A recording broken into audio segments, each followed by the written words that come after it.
Okay, so we're going to try to do farsights. I think I understand how to do it.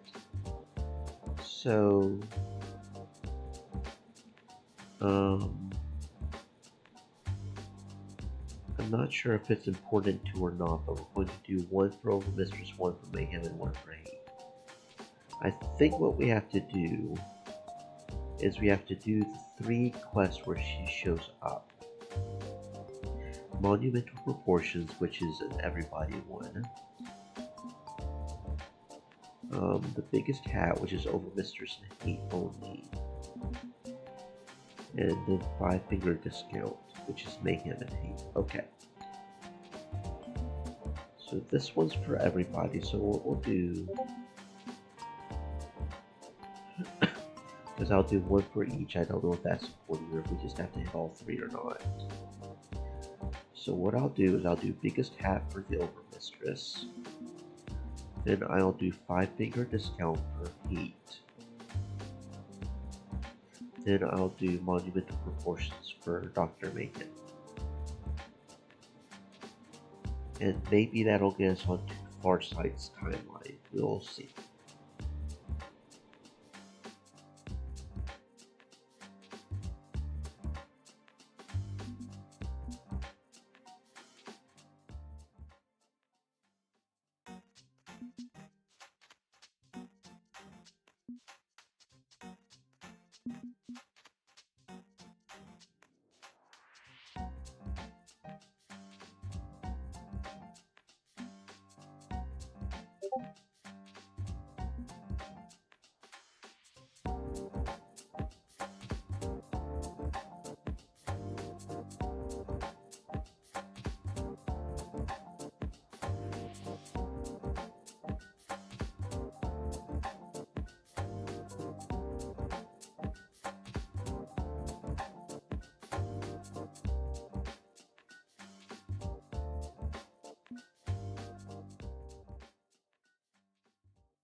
Okay, so just out of curiosity, we're going to try to do this one a little bit better than we did last time. So I don't think it matters if we go to the library and try to sneak in, because it seems like the CIA tips us off pretty quickly. Bedroom feels important because that gives us the initiative to know where to go.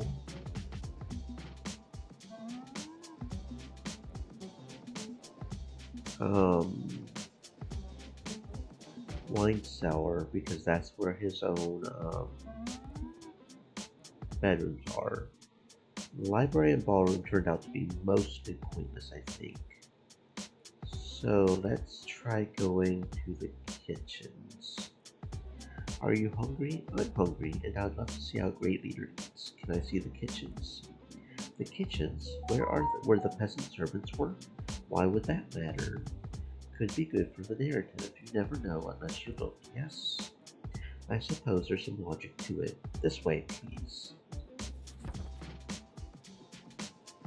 The kitchen is to the exterior of the building on the ground floor, making this a viable entry point for the heist.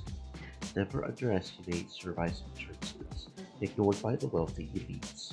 Sometimes the hired help isn't even willing to let you in to screw them over. The scent of wonderful cooking floats through the room as servants are busy preparing a fabulous feast. Meats, cheeses, and baked delights. His great leader hosting guests tonight. This cornucopia of food is really a sight. And if he's having a social event tonight, it might make it harder to break in. Or easier, depends on the spin. No, not as such. No guests. This is the normal amount of food Great Leader demands for his evening meals. This could feed like 8 Great Leaders. Sure, he doesn't eat all of it. The extra courses, they get thrown out in the garbage. But it's very important to have a variety of dishes available, so Great Leader has plenty to choose from. I get the feeling the peasants eat well out of his dumpsters, and only get a little salmonella as a treat. Do you suppose Great Leader's 5 meals a day would make good social media posts? I know young people enjoy instant snapping their food.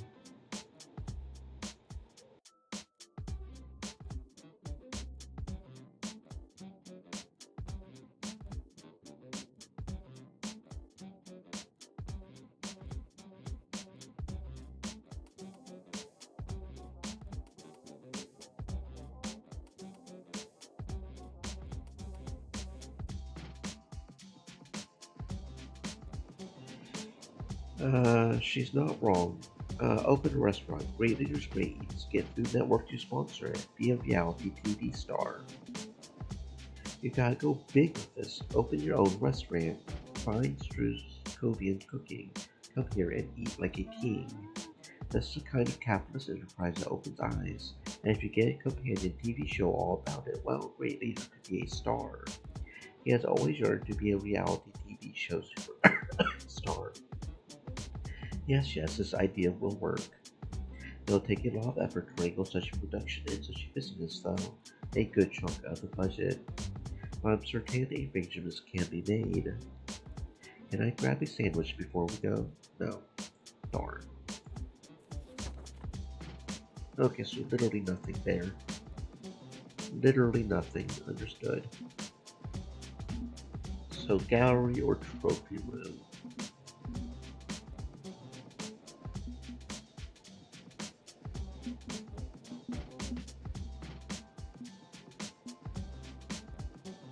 Undoubtedly, Great Leader has earned many trophies during this long and tenured role as Patriarch of Struzkov. Can I see some? Tributes to his glory will go a long way to impress outsiders. Are you certain? I think it would have the opposite effect. Trust me, everybody loves a winner, a victor, a champion. Very well, this way please. I would expect a trophy room to be on the second or third floor, with brilliant floor-to-ceiling windows to allow light to sparkle off all that gold. But instead she leads me to a fairly unassuming door near the kitchens. When on entering, it's a room with dozens and dozens of human skulls, neatly arrayed on shelves. Oh, many, many shelves on all four walls of the room. Just dozens of skulls displayed neatly and precisely. This is our skull room, where Great Leader keeps his heads of all his weak and conquered enemies. The skull room, a room for skulls. I've been trying to encourage him to diversify his interest into humors and rib cages, but he has an aesthetic, we'll say. The goal is to eventually gather enough skulls to assemble a skull throne. Why? It is not my place to explain the pure rationality and logic of Great Leader's mind. Honestly, it doesn't sound like a very comfortable chair, all told. But as Great Leader wills it, so it shall be. He is destined to sit upon the skull throne. Where is certain this will aid in our promotional efforts. I know most political liaisons become unsettled on hearing about this project. A good con artist can fake any reaction. A good con artist can fake any reaction. But holy shit, is this creepy. It's like a grainy black and white snapshot of some regime's war crime, except I'm inside the photo. I take some pride in the fact that unlike Edgelord masks, I don't kill people. I do break property laws, but I try not to hurt anyone. The kind of mentality that thinks, hey, a skull throws out the peachy keen idea is a bit alien to me. Johnson, you seem concerned. Shit, copy reacting. Okay.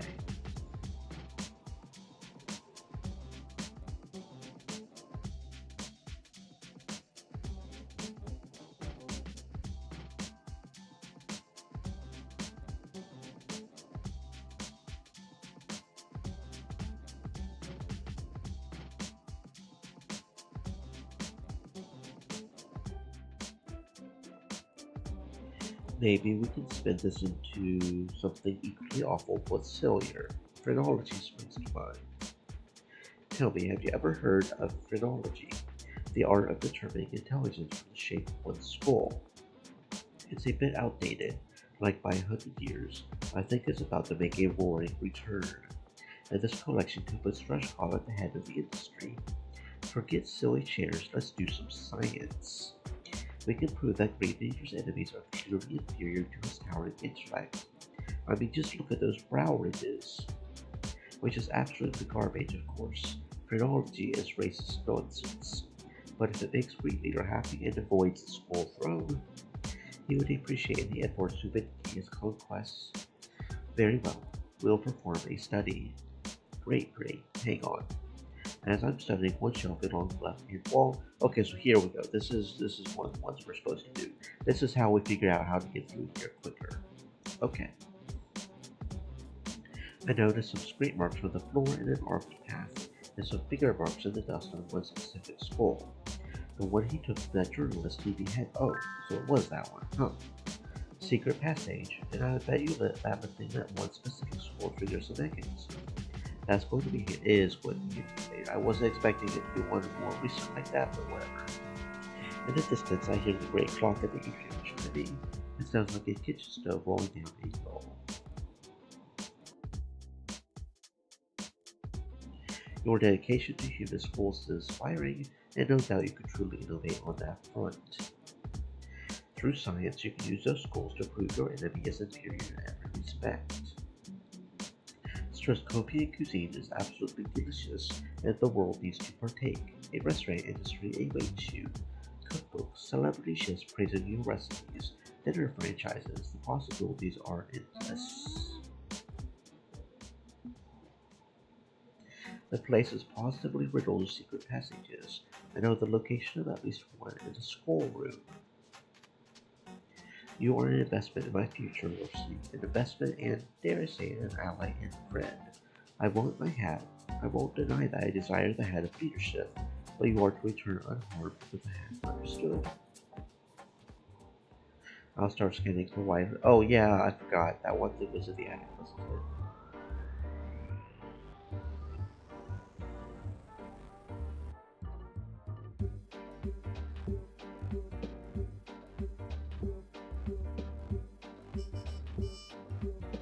Okay, so more than likely the 4 you're supposed to do is the attic, the wine cellar, the bedroom, and um, the trophy room, probably.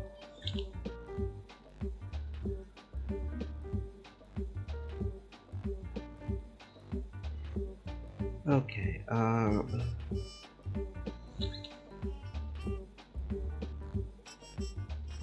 his bedroom is a decoy, but that could still make it a good since it'll be empty. It could have alarms on it though. It could be a bait too, not just a decoy. But that's fine, I can disable the alarms. No, not finding anyone in the bedroom window. Easy to get in through this ancient, slightly broken latch too. I slip in cautiously. Yeah, so this happens no matter where it went. The attic is good for the Wi-Fi though.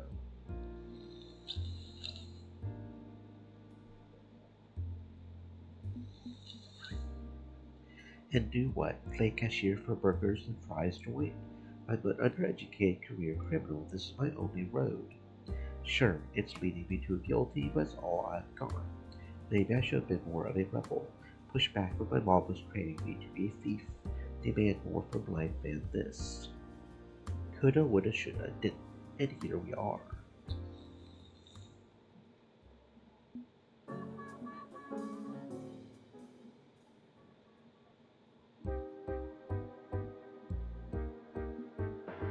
Can Farsight's power help you pick the lock faster? She can predict the right moves, yeah? Okay, come here, look at this. You see those 5 irregular slots? Which ones do I need to pick at it to prop this open? How would I know? Look at the future and tell me which versions of myself got the lock open, and how they did it. We're right. Okay. She's standing there poking at the lock. The upper left, no, the time is a factor here. Upper, lower, middle, left, middle, left, and the lower right, those two. Not sure I want to ask what happened to all the pennies and Farsights who did get this thing open, because odds are Farsight saw the results. The mechanism clicks open and I pull the days before I find Farsight with me through the opening.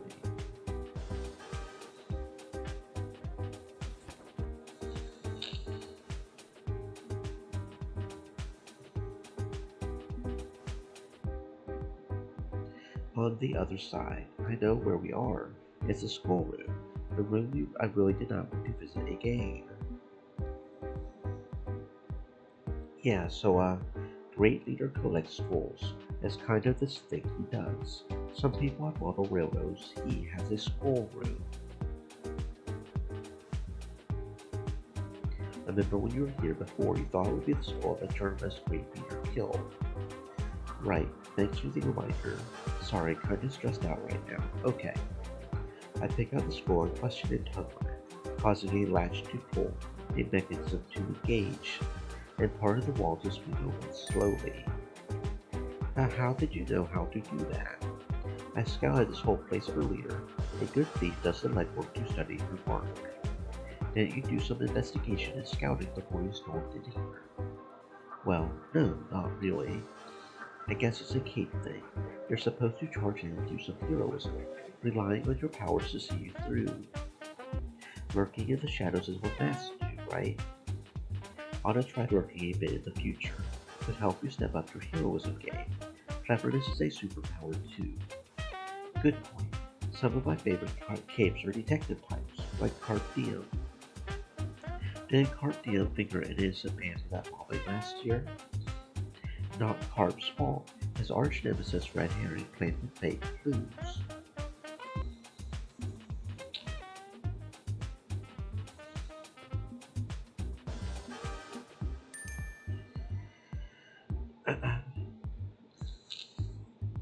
I wasn't able to poke around the system flaws being stuffed with tuna and pumped with HDMI cables, but I'll do my best.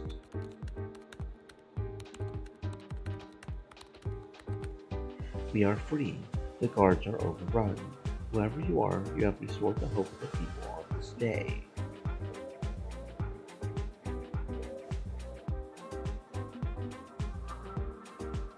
You have our thanks, Farsight. We will never forget your name for as long as Spongebob Project with the banner of democracy. SDLF out. Thank you. You didn't have to do that. A little international infamy might help raise your profile. I don't need it. I'm just happy to help you. Okay, we just need to... You're into her, aren't you? I hope you have many lovely team-ups to come. Yeah, I'm kinda into her. Is this because I bungled a few things, dear that keeper? Come on, you gotta give me more than that.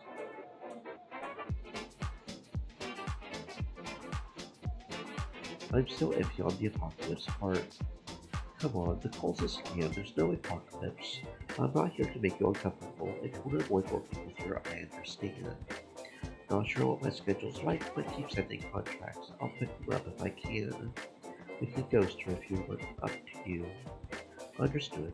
Until then, Larceny.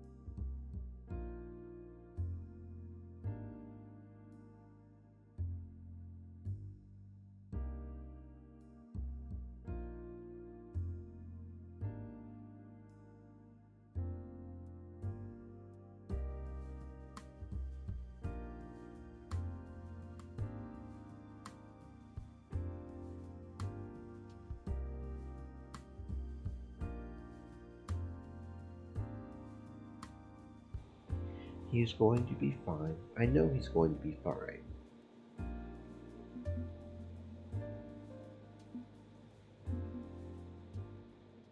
Okay, so yeah, I guess he turns out fine or something. Okay, so hate.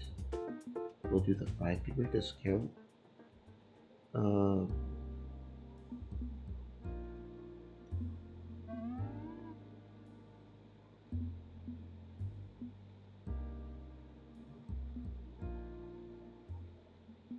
You know, Gibson's visor is really old and in need of replacement. Cool of you if I steal some components too. Hang on, I haven't. Yes, we've seen this one. I'll try new choice and see what happens. Okay, right. Where are we? Where were we?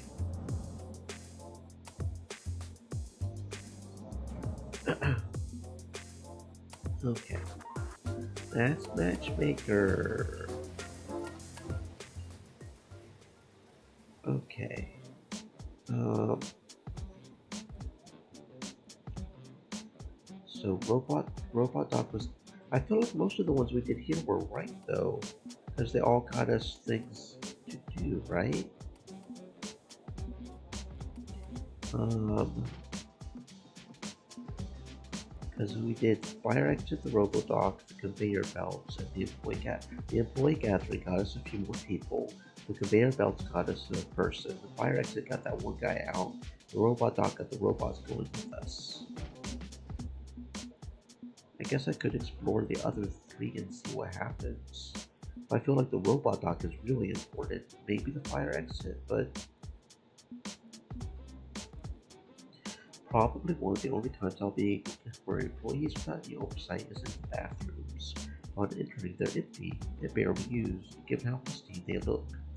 I did spot some security cameras on my way in. Are they tracking people's restroom usage and holding it against them? That would line up with the oh-so-helpful P&A bottle suggestion I got this morning. I do my business then way around to see if anyone will show up. Always by the sinks to make like I just wrapped up. But nope, nothing. Strike out. But yeah, that's what I thought, except there's something curious in here. A poster stuck to the wall in every stall, leading vote to no to organizing tons of pro-Mason propaganda. The usual brag about how outsiders want to lose their opportunities, and only the amazing family has your best interest at heart. I doubt it'll sway a lot of hearts and minds this close to the walkout, but I may as well tear these down, right? Too obvious a move. Good point. I've been installing here waiting to meet someone. I'd be the obvious culprit for the crime. We've got other ways to encourage the workers to rise up anyway. That concluded, I washed my hands and stepped out. Johnson, crap, that micromanager spotted me. You were outside of your designated area. Did you get lost again? Yes, I got confused. How do I get to the J sector? Or was it the L sector? Good idea. The micromanager is up there overseeing everything. We need her out of the way to make this work. A few maintenance workers wander around up here to shortcut across the building, and lo and behold, there's my target watching it all. She looks up from her tablet as I approach, with a mixture of mild surprise, mild annoyance, and overwhelming corporate cheer. Hello, are you lost? Again? I'm going to need some pretty powerful laser-guided lies to get her out of the building. Let's see.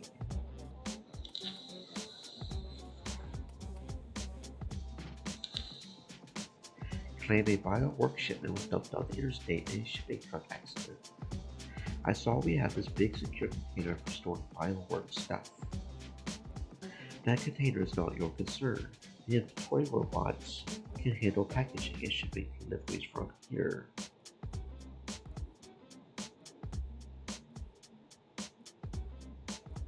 Right. I haven't gone near it, don't worry. But I just heard a rumor that one of the green trucks, wants to carry the bioworks packages. That green truck just backed on the interstate and all the stuff spilled out onto the road. That got a reaction. A slight widening of the eyes, a panicked response. Despite her mask of absolute. Okay, so that was. I see. Honestly. Hence the violent agitated her on the way to support and walk out. I'm not sure what to do here. I saw and heard some weird things. Weird in what manner? Just rumors. Rumors that big trucks are going to drop off pallets full of bricks in the parking lot this afternoon. And there was a name, something Tom, Ultimate Tom. I could swear I've heard that name before. Isn't he that terrorist master who hates corporations? Okay, that got a reaction. A twitch of the eyelid which cracked through her perfect smile. I'm sure it's nothing to worry about. But to ensure the safety of our amazing family, I'll make arrangements. Thank you for bringing this to my attention, Johnson. You've done the right thing. Wait, crap.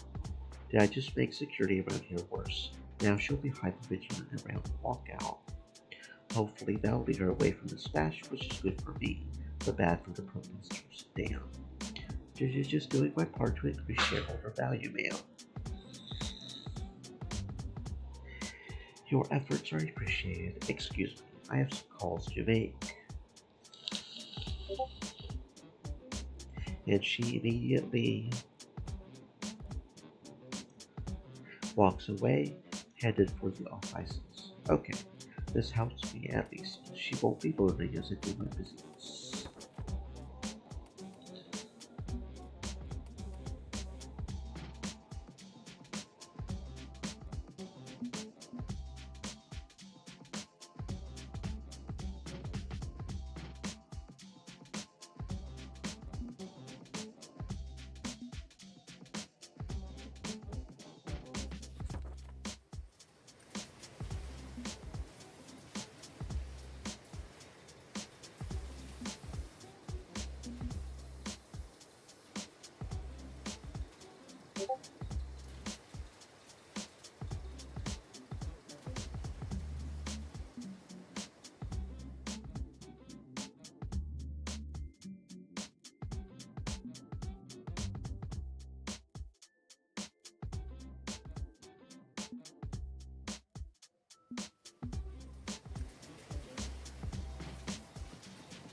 How about a sweet lullaby to be small into the peaceful embrace of slumber?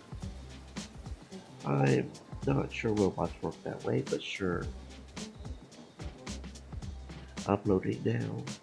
Gentle clicking piano music echoes from a tiny speaker in the robot, a long disused FM synthesizer chip kicking in. Sleepy. feed me. Sweet. Now when I make my move, they'll all be dreaming of electric sheep. Or do they do that?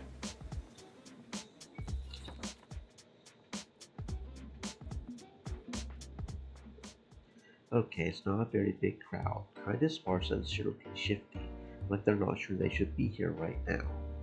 There's no central organizing voice either, just a general sense of discontent and a few murmured conversations.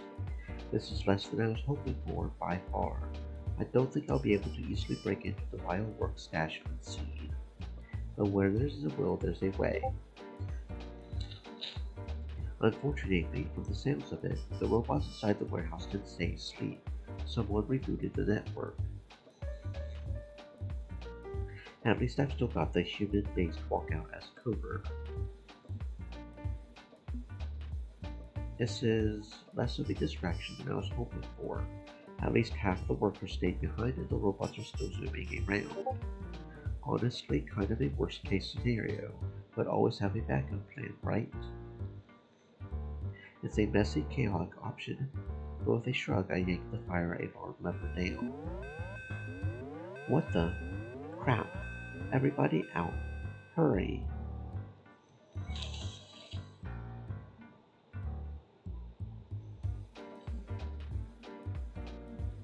A false alarm isn't going to work for long. The failed walkout plus the alarm should give me just enough chaos to get the job done. I hope. It's not as great as I had hoped. How fast can you crack into the bioworks stash? As fast as I can manage, in a literal sense. No faster. Hopefully it'll be enough. Halt, evildoer. Crap.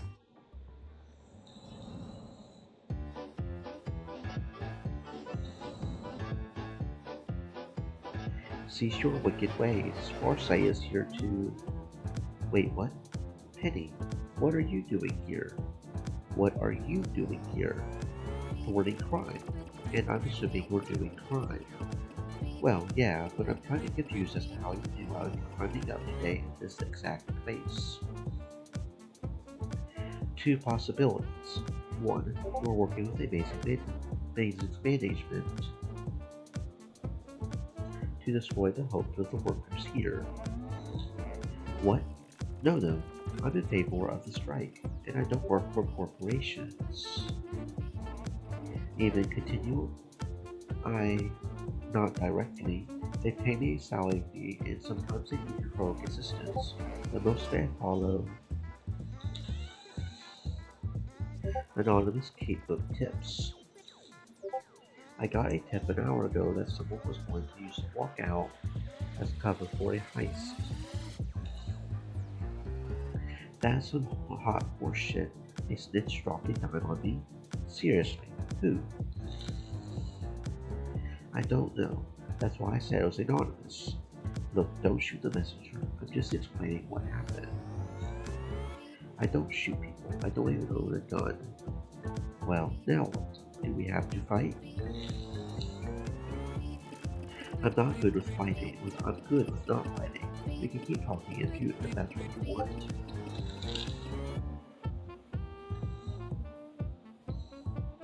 What are you trying to steal anyway?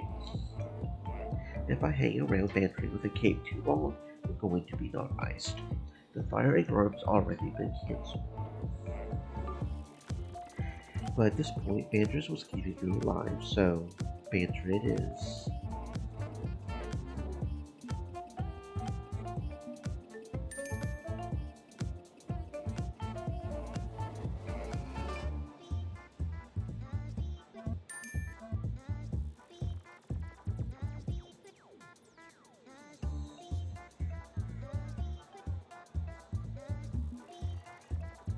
Do you trust me, Farsight?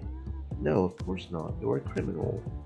A criminal who's helped you out in the past, and one you've done crimes with remember? I helped you with that little extrajudicial routine change in Streskov. You were kinda skirting around international law, weren't you? It was for a noble cause. All I'm asking for here is your trust. Let me prove to you that this crime is barely a crime, that bioworks are the real bad guys. You've trusted me in the past. Can you trust me again? I don't know, but if fireworks is breaking the law, I guess as a heroine I need to know and want to stop it. Okay, I'll trust you this time. Besides, I have a bad feeling about what's in that container. It's hard to get specifics in the haze of universal noise.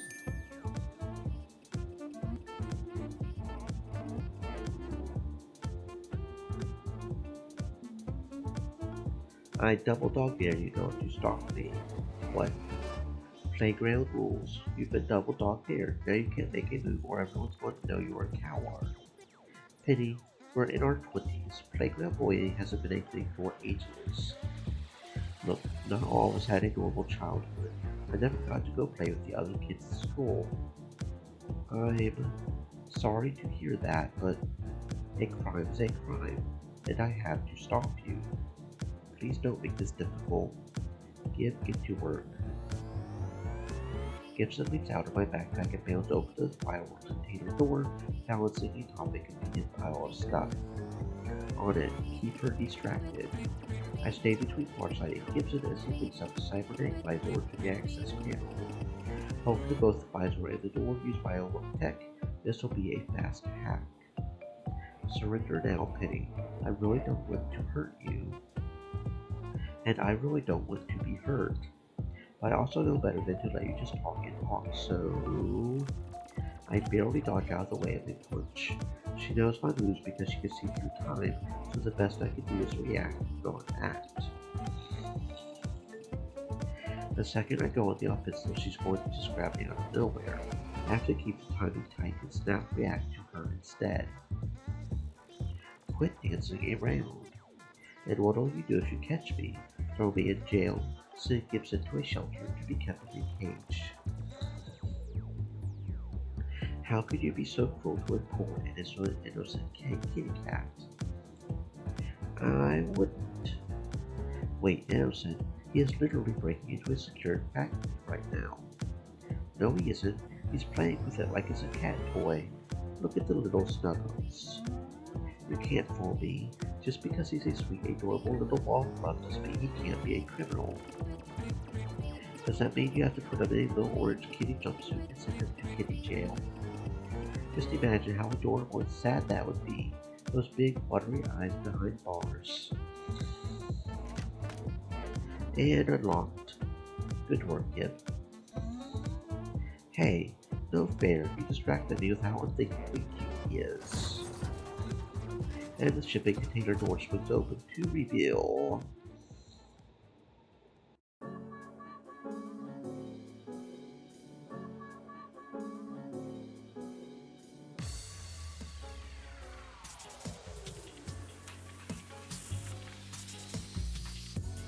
If you have feelings for her, that's okay.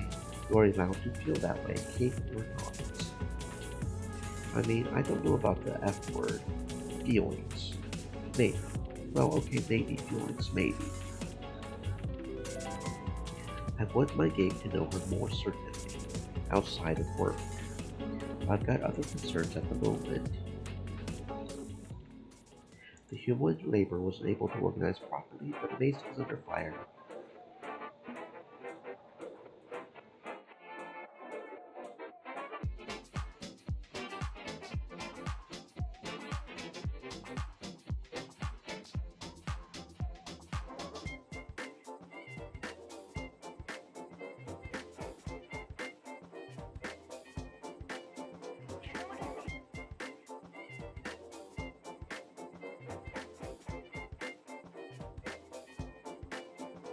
For allowing biological life to be shipped through the mail. While Amazing's inconceivable wealth should lessen any impact, it may tarnish them enough to allow a second attempt at organization.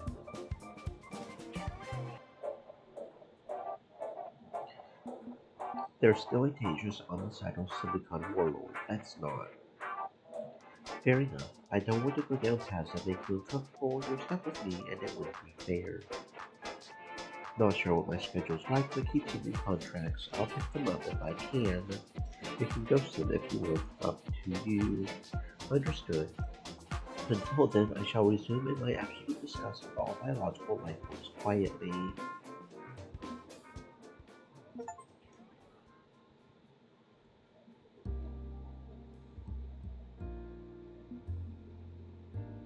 Just weeks of shenanigans and antics, and naturally I throw myself in fully, jumping right into the deep end and staying there.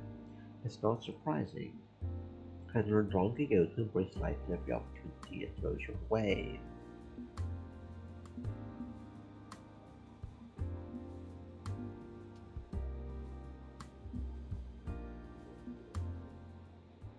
So far I've run two different capers for two different bosses. I could grab the third and make it a hat trick. Having all three equally balanced would be handy for any future trouble I encounter.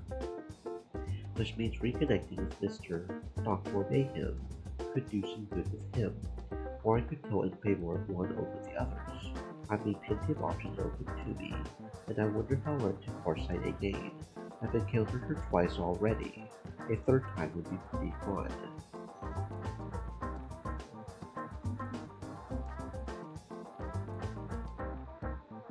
After accepting the job in Prim, I'm given an address in the basement of a disused and partially collapsed industrial building. Nothing shocking there. Masks usually pull up in abandoned spaces just like me.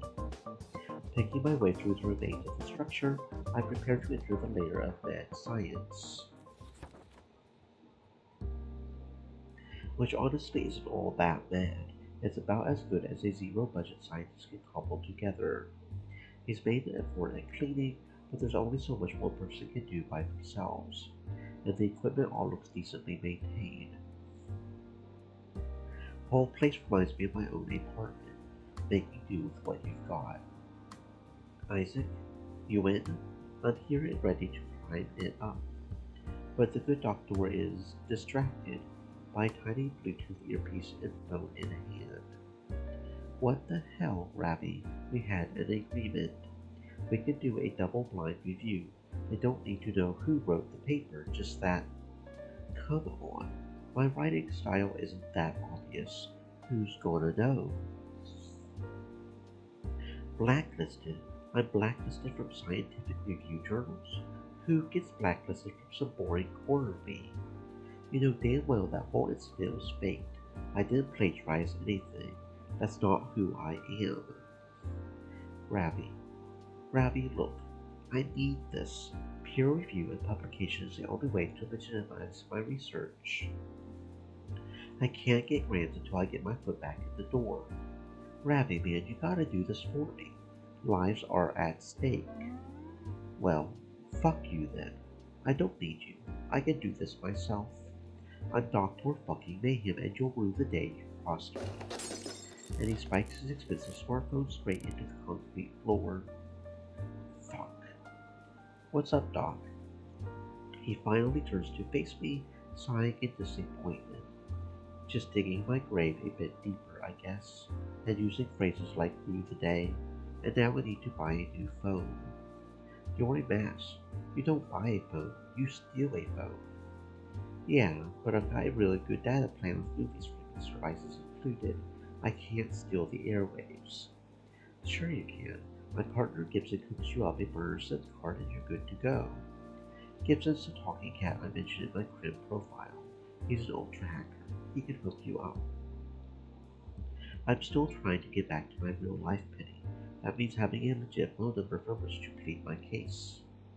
But considering Plan A just collapsed on me, I guess I'm stuck with Plan B.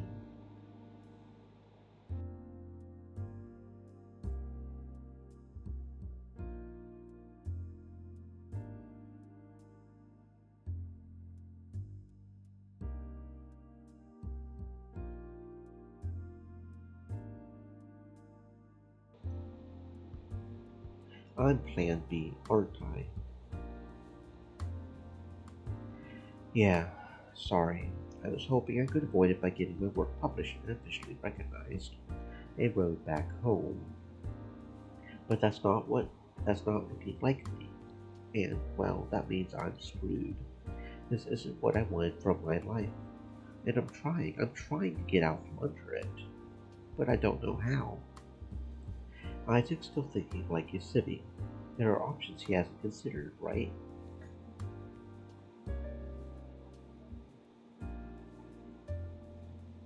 Uh, does he, uh, d- does he have any trustworthy allies from his old city life that he could tap for help?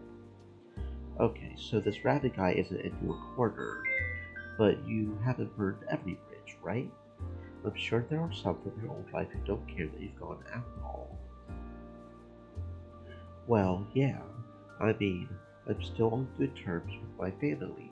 They believe that the charges against me are fabricated.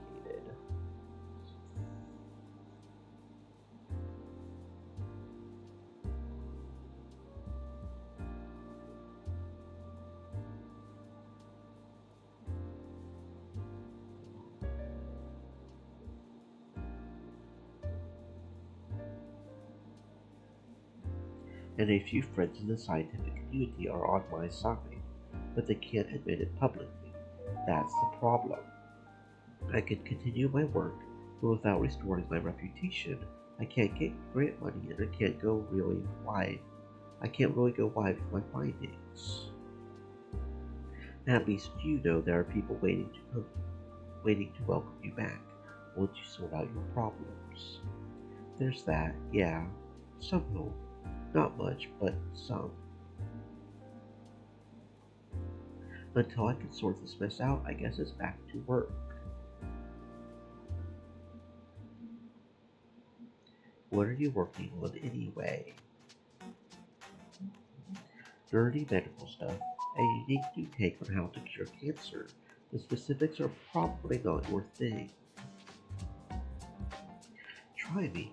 How's it all work? Well, what I'm trying to prove right now is that science. Science.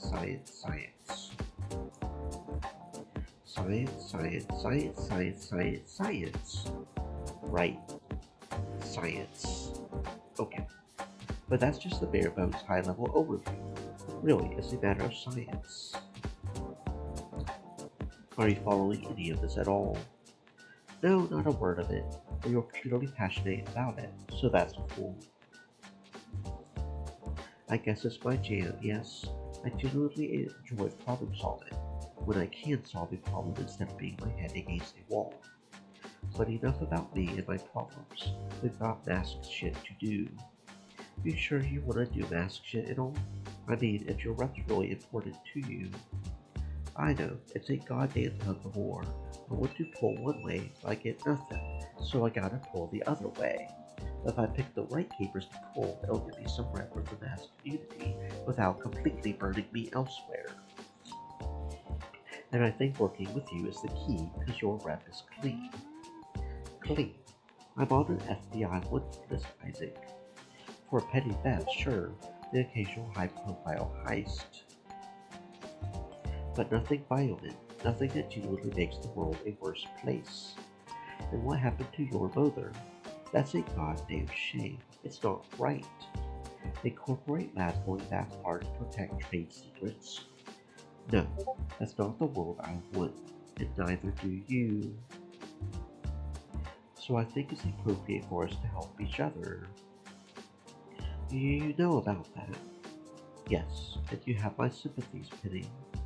I did my research after the Penny event. Of all the potential hitches I talked to, you're the only one I felt comfortable working with. Well, shit. That's validating as hell. Feels good to hear.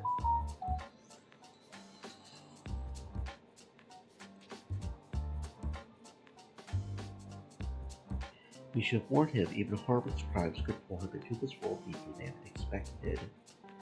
Okay, that's cool, but you do realize it's still crime, yeah?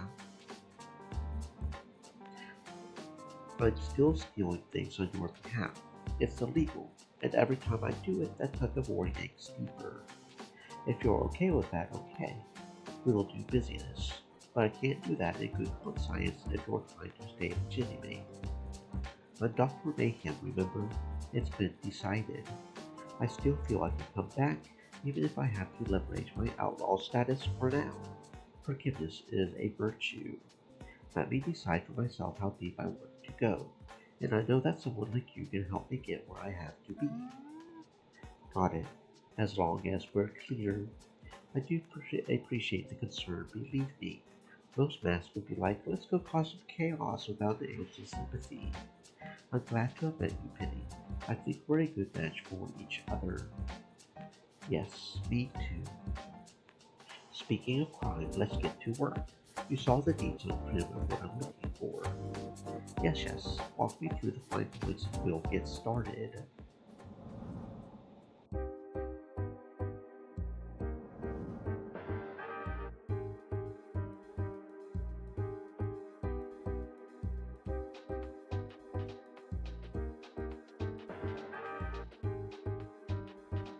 So this is kind of a two birds, one stone situation. A way to raise my mask profile and gain a technology resource. How familiar are you with the Museum of Heroic Endeavors? Not very. Masks usually avoid the place. It's got a ginormous statue of Captain Infinity just outside, right? Yes, and we're going to steal the statue. Holy shit. Seriously? Seriously. Problem. It's like 100 tons of solid stone. I'm not swole as fuck here. That's why we're also stealing Dr. Diminuto's ray. A couple years ago was on display in the museum, a trophy of one of Captain Infinity's many adventures. It's not a public display anymore, but there's a secure vault under the building for various villainous artifacts. What I need you to do is find the shrink ray, steal it, then use it to shrink the statue and steal that too. What do you think? Classic four-color comedic caper, right? And it gets you a goddamn shrink ray. That's the prize you really want, right? Exactly. I don't give a shit about some statue. That's just to impress the masks. The shrink ray, though, that could blow doors down scientifically. Nobody's cracked how Dr. Diminuto made it. The ability to shrink anything down to microscopic size is a game changer. I'll leave the specifics of stealing the ray and the statue up to you. It's your area of expertise. Right. Time to play tourist. I'll loop you in on comms and we'll make this happen. I'll be right here detailing genetic code until you need me. Good luck, Penny. Stay safe.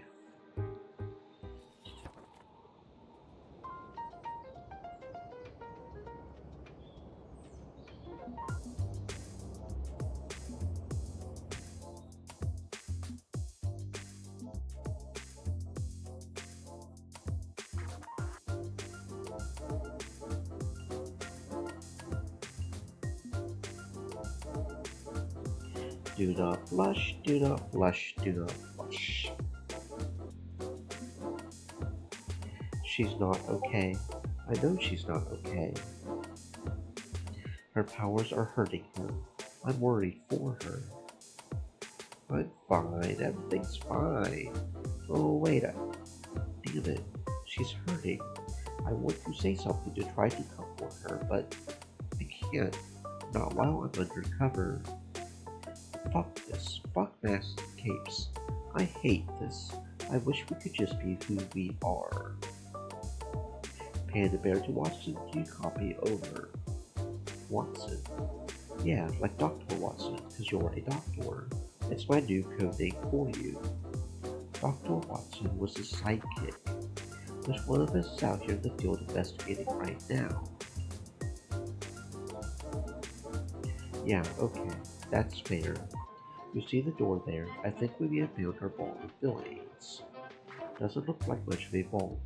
Could just be janitorial supplies or something, right? Yes, that tracks. Looks like a standard security door I'd find in a research lab. No sense making a giant inviting target with these when a simple door will do the job. Good work, Penny. Maybe it's a roll of the dice, but I like the odds.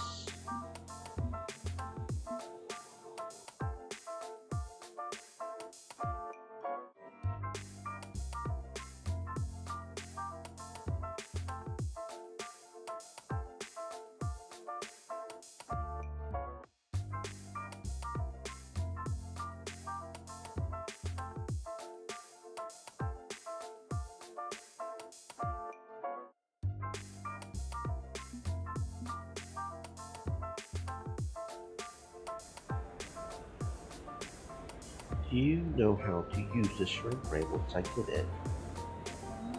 It's a ray gun, right? You point it at Captain Infinity's statue and shoot. That's a big assumption to make when using mad science gadgets. It could, I don't know, blast me back in time or something. Shit. Okay, yeah, that's a distinct possibility. I don't trust most mech scientists to work rationally. Let me think. I'll contact my lawyer.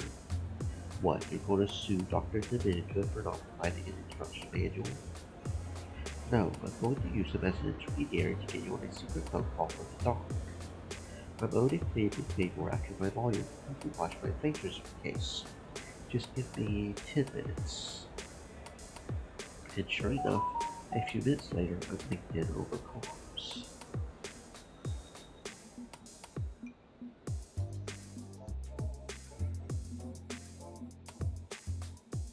You would be surprised how often you can gather intel or find a good entry point through a restroom. It's rarely secure. Also, even super amazing master thieves need to use the little piece room sometimes. Okay, time for a potty break. I make my way to the bathroom, to my busyness, then squat there quietly for a few minutes, feet up to pretend the stall was empty. Patience is a virtue. Sure enough, someone eventually wanders into the stall next to mine, muttering. Can't be. It can't be. Has to be a hoax. Shocked images. Fake news. Misinformation. Has to be. I spy with my little eye a yellow key card to this person's lower pants, just within reach in the gap under the stalls. Should report it. Who though? Nobody would believe me. They respect him too much. Has to be a hoax. Has to. Yoink. I now have a yellow keycard, and the mystery printer is none the wiser. I would bet this keycard goes to the yellow card reader I spied earlier. That's going to make the job way easier. Soon the muttering employee finishes his busyness, washes up, and leaves. I wait 2.5 minutes and slip out. See, you never know where you'll find useful resources when plotting a caper. Okay, where are we headed next?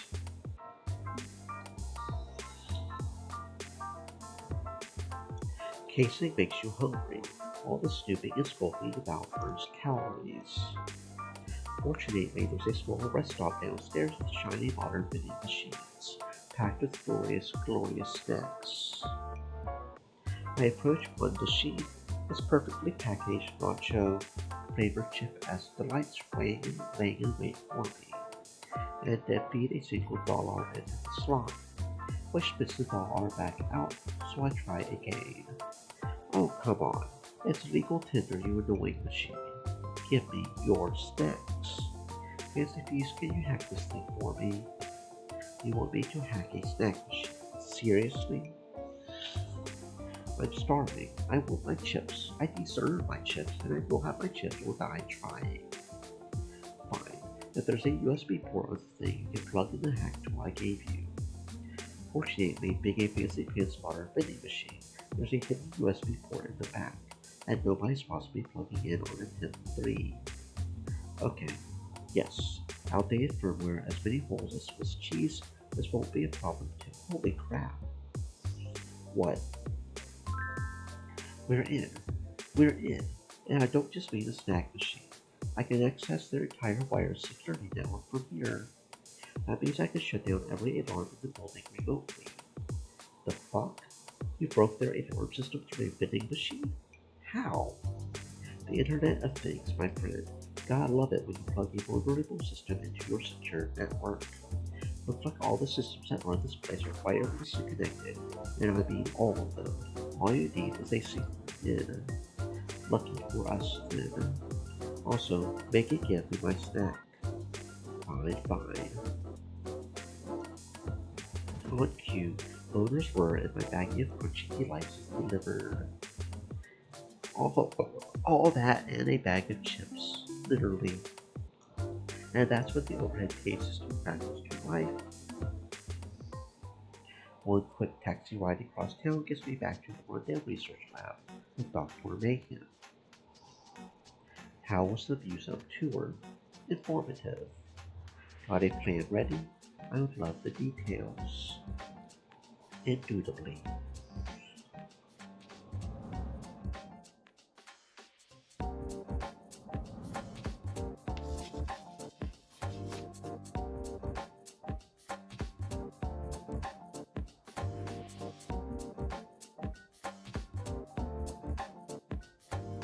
Is this even to scale? And the lines are all crooked. Don't question my artistic muse. You can't be serious. The front door is a valid option here. Go big or go home, I say. At this point, I'm considering go home the safer option. Gibson took control of their largest by hacking a vending machine, so it'll be easy. That's going to suck for them when their IT department realizes what happened. And I've got a keycard to gain access. Makes sense. Continuum are shifty motherfuckers, always doing secret scientific research. Odds are this fabled vault is a lab of theirs for on-site artifact investigation.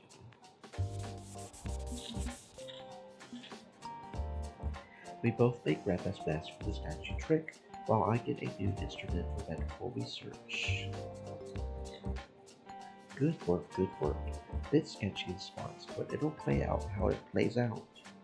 But I am concerned about continued involvement.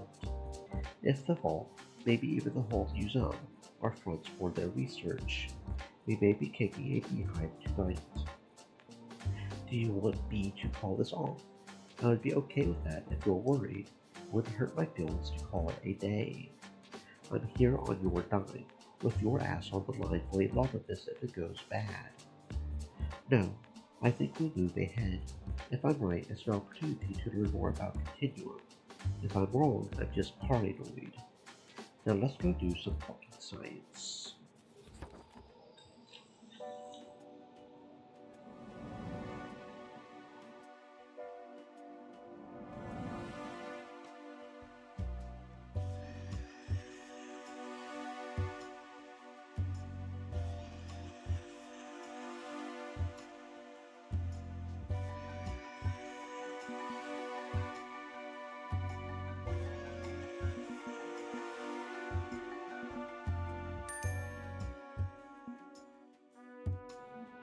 As I move about the place, I hear blissful silence.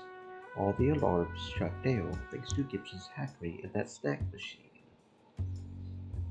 No guards notified, no alarms triggered, a smooth and easy ride so far. I've got free run of the whole museum. What fun. One swipe of my stolen yellow keycard later and we're in. An artificially generated reality. This is amazing. I knew this tech was in very early development at RealWare, but Continuum clearly figured it out. The implications for not only storage, but housing and commercial real estate. A true era of unreal estate. Wow, do you have any idea what this means for science? Yes, it means I could search this whole place for weeks and still not find the shrink ray. Okay, hang on. Let me think. Do a slow pan over everything you can see. Left to right, really slow. With a shrug, I act like a human camera operator, sending the feed from my contact lenses through the cog link to him.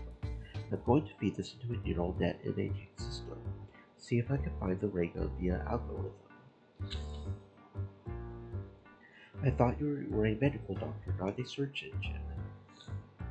You pick up a lot of random shit when you're a mad scientist. Sometimes it's handy.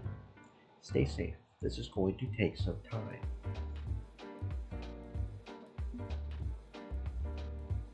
It's been a relatively smooth run so far, though. I've got a good feeling about this. Hey, Farsight. Hi. It's good to see you again. Yes, it's pretty neat to see you too. How's it been? Wait, hang on, the heck?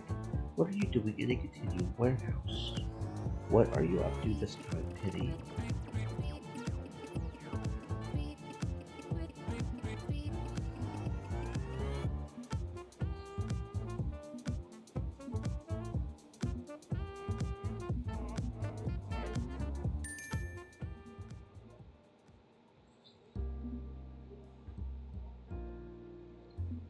She just had her whole world torn down.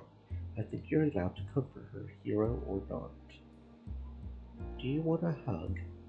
Is this a trick to strangle me or knock me out or something? No, just a hug. I've had my world collapse out from under me a few times, and I didn't have anyone to hug me back then. Figured I would offer. Okay. I offer her a big hug. She's trembling, sobbing lightly, slowly comes around. She's very soft. Better? A little. Thank you.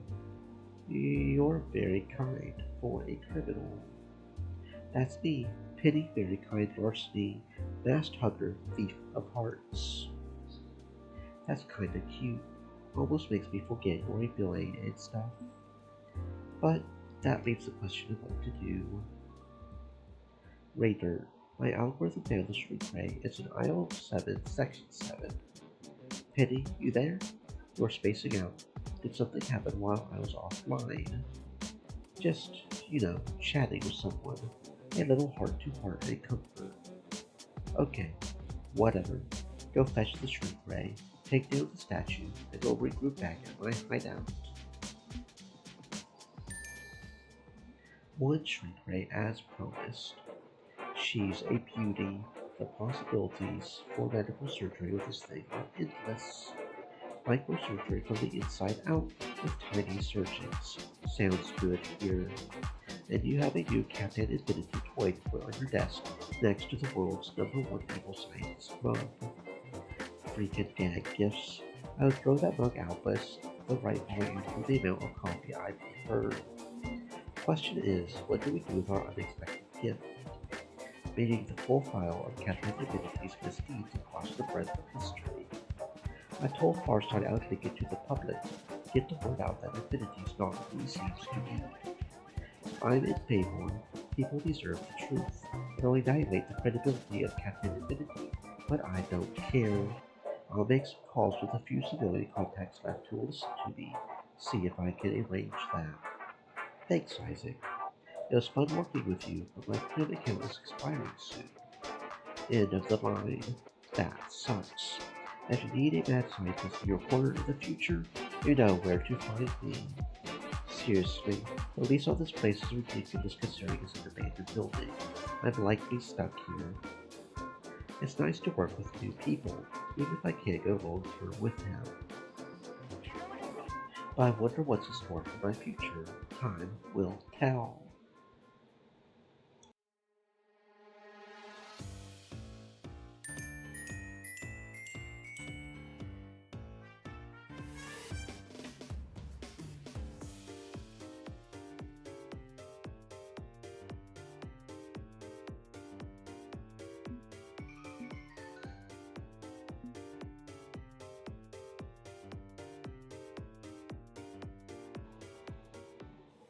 The next day, something odd happened. A text message from out of the blue over Crim.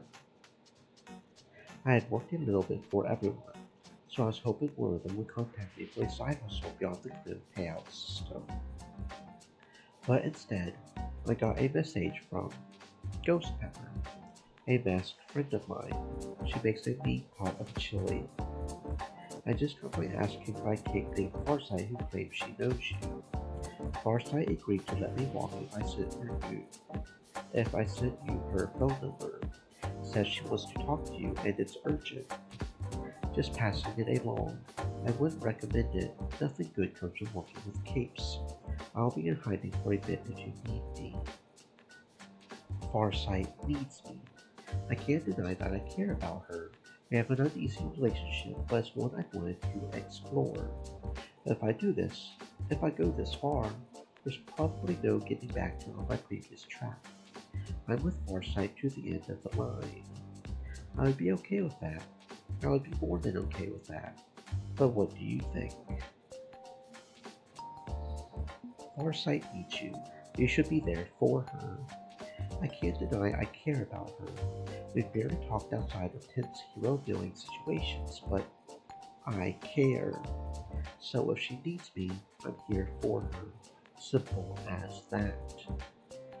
But no sense not taking proper precautions. Hey, Gib, I need to make a phone call, like an untraceable one, as untraceable as you can make it. Okay, who are you calling? Farsight. Wow. Okay. I mean, she's pretty cool and she appreciates cats, but are you sure you can trust her? Definitely. But I can't rule out the chance that some other cape is using her to get to me, so let's play this safe. Right, the Gibson special, bouncing the signal off 3 towers, 2 networks, and 4 satellites.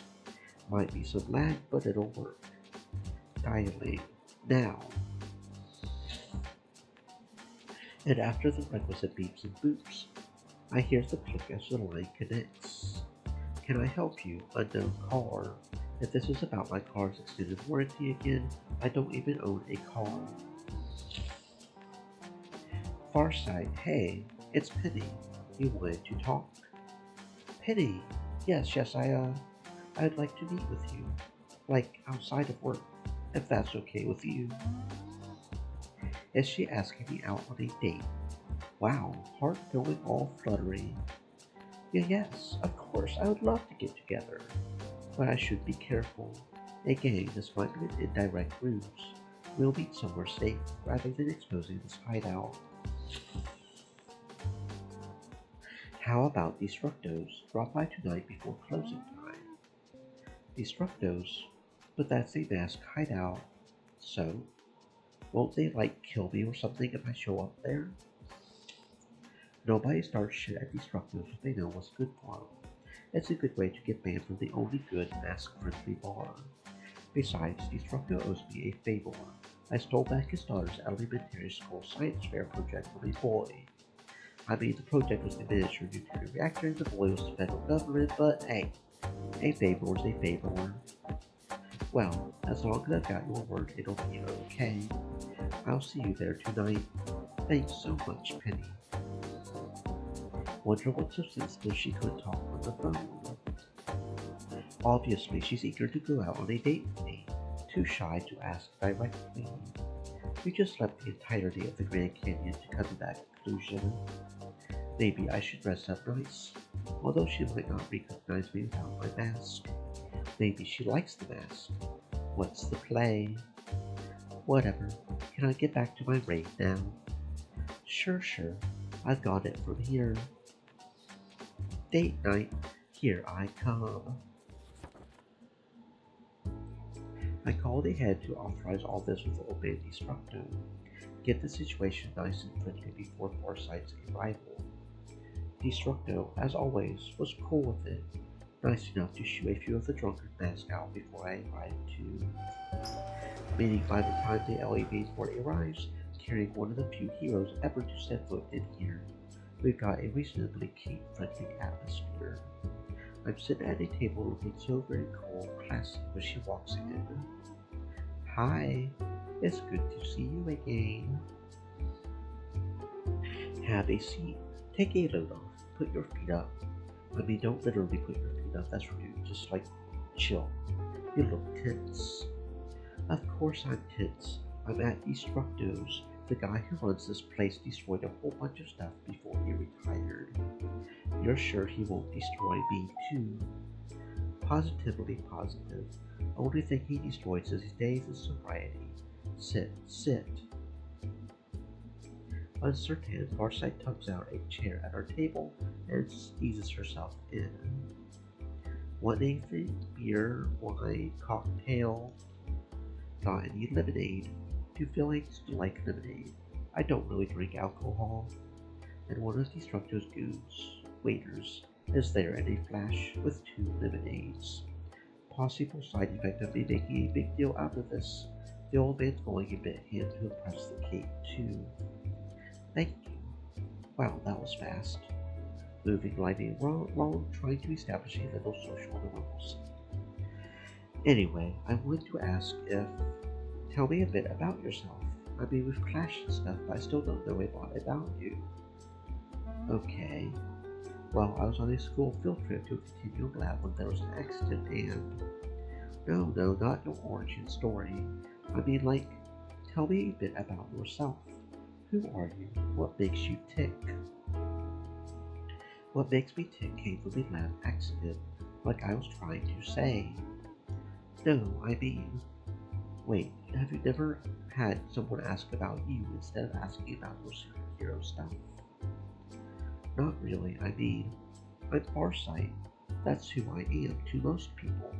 How Farsight came to be is really all that matters. Okay, let's start with your name then. Do you go by Farsight out of costume too? If so, that's cool. Whatever you prefer. No, I'm Amy Saito. That's my real name.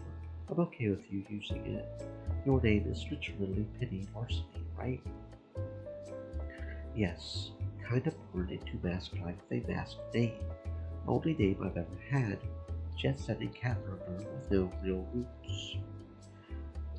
Whereas I grew up in the suburbs, completely boring life honestly. Good grades, not many friends, not much going on. Guess that's why I jumped right to the origin story, because there wasn't anything noteworthy about me before that day. Nothing that really matters. It matters to me, Amy. You matter to me. Really? I mean, yes, we get along great, don't we? All the adventures we've had together. We've had some adventures. Just some. I'm pretty sure they could be classified as misadventures. Adventure, misadventure, same thing. We reach some happy endings together, right? At least reasonably positive ones. I guess. I mean, I trust you enough to want to meet with you like this. That counts for something. Take it from someone with insight across the gigaverse. Finding a good outcome is harder than you would think. Hopefully tonight will lead to a good outcome. I can't see that far ahead to know for sure. I have a strong intuition about it. Okay, we're vibing. We're grooving. This is going well. What should I ask her next? Don't just sit back and watch the fun.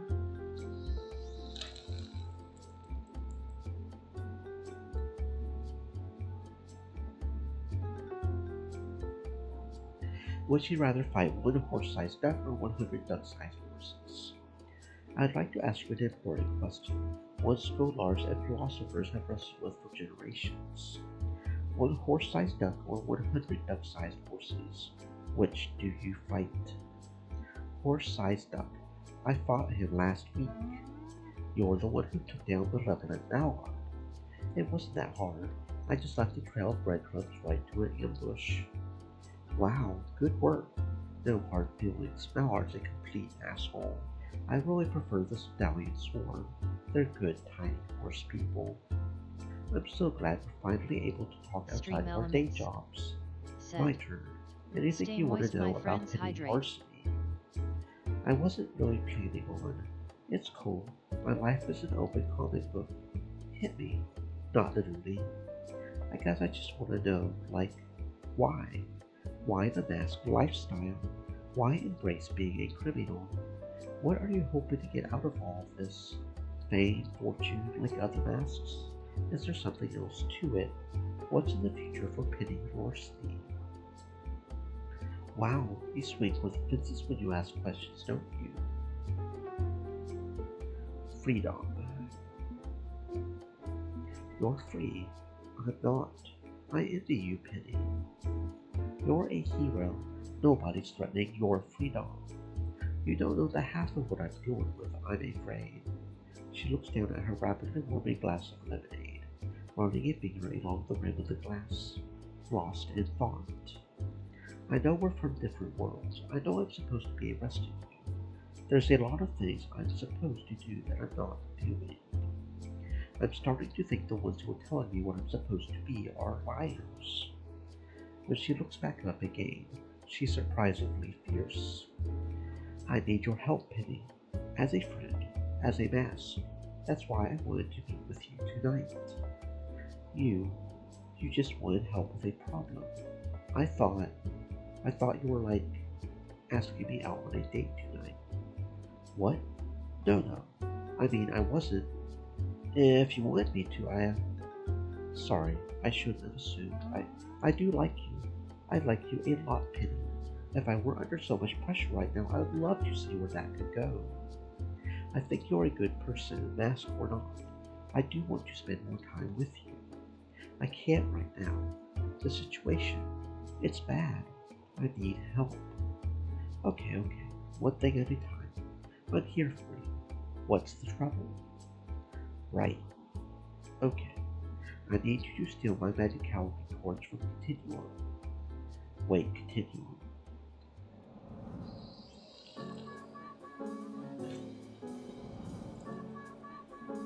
Yes, the same corporation that's trying to invent time travel, so Captain Infinity can one day exist. Same corporation that accidentally gave me my powers, the one that sponsors me, pays my bills. Same corporation covering up Captain Infinity, causing us many problems as he solves too. The same corporation that killed my parents. What? Yes, we were trying to steal a sample of the same science food that gave me powers. I got a single dose while you got overdosed. They gave you a life, took away mine. Masks, capes, not equal treatment, yes. I'm so sorry, Penny, that's... She starts to twitching a little before moving back in pain. No, not again. I've seen this happen before. They are bad. They hate you. They love you. They will betray you. No, please, too many voices, you're too many. Amy, hold it together now. It's fine. I'm not mad at you, but be quiet, be quiet, be quiet. It hurts when you're so loud. I'm not a failure, I'm not worthless, I'm a hero, I'm trying. One strong emotional and physical connection to keep her grounded. A reassuring squeeze of the hand to establish human contact. Amy, focus. Focus on my voice. Focus on yourself right here, right now. You're here with me, okay? They don't matter. Only you matter. Right here, right now. Focus. Breathe. Focus. Breathe. Focus. Right, okay. It's been getting worse and worse, as you can see. At this point, I'm pretty sure my powers are killing me. I'm overwhelmed by the possibilities based on all these micro-variations on our timeline. It's like grounding in negative thoughts, saying every possible micro-failure simultaneously. I don't know how much more I can take. Shit. That's why you want me to steal data from Continuum, to find out what's really going on. Yes, I need to know the truth.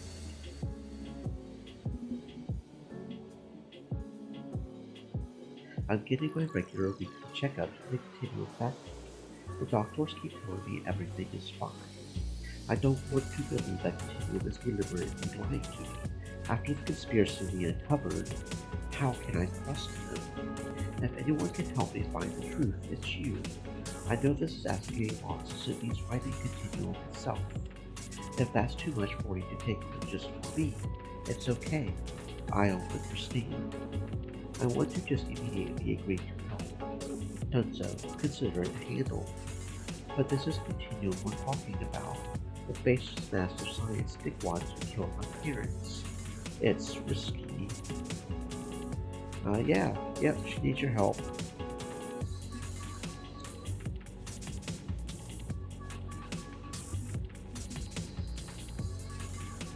Let's be honest, are you seriously considering saying no? Or do you just want me to reassure you it's okay to say yes? Maybe I've already decided. Maybe I also want your buy-in on the idea we're part of this team. I think it's less about reassurances, more about making sure you're okay with this, if we're being honest. If you're in, I'm in. Let's right it all wrong. Help Amy out. Okay, I'm with you. We'll do some heroic crime. Thank you.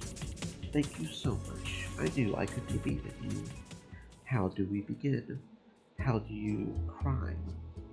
There's a process. Case the joint, plan the job, do the heist. We go through the steps one by one. Okay, let's go case a joint. Slow down, Amy. Casing's a daytime thing.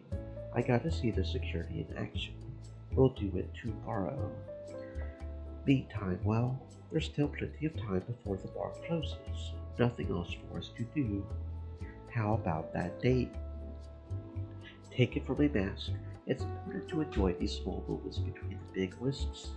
Don't live for the risk, live for the moments. I like that. Okay, let's retroactively call this our first date. Try to just push heist superpowers aside. Just spend time together as us. Amy and Penny for the even date then. Yes, Amy and Penny. My first date with Amy. I wish it was without the aura of doom hanging over her head, and without the whole mask thing over both our heads. But if wishes were horses, I could open a clue factory.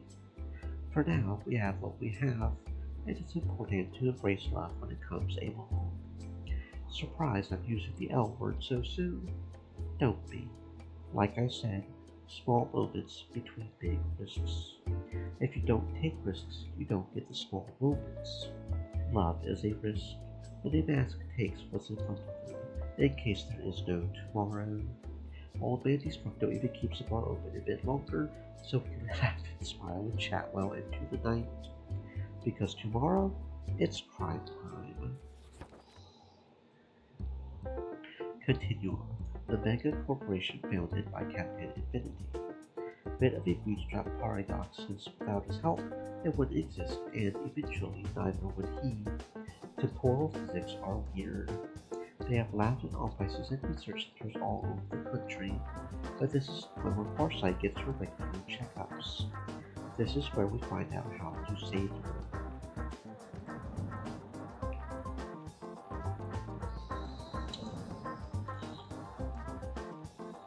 We're in a small playground across from the parking lot, part of Continuum's efforts to keep the congregate age tidy. We build family spaces. But without an on-site daycare, all this kiddie equipment goes completely unused. It's just a PR stunt. Also gives me a good purge from wish to observe the place discreetly through binoculars, while Farsight watches my back. James username Although said, "Hello, I see you figured out how to get on Farsight's ending." Hello, James. Welcome on in.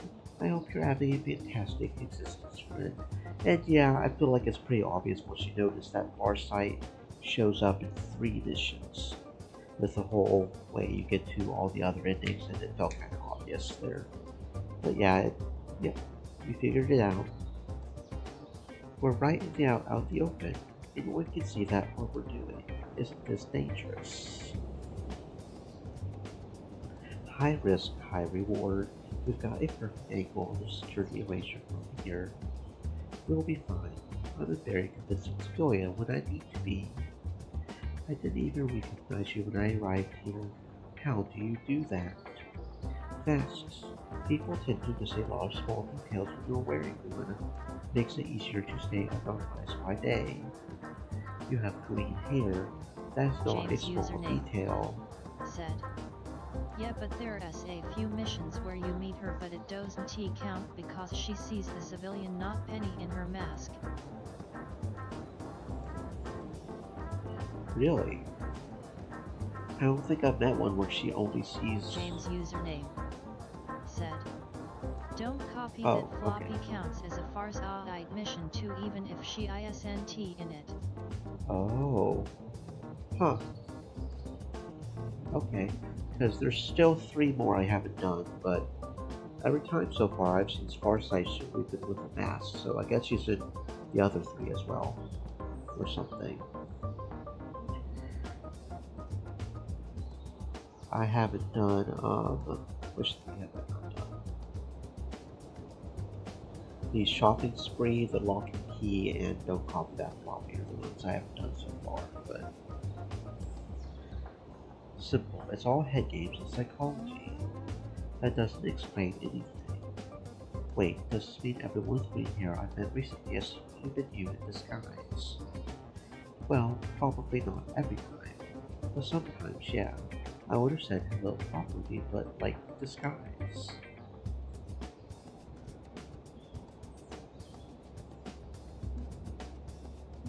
Why is it that I can see through all these fancy disguises, but neither of you two can? You're a weird gigaversal energy entity outside or something or other.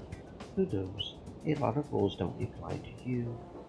Maybe I should be taking more advantage of that, like you might know what you know that I don't know or can't know. But for now, I've done fine without spoilers. Let's keep that ball rolling. Let's refocus. Got a joint to case. Getting any signal from up there? It's airtight.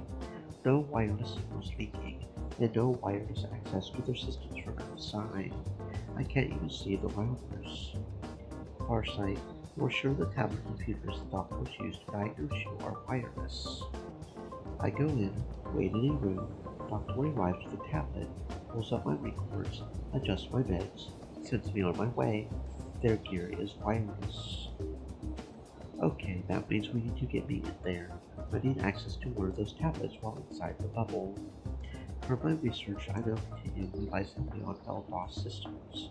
We've cracked those before, with rating glitchily made using this company. Continuums of bed with Lenny made. That's a weird coincidence. One conspiracy at a time, please. Even if you get me in, the place is a black hole. No blueprints, no records, nothing. This is not looking good. Relax, we've got this. I've already figured out our entry point. What? You found a secret entrance or something. Let's make this an object lesson. Maybe teach the hero a few useful new tricks. Tell me what you see. Don't look for sneaky hidden doors. Just literally tell me what you see, how it all works. Okay, it's a clean faculty. Only way in and out is through the decontamination pod. Security checkpoint between the pod and building. I guess we could fight our way in through that checkpoint with larger arms, so we would need... No fighting. Try again. How do we get in? I don't know. I don't think about that stuff like that. Heroes just go in, usually. People like capes.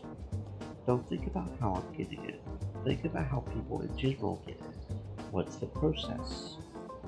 The scientists park their cars, go to the decon pod, suit up, swipe their identity badges through, and it's off to work. What do we need? Badges. We're going to steal a badge. Right track. Good. Keep it going. Keep it going. What problems do we hit if we steal a badge outright? I can see her making an effort to think through this. Heroes tend to favor direct approaches. Efficient, forceful. Finding the sneaky gambit isn't common, especially when you have superpowers to fall back on to protect you. The badge photo won't match the face. If they do more than a cursory check, they'll know it's stolen. We either need to modify the badge to forge it, get them to only give us a cursory glance, wave us through. We need a distraction. Something so the guards aren't paying a lot of attention as we buzz through. Impressive. Didn't think you'd jump to the distraction play so quickly. That's one of the 3 plans I've got in mind. We can't make a flawless forged badge, not without prep to isolate it, steal one without its absence going unnoticed. I may not have time left for that.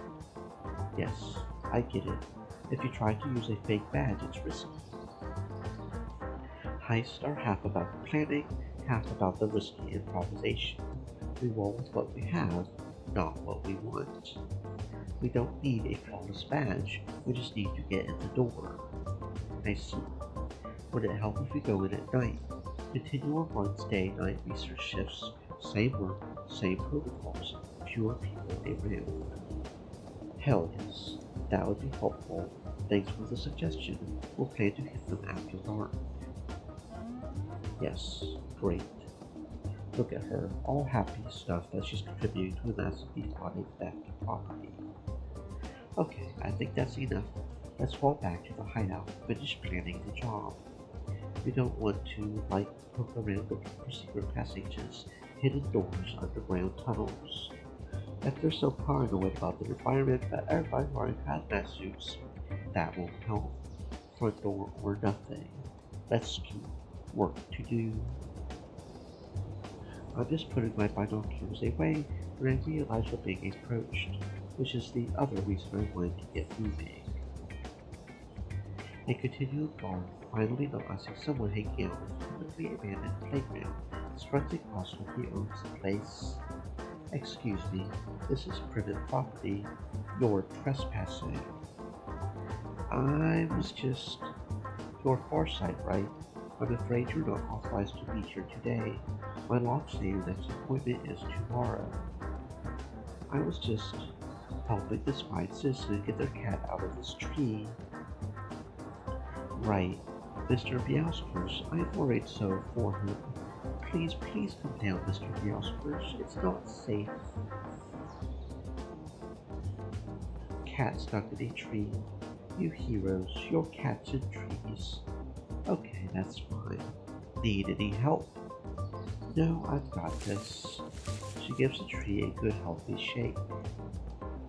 Gives some props down into my waiting arms immediately, his claws dragging lines in the bark as he falls. Another good deed done by Farsight, as you were, citizen. I'll admit, that's a first for my playbook, using a hero to do a cat in a tree con. What do we name it? All good toys have a name.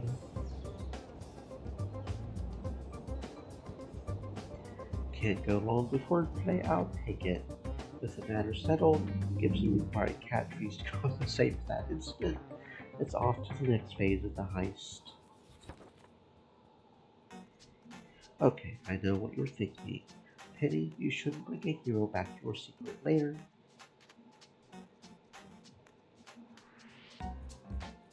I was thinking about tacos. Tacos do sound pretty good. No, focus. Hero villain stuff first, tacos later. If I'm gonna make this whole bathing and cake thing work beyond one night of awkward romantic bubbling, I gotta make the effort. When I throw open the door to my apartment, I make sure to present it in bold, dramatic fashion, befitting a super cool villain she can't respect. Behold, the secret lair of the notorious Penny Larceny. Clearly, you're impressed by my wicked den of sin, crime. That's the TV, that's the couch. Don't sit on the left side of the couch because that part's broken and will collapse. Over here, I have my comic book collection. Well, some of the wrong boxes. 2 of them got water damage with the ceiling rotted away. If you need to use the bathroom, it's the second door on the right. There's a 23% chance it'll flush up instead of down. Are you hungry? I've got some leftover pizza. Where did I put it? I brush a stray cockroach off the lovely cardboard box, pull out a slice. Here, help yourself. Any questions before we begin our heist planning phase? How? How can you live like this? Cheaply. I pay no rent because the building is condemned. As long as you avoid the fungus of the West Wing, it's not bad. We usually have 2 out of 3 of heat, electricity, water. 2 out of 3 ain't bad. Seriously, there are way worse layers. You should see where Rat Hole lives. It's literally a hole full of rats. Okay, pack up your stuff. You're staying at my place instead. I've got plenty of room in my apartment for a guest and their cat. I won't take no for an answer. I know you have your villainous pride. Probably really don't like charity. I can't stand the thought of. Yes, okay. I was expecting that to be harder. Look, it's better than most slayers. I'm not going to deny this place is a fucking home. Hey, I'll take the invite. We go out on one date. I'm already moving in with you. I just don't like the idea of you sleeping under a collapsing roof, that's all. It's okay, I get it. I'll keep my hands to myself tonight, too. Joking. Point is that I'll respect your boundaries. I mean, shit, it's been one date. Right. Joking. Okay. That is a tell. Of course not, but maybe, tell. Note to self, do not let Amy play poker. She would lose her shirt. Note to self, let Amy play poker. She would lose her shirt. Okay, and now to plan the job. I roll over my portable chalkboard and we get to work.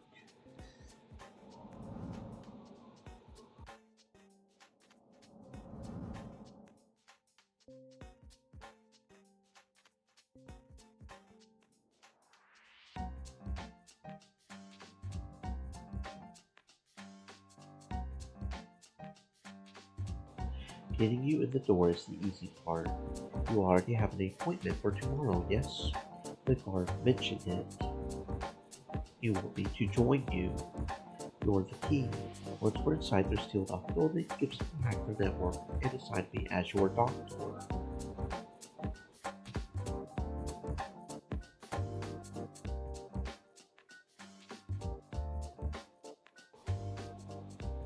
That'll authorize us to grab a tablet and access your files. We'll look up the information together. But to get Gibson and me through that door is trickier. I've got 3 possible ways of passing that security checkpoint. We can pick the one we like the most. The risky option is to cause a distraction. I swap a fake badge for a real one while in line. Slip on through while the poor smug is getting hassled by security. Just hustle myself on through. Plus, continual attacks use hazmat suits. It won't be company. I can smuggle Gibson in down my pants or something. Yes, that does sound risky. It's relying on a chaotic element which might not shake out how you expect. Well, if that one's not to your liking, another risky option is to steal a badge, bluff my way in, convince the guard that the mismatch isn't a big deal. That's the part we in the trade call social engineering, making the mark do what you want them to do. We're just going to walk up, lie to them. I'm a pretty skilled liar. It'll work. Doesn't require a big splashy distraction. If that one's not your cup of tea, Gibson and I walked in right on through without any badge whatsoever. They'll shoot you, like a log. Not if I'm a hero. They don't need a badge to go in. People like capes, remember? I pretend to be a cape with an animal sidekick, put on a good performance, make another excuse to be there. They wave me in. Every one of these ideas is terrible. No, they're risky. Risky does not mean terrible. I can make any of these 3 work. Yes, it's a gamble. Risk is part of the masked life, Amy. We place our bets, see them through, because this world doesn't give us anything. Other masks live like this too, betting everything they have, betting their freedom, their life every day. Not like we have a choice. Just setting foot outside of your lair opens you up to a best of your living as an outlaw. That's not right, just, good. I don't make the rules. I do. Me, people like me. Now I'm asking you to bet your life on saving mine. I've agreed to do it. Why though? Just because you've got a crush on me? No, because I choose to. Masks act while capes react. Masks choose to act on their beliefs, their desires, moving by their will alone. If we risk, it's because we want to take the risk. Me, I want to risk this for you. I won't deny some of the less idealistic masks do it just for cash, favors, self-amusement, hardly noble causes. Even if you offered me nothing, I would do it gladly. No guilt, okay? I had plenty of opportunities to say no. I'm saying no to saying no. Deal with it. Okay. I'm going to worry regardless. Okay. Which of the 3 schemes do you want us to run? I'm going to let you decide. Not because I want to abdicate responsibility, because I want to know which one's best in your professional opinion. You're clearly trying to explain how masks do what they do. Like this whole mission's a series of lessons. Teach me. Which one do you feel is the strongest? If I pretend I'm a hero, I earn refuge and audacity. I'm a comic book expert. I know how to sculpt a character out of those tropes. I know it's exploiting the goodwill of others, typically seen as evil. You have to consider the context. It's continuum. If they're going to exploit you, a kind-hearted hero, they don't deserve an enemy who plays fair. Yes, I guess the names are justified by the ends in this case. Usually it's tricky to know where to draw the line. Sometimes you're up against the darkness you have to confront with all strength. Okay, thanks for walking me through it, Penny. I think I've got a better understanding now. With that settled, let's pack up your stuff. Get out of here. I think we both need to rest up before tomorrow's heist. Okay. I grab a pair of hefty duffel bags from behind the couch. Fresh clothes, costumes, grapple gun, dry food for Gibson, my most valuable comics, 100 untraceable bills, toothbrush. I'm ready. You're ready that quickly. A game. Masks. We're ready to bug out from a hideout at a moment snow ice. I can come back, grab the rest of my loot after the caper's done. Shall we depart? Okay. You want to grab tacos on the way to your place? After some sneaking around, we smuggle one cat criminal, into a heroic homestead.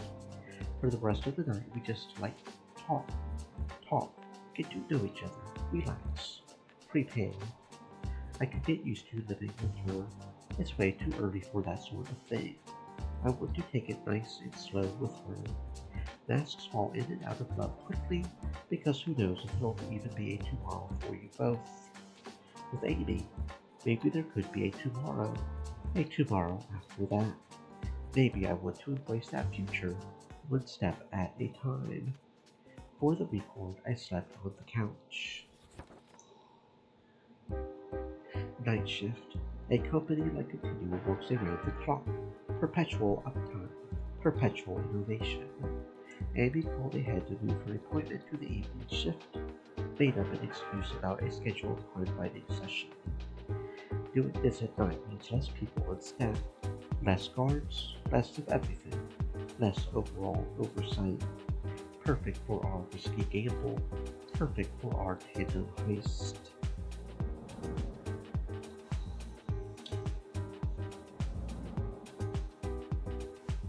Tonight, I flex my acting talents a bit, wearing the closest I've got to a heroic costume, my evening formal wear. Being a mask or a cape is all about being completely out of place. Garish colors, weird accessories, flashy logos, distracting, memorable. My bigger fancy finery will work just as well, considering I'm in line to enter alongside a bunch of eggheads in hazmat suits. It's certainly attention-grabbing, as the guard stops me outright from entering. This is a private science faculty, not the Sydney Opera House. Move along. Gadzooks, man, let me pass. My arch nemesis, the immortal Supervillain, has infiltrated this house of physical sciences. Only I, the amazing Rando, star of both Simon Screen and the new thing Talkies, can thwart this evildoer. Myself, my fine companion, Felix Fortuna. What? Surely you have no eyes the Supervillain's nefarious trespass, as you are the night watchman of this locale. By Jove, he must have used his alienist powers of the occult to hypnotize you. That dastardly fiend. Have no fear, citizen. Allow my entrance. I shall purge this foul scream from the premises. Wait a minute. That cat looks familiar. Crap. This must be the same guard who could find us at the park. I look different enough to pass. Gibson sticks out.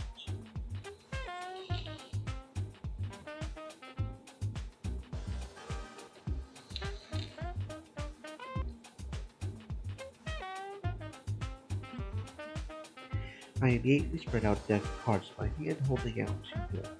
Pick a card, any card. I don't want to pick a card. How am I to provide my bona fides if I cannot demonstrate my heroic magical talent? Good sir. Please select a card. Fine. 3 of clubs. No, it's... When he turns the card over, 6 different copies of the 3 of clubs spill out of his hand. Ta-da! My mom taught me that one. It's all in the list. How do you? No, never mind. Honestly, don't care. Fine, fine. You can go in. I'll have to log your visit, of course, but go on in. Coordinate with the project director on site. He's in the East Wing. Thank you. Onward to justice. And Gibson and I stroll right on in, without a worry in the world. I'm having a hard time believing that scheme worked, and a harder time with the fact that they let us waltz in without any decontamination protocols or protective gear whatsoever. We are heroes, it would clash with our costumes, and maybe it's not that dangerous in there. Or they don't give a damn if we get irradiated because we're not with Continuum. Yes, okay, that's a concern. Let's get out of sight and change into a suit fast. That's not like I want to be the amazing rando all night. The goal is to slip in as an employee. So I find a locker room, a reasonably sized suit, and swap costumes, with Gibson hiding in a suit with me. This place is uncomfortably familiar. My family died trying to raid one of these labs, and here I am now, in a bulky hazmat suit, trying to raid a noble one. But that's my choice. That's my risk. I'm doing this because I want to. For Amy. For myself. Not that it's any less worrying. At least it was a choice I made. Now it's on Gibson to get us what we need. You okay in there, Gib? Gibson peeks up from his hiding spot within the suit. Isn't that adorable? We did take a shower before the heist, right? Kinda musky in here. All I smell is grumpy cat odors. Now get to happen before someone not ices the kitty-shaped holes in my clothes. Right. I'm on it. Now that we're inside the shielding, I've got wireless access. Okay. Farsight's in a waiting room while the system assigns her a doctor. I'll just slot us in there instead. All done. We're assigned to the West Wing. Section J, room 301. It's disused, empty. Good for us to squat in for a bit. Great. I take back any accusations of you being smelly. Let's move. Disused, empty is underselling the room 301 experience. Looks like nobody's used this place in weeks. Hopefully not because of a chemical spill or anything nasty like that. Honestly, it's laid out a lot like Doc Mayhem's lair. I guess there's a template for this sort of medical stuff. Right on time, Farsight arrives, looking a little confused as to why she was routed here. Doc? Hello. Dr. Larceny, at your service. Please change into one of those skimpy backless hospital gowns. We'll begin the full body examination. A penny. Relax, you can keep your clothes on. For now. Glad you see you made it in. I was a bit surprised to see a Dr. Johnson cast to my case tonight. Yes, that's my usual alias. Jane Johnson. Like it? Wait, you use the same alias on every job? Nobody, not ISIS. I think we've pretty well established how often people overlook stuff like that. No need to beat it into the ground. Gibson calls it the Miami Vice rule. He likes old media. Speaking of Gibson, time for you to hop out. Get to work, buddy. Finally. I've completed the remote hack. You're now Foresight's official health practitioner of the day, with tablet access. Sync one up to me. I grab a tablet computer from nearby, holding it out for Gibson to hack her cat in the door. Okay, moment of truth. How badly is Continuum lying to me? Like, this file is written by doctors for doctors. I can barely read this medical jargon. Skip a bit forward. Maybe we'll find something in plain language. Meanwhile, I'm chasing out of the suit for now. It's too damn hot. Okay, 3 examinations ago, you got what looks like an intern examining you. Fortunately, he wrote in something vaguely resembling actual words. Due by mistake.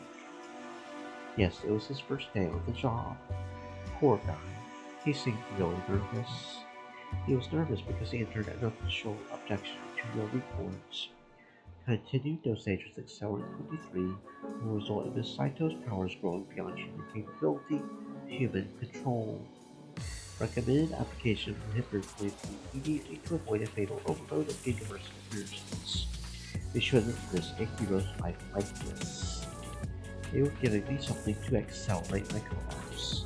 They told me the treatments were to fix the problem. There's a follow-up. Objection noted. Overruled. Project Director requires data from an overload scenario. Continue acceleration. For the promise of our infinite future. End of record. Also, they attached an official demotion for the guy who complained as a warning to others. That's how it is. They want me to die. They want me to die just so they can see what happens when I explode. Sorry to say, it's not that shocking. Continuum are complete bastards. Again, they killed my parents. They practically raised me. When I had my accident, as part of the legal settlement, they helped me develop my powers. They sponsored my heroism. They pay my rent.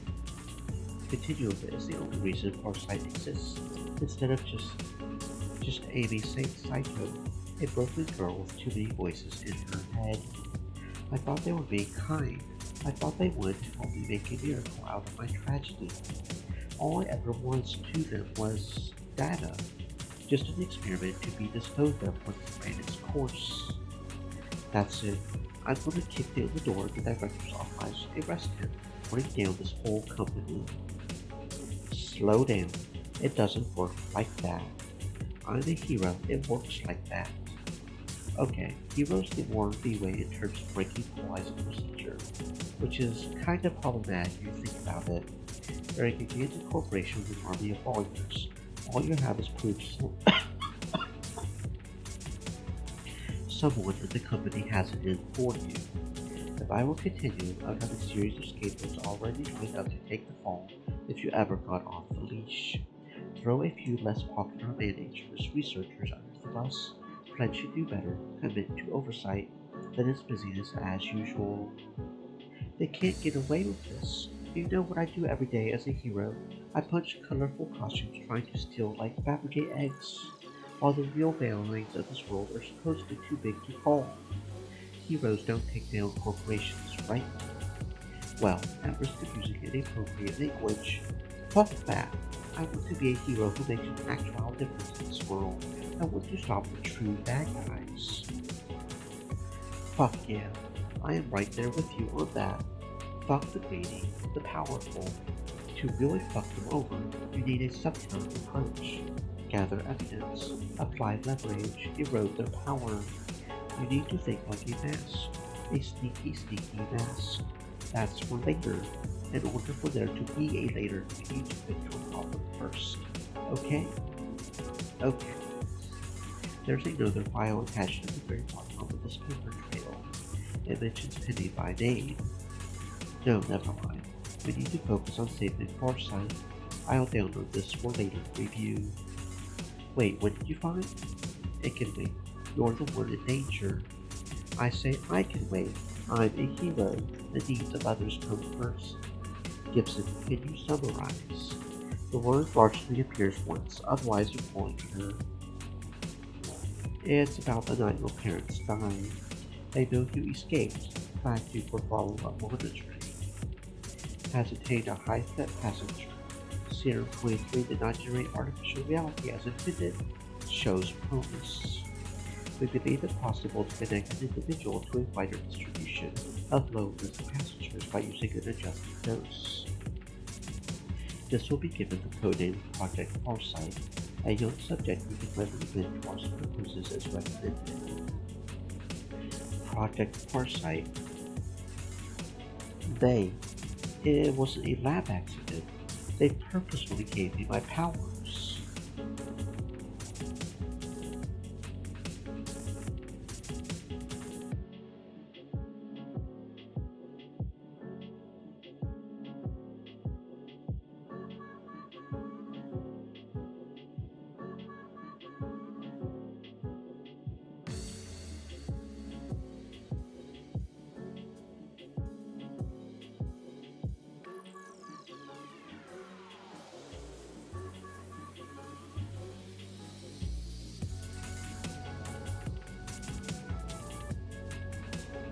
Now they're trying to kill me with them, just for scientific curiosity.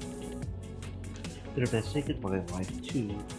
All the more reason we need to team up, burn this place to the ground. What's the stuff about passengers? That's what they call our head voices. Okay, what are you hiding from me? Is this another no spoilers thing? No, never mind. Amy's situation is our focus right now. Hang on. File addendum. Maximum danger warning. If the passenger obtains a moving ability, comes into contact with Project Farsight, which is when any alarm sounds across the entire building, the public and business system crackles to life. Warning. An imposter posing as a hero has infiltrated the building. Begin security lockdown immediately. Okay, out of time. We need to find that inhibitor drug you perseveringly did. Right freaking now. Right now. Don't get caught. Should we retreat? Case to join. Plan the job. All of that. Time to learn the final lesson of mask life.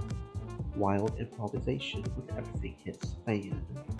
If we fail now, we may not get another chance at this. Gibson, where's the drug located? East Wing, Main Research Lab, Biochemical Cold Storage. Okay, can you crawl your way out of this place through the ducts, get to the rendezvous point? The layout's similar to the last continuum faculty we escaped from. I can get out easier than we got in. You sure you don't need me? Honestly, keeping Gibson would make this simpler. I'm not risking his life while I risk mine. That's also what I choose. Go. We'll catch up. Amy, you and I are getting that inhibitor drug. Okay, let's do it. I open an airman panel. Gibson scurries away. Good. He'll be safe. What's the play here? How do we reach the east wing of the faculty without getting caught? That's your cue. How are we doing this? Let's collaborate.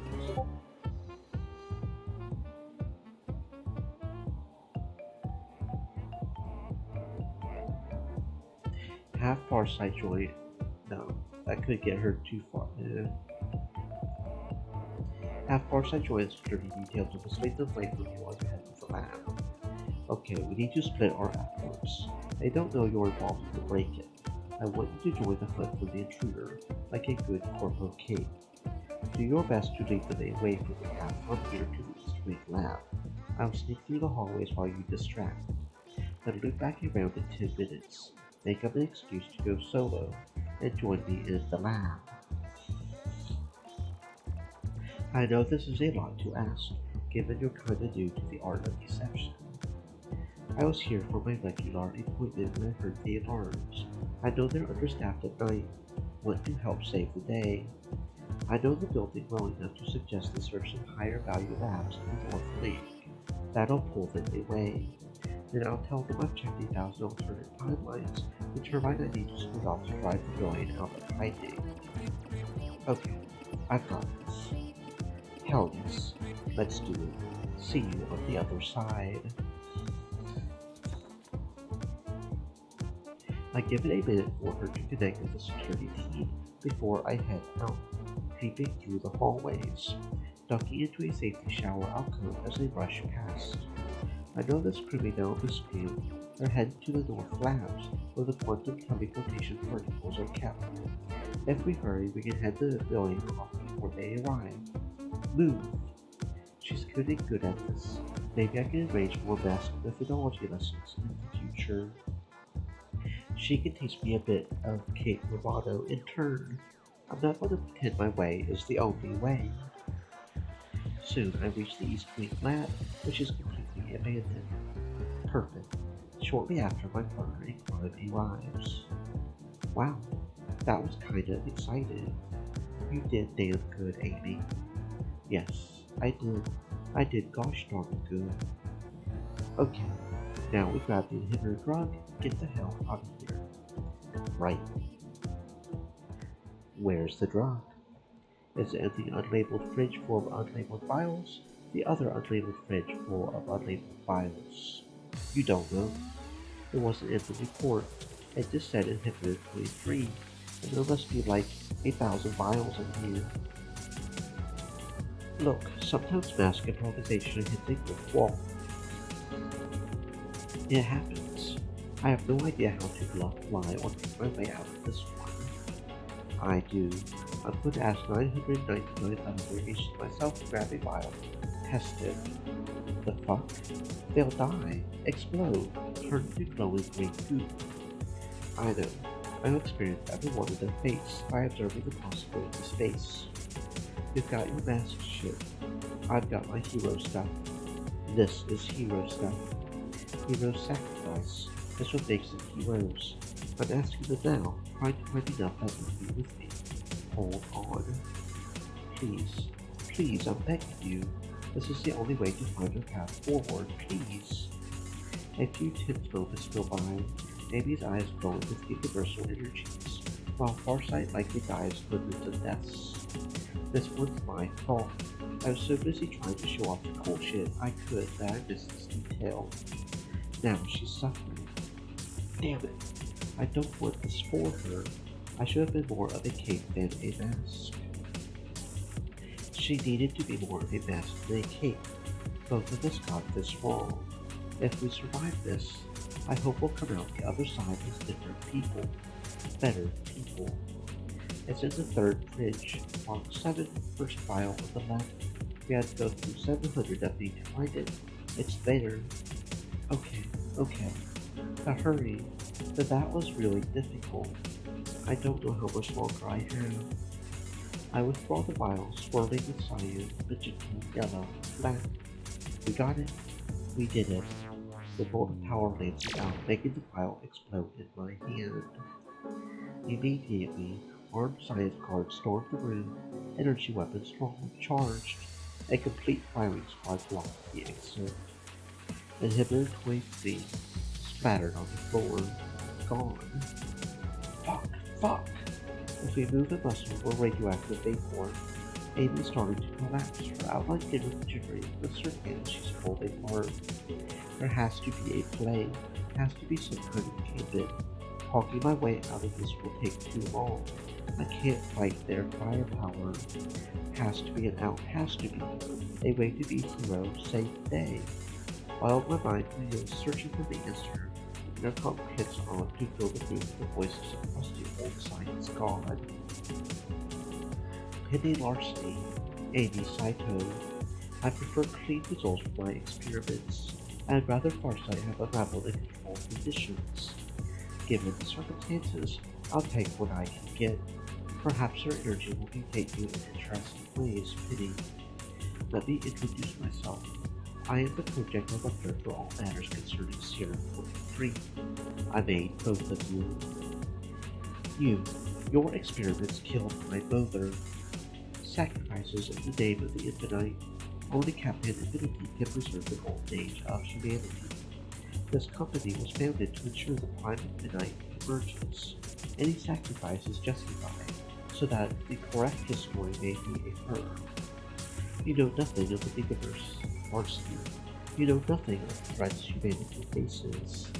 You know nothing of Patient 23 buried within the CDC. You know nothing of the prototype reality which RealWare plans to launch. You don't know about the City of Angels, the Orbitals, the Doormen, the Summer Winter Crowns, the Gigaverse, and they wash in pure chaos. Only Captain Infinity, a god created through the rationality of man, is capable of bringing order, culling the dangerous timelines. If Amy Saito doesn't fulfill her destiny of providing valuable data through her death, humanity's greatest champion will never be created. In summary, your deaths are lamentable, required. I could help create Captain Infinity, my childhood hero. Amy, no, he's a criminal. You saw it yourself. He causes as much disaster as he prevents. Ignorant children, thinking they understand the flow of time. Only the infinite knows its ebbs, flows. Only he knows the purpose of tragedy. Without tragedy, there is no rebirth. Sacrifice is required. Infinity will sacrifice anything, everything for humanity's legacy. You cannot escape this fate, either of you. There is no potential left in your timelines. Your passenger can do nothing to save you. The passenger. Okay, that's how it's going to be. It's time for you, me, to be big dance heroes. I sacrifice you, but you save 80. Ready?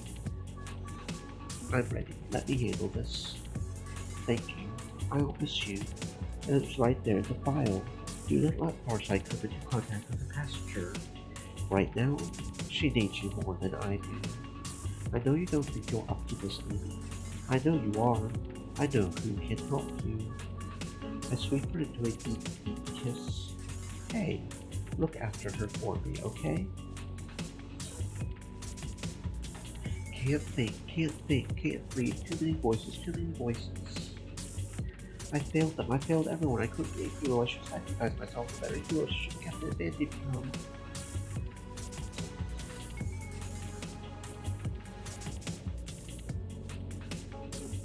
Amy, focus on my voice. I'm with you. I'll help you guide you through this. What? You don't sound like me. It's only me out there. Only me across the gigaverse. Only Amy's psycho. Penny's head voice. You're Penny's passenger. It's too late. Can't silence it. Can't focus. Can't do anything. Come apart. It's too late. It's too late. If my death can bring us Captain Infinity, that's a worthy sacrifice, isn't it?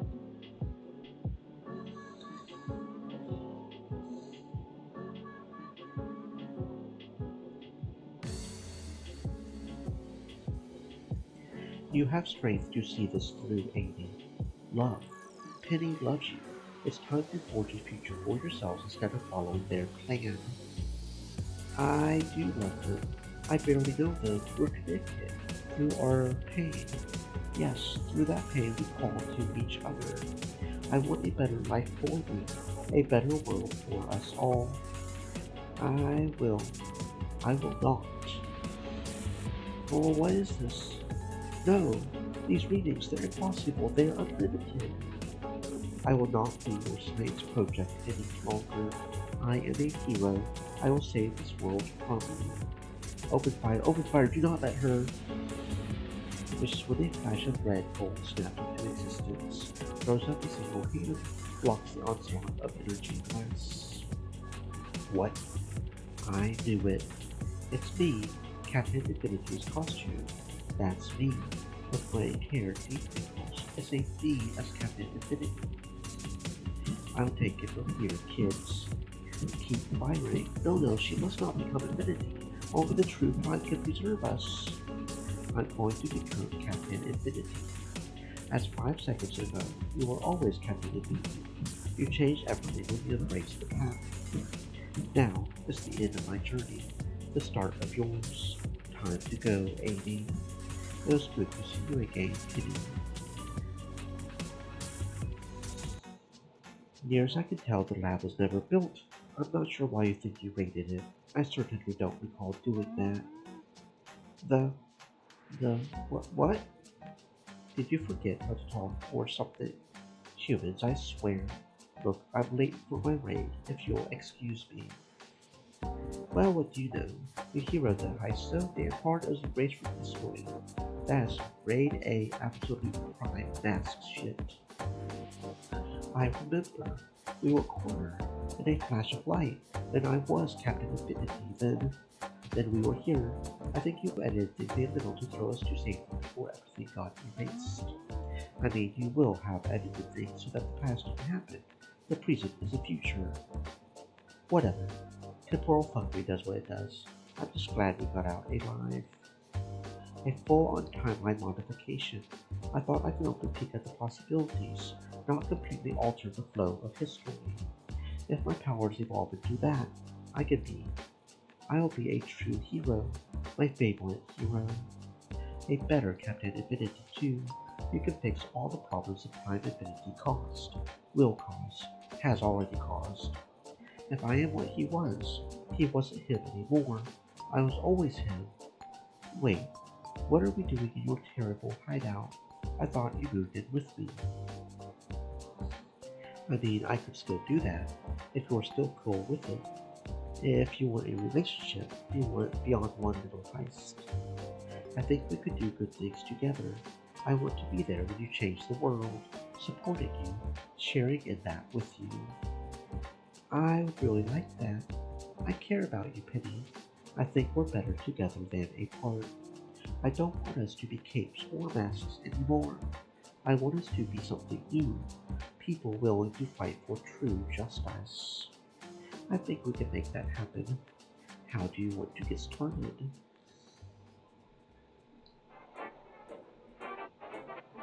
After going through a few months of fall from continuous tampering, Amy had the strength to keep the voices from overwhelming her.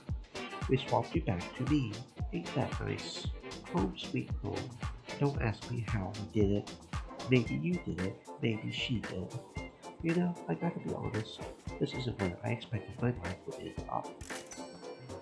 Amy and I are a pair of vigilantes now working to fight corruption, greed, to drag evil out of the shadows, expose it to the light. We don't have an official ship name or a comic book line. Our efforts are making a real impact in the world. She's talking about marriage. I never thought I would be able to afford it. Maybe we should. We don't know when, if this version of her will truly become Captain Infinity. We should explore our love while there's still time. Penny, do you think we should move hideouts again? I think we got the King in Yellow pretty mad at us when we raided his data servers. Probably, yeah. A lot of dangerous people out there profiting off of owning the world. Doesn't mean we should live in fear. Be careful. Sure. Won't stop us from dragging their secrets out into the light of day, right? Of course not. I'm proud of the work we've done. I won't rest until all the villains of this world see justice. Except Ghost Pepper. We like her. Yes, she's okay. Are we going to her charity barbecue? Domestic life. Sort of. In my line of work, you learn to look at the big picture, crafting your design for it one step at a time.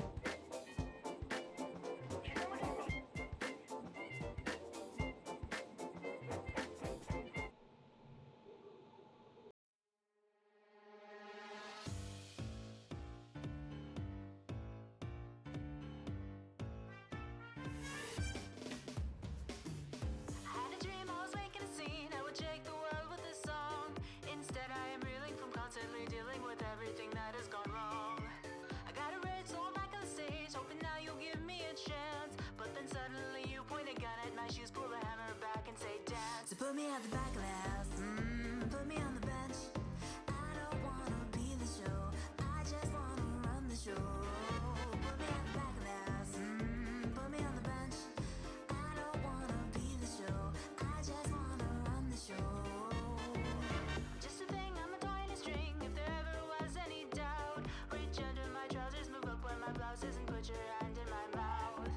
Was in the know, all those hustling blows, say it's worth it all for the fame. But I painted my face and I've shown you my lies, and I've had enough of this game. So put me at the back of the house, put me on the bench. I don't wanna be the show, I just wanna run the show. Put me at the back of the house, put me on the bench. I don't wanna be the show, I just wanna run the show. Stream Elements said, "Stay moist, my friends, hydrate."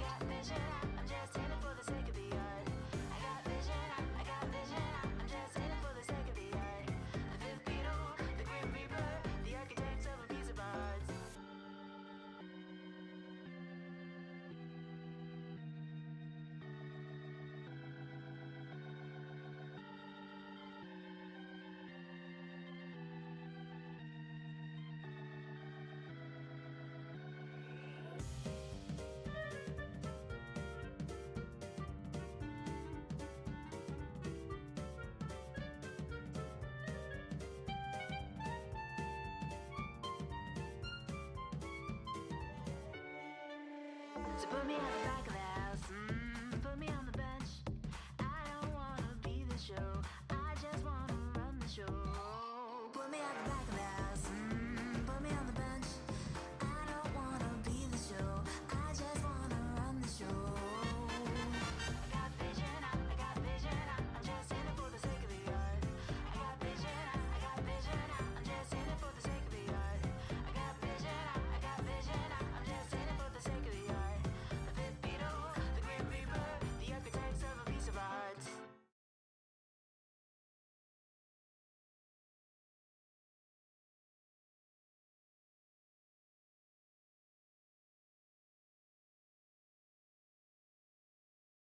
Okay, what horrible end world are we getting this time? We helped everyone. We reached out to everyone, did everything we could. No stone unturned. By all accounts, I'm a big damn hero. I'm friends with 3 powerful villains and a major heroine. I checked all the boxes. Why is the world still so shitty? Crime's on the rise, recruiting more. Kate Book 2. Monet's in scarce supply as it's vacuumed up by the wealthy. The climate's collapsing, nations are falling into authoritarianism. Generally, life just keeps sucking the same way it always has. Did I not do enough? Did I overlook something? Is this just how the world's always going to be? Guess I just gotta live with it. Food's getting more expensive. Gibson needs medical help I can't afford. It is what it is. Same old crap shit sack world. Odds are we'll all be dead soon thanks to that slow, inevitable collapse. Okay, so it's just a really very real world way of ending. Feels a little too real, but okay. Especially the food being expensive part. Okay. Um. So now let's get the Doctor's ending. He's the only one of the 3 main villains we don't have yet. I just wanted to go ahead and see if I did understand how to get to Farsight's ending. I thought I did, and I did. So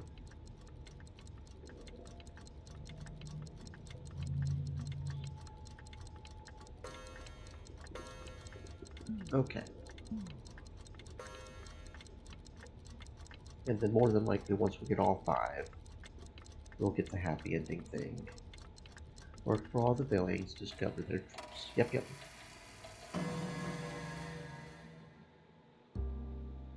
Okay. Skip the tutorial. I know we did. It's best if I don't tell you. Things didn't go according to plan. Skip the first caper. Finished. Pleased to meet you. Okay, so now we're going to do Dr. Mania. The only 2 we haven't done so far is Shopping Spree,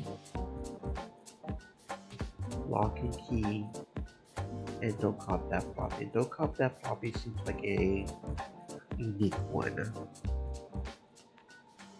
Experimental AI from a video game console. So I almost kind of want to have that be the 3rd one we do for the penny route. I don't know, that one feels odd. So I'm going to do a generic one for this one.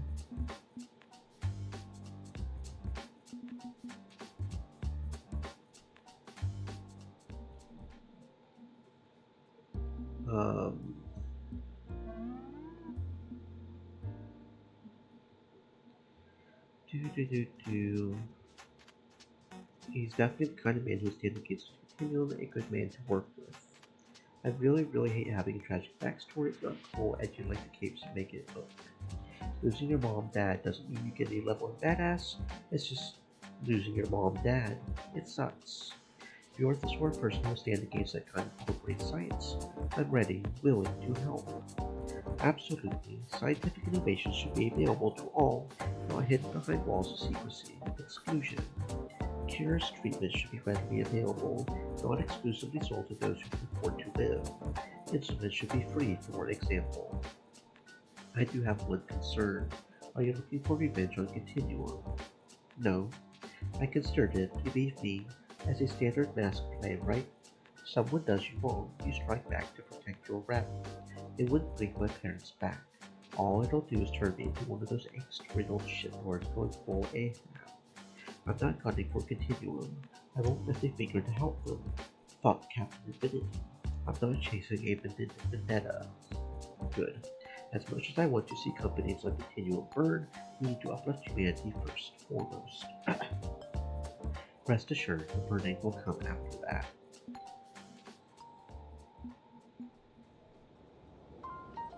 What?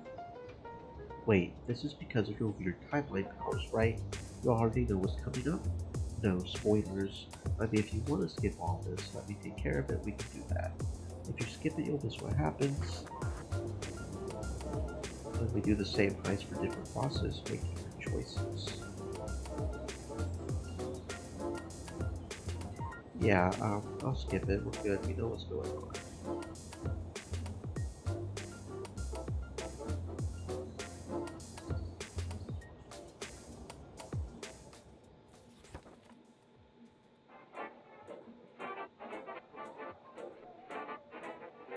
The shrink ray is broken. Look, I'm not a scientist. I don't know how to ray a gun. Something got messed up. At least I got the snatch. What? What?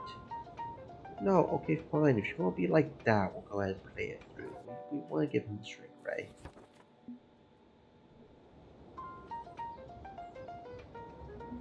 Okay. Not cool. Not cool. Fine. Miniature city.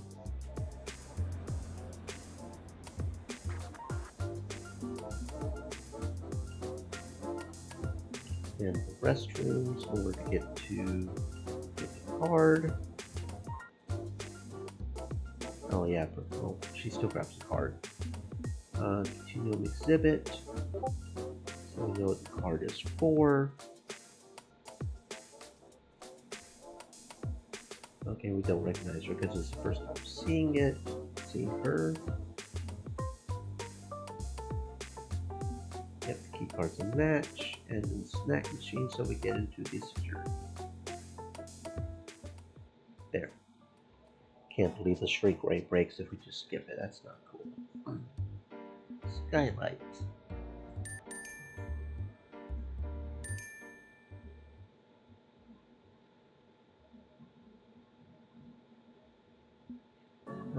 Help her out.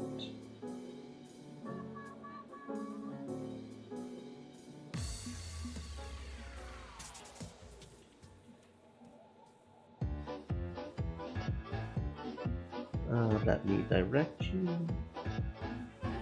Right. Turn around.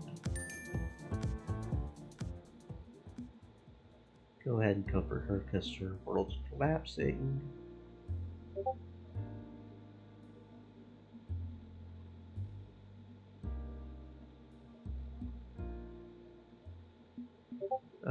Let's stay focused. You don't have time for romance, especially no Kate. There we go. I think we're off to a good start. It's nice having a masterwork who understands my ambitions. Soon this world will realize the error it made in turning its back on me. Meaning world domination, making fools pay for crossing you. Of course not.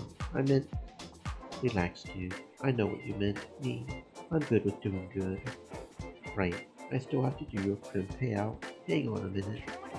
We both take out our phones to confirm the transaction. It's not up to me. Prim pay, picture pocket, and mine. The service fees I have to pay to work with you are ridiculous. This is barely enough to cover Gibson's medical bills. I know a doctor who can help you, one who won't charge an arm and a leg. I'll make some calls. Look, maybe you can't get stinking rich off Prim. Keep working with me. I'll see what under the table benefits bonuses I can wrangle. We'll figure something out, okay? Can I expect more contracts from you on Prim? Sure, works for me. I'm liking this guy. He's got a good head on his shoulders. I could see us making this a long-term thing. What do you think? You're really into him, aren't you? I'm in favor of you two becoming an item. It's been a long time since I met someone with genuine compassion for humanity. He's rough around the edges, with a strong heart. That's something I want in my life. I'd love to work with you more, Isaac. I think you're a good person. That's rare. I hope you can see me as a good person in time, too. I can already see it, Penny. I'd love to see you again. Call me? You kinda need to call me. That's how the app works. Right. Well, I'll call you then. Have a pleasant evening, Penny. Long day, long night, a productive caper all in all. Can't wait to see what comes next.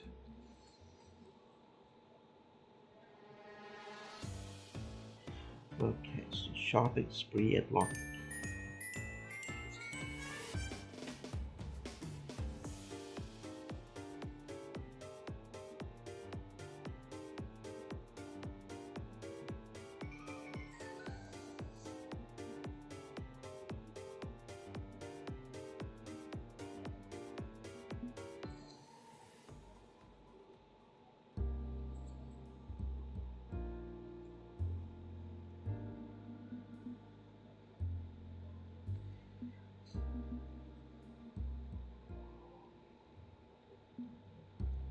Okay.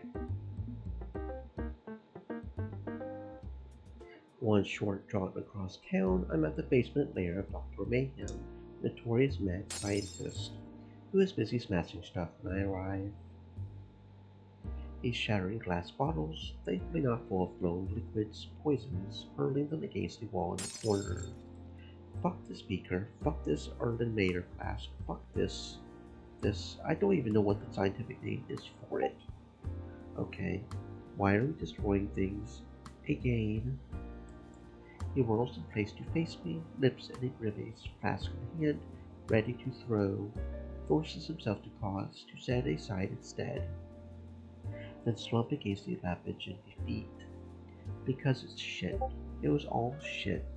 I ordered a full set of lab glassware, every single piece of it arrived cracked, flawed.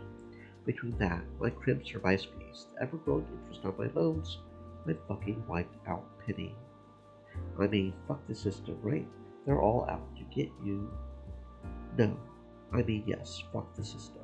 There's more to this than that pithy three-word phrase. I can't shift all the blame. I've had this tendency since plunging headfirst into outlaw status. This bad tendency to direct all my rage at the world. Rant. Ranting at the fools, foul miscreants who dare to defy the will of Dr. Mayhem. Kinda easy to slip into mask mode. I see what you mean. Yes, that's wrong. That's the wrong way to interpret events. It's too easy. Insisting I'm a totally innocent victim of society's avoiding the core problem. The unifying factor in all of my failures, the one constant in every single mistake is myself. As a scientist, I can't ignore evidence. I have to consider the theory that I fucked myself over time and time again. Not some shadowy nightmare conspiracy. Just me, constantly making bad decisions. No victim blaming. You're not at fault. The world is shit, yes. Penny, I'm the one who decided to steal company secrets, leak them online. All because my unassailable ideas demanded it. I'm the one who took those crappy loans. I'm the one who pushed for my dream against all common sense. Now, I'm the one who ordered faulty glassware because it's cheap. I didn't want to wait to find a better deal. I'm the one who chooses to get angry all the time. I'm the fuck up, the failure, the source of my own miseries. I absolutely will not become yet another mad scientist who refuses to accept any personal responsibility. If I ever go that far, building doomsday weapons, shit to destroy the world for being so cruel to me, just shoot me in the fucking head. I'll already be gone. I mean, he has a point. He's made mistakes. Everybody does that, yes? Is he truly the sole source of blame? Is he totally blameless? This is messy. What do you think?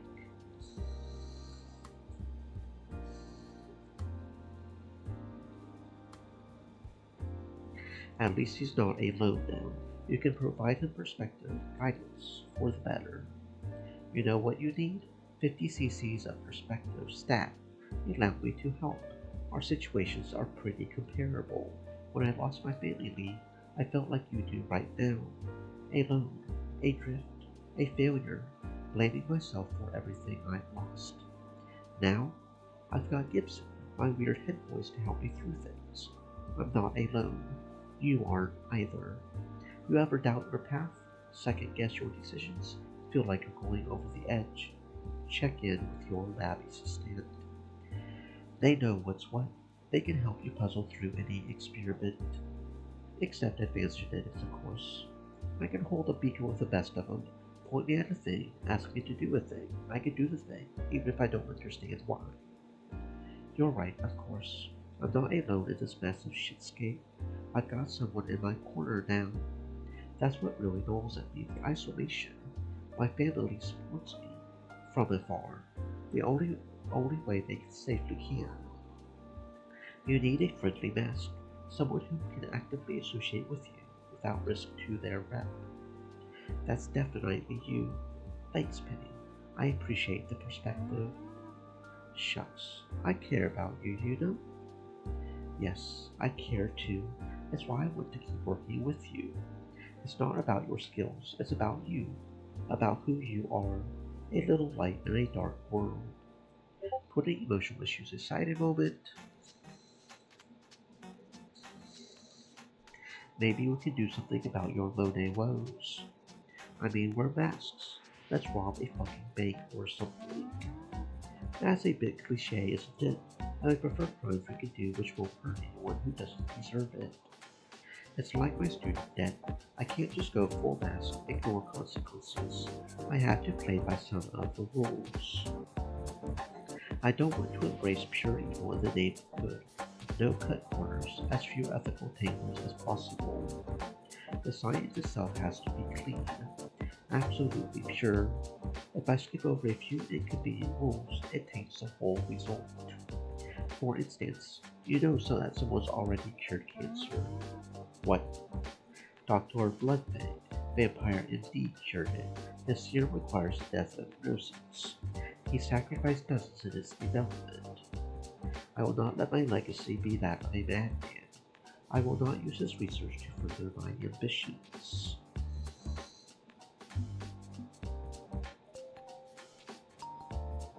I'm sorry, a vampire doctor? How did we not hear about a vampire doctor before? Vampire doctor. Vampire. Doctor. How the fuck did I not hear about a vampire doctor? Is that even a thing? Are vampires even a thing? I mean, he thought he was a vampire. Had the full Christopher Lee set of superpowers too. I mean, better Christopher Lee than Jared Lee Leto. In an ideal world, it's never more than time. Soon after revealing his cure for cancer, the dentist staked him in the heart, burned his research. Supposedly no copies remain. No scientist worth his bubbly beakers would use that research, even if it still exists. At least I would like to think so. We don't save the future by poisoning it. I know we're facing an uphill battle, wanting to do things the Kate way, while stuck as a mess, regardless of who's to blame for that situation. I'm thinking you, I, can do something about that. Our antics have purpose will push me further to the goal. One day, when I rise above the rabble who drove me from my rightful place in this world, they will speak the name of Isaac Marquez. Right, Isaac. They'll say that Dr. Marquez, what a great guy he is. Yes, a great guy indeed.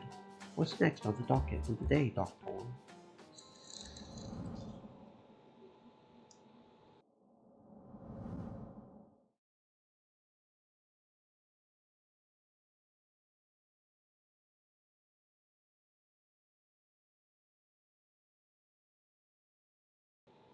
I kinda need you to rob a bank. Bank robbery? Yes, some classic masked shit. I would love to do a bank robbery. Hang on, didn't you just tell me that robbing banks was cliché? I'm not saying to loot the vault for all the cash you can grab. You need to steal a pretty specific item. When I was in med school, my mentor, Eric Vinterberg, told me he had a promising approach to cancer treatment in the works. Wouldn't explain what his methodology was. Wouldn't share his notes. Just said when the world was ready, he would be ready. Very dramatic. I had assumed it was all hot air. If you have a strong lead, why not share it? Why keep it a secret? To make some cash, maybe? Protect his investment. He died last year damn near penniless. If he was going to rake in that sweet, sweet big firm of money, and he missed his shot. I learned recently that he has a safe deposit box in a bank near his retirement community. He boasted that all his work is kept there. I need you to fly down south, bust into that vault, take his stash, get out clean. I don't know. You sure this thing's worth all the effort? If the guy was an habitual liar, then why trust his word?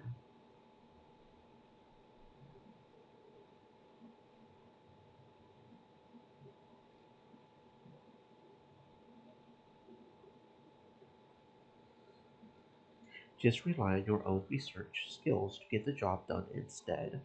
Get your own name out there as the great healer. Science isn't like that. One individual can't move a mountain. You have to build on the work of others. I want to know for sure if Eric is onto something. Breaking into a safe deposit box may prove fruitful.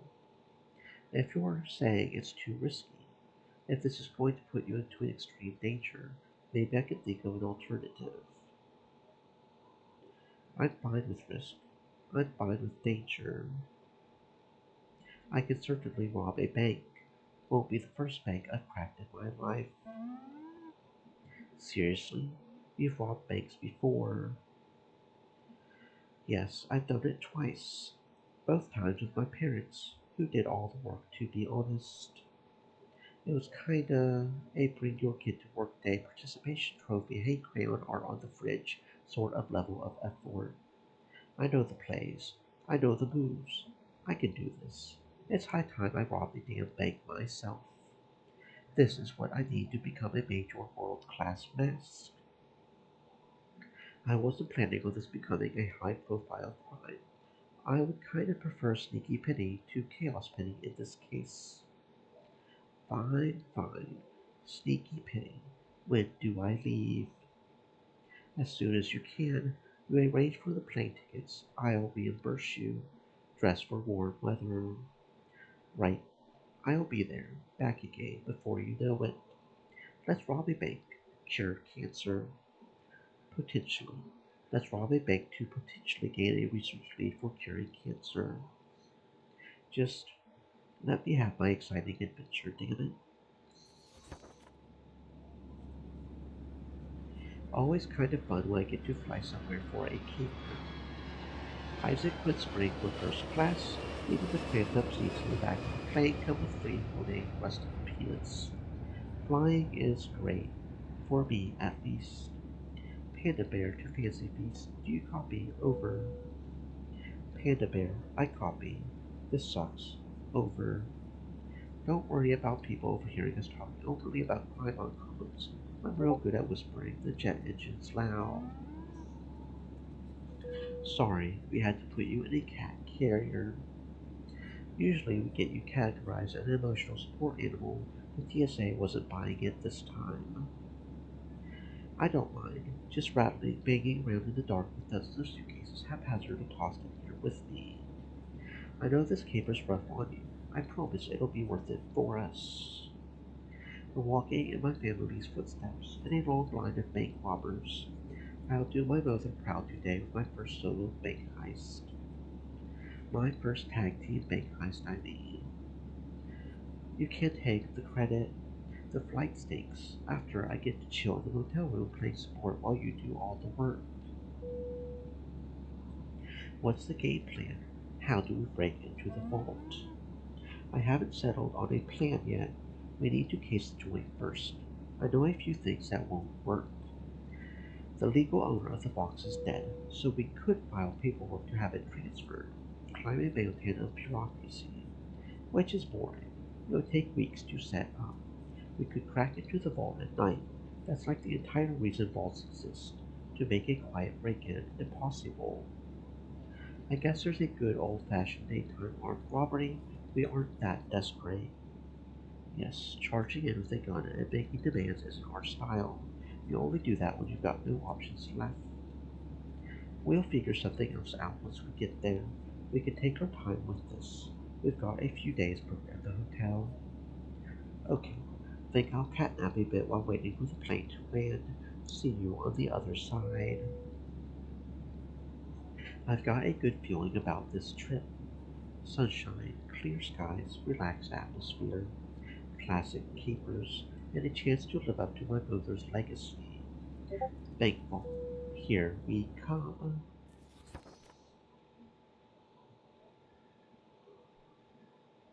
One day after settling in, I hop a rideshare to the bank. Just an ordinary one.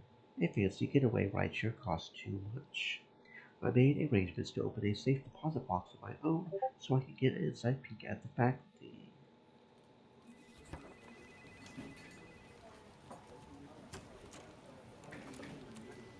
I arrived with plenty of time to kill before my scheduled appointment with a bank clerk, meaning I have plenty of time for casing the joint. This particular bank is on the ground floor of a standard multi-story office complex, buried in a downtown cluster. It stands as an ocean of air conditioning amidst a flaming hot state that's likely doomed in the years ahead as the climate shifts. Assuming one winter storm doesn't come along, Falcon's privatized power grid outlooks, resulting in riots, anarchy. The waiting room of the bank has plenty of posh chairs, nice plants, desks for financial advisors. Very mundane, very corporate. Thankfully, there's just enough movement of banking customers in and out to cover me as I scope the place, chat on my cards. I even brought one of my mom's old bank robbery checklists, all sorts of great things I could do to prepare for the heist. Won't have time to scratch everything off the list. That's okay.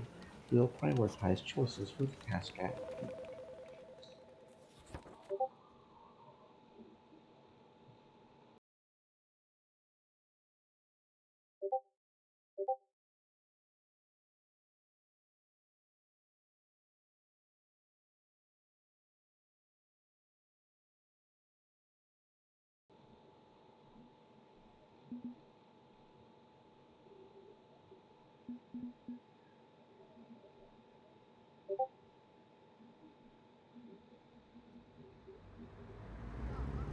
Loretta Larceny's Guide to Bank Profit.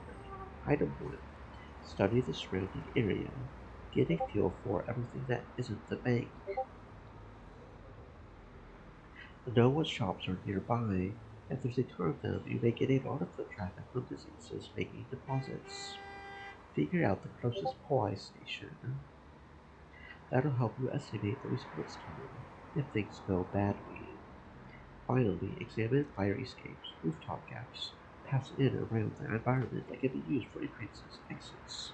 Fortunately, unlike in the olden times when my parents hit banks, I have access to a powerful tool known as a cat.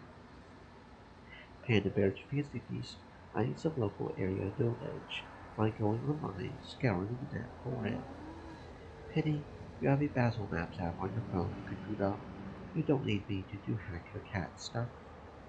I want you to feel like you're a part of this, just like my dad when he ran comps for us. Okay, I'll Basil that for you, I guess. This is a pretty miserable little city. Median income is tiny. Primary exports are high school dropouts, methamphetamines.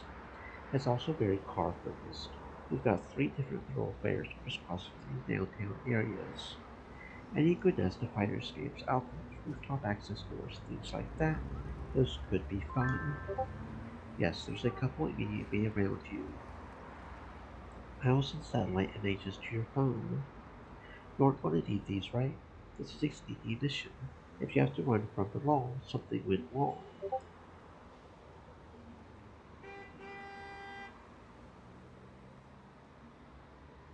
Can't hurt to prepare just in case everything goes sideways on us, just in case, right?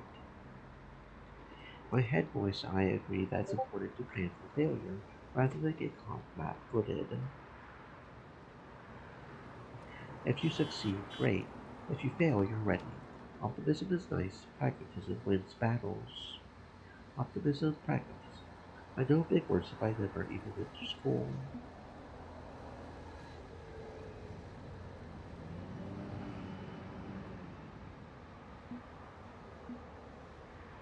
Yes, Gold Star, good for you. I think the building to the west is your best rooftop option for an escape.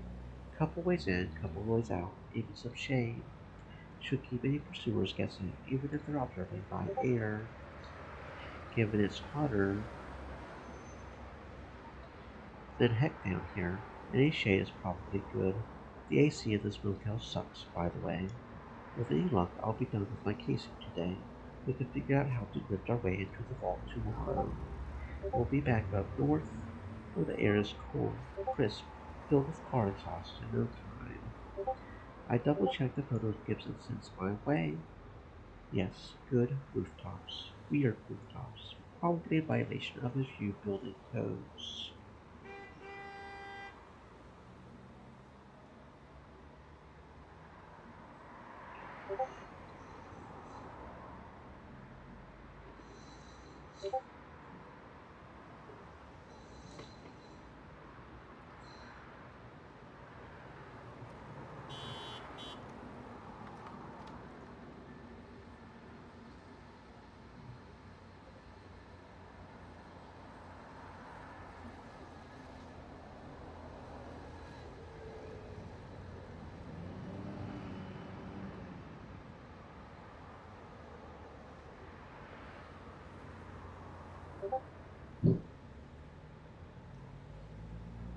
That's all I've got. Buzz me if you need anything else, otherwise I'll try to chill here. There's a documentary about birds on Earth on cable TV. I'll have to resist the urge to pounce at the screen.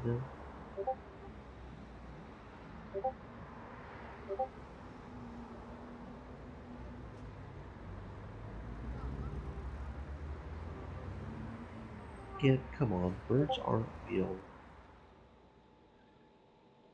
Okay, good research, just like Mom Dad used to do. What's next from the list?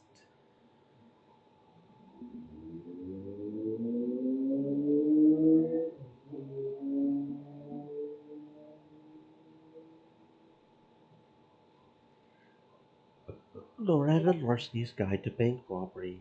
Item 4. Find alternate access routes. Which is a fancy way of saying see if you can enter the vault through the ceilings, the floors, the walls. The hole in the wall gang in Vegas did this play all the time. Not every vault is a perfectly secure cube of steel concrete.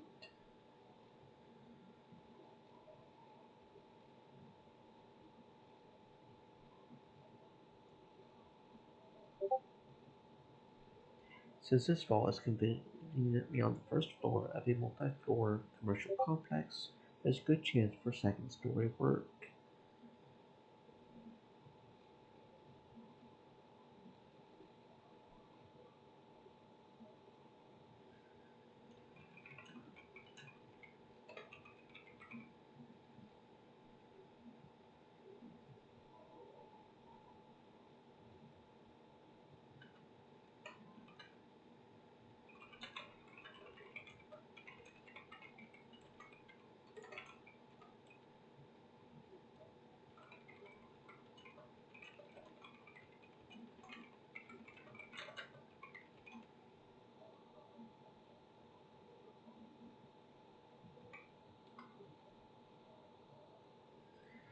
Since this vault is conveniently on the first floor of a multi-floor commercial complex, there's a good chance for second-story work.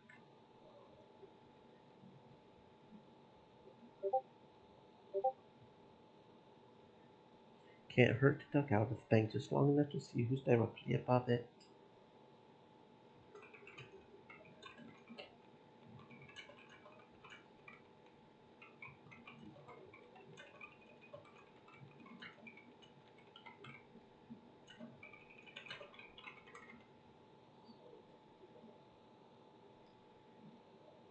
I walk past a law office, a pawn shop, a few empty stalls to find an inner courtyard, and an elevator leading up.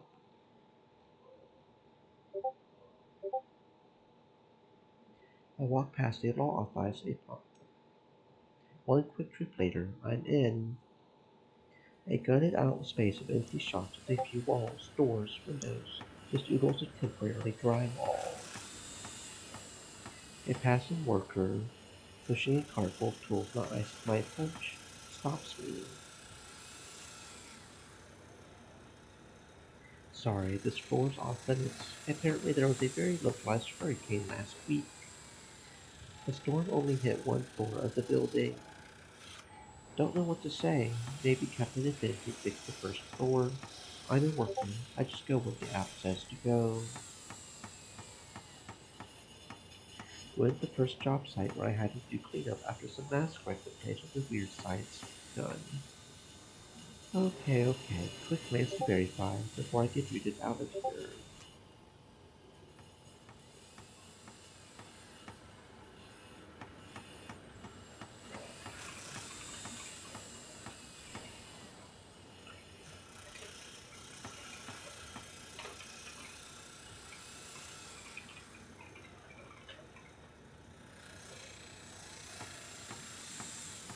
The space above the ball isn't developed. I can see a solid chunk of concrete where it should be. Slightly different color from the flooring. I won't be breaking in this way, now that a full crew some seriously heavy tools. I guess my dentist moved that location without telling me then. Typical. Sorry for the bother. I'll get out of your hair. Just before I escape, I slip a small battery operated drill from his tool cart the moment he glances away. Won't bust through a concrete floor. You never know when you need a very speedy, very loud lock pick. Okay, back to the bank lobby. Maybe this will be the route we take in the eventual caper. For now, it's off limits. What's next?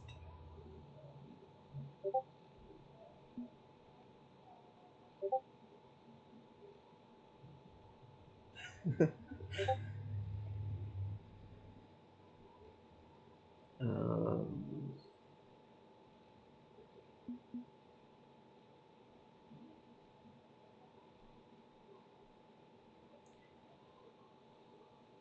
Laura Larcey's Guide to Bank Robbery. Item 2. Check local newspapers. Get a feel for what's happening in the area lately. Are local newspapers really a thing anymore? Like, do they exist? I could just do a social media search. There's a newspaper right here in the bank's waiting area. What luck. Let's see. What's happening in this town lately?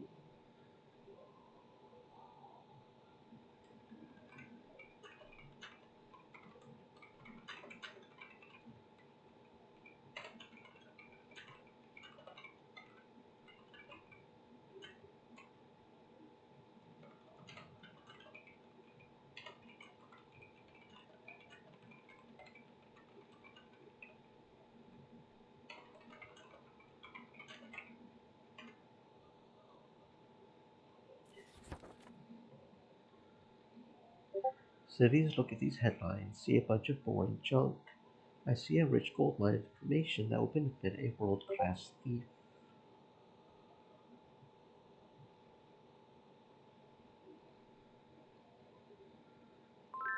Even the weather report's useful. Rain tomorrow? That makes tomorrow the best time to hit the bank. Fewer people around.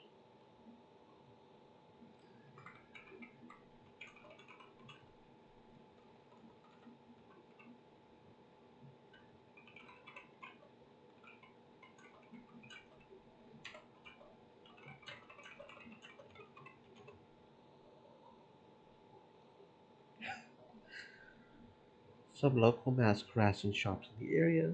Okay, that's good. Maybe we can leverage that. If something goes wrong, we find a way to pin our crime on this cattle rustler character. Not a lot of honor among thieves, honestly.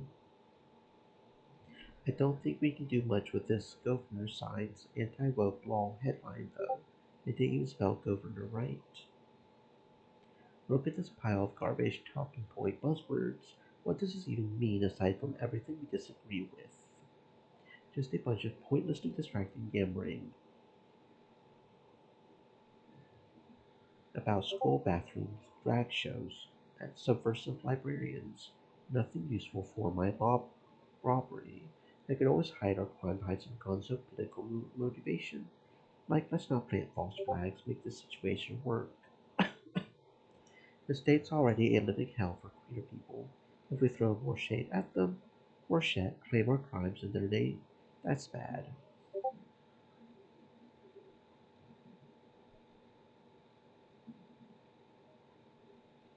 Are things really that much better up north, though? People have it bad everywhere.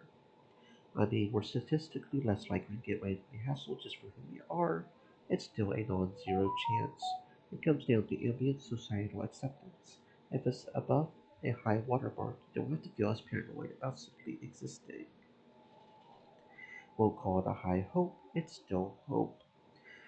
Hopefully, that kind of tolerance, or better, will eventually exist nationwide. That's enough news. We're starting to get paper cuts from flipping through the thing anyway. I have no idea how people read these giant clunky annoying things every time, every single morning back in the before times. A world without internet? Not a world I want to live in. What's next from the list?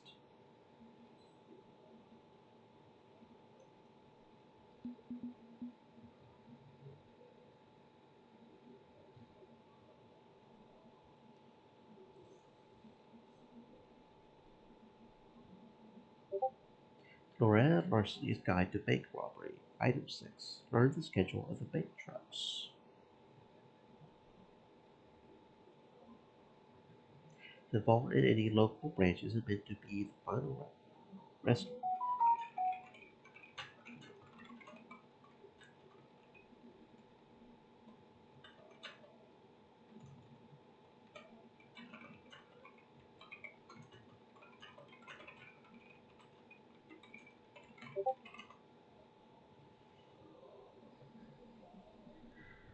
It isn't meant to be the final resting place for wealth. It's a traditional storage faculty.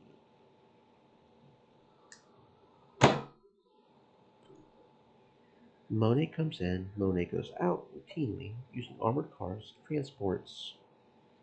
Hitting one of those takes a very different skill set.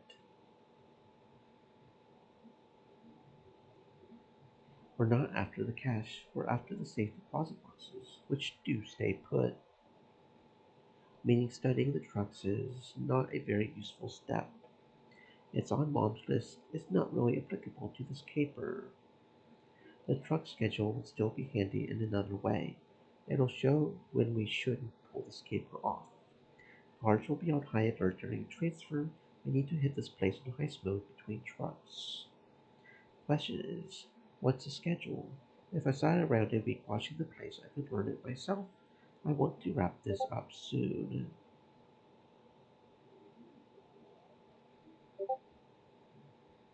Why not let another mask do the legwork? Take a bank off of them. See if anyone knows the schedule, would be willing to share. Right, we're off to crib. I pull open the crib app on my phone, loading the social network tab, and checking who's currently online from my friends list.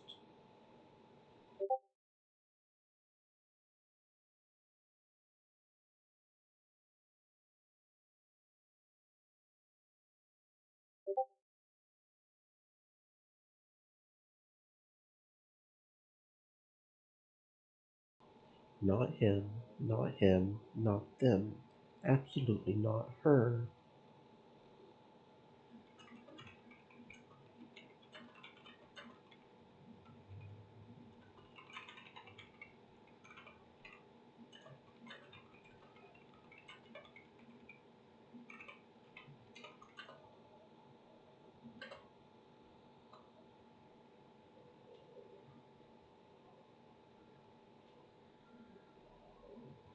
He's local to the state, known for bank jobs, only a few minutes AFK. Perfect. I send a DM. Ethereal Eddie, good to see you. Are you making fun of me? Good to see you. Seriously. Sorry, Eddie, I didn't mean it that way. It's fine, I'm used to it. Everybody just overlooks me, looks right past me, right through me. Whatever. It's fine being invisible, intangible. I'm fine. Everything is fine. What do you want? You never call unless you want something. Nobody ever calls unless they want something.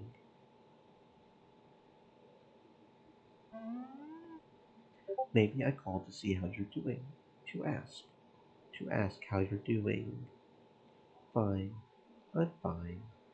To ask if you knew the pickup schedule at the downtown branch of Samson National Bank.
You do want something from me.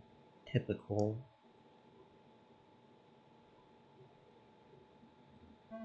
Maybe I know, maybe I don't. What's it to you? Look, I sympathize with the guy. He's been completely invisible since his lab accident. He's just so annoying. Help me out here? Hmm. Oh, oh, I clicked too fast. Do do do do do. Hmm.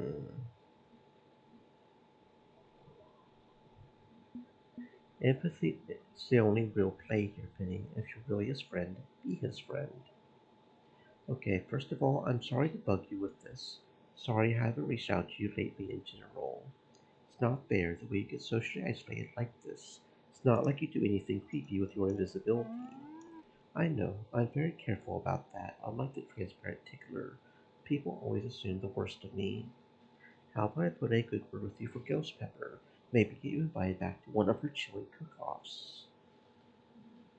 I don't know, seeing food digesting inside me freaks people out too.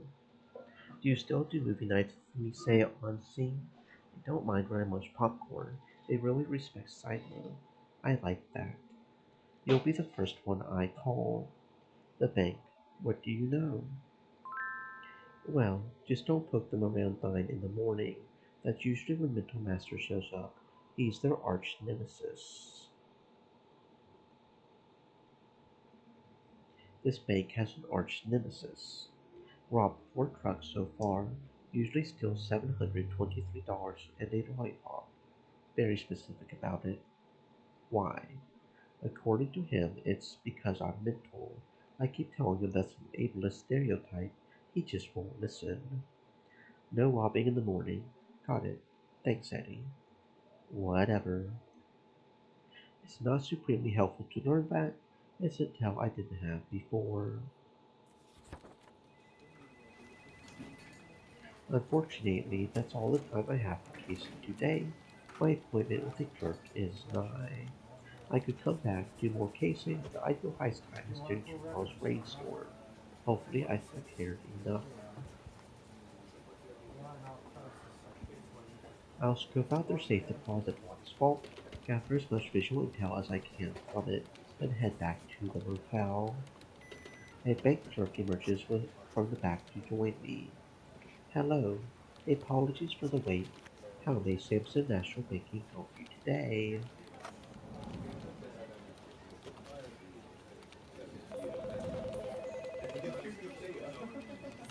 We've seen her before, remember? We have. I don't recognize her at all. You're Jade Johnson. Yes, we spoke on the phone. Right. I'm here about your safe deposit box service. I want to rent out a box. Why? Why? Well, it's a bit surprising. We consider the boxes to be a legacy service. Almost no one requests to rent one anymore. You are aware they aren't insured. The bank is not responsible for lost or damaged contents, correct? This isn't a very effective sales tactic. I was about to suggest we contact Mega Safe Home Security, an affiliate business of ours. I can get you a discount. Protect your valuable papers, otherwise there's a vault installed right in your own home. I very specifically need to bust into a box. I have to push for access to the boxes despite standing out. Great.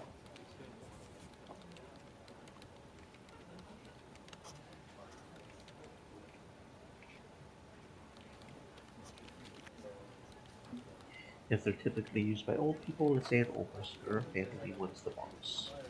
If it's all the same with you, I prefer to use the safe deposit boxes.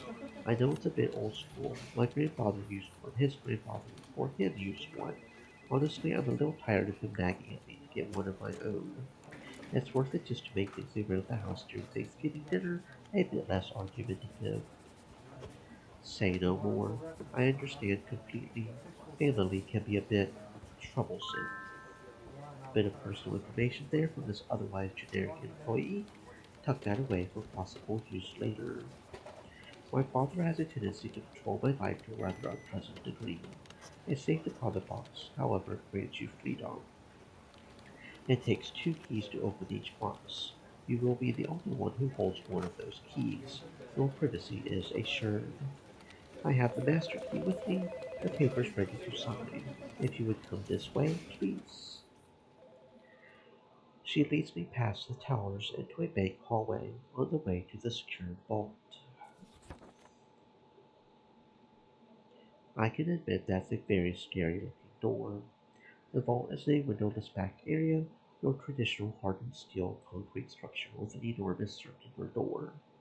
Looks like a Hercules 6700 series, virtually uncrackable without specialized tools, an entire team watching your back. Here's the trick. That massive door is only closed during off hours. While the bank's in full swing, all that stands between you, the vault, is a simple metal gate. Right now, I know I have two paths. Either I find a way to sneakily access it during daylight hours without being noticed, I recruit some pricey specialists to physically bust into the place at 3 in the morning. For now, I had better focus on observing the process that will help me decide which route to take. As you see, there are no cameras within the vault. Your privacy is paramount. You are free to access your box during busyness hours. If you schedule ahead, you can save time. We'll arrange for someone to assist you with opening the lock. Let's get started. If you could sign here, please. I give the short stack of forms she offers me a look over before scribbling J. Johnson at the bottom. Excellent. You'll be in box 230. Pretty far from box 666, where Linderberg keeps his papers. Drat. I was hoping it would be nearby so I could do some sleight of hand. She offers me my new personal key while producing a master key tucked away behind her employee badge. I'll need to steal that. On the count of 3, we turn our keys of the twin locks on the front of the box. The door swings open. She withdraws a long metal box, setting it on a table in the center of the vault. I'll wait outside. You can lock the door before you leave. Please take your time. Thanks. Promise I won't be long. Let's assess. No way to sneak into the vault without being observed. It's behind the towers, past the offices, with a few cameras on the route. No cameras in here, at least. Pick the locks in the box I want to open. They take too long. Drill it too loud. The battery-powered hand drill I stole would do the job quickly enough. Yes, too loud without some sort of cover. Plant a remote explosive in my box. A smoke bomb. A distraction. Sneak in with the fire department. Take the time to have Gibson hack through accounts. Swap my box number for the target. Keys would still be an issue. I might be able to get the master key away from the bank. I'm building an emotional rapport with her that helps me get close. Feels a bit cruel to take advantage of that since she's clearly experienced some trauma. It is a tool in the toolbox. Worst option is a nighttime raid. A vault door takes specialized tools, experts to bust open. You don't finesse a lock like that. Well, no. The worst option is I charge in here with a gun, demand access. That was never on the table. Yes, situation's rough. I do have options. Given enough time, I can figure out how to do this clean, quiet. For now, I'll pop the blank envelope I brought with me into my freshly written box, seal that up again, depart. I pass by several cameras on my way back to the tellers' desks, making note of their location before returning to join the banker. Wrap this casing up properly. All done. Thanks for your help, ma'am. A pleasure to assist you, Johnson. Is there anything else I can do for you? I think I'm set. One jaunt back across town, I'll start planning the job. Run it by my boss, acquire the resources I'll need. My first real big job. I'm going to do this right. No kicking down the door, grabbing the loot like an amateur. As I turn to go, an amateur kicks open the door to the bank, runs in waving a shotgun. This is a robbery. Nobody move. Hands where I can see them. Don't you fucking move.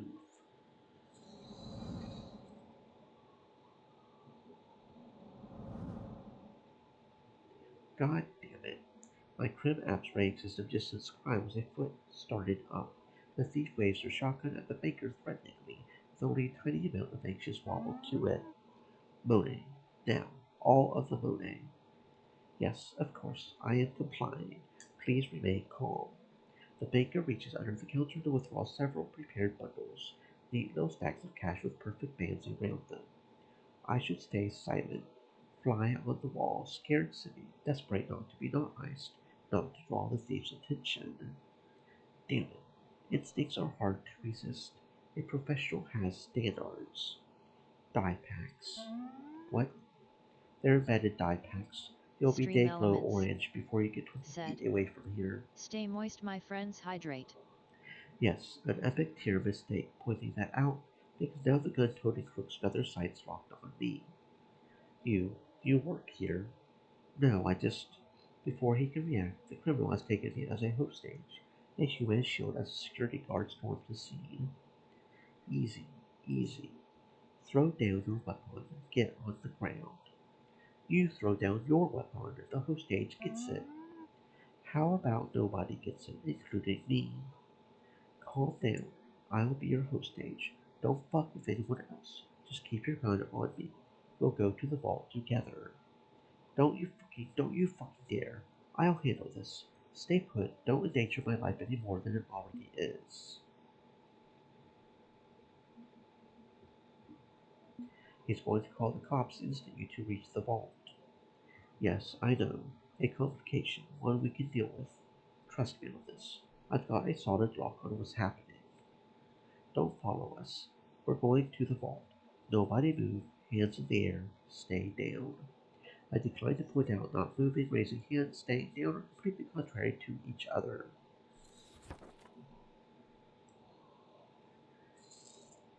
Fortunately, the guard doesn't follow, probably because he knows the vault is a dead end. We've cornered ourselves.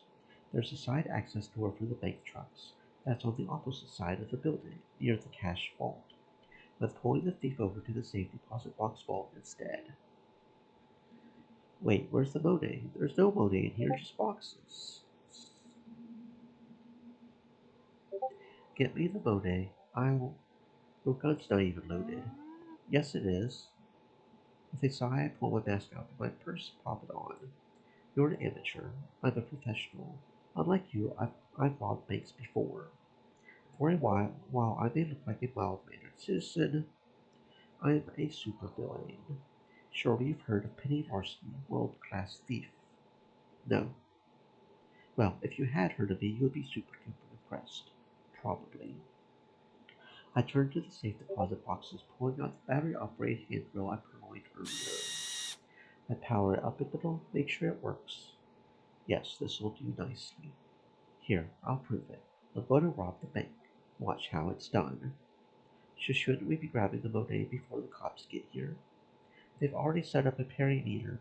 I scoped out the local area earlier. There's a police station nearby. What? Relax. You made your life easier by putting a bag over your head. That goofy-ass costume makes you a mask. My drill makes short work of the blocks, shredding the mechanisms. Score 1 for being prepared to improvise. Soon enough, the box is mine. I yank a sealed envelope out of the tray, the only item in there. Stuff it in my purse. Cops prefer soft targets. They get even a whiff of the masked superpowers. They cry to the capes to do their work for them. They'll wait for a hero to respond on Keybook. That gives us some time to sort this mess out. Professional mask, remember? I can handle a cape. Don't worry, kid. I am not a kid. Right. How old are you? Because this is a very, very obviously a first time doing a crime given how badly it's going so far. I'm 37. Try again. 21. Nope. I'm 16. You're 16. You're robbing banks. I mean, okay, I was 10 when I joined my first family bank robbery, but even so, you're completely bungling this. You didn't case the joint properly. You have zero plan aside from waving a gun around. Nothing adds up. What the heck is going on here?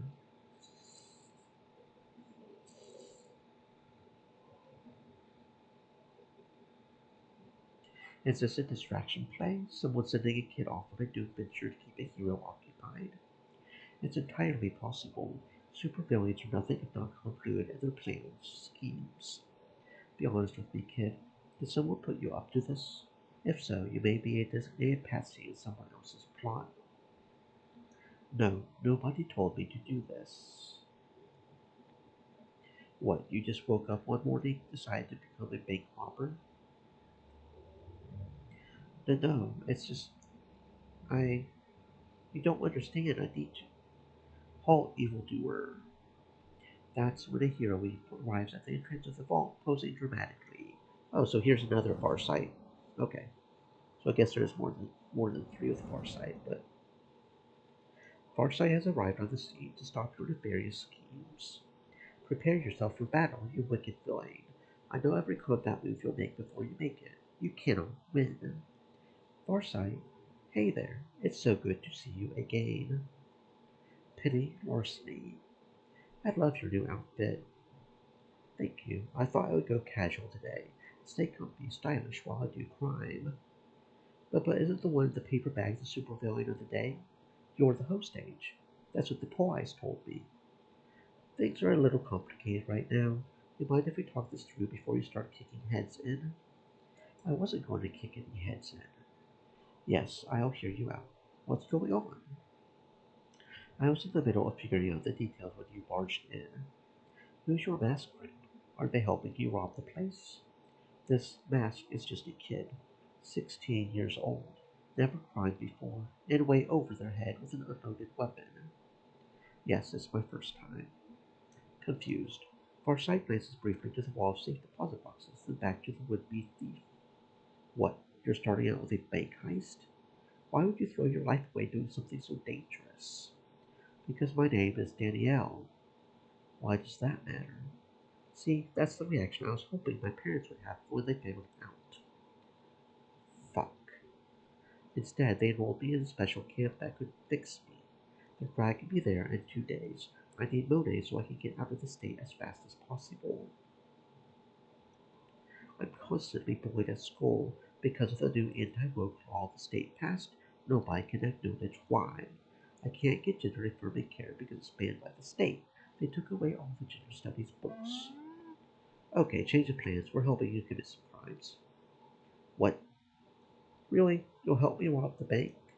No, I'm going to help you safely escape the cops, your family, while Farsight and I stage a bank robbery as cover. What? Everyone's expecting a big Cape mask fair. We'll take advantage of that, cause a massive distraction so Danielle can slip away. And I use my connections to smuggle her out of this shithole state, giving her the resources to start a new life. That's aiding, abetting, kidnapping, human trafficking, contributing to the delinquency of a minor. Not to mention making me an accomplice to all those crimes. If I play along, keep the secret. Farsight, come on. I know you better than that. You skirted the law before. Can't you do it again? Gosh darn it, Penny. I'm still a cape. There's expectations on me. I can't just ignore all of this.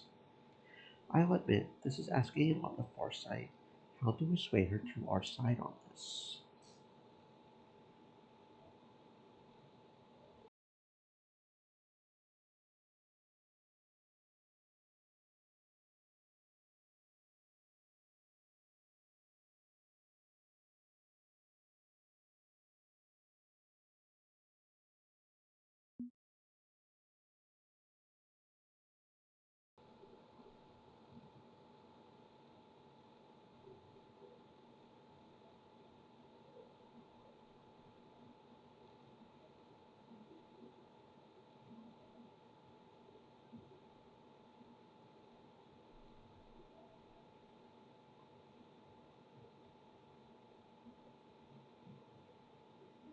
This comes down to justice or the law. Which does she value more?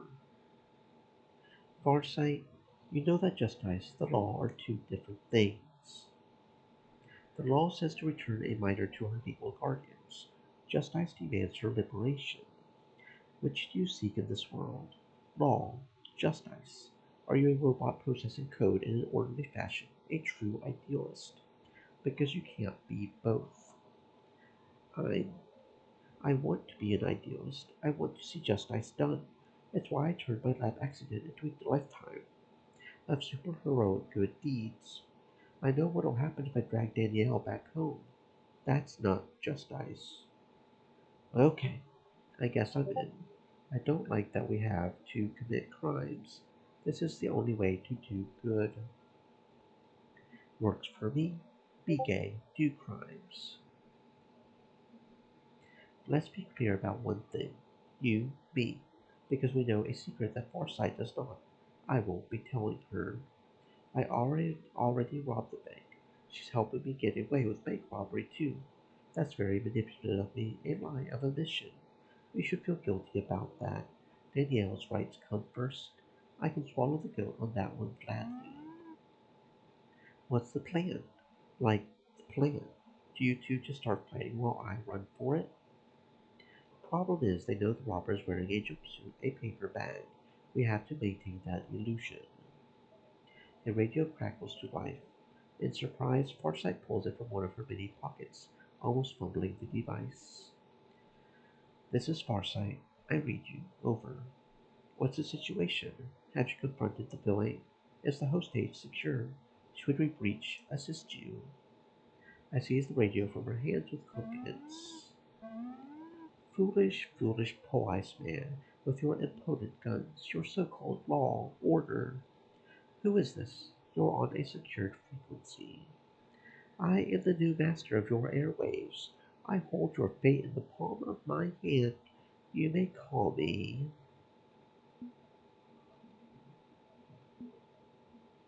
I am Mental Master, champion of esoteric crimes, strange brain gymnastics. This bank is mine, always mine. If you approach, I will melt your frontal lobe with my psychic cannon. Come on. All units be advised the Mental Master is attacking the bank again. Ethereal Eddie's tip came through. Mental Master hits the bank so often that the cops know not to mess with him. Score.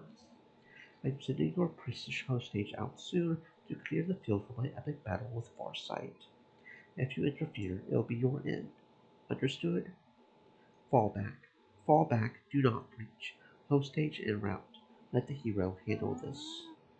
I get it. We'll get Danielle cleared, then put on a show. They're expecting the hostage to look like Penny. Yes, we're going to switch costumes. What? Danielle and I are about the same build. From the little bit I see up your sleeve, basically the same skin tone. The only person who really got a good look at me was one of the bakers. I think she would be sympathetic to the situation. There's the security cameras. I have a hacker buddy who can help wipe things clean down later if someone bothers to check them. I can keep my head down as I run outside too. I saw the cameras on the way in. I remember where they are. We'll make a mask of you yet. I mean, no more crime after this. Be good. Right. Once you're clear, Danielle, get to the Sandy Shores Motel on Route 4, Room 23. My friend Gibson's there. I'll tell him I sent you. After I'm clear, I'll join up with you. We head north together. Got it? I like this plan. I don't hate this plan. Yes, that's better. Okay, everybody to your own corner of the room for privacy purposes. Danielle, I need to get the dress switch outfits. I need to place a quick call, whispering into my comms. I get to work undressing and tapping my comms to quietly connect with the boss. Penny, why am I looking at news footage of your bank under siege? Wow, we made the national news. Local news only, streaming at a lousy bitrate. Okay, so change of plan. There's a trans kid here who tried to rob the bank. I'm taking over as the robber, helping her escape. I can get her out of the state if you can afford another plane ticket. Help us out, Doc? Shit. Okay, we can work with this. Right, I'll send you the Monet. I'll make sure she has gender-affirming care, a safe living situation. I may be a pariah to some in my old neighborhood. I absolutely trust my family need to take her in. They'll be discreet. Thanks, Doc. You get all that, Fancy Feast? Got it. I'll be monitoring the situation live, ready, waiting for both of you to get here. You're the best, buddy. This is not the bank robbery I was hoping for. I wanted a classic robbery, some really clever bit of grift, something that would make my mother proud. Carry on the family tradition.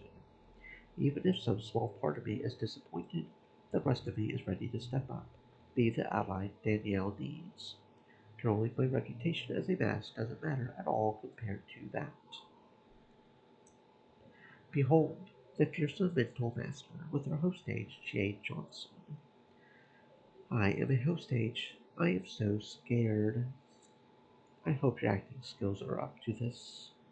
Believe me, I'm lucky my underwear is dry right now. I'm genuinely freaking out inside. At least she looks a lot like you, except for, like, her hair, facial features. Relax, we got this. Head on out there. Once we start our battle, give them the slip. Here's a spare comms earpiece. My talking cat will guide you the rest of the way. That does not help me feel less worried. You're sure you can really do this? Hands up. Who here has professionally robbed banks, gotten away with it? I raise my hand. The girls do not. Okay. Good luck, both of you. Thank you for believing in me, for believing in who I am. She offers both of us a brief hug before departing. Give her a minute to get clear, then we start. How do you want to handle this fight? I can predict the future. I can punch kick where you aren't going to be. Works for me. I'll just like duck, weave, pretend to shoot my fearsome science gun. Okay. Let's get this show on the road.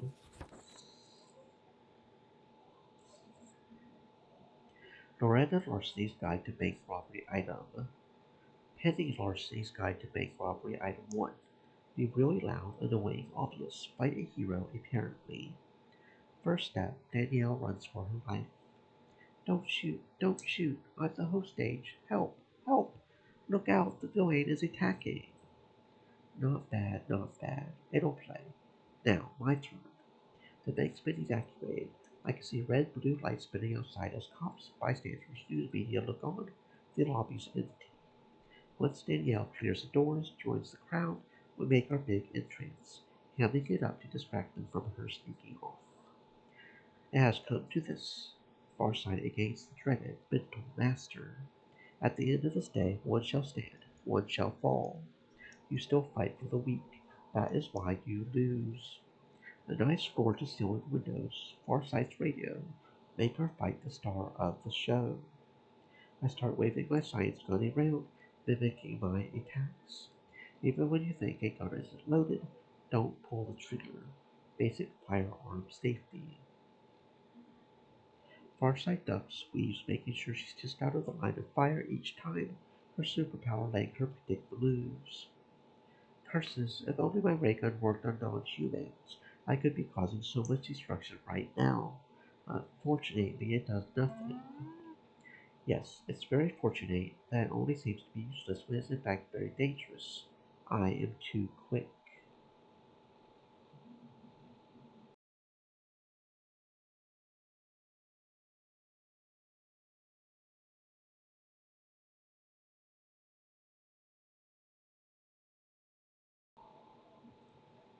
Curse you, Farsight.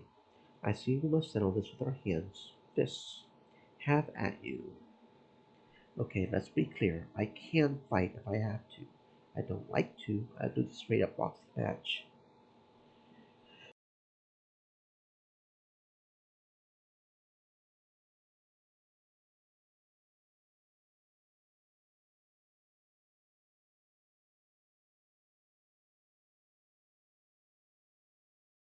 But I have moves, which are nicely countered by her twisting in out of my attack range, making a big show of how she's just barely avoiding my attacks. You have skill. My power level is greater than yours, because justice will always prevail over evil. Although this little show is starting to get repetitive, how can I spice up the fight?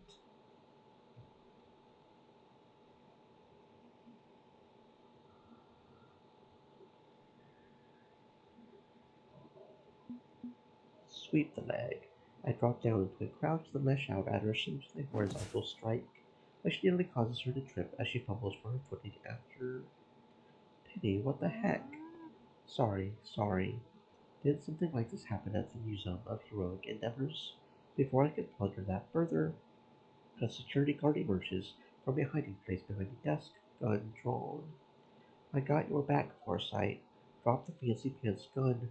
Put your hands up, you goddamn freak. What the? You were supposed to evacuate with the others. Why are you still here? I ain't gonna let my bank get robbed on my watch. No freak's gonna violate Kyle Gunner's constitutional rights. What rights? The right to bear arms. I'm standing my ground. Justifiable self-defense. I feel threatened. This zealous wannabe vigilante could end up shooting both of us, the way his veins are sticking out, his face turning red with rage. We gotta de-escalate this without de-escalating supercrime antics. You're a villain. Threaten him with superpowered supervillain shit. You dare challenge me? Do you not understand what my dreaded weapon is capable of? How about the power to kill a yak from 200 yards away with mind bullets? That's telekinesis, Kyle. Nice. A solid villainous threat. The algorithm likes it when I make threats. Please, sir, I cannot guarantee your safety if you stay. You must go. This criminal is dangerous, unhinged. I am so unhinged that my apartment doesn't have any doors. Be advised I've withdrawn to the perimeter.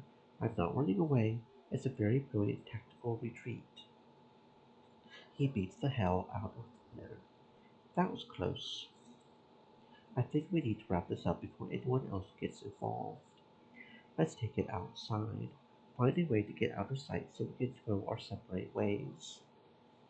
We exchange a few more mock attacks before spilling our fight out into the street. Barricades have been erected outside the place, holding the crowd back. Of course there's a crowd. Fortunately, this gives us a nice open space in the immediate area to move without more Kyle-esques in the mix. We end this now, villain. Your evil not master the face of goodness. Evil cackle, cruel declared her statement. Look, I only have so much of this crud in me. I don't normally react. Anyway, I'll stalk you. I welcome you to try. More punches, more kicks. Honestly, I miss her wobbling around at this point while she does all the work. Give him hell, Farsight. Mental Master is going down. Farsight, Farsight, Farsight. I think Farsight's going to come out of this a bigger caveman ever. Even if technically this is a fraud, I may completely torpedo her heroic career if anyone finds out. Danielle has to go first. Fortunately, out of the corner of my eye, I see Danielle edge backwards through the crowd until she slips free, walks away. Good. Walk at a normal pace. Don't run, don't draw attention. Kid's got good instincts. You're a slippery one. You can't keep this up forever, Mental Master. Burning in my muscles, heaving in my lungs, agree wholeheartedly with that statement. I'm very good at short bursts of really intense physical activity. It's pretty clear Farsight spends more time at the gym than I do. We need to move this somewhere else, away from the prying eyes of the public, so I can sneak away.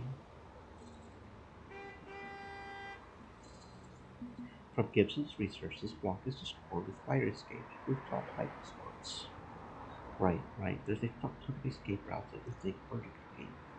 More exposure therapy for my acrophobia. I can face this for Danielle's sake. My own. You have skill. I have the greatest superpower of all. Expensive toys, lots of prep time. I whip out my mother's heirloom, a top-grade grappling gun, fire off the hilt to the nearest rooftop. The tiny but surprisingly powerful motor sends me whizzing through the air, landing perfectly in a three-point stance high above. We may have won this battle, Farsight. I have the high ground. Shall make my escape. From below, Farsight pulls out her own grapple gadget and fires it off. The fuck? You have a grapple gun too? We may have unfathomable evil. I have pockets. We very briefly resume our fight until we're hidden under an alcove on a city rooftop. Out of sight, out of earshot, safe. Okay, mercy, I'm pooped. I gotta admit, that was a lot of fun. Yes, it was a blast. It was great, defrauding the public, living a lie. Just great. Right. Yes, about that, my bad. If I had time to come up with something better, it's worth it for Danielle. I have a duty to those in need of a hero. She managed to escape, right? My comps crackle. You clear? The boss authorized a little extra. I hired a getaway rideshare to pick up Danielle. She's on her way to the motel. Thanks, Fancy Beast. Yes, according to my partner, she's headed to safety now. Okay. That's what matters the most, above anything else. Although we still need to figure out a grand finale for this fight, one that frees you up to go help Danielle. The nefarious mental master gets away clean, perhaps? I think good should triumph over evil and help show people that there is hope against the darkness. If you can't physically haul me off to jail, what you need is proof that you beat the villain.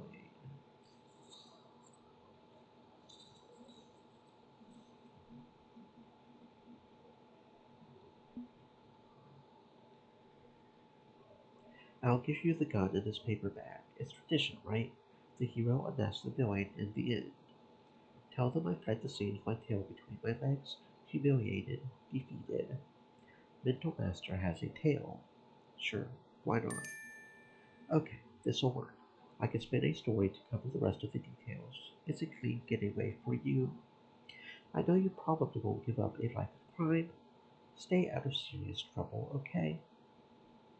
If the world has to have masks, I wish for more of them like you. Were like you.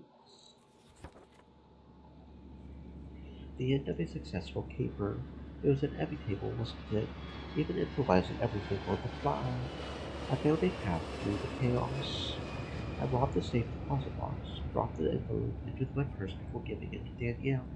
As long as she escaped, I still won. Now the two of us can enjoy a leisurely fight back home.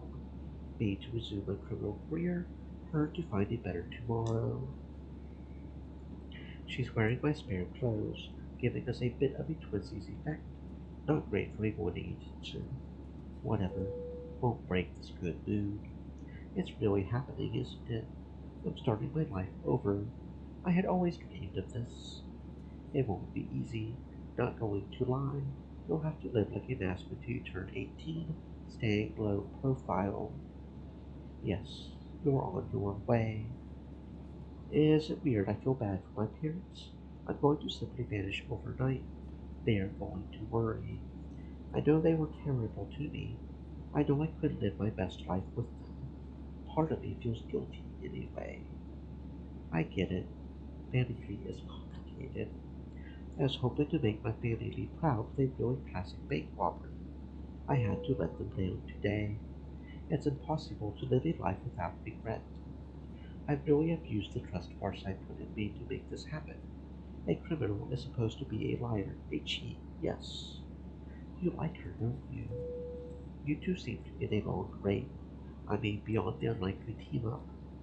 Maybe that's why I feel bad, because I care about her. It's not our first encounter. Will we have another? Are we fated in some way? Good to know she's a kid who can bend the rules. Maybe useful later. I'd like to avoid abusing that trust. You're not wrong. I like her, yes, she's pretty cool. Yes, yes, she is. For what it's worth, I think she understands that. She was willing to help you all the same.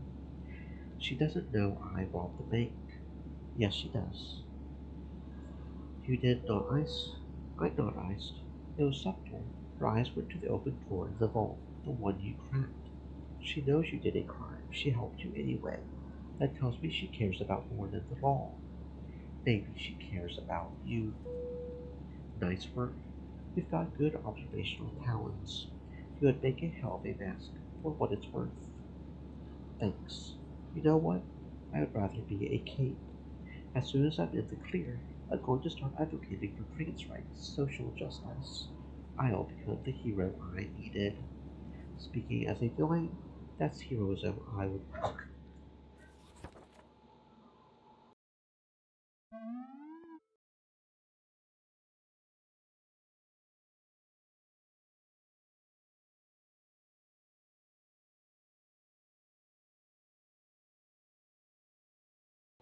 Okay, so that was a clusterfuck. A giant splashy chaotic brawl right in the heart of the downtown area is not what I hired you for. These things happen. Mask life, my dude. Guess a certain amount of nonsense comes partial with the criminal underworld. There was one positive outcome. Danielle's escaped. She's settling in at my family home. My parents have taken a real shine to her. I suspect they've always wanted a daughter. Now they have one to dote on endlessly. The final piece of the puzzle. I produced the envelope with a flourish, holding it out for him. Check out this fancy-ass document. Wax seal, everything. Your Slender Man has a drama streak. Vinderberg. Whatever. He examines the envelope, frowns deeply on seeing a Gothic letter B embossed in the wax. Damn it. With a sigh, he holds it over a nearby Bunsen burner, turns the knob, ignites the envelope. The fuck? I went through a lot of effort to get that thing. What's the deal, Doc? Do you remember what I told you about blood bank? The vampire doctor that cured cancer, while sacrificing countless lives, requiring more sacrifice to purge cancer from a set patient. Those were his notes. Zinderberg was working for blood bank's wildly unethical research. Fuck. Yeah, okay. I totally get why you burned it. That maniac sure deserves to be ash. Even if I didn't gain anything during this caper, we've done well to retrieve, destroy it. You've got my gratitude, Penny. Gratitude doesn't get you any closer to your goals, though. It's enough of a win for one day. That's two capers in the can for us. Not bad at all. I'm really enjoying working with you. Hell, you're the brightest part of my days lately. You're the brightness in my days, too. If that's not too sappy. I don't mind sap. I can be a bit of a romantic at heart. He steps in closer, a gentle smile on his lips. Is this happening? I think this is happening. I take the initiative, step up, kiss him. Don't act surprised now. You know I've been into him since that first job together. He is a damn good kisser. I lose track of the seconds that go by as we test the limits of that kiss. He only breaks it off when his ethical sense wobbles a little. This is kinda dodgy, with me being your boss. Partner, not boss. We've basically been equal partners in this nonsense so far, haven't we? I'm paying you. Overthinking this, my dude. I don't care about loading. I care about being partners in crime. Do you feel the same? Guess that's true. May as well keep that partnership going. When can I see you again? Zip me another contract on Crib. I'll come running. If I do want to keep this relationship going, I had better spend my last Crib keeper on him. Looking forward to it. Maybe outside of criminal shenanigans too. I thought you were a workaholic. Is there life outside of shenanigans, pouring fluids from one beaker to another? There could be. There definitely could be. No need to rush it. We're both tired. Let's call it a day. See you soon, Pitty. Okay, now jump his bones. Come on, I know you wanna. Wow, the little angel on my shoulder is horny as fuck. Okay, we can work with this. I grab him before he can turn away. Not so fast. I'm not done with you yet. We still gotta play doctor. What? Life comes at you fast, Isaac. If you're a mask, you learn to move when you need to move. Do you wanna? If not, that's okay. Well, I mean, yes. Yes, absolutely. Can't say I wasn't thinking of it. I just thought that it's high time for my checkup, I would say. You got that thermometer ready? It's an anal one? Oh, no. I could get used to that. I definitely could.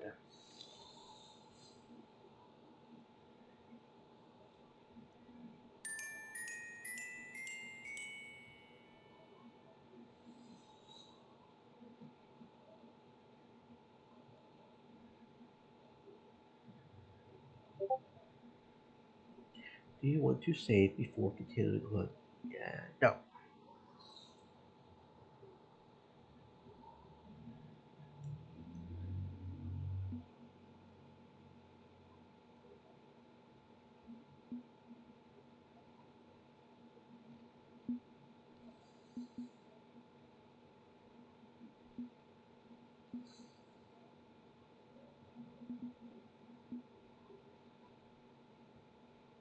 Immediately, I checked the job queue for Dr. Mayhem since, well, Isaac and I got a good thing going, don't we? If I'm not that serious about it, I could go over for something else. No, we're doing Mayhem. Shopping spree. No need to consult my phone. I've got the route to Isaac's hideout memorized. Not a fun trip through town, but an easy one.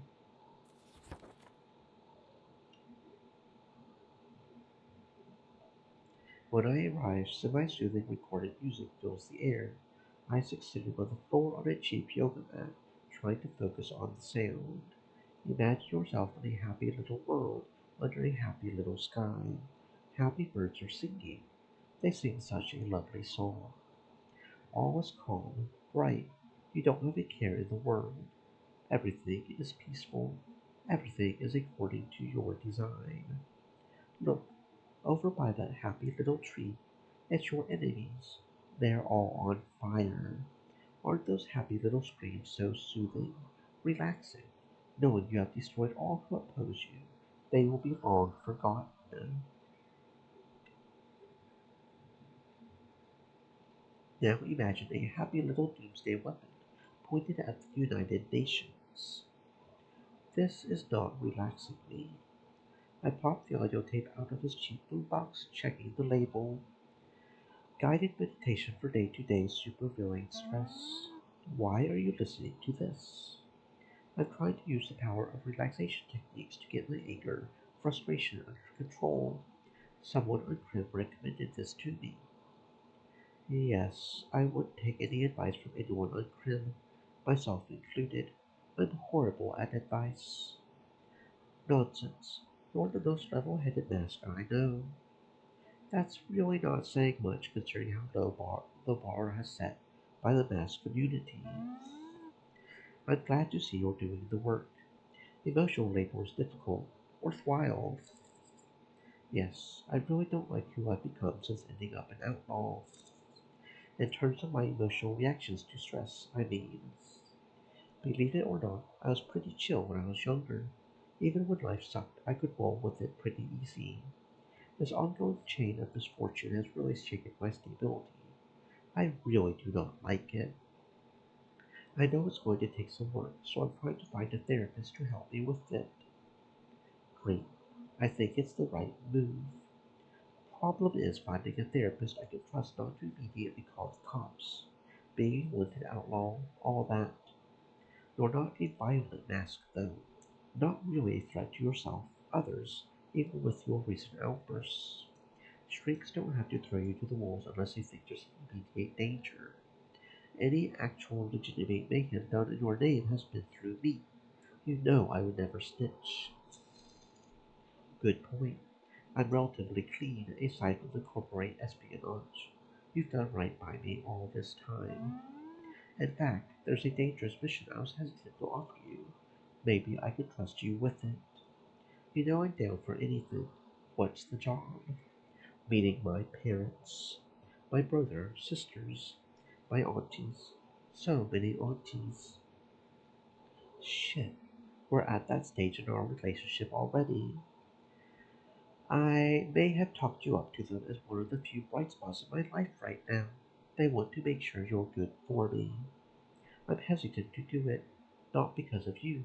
I know you can smooth talk your way through any interrogation, friendly, otherwise. I haven't been home in some time, not since becoming a mask. I know they love, support me. It feels like a bad idea. You know what I mean, right? Yes, I think I know what he means.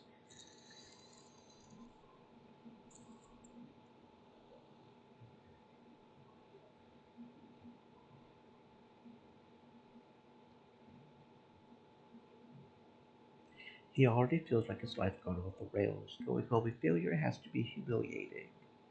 It's gotta suck knowing that you're coming home an outlaw instead of a celebrated hero. I get it. Even if they love you unconditionally, it's like admitting defeat.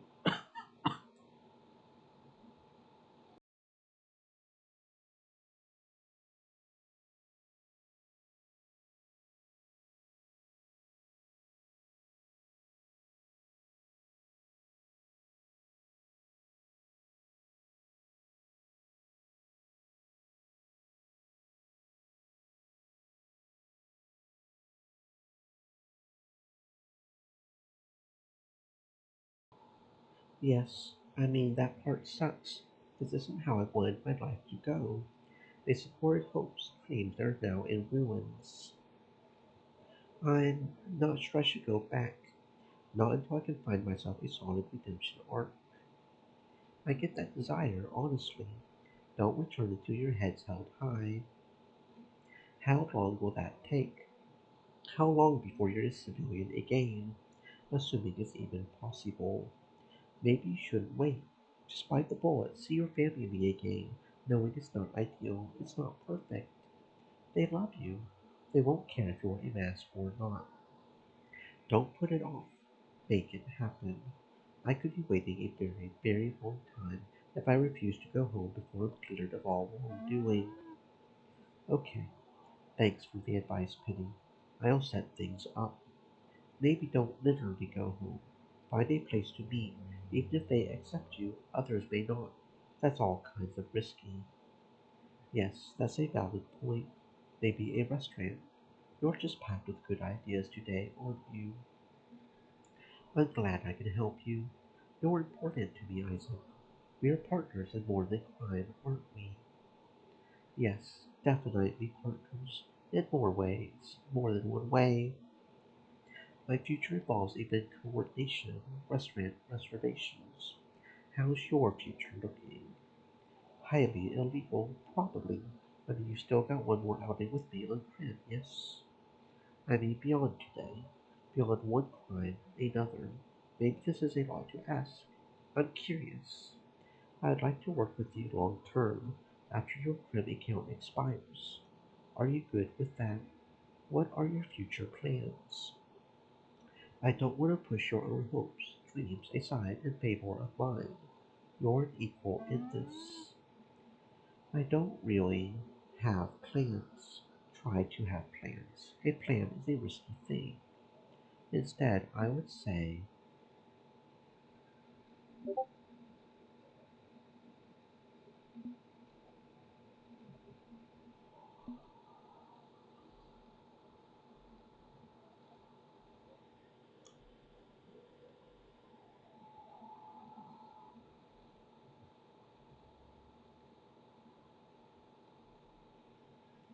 I've been trying to dig my way back into the system for so long that the idea of voluntarily abandoning it, well, that's a spooky ass thought, to be sure. I'm happy for you. I'm happy that you know what you want from this life. Good to hear. Okay, I've stalled long enough. We really do need to get on with the crime. After the crime's all crimed, I would be okay with spending some non-crime time with you. I would like that too. It's good to see your boyfriend outside of work. I've advanced to the rank of boyfriend. So soon. Life moves fast. Grab on. Don't let go. I won't let go if you don't. That's for later. For now, crime. What do you got?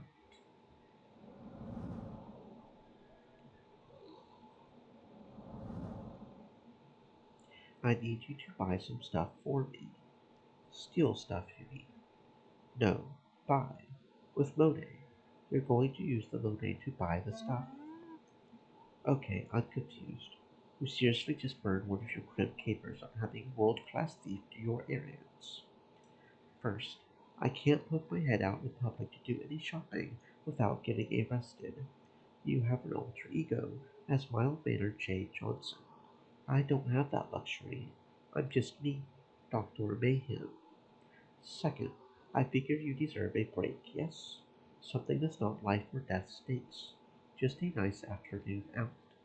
You get a working vacation. I get some things I need. Both of us feed the crib algorithm.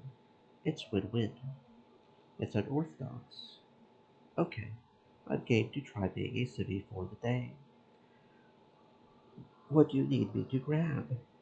On cue, he hands me a small pile of crumpled dollar bills, a handwritten list, very old school. I need a video game, a pillow, some exercise equipment, one of those weird little square-headed vinyl figures. Kind of a random pile of junk talk. Game, figurine, are a birthday gifts for my nephews. I don't know crap about that stuff, just that they asked for one shooter game, one tiny figurine of Captain Infinity. I already got you one tiny Captain Infinity. You seriously want another one?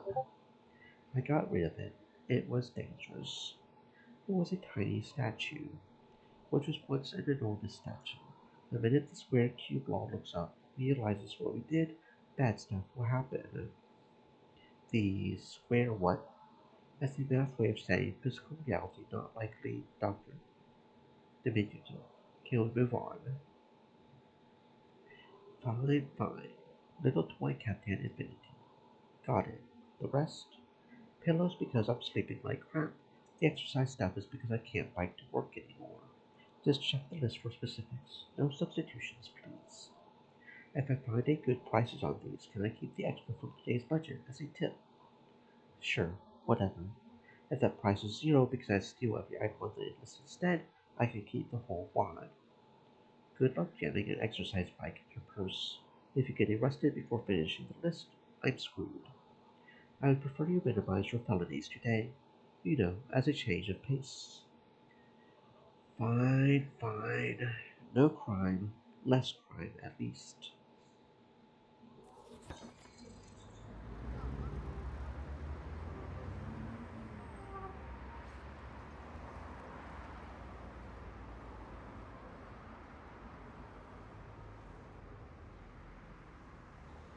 No costumes, no gadgets, no crime. Well, minimal crime, reasonable crime, mundane crimes at best. I know I've come up against some tough challenges during my life. This may be the most epic one yet. The challenge of not being astoundingly bored by ordinary things with ordinary motive all the ordinary day long. I feel kind of bad for dragging you along on this one. Usually I can put on a grand show for your amusement. Today, no.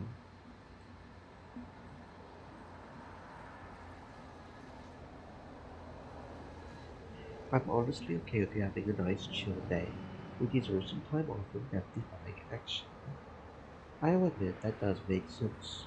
Like, you can only go full throttle for so long before you burn out.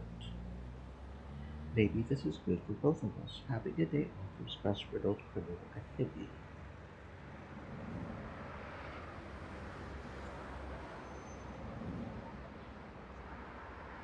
No, wait, no, that doesn't work. This isn't a heist, there's no joy in the case. How about this instead?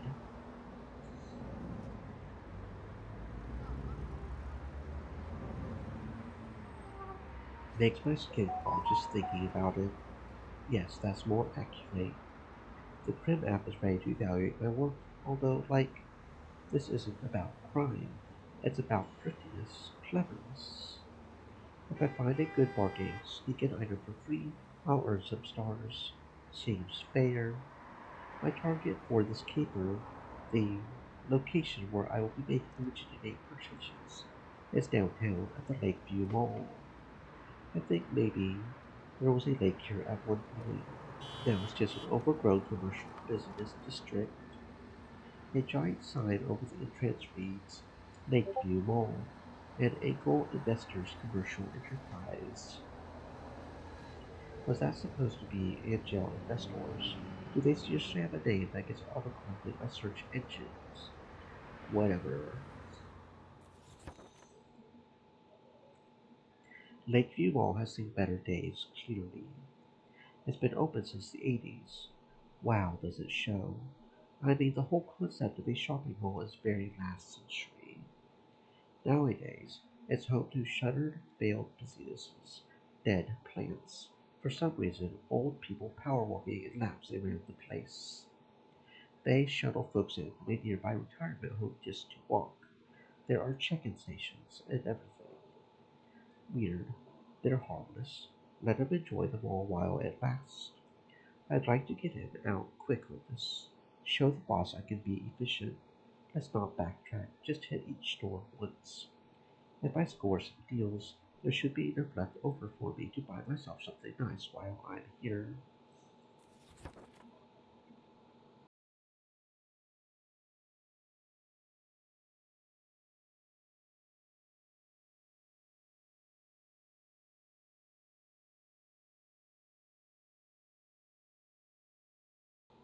I grabbed a badly folded paper map clearly printed in the 90s from the Mall Walker check-in info desk. Time to plan the job, do a capitalism.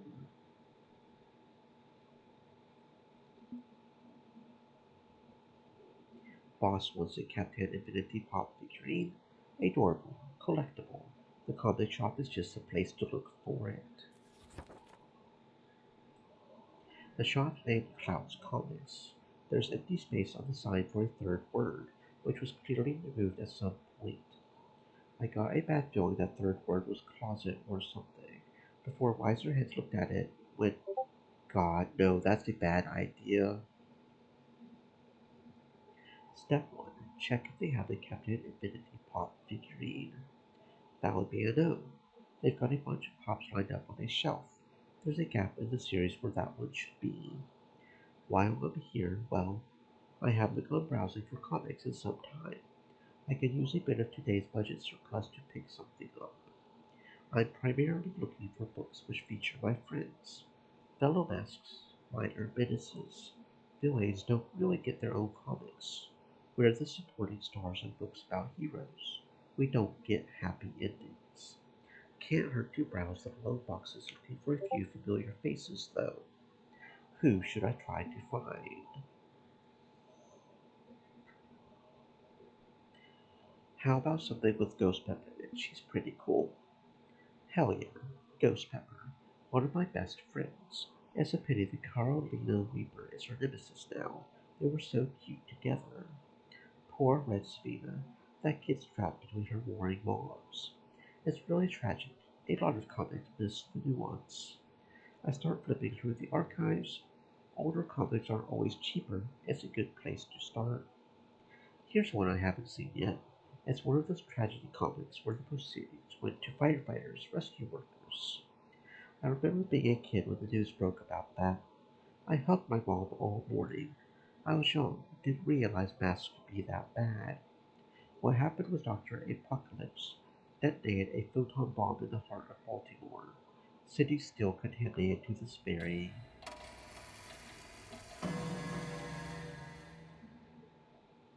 The fuck was that?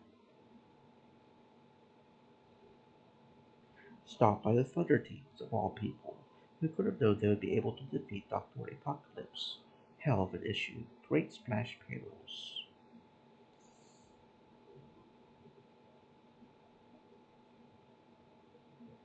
That's curious. Is someone else scheming like I am? No, Dr. Apocalypse isn't scheming anymore. He's in jail. Everything okay up there? You sound a bit off.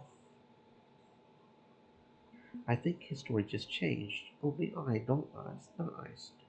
Really. Captain Infinity at work, maybe. Is this something I need to be worried about? Monkey with the space-time continuum is a little outside my pay grade. I think I had best leave that sort of thing up to you. Poke me if needed, though. Well, he saved Boston from being a nightmare, I guess. That's probably a good thing, right? Here's an issue with Ghost Pepper in it. Sort of. It's an issue of Vendetta, the dark, edgy 90s hero who wears black leather, mows people down with machine guns. I am reasonably sure Ghost Pepper is still alive. Clearly, the author's embellishing a little by having her get blown away on page 4. You know, everyone underestimates the Spice Girls. Ghost, Carolina, Red. They could be legitimate menaces to society if they wanted to be. They have the power to make anything they touch spicy. I'm sure there's 1,001 theories. Make toilet paper spicy. Oh god. Oh god. Run to a toilet paper factory. Touch all the toilet paper. The toilet paper burns everybody's butts. Oh, that would be horrible. Like, they could, well, not a universally useful superpower outside of TP's necessary backyard chili cookouts.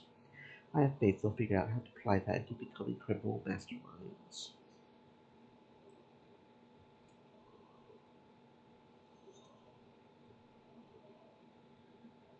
They could open a restaurant for masochists, sell a line of hot sauces. They could be civilians. I think that ship may have sailed. Too many bank robberies incidents spicing up the price. They would just end up in jail. It's a pity. Red Sabina doesn't want to be a mask. Her moms are masks. She's guilty by association. Whole system sucks. At least I can buy a comic book about my friend getting horribly murdered, I guess. With my comic book selected, I head over to the counter to pay for it. The issue's pretty cheap. It won't hurt today's budget. I should probably hurry along anyway. If the shop is owned by Clout, I don't want to risk not running into him.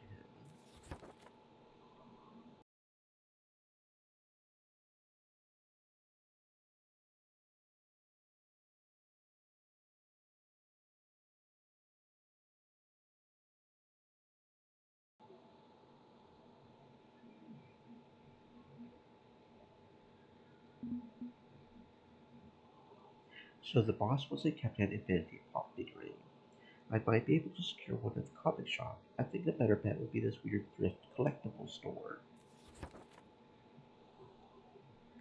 There's 3 types of stores at this shopping mall. You've got your aging franchises, places with hundreds of locations across the nation, now failing, slowly sliding into bankruptcy. And you've got the same thing, they've already finished croaking, gated off, boarded up, gone. Then you have these weird local businesses with cheap, temporary signage that the mall clearly uses to fill an empty space. I mean a thrift store at a mall, not some big name thrift store. The signs is hand lettered thing reading keepsakes. It's just packed with the most random shit you can imagine. Obsolete electronics, VHS tapes, stuff from your Nana's china cabinet. Rare collectibles, like Captain Infinity pop figurines. Well, look at this. We found it. Nestled in between a dusty old board game, for some reason a pile of socks. I triumphantly stroll down the aisle, landing hands on the box's toy. Another hand drops onto the box at the same time. He pulls it away from me before I can react. It's Cloud coming at you with the grand finale of today's live stream of Just Dice Thrifting.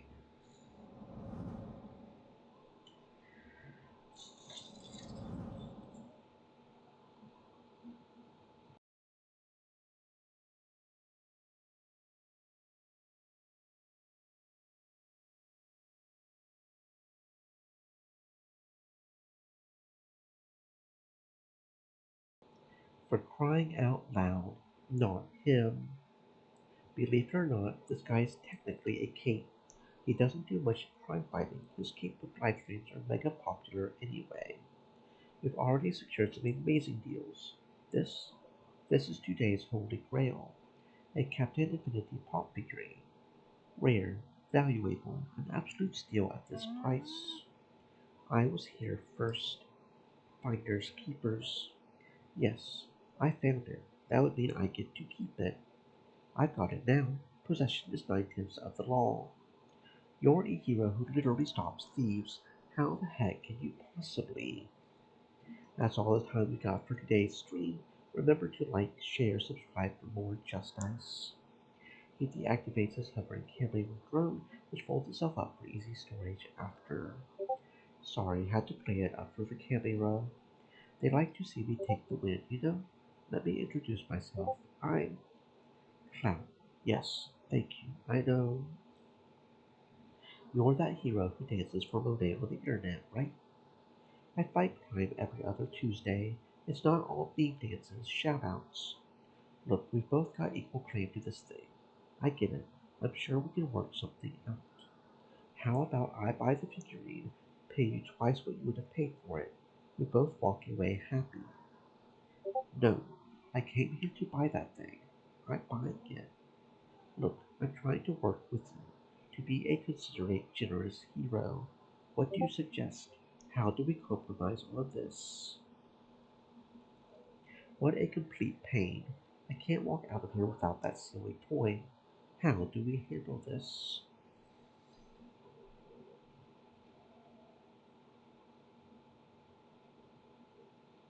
Work the optics. His audience saw him buy it, saw the win. That's all they need. What you need is for your audience to think you got the win. I've got an idea. I'll let you get a selfie with it. We can brag about buying it. Then you let me buy it instead. It's not like your audience will know about the lie, even care. It's probably not even the first time you've done it. They'll celebrate your win, then move on to the next shiny thing. Sound good? This way we both win. Stream That elements. would make sense, yes. Said. It would work. Stay moist, my friends, hydrate. I think I'd prefer to just buy the figure. Sorry, but need this thing one way or another. Why is he turning this down? It's clever. It solves the problem. He doesn't have to pay a dime to make his audience happy. Is there something else going on here? If you'll excuse me, I need to go ring up the sale. Come on, man. I thought you wanted to be reasonable about this. For lack of a better option, I follow him up to the counter. A bored-looking young woman sitting at the counter glances our way as we approach. Welcome to Keepsakes. How can I help you, or whatever? One Captain Infinity figurine, please. Bullshit. We found it at the same time. I've got just as much of a claim. No way. It's mine. I'm a collector. I can make better use of it than you. Clearly, this clerk has seen one too many canister in her retail car ear, as her expression hardens at the show of entitlement. Fine, whatever. They don't pay me enough to deal with this. I don't care who buys it as long as someone does. Whoever has like the greatest needs of junk gets the toy. Make your case, make it fast. Don't lie to me. Now we have to contend with a greedy keep, a frustrated retailer, rifting cannons to maximum firepower. What story do we want? And be honest, it's a gift for your friend's nephew.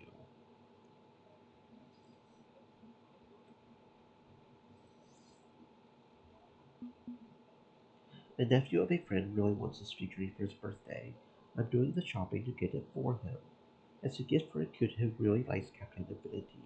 Nothing too complicated about that. Nephew of a friend. Fine, okay. Kid gifts are cool. Clout, what's your reason for wanting it? Can you beat that? Yes, well, I'm buying it as a gift for my dying grandmother who has always admired Captain Ability. You wouldn't possibly keep my poor grandmother from a little something that would brighten what few days she has left. Would you? Clout, your grandmother died years ago. What? How did you know that? Because I work for you at Clout's Comics 3 days a week, part-time. I knew that. Good old reliable Debbie? Wilma. Right, Wilma. Debbie Wilma die. Or, with a groan, she turns back to me, holds out her hand. Like, credit card, please? No need. I slammed down a wad of cash on the counter. She switched her rings up the sale. It's worth 10 times that much. I need it. I need to resell that in my own comic shop. I need the money. You have no idea how deep in the red I am. Please. He was going to flip the thing. No wonder he was willing to give me twice what it's worth to shut up and go away. I doubt Isaac's nephew is planning the same, though. Kid probably has no idea, just loves Captain Ability a bunch. Tough shit, my dude. This isn't fair. I'll fire you from my shop if you don't. Watch me not care. I can get a registered job anywhere. Now get out of here. Frustrated, Cloud storms out of there, muttering unpleasant things under his breath. I salute the hardened retail worker on my way out of the store.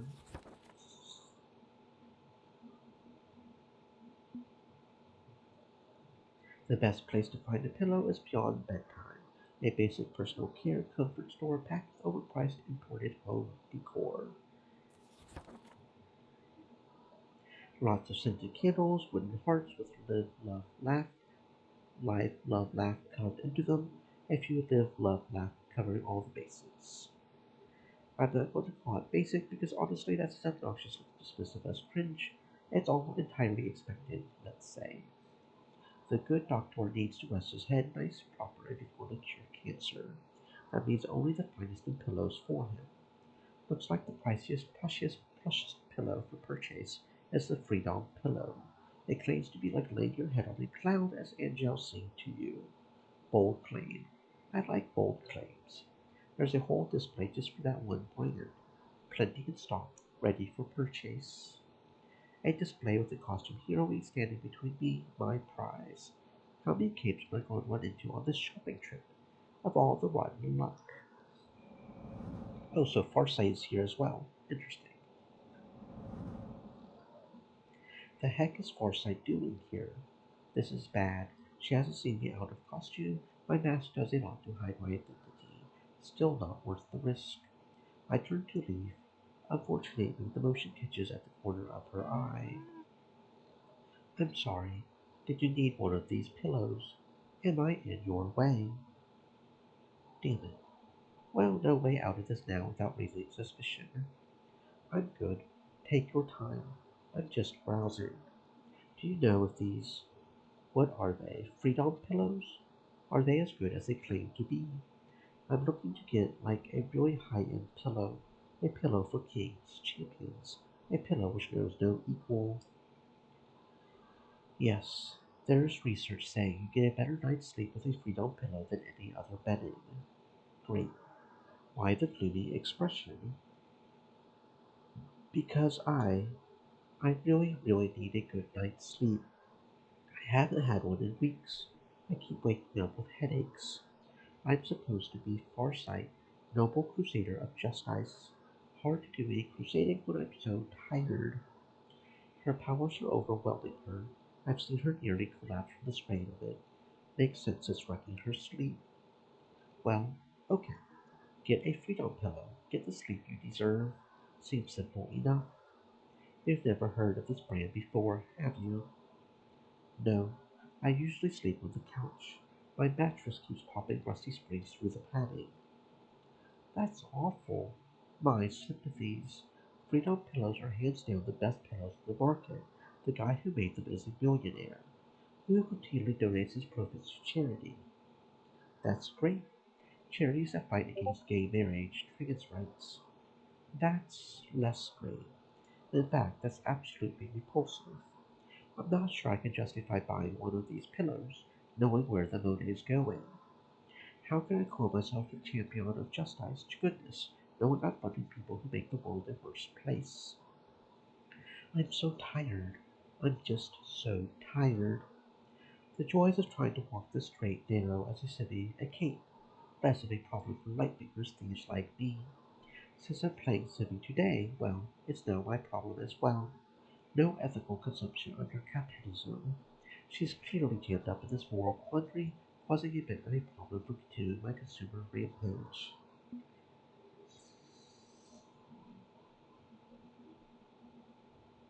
We can't solve this for her. It's a personal decision for her to make alone. I mean, okay, technically true. I got opinions. I could expound on this topic for hours. I do not have, because I'm technically working on the clock right now. The less face time with the cape, the safer I'll be. Well, fuck, I don't like leaving this dangling. I guess you're right. Sorry to hear all about that.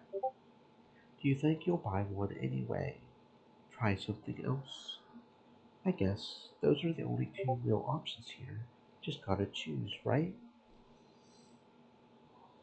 I can't buy it. I'm just standing around trying to justify it to myself because I got 3 hours of sleep last night.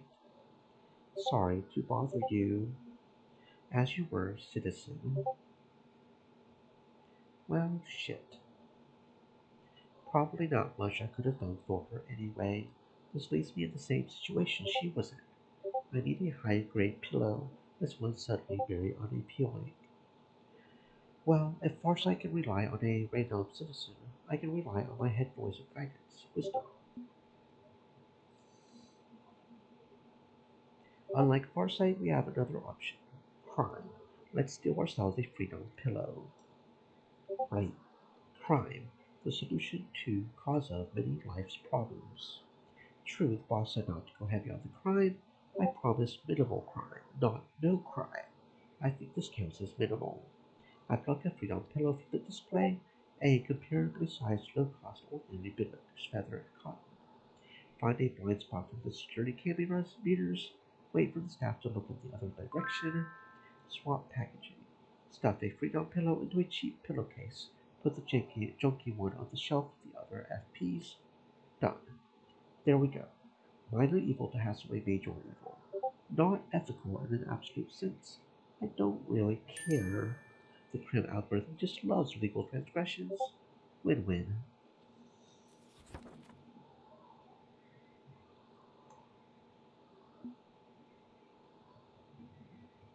Only place I'm going to find that video game. It's the only brick-and-mortar game store franchise left standing in wake of digital distribution. The Fun Hole. Wow, is this store a pile of clutter? There are barely any video games left. It's all foam dirt. Guns, anime collectibles, energy drinks, crap. The few games still on the shelves are battered used copies with caked on layers of ancient pricing stickers, sold, resold, forever.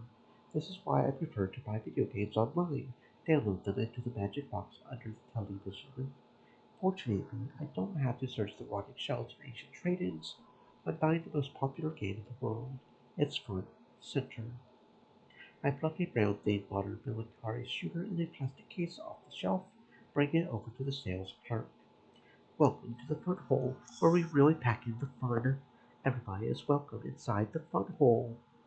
I don't want anything packed into my Fun Hole. Just ring up this game, thanks. That's all. Are you sure you don't want a used copy? It's $5 cheaper. It's a gift for Isaac's nephew. Kinda tacky to buy a janky old copy someone's probably stepped on in anger after taking an L. I would prefer a new copy of the game, please. Do you want the gold deluxe version with an additional 3 weapon skins, early access to the new Quill map? If I'm not giving him a junky used copy, maybe I should get him the best version of it too. It'll cost more though. You know what? Go ahead. Go ahead. Okay, upgrade me to the gold deluxe. Why not? Great. Do you want a grade protection plan to go with it? A what? If you pay an extra $15, your game will be replaced for free if it becomes damaged through no fault of your own. No, those are usually gimmicks anyways. You always figure out to make it our fault. No thanks, just the game. Okay. Do you want a membership card to the fun hole? You can visit the hole anytime, have some glorious fun. Is the membership free? It's practically free, which I mean it's $60 a year. It pays for itself with the benefits you get, right? No. No thanks. Okay. Would you like to upgrade to the Tier 1 Operator Collector's Edition? The hell? I already asked for the Gold Deluxe. There's a level above Gold Deluxe. This one comes with night vision goggles, a season pass. That could be useful. It doesn't come with the game itself. You would have to buy that separately. The fuck? Okay, it's pricier. You get night vision goggles. It'll cost more. It may be worth considering your occupation. Throw in the goggles with a copy of the game. Great. Would you like to add a, can you please stop upselling me all this crap? I'm just trying to buy a damn video game. What's with the hard sell tactics? If I don't meet my quota for the month, my manager's going to cut my hours, maybe even fire me. Shit. I guess it's good I'm buying a bunch of this crap then. Good for you. I'm sorry I have to dump all this on you, I need this job. I need all my jobs. Okay, I get it. I'll take what I've already ordered. Thank you. He rings up my order. I hustle out of there as fast as I can. Wow, working for a living sucks. Maybe crime's not so bad by comparison. I spent a hell of a lot of money there, which is bad for the budget. I got myself some night vision goggles. That's a win.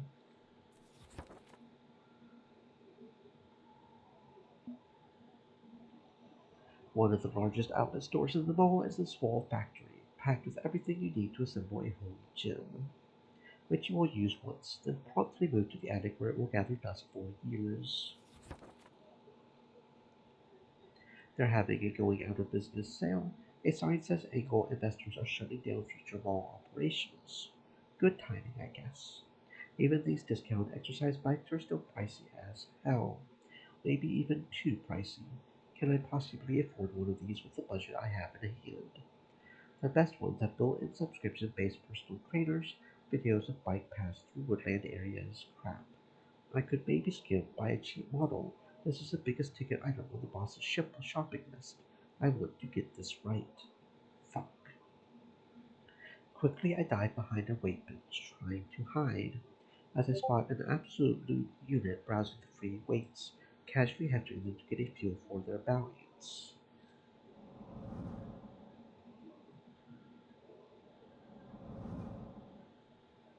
It's a cape, not just any cape, the ultra popular, ultra powerful psychic alpha male himself, Muscle Memory. This is the last thing I need right now.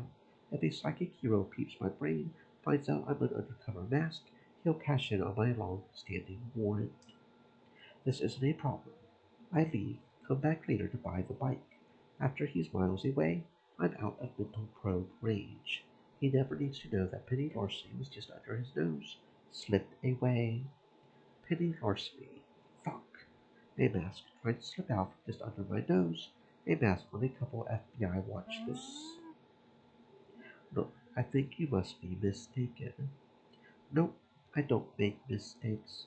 You're a mask. He pauses, considering what to do. Fuck it. I don't care. You don't care. Are you here to steal anything? I can competently, truthfully say I am not here to steal anything. Then I don't care. I'm taking today off. If the FBI wants you, they can fucking track you down themselves. I got shit to do. I'm not in the mood for some cape mask brawl. Not that would be much of a brawl. I could paralyze you without lifting a finger. Like, keep that in mind if you want to swipe shit. Noted. I'll just get out of your way so you can go about your business. I can go about mine. What are you shopping for? Exercise bike? I can see it in your mind. Question is, whom are you shopping for? Can you, like, not just casually probe my thoughts if we're trying to keep this little encounter nice, neutral? Sorry, force of habit. I passively scoop a lot of foreground engrams unless I concentrate on blocking it out. I'll do that. Trust me when I say most people's brains are boring as fuck. We're not missing much. It's just noise, bullshit. This is risky, extending this run in with a cape. It could be a good moment to learn something about the enemy.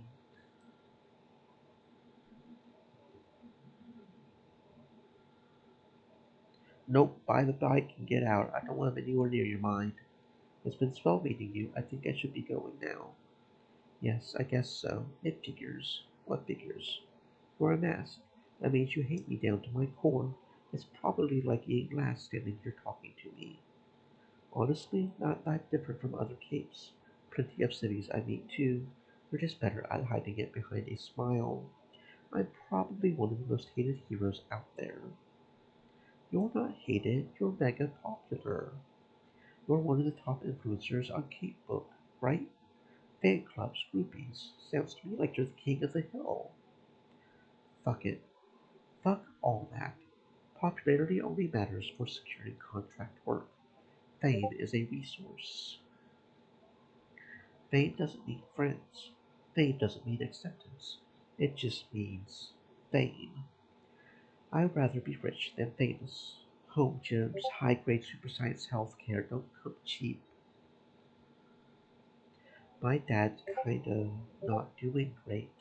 There's a lot of extra bills on top of that. Shh, I'm sorry, my guy. It is what it is. Muscle Liberty lets out a long sigh, leans heavily against a nearby treadmill. What's the fucking point? Point of what? This entire cape thing. All the bullshit that goes with being a big damn hero. You know why I got started doing this work? Because I can completely shut down anyone's mind with a flick of a thought. What do you do with that? Only two things, really. Supercrime, superheroism. Contrary to what you may think, I'm moral enough not to become some world dominating psychic villain. It's seriously a low bar to clear. That leaves heroism. I can non-violently shut down any conflict. No punches thrown, no guns fired. Nobody has to die when I'm around. Don't think there's anything else I could be doing with my life than this. Not unless I want to be a bigger asshole than I am already. I'm not really one to be giving career advice to a kid, you know? I was not expecting him to open up like this to a stranger. I guess being a mask, nobody would believe me if I told them. What do I even say to this?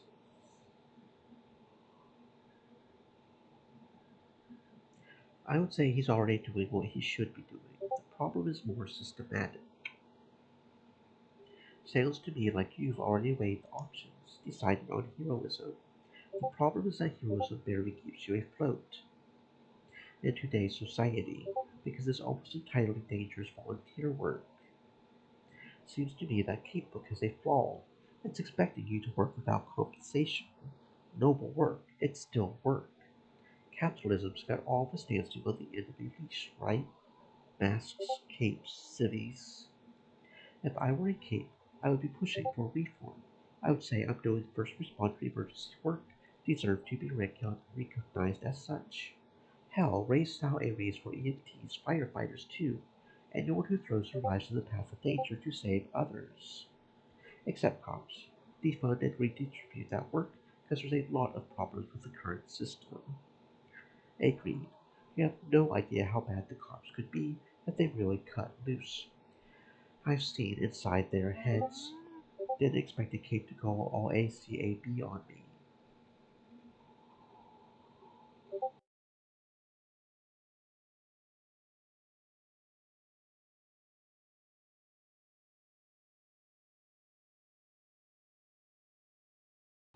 I'm selfish, egotistical, my values are all screwed up. I know dishonesty when I see it, literally. I don't know if I'm the one to spearhead like revolution, change. I'm a meathead. I know my limits. Still, you've given me a lot to think about. He pauses a moment, contemplating my words. Think I'm better off sticking to heroism for now. Can't say it's made me happy. Fuck it. It's working well enough. Better than most people could say about their lives. Be open to possibilities, right? Right. Clearly you're not comfortable chatting away with a cape. I'll leave you be. Just don't commit any crimes today. Make me regret it. Keep in mind next time I catch you breaking the law, I'm gonna brainlock you, throw you in jail. No way around it. That's fair. Thanks. Holy shit. Got to be honest. I didn't realize most memory had that much going on. He comes off as a superficial dude bro online. Don't get me wrong. He's got problems. He's no saint. Good to know there's more to him than anyone suspects. Also, I should really buy this thing. Move on before he changes his mind. I ordered delivery of one of the expensive bikes to my bosses later. It's going to hurt the budget. No other options, right? That's everything on the list. Keeper complete. With time, Monet to spare, I got some good bargains. I'll be pocketing a chunk of change. More than enough for one more stop on this magical consumer adventure. In the center of the mall, at the heart of this crumbling empire, is the legendary food court. Legendary that clearly it's my reputation has caused Eries to flee. Like half of these slots are gated up, shut down. There's just enough left for me to get a tasty and unhealthy meal before I head home.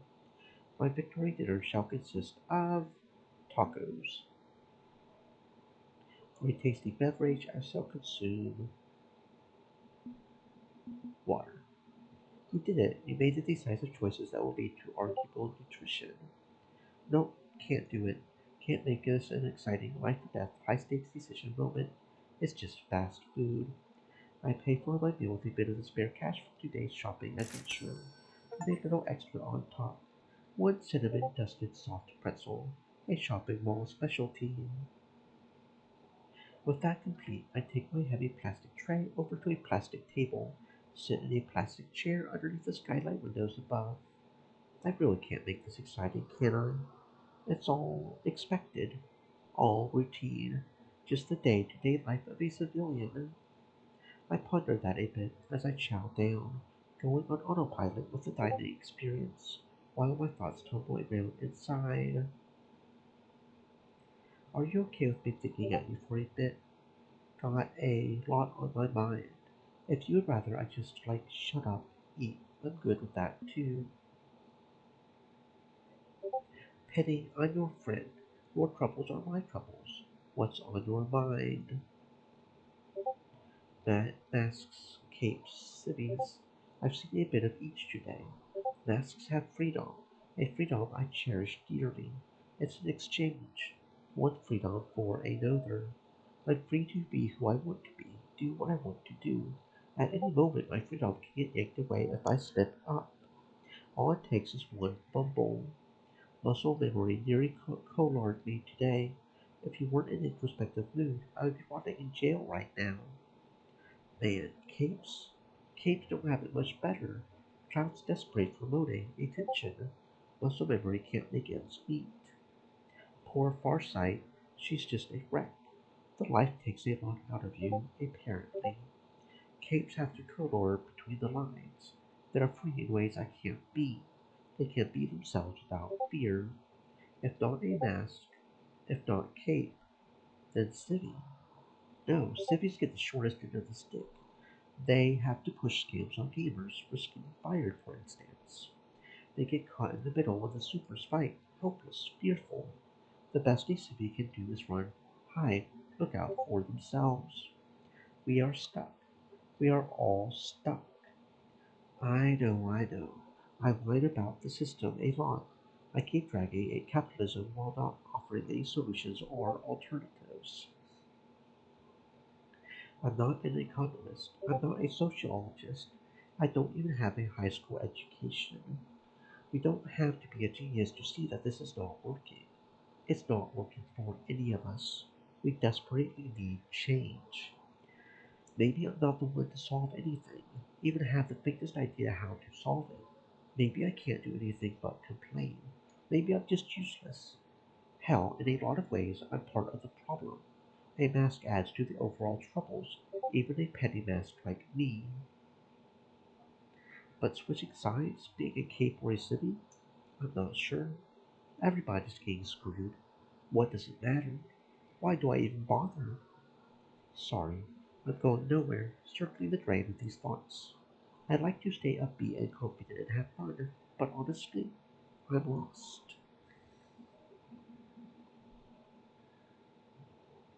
You don't have to be anything in specific. Mask, cape, city. Just be who you want to be. So, what, just like float?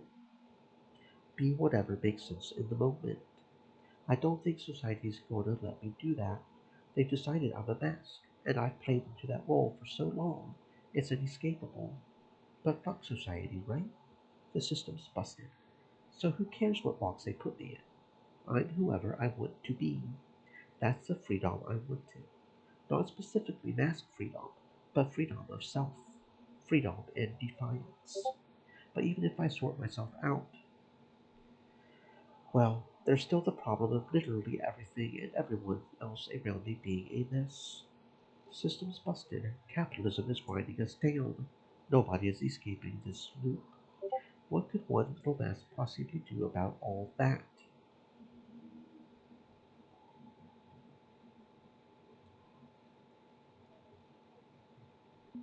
Fixing the world is not on your shoulders alone. Don't let it weigh you down into doomerism. I'm trying, believe me. I like to approach each day with a smile and an eagerness for adventure. And if I can't fix the world, well, that's that. I need to accept that my impact is minimal and just find my own happiness anyway. I just wish, I don't know, I wish I could do more. I could be more. I'll stay open to the possibilities. But yeah, I hear you. Don't assume the weight of the world is on my shoulders. You know what? I'm glad we had this quiet day together. I'm glad we had this boring day where we could sit around and ponder life and see how the other half lives. Well, other halves. City and Cape. Yes, that's three halves. Look, I didn't learn much math. I think this was good for both of us. But alas, every day eventually ends, and we do need to wrap up this caper.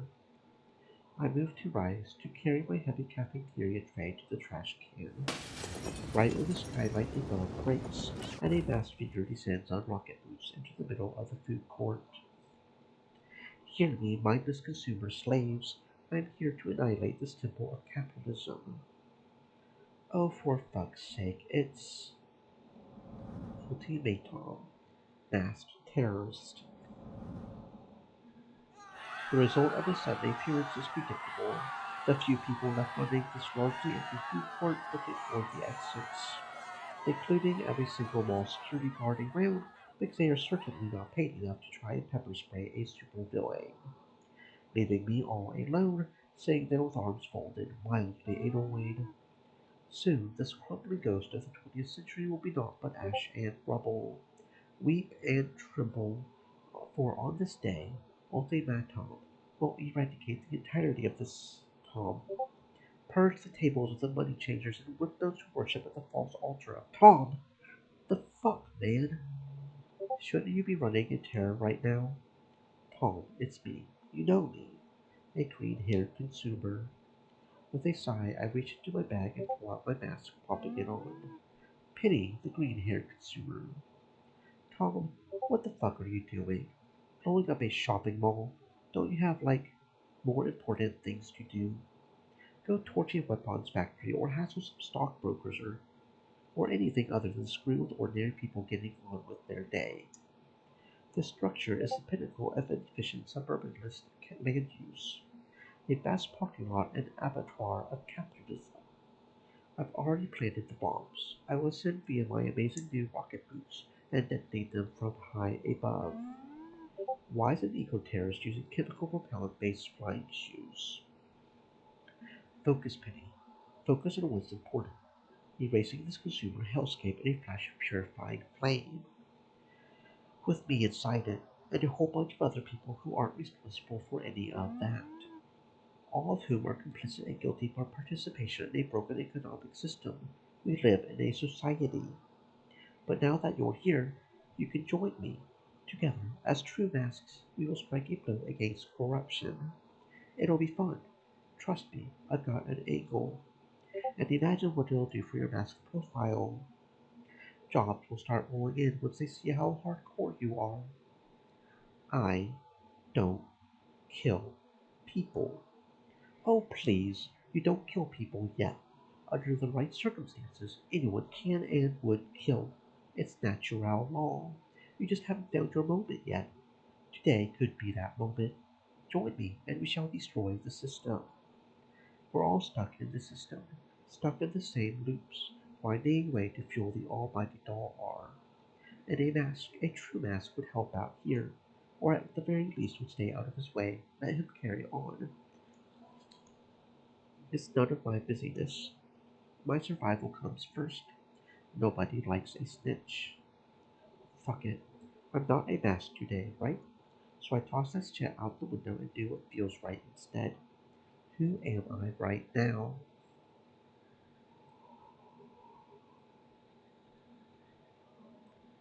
You're a cape today. Put your life on the line if you gotta and stop it cold before anyone gets hurt. Okay, if that's how it's gonna be, that's how it's gonna be. Time to play hero. Got two options here, Tom. You can knock it the fuck off, or I can knock you the fuck off. You cannot be serious. You intend to play hero. You, Penny Larceny, career criminal. How bizarre. Call it whatever you like, just call off the bombing.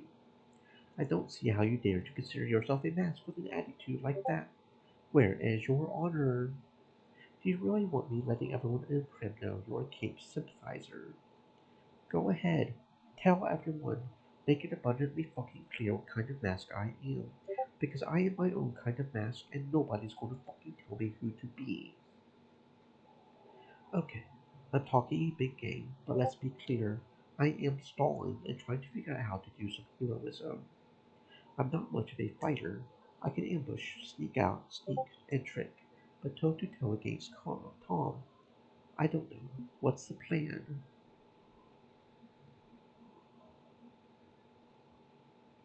The bombs are triggered remotely, right? Can you shut them down and prevent the explosions? Even if I could get Gibson online remotely fast enough to stop this, I doubt even Tom uses Wi-Fi enabled bombs. But you're thinking along the right lines, and there's a risky play I can pull off here to shut this down. Step 1, distract the mark. Get him talking. So what's the plan? You drop in just long enough to taunt people, then rocket out of here? Dead man switch, time blast, voice activated kabooms. Remote detonation. With wish a mere push of this red button, as he flourishes the handheld detonator, I flick a tiny smoke bomb from my purse at him. Hey, what the hell? You mean this detonator? I waggle in front of his eyes teasingly. Never give a pickpocket a chance at your precious, precious stuff. Foolish Penny, your hubris is your downfall. For you see, I have not one, but two detonators on my... I pull the other detonator I stole from behind my back. Come on. Irrelevant, for you see, I have not one, not two, but three. And I start juggling the three detonators, lightly tossing them into the air with practiced ease. I'm what you get when you dump all your points into decks, according to Gibson. Will you stop doing that? Those triggers are very sensitive. What, are you scared I might blow us both up before we can zip out of here? Maybe you should consider flying away then, because for my next trick I'm going to mix in salt and pepper shakers from my table. Are you mad? You can either bail right fucking now, or we both go sky high together. What's it gonna be? You're bluffing. Oopsie, everyone dies. And I toss all three detonators up in the air wildly, not caring where they come back down. Oh fuck. Naturally, he's off like a lightning bolt, slamming through the shattered skylight above and not stopping until he's half a mile up. That was fun. I collected detonators again after they clattered to the floor, of course. Just because I flicked the safety switch closed on them before my big finale doesn't mean it's safe to leave these lying around. The day is saved, the villain is gone, and even Crim's algorithm thinks that was pretty awesome. Penny for the win. I drop an anonymous capebook tip about the dormant bombs so the heroes can run clean up, and then bail, homeward bound.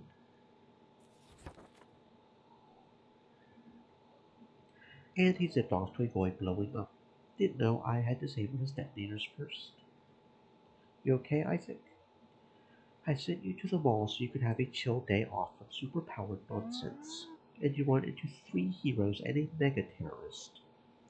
Mask life can be like that, my guy. You never quite know what's going to happen. Yeah, but I was really hoping you could have a little working vacation, like something simple and relaxing. If it helps, it did provide me with a good opportunity to ponder my life goals. Who I want to be, mask or city, or even a cape. I did a little bit of everything today. I think in the end, I'm just me. Whatever I am, as long as it's true to myself, it's what I should be. Yeah, as much as I want to claw my way back into civilian life, I'm getting some exposure to all these worlds too. Enough to see just how fucked up things are for us all. The simple black and white of heroes and villains never existed. Well, even though you almost got arrested and or died several times, I'm glad for the outcome. As for the shopping list, one bike, one pillow should help my health considerably, getting proper exercise and rest. Didn't really need any costly extras for my nephew's video game, but hey, I can't complain. And you snagged the Captain Infinity figure. Thanks a bunch, Penny. My nephew's going to be over the moon about that. Oh, and you saved hundreds of lives from an inferno of explosions and shrapnel. I mean, that's not nothing. So let's call it a successful caper. Thanks, Isaac. That marks the end of the road for you on Crambo.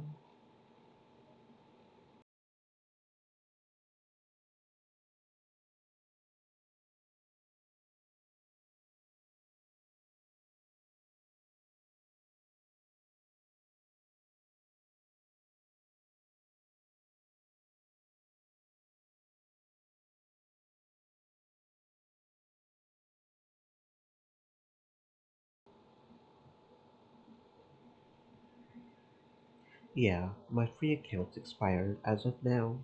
I'm back to scraping the barrel for whatever work I can get. Or we just keep on working together. I mean, that's an option. We already have a strong relationship going, meaning a lovey-dovey thing. I mean, okay, that, but also a working relationship. Everything's moving faster than I'm used to, but that's okay. This feels right. I feel calmer, more focused when I'm with you. And if Krim doesn't want you anymore, well, I'll happily have you at my side. That's sweet of you, Isaac. I'm not one to say no to a good thing. Okay, I'm on board. And, you know, we can have some fun even outside of prime time. Funny, I was about to ask about that. Want to go out on our first official date? I mean, maybe smash and grab counts as a date in the mask world, but I'm talking candles, good food, wine, the whole bit. Only if you ask me properly, make me swoon. Come on, let's hear it. I mean, I'm a little rusty, but. And he makes a sweeping, gentlemanly bow. Penny Larceny, will you do me the honor of going out with me for a lovely evening on the town? Yeah, okay. I mean, why? Isaac Marquez. I would be delighted and honored to enjoy a romantic evening with you. And then we can fuck. Right. That too. I mean, that part's pretty damn good too. Pick you up at 8 tomorrow? You have a car? It's a subcompact hatchback, but it legally counts as a car. I would rent a limo, but I'm not exactly rolling in cash. Nah, no need. I'll be ready at 8. See you then, Isaac. And I'll be seeing you again soon, Penny. One door closes, another opens. No more crib. But I've got this whirlwind romance with Isaac now. The promise of more work is appealing, but more than the jobs, I just really want to see him again, and again, and again. I may not know what my distant future holds, but here and now, I'm happy. I'm the happiest thief in the world.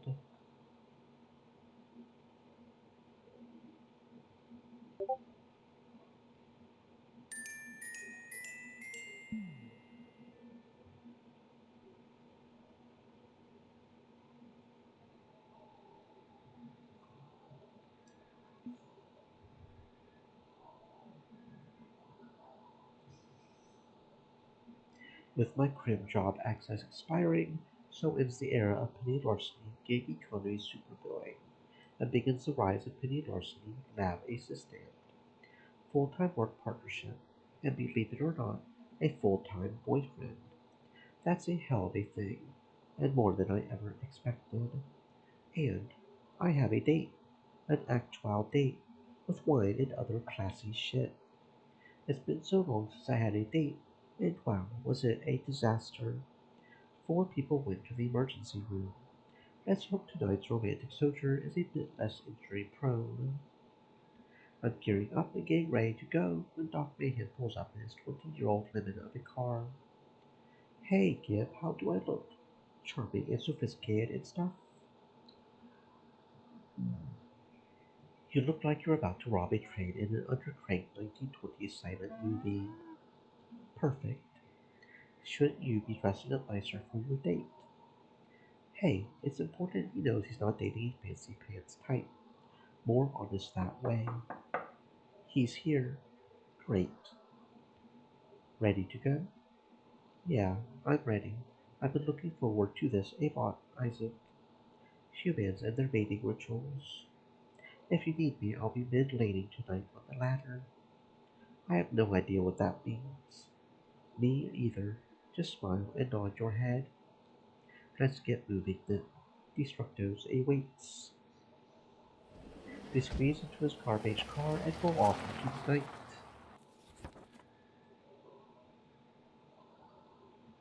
Good old Destructo's Bar and Grill.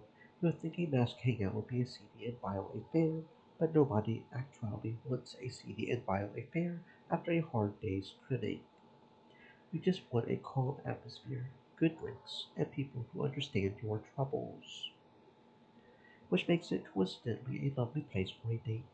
It's very chill and pleasant, with one drawback. I feel ridiculous dressed like this for a date. Don't worry about it. Costumes are encouraged at Destructo's. Keeps the Normans out, if they ever manage to find the place. Besides, you get used to the mask eventually. Take it from me. I don't wear a mask. It's a, what do you call it? Colloquialism. The costume, the mask, the motif. The statement of who you are standing in defiance. Last time we were at Destructo's, you told me you dressed like this to find acceptance in the masked community, right? This place is the beating heart of that community. So hey, it fits. True, I do want to uphold the standards out of respect, even if I don't think of myself as a mask. Want an insider tip? A lot of masks don't think they're masks. Masks are complicated. It's a label, a stereotype, but also kind of an identity. Like, if society calls us masks, we'll wear it with pride to spite them, even if we don't always agree. So, did you reserve a table? Of course. Called ahead, made arrangements. This way, my dear, if my dear isn't laying it on too thick. I giggle a little and offer my arm so he can lead us to our cozy little table. We have a seat and peruse the wine menu. Gotta give it to Destructo. The dude loves to collect various wines. I have no idea what wine is a good wine. What pairs well with a mad scientist and cat burglar on the first proper date? I think a nice red goes with that. I'll take your word for it. Our drinks are delivered promptly as we settle in and get comfy. This is nice, you know. I rarely get to talk to anyone outside of a job. Agreed. It's something I've learned the hard way. You need a life beyond your work. Otherwise, what are you working for? To cure cancer and save the world. I mean, yeah, there's that. That's important to me. And sometimes I worry I push myself too hard, becoming a workaholic because any moment not spent on my research is wasted time. But that's not healthy. No matter how important your work, you need to be yourself outside of a work context eventually. So what do you do outside of work then? Me, I read whodunit mystery novels to solve the mystery. Actually, the opposite. I want to train myself to not solve every mystery in front of me, so I force myself to just relax and enjoy the tale of unfolding. I got in this bad habit of trying to solve every problem, you know? Like a friend would come to me wanting to vent emotionally, and I would sit there saying, okay, you should do this to fix it. Sometimes people just want to sit and feel things. Sometimes it's not all about needing an engineer, a scientist, or a problem solver. Sometimes it's just about needing a friend, and by reading mystery books and not trying to puzzle them out, I learned to listen. Wow, that's a deeply personal hobby you've got there, and thanks for hearing it out. So, what's your deeply personal hobby? Only fair you tell me. Well, you're going to think I'm a colossal nerd. I grew up fascinated by genetics and biochemistry. I am already a colossal nerd. Try me. Comic books.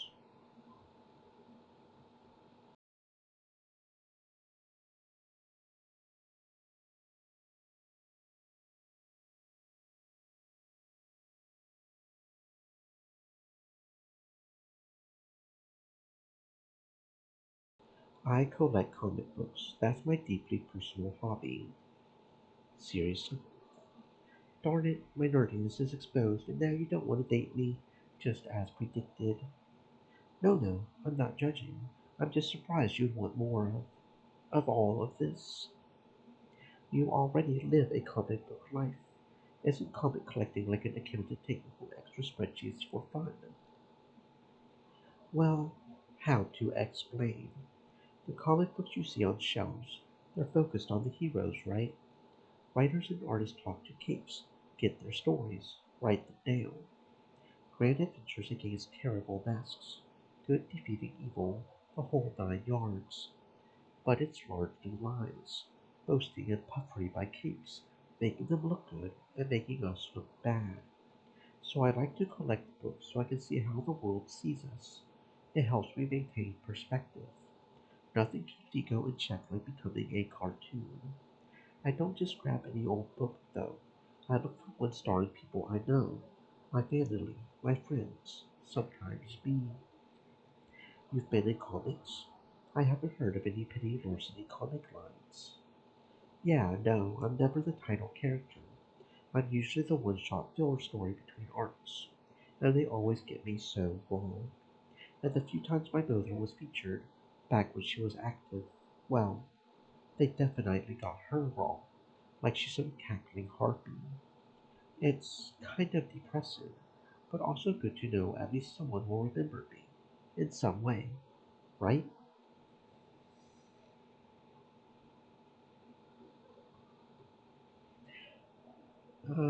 Maybe you'll be able to read the adventures of Penny Larceny and Dr. Mayhem in the future.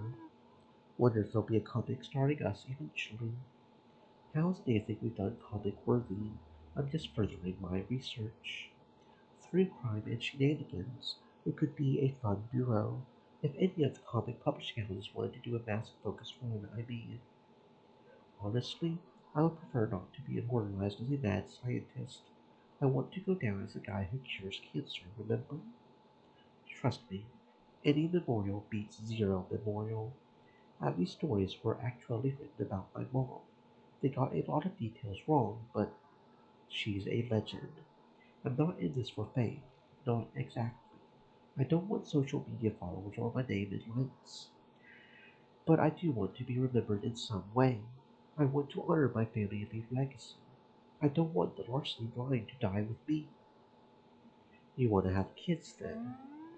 Oh shit, okay, that came off as way too forward and creepy and not a first date discussion. Relax, relax. I get it. One topic flows to the next. That's good. That shows we've got chemistry.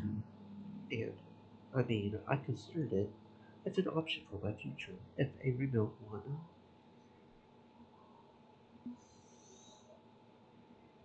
I think it would be nicely poetic, considering the good relationship you have with your mother. I know, right? And, okay, this is no slight against my mother, but I would do a little better. I wouldn't raise my kid to be a thief. I didn't really have a choice. The family business was going to be my business. That's it. but I would give my potential kid a choice. Emphasis on potential, because that's all this is. Problem is, the idea is moot if I can't stop living hand to mouth and scraping by. I would need to actually provide for a family meal. But in this economy, plants are the new pets, pets are the new children, and kids are only if you have massive disposable income. Yeah, my parents really had to grind to provide for us, and even then, they had to take out their dodgy ass loan for my schooling. Wish we had never signed that yellow stack of forms. Wish I had found another way. Can't change the past, Isaac. But if we could get our lives on track, if we could provide a good home, I think I would adopt. I was an orphan once. I know what that's like. I would want to provide a good home to someone in need. I would like that. I really would. Volunteering to be a dad then. I mean, I'm not saying, I'm not trying to pressure you or to plan too far ahead. We only just started. You're so easy to rattle and it's kind of funny. Chill, man. I get it. Right, right. I just, I don't want to blow this date, or this relationship, for that matter. You and I, we get along so well. I'm so calm around you. Like everything just fits. And I guess I'm saying, like, if we can keep this rolling, if we can to find this actually works for us long term, then I promise that talking to my family one day won't scare me off. You've got my word on that. I'm glad to hear it.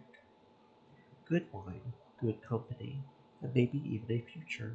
It's a good sign that we're both willing to explore what life could be like for us. Being with Isaac gives me hope. Hope that we can be something new, something wonderful, together. 2 hours slide by easily, the two of us laughing, chatting, sharing personal thoughts. Things just flow so easily between Isaac and me. But eventually, it's time to call it a night. Even hardened criminals need their beauty sleep, leaving one last conundrum. So, do we split the check? Am I picking it up? What's the protocol here? All the pocket money I have comes from you thanks to our jobs together. So anyway, you're already funding this outing, right? You know what? We'll keep it simple. I'll pay.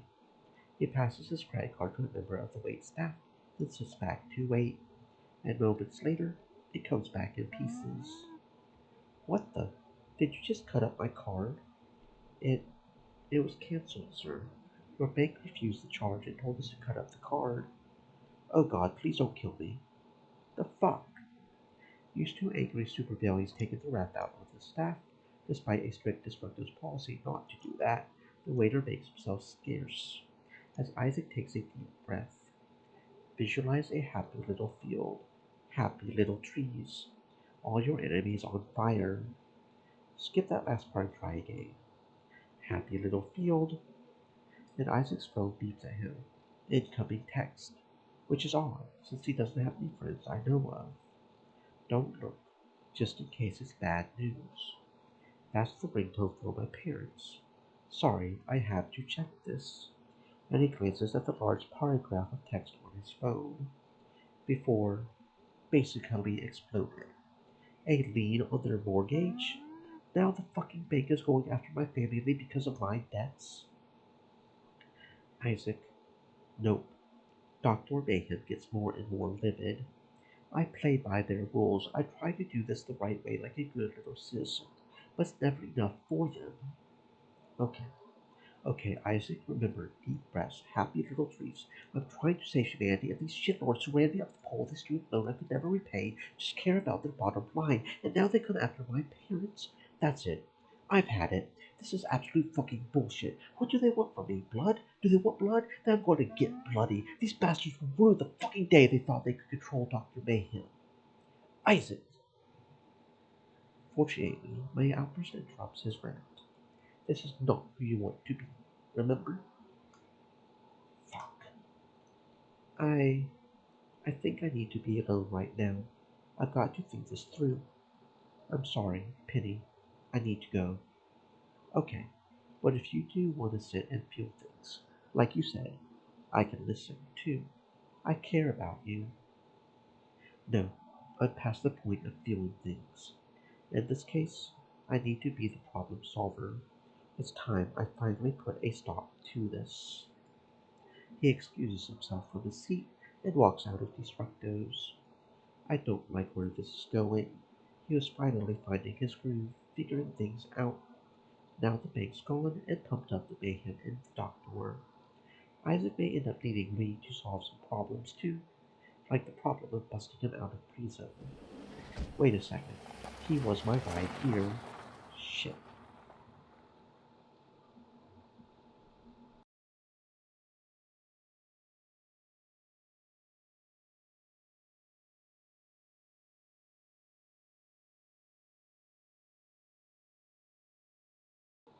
Fortunately, I can just call a getaway rideshare back to my hideout, but damn, he definitely lost focus if he completely forgot that.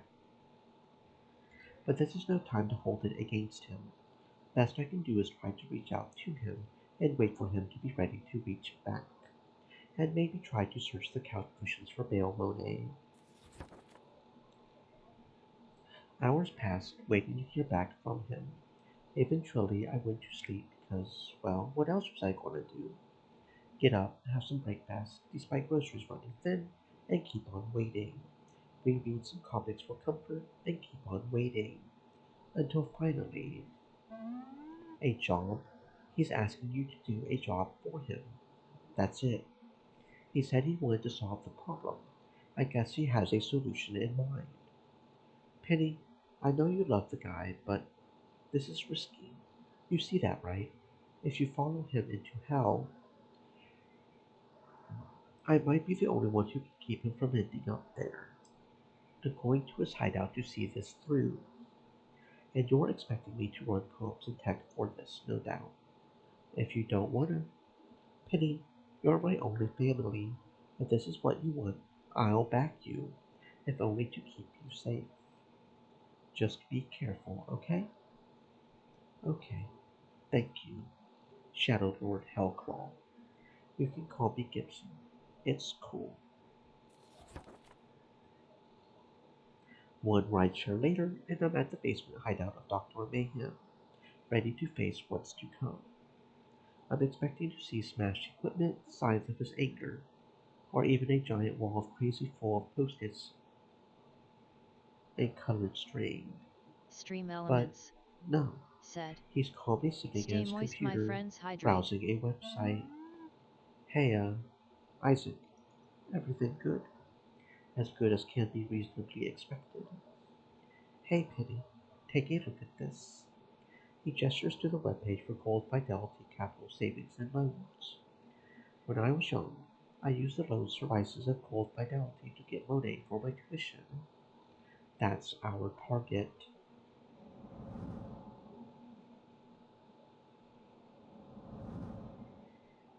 Okay, so I robbed the bank for you. Simple, easy, done. Finally, I get my classic bank heist. I know I keep calling it a bank, but really it's a financial corporation. There's no vault full of cash to rob. Instead, what I want is two things. First, we erase my debt, mark it as paid, close out the account, call off the dogs harassing my family. Okay, physical infiltration to gain access to their systems, computer hacking to modify records. No problem. Gib and I can handle that. I'm just glad to hear you aren't looking for violent revenge against them for screwing you over. You aren't looking for violent revenge against them for screwing you over, right? That's the second thing I want your help with. They went after my family, Penny. My family. That shit cannot go unanswered. We wipe away the debt, and we wipe Old Fidelity off the map. Show them what it means to cross me. They want Dr. Mayhem. Fine, they get Dr. Mayhem.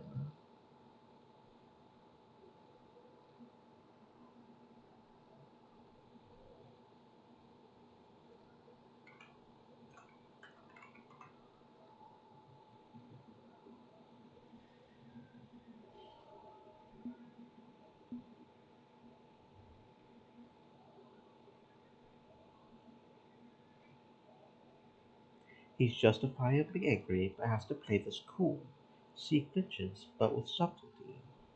Absolutely, these greedy fucks have a lot to answer for, but I'm not going to cash their check in blood, and neither should he. Okay, time out. There's mayhem and then there's mayhem. I'm willing to help you, but there are lines I don't cross, and neither should you. Right now you're only in the books for some fraud and various wacky misdemeanors. Nothing overtly violent. Don't go down that path, Isaac. If I don't do anything, they're just going to keep doing this, again and again. I'm not saying do nothing. I'm saying do the smart thing. You're a smart guy. Do the smart thing. You keep telling me you don't want to be a lifer, a full-time career mask like me. You want a way out, but this isn't the path. I care about you, Isaac, and you care about me. Hopefully enough to respect my point of view on this kind of stuff. Of course, I care about you too. Good, because that's the only way this can work. If I'm free to warn you when I feel like you're going too far, don't expect obedience. I'm going to challenge you when you're straying from what you said you want to be. If we do this, we design the strategy together. We'll save for bacon and punish them. Absolutely. But cleverly. With skill above all. If that's good with you, we'll do this. I. Yeah, you're right. Okay. I respect you and will hear you out if you object to any part of this. Okay, good. And as your advisor, I suggest the most prudent course of action would be to have me take out a loan. What? You also want to be in debt to these sharks? Ah, 'tis a ruse, of course. A way to use my case as a Trojan horse, to drag it through their systems and find your case. I'll go to Gold Fidelity, posing as a hopeful young student just like you were, and bait the hook. You know my process. Case the joint, perform the heist. We do not rush into kicking down the door and unleashing hell. Okay? Okay. Okay. As long as we put this to bed once and for all. That's the plan. Let's get scheming. Doc, I've got a loan to secure.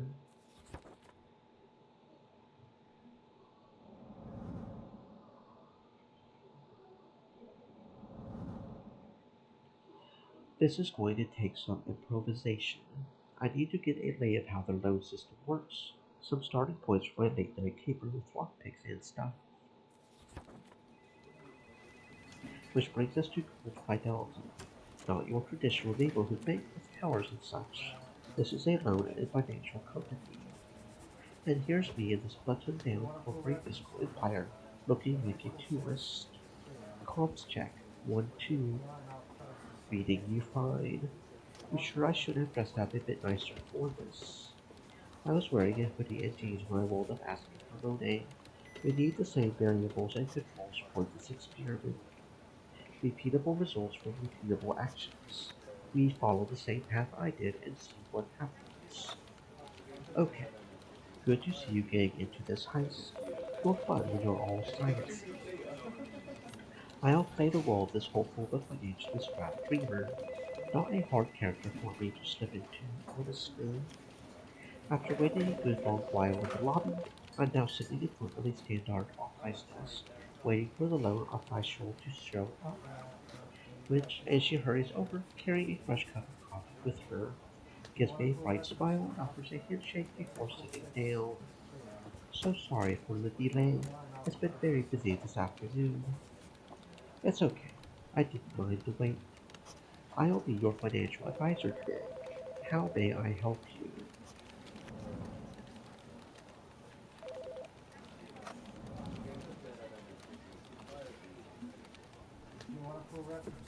Matchmaker, the king in yellow's right hand woman. No, no, she's not wearing a mask or a cape. Different person. She's wearing a lanyard and a photo ID. I hardly think a criminal mastermind would dare to wear that. Calls too much attention. The advisor wakes up her computer and logs in, opening up various bits of software providing the 21st century equivalent of loan paperwork. and conveniently dumps her password directly into the hidden USB keylogger I plugged in while waiting for her. All according to plan. Gibson's going to have a field day with this one. We'll sneak in tonight and use have access to zero-out ice and slow. Jay Johnson is in. Tell me what brings you here today.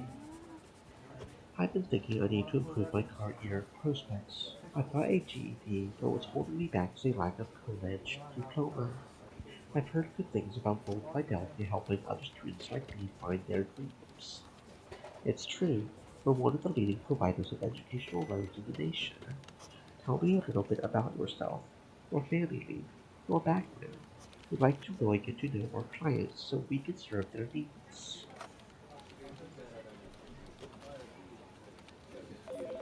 Let's match Isaac's starting point. Lower middle class can't afford college. I'm from a very hardworking family. They provided for me and I was never really left wanting. But higher education, well, that's beyond our means. It just feels so far out of reach. I want to go to college and secure a good career so I can help my family out the way they helped me. Do you think Gold Fidelity can help me with that? She taps away at her keyboard, entering something in. I can't see the screen from this angle. I'm sure we can assist you, although I have a few concerns. Your credit rating seems quite sound, but there's not a lot in your reports to work from to determine your qualifications. Damn. One flaw of Gibson coming up with a whole new Jane Johnson. The paper trail only goes back so far. Did I tip my hand too much with the backstory? Does she suspect? Please, ma'am, this is really important to me. If you could just, I don't know, nudge things through for me. It's important to be thorough. Perhaps if you could provide more. Before she could continue, a man in a well-tailored suit quickly joins us, offering a professionally curt nod of the head my way.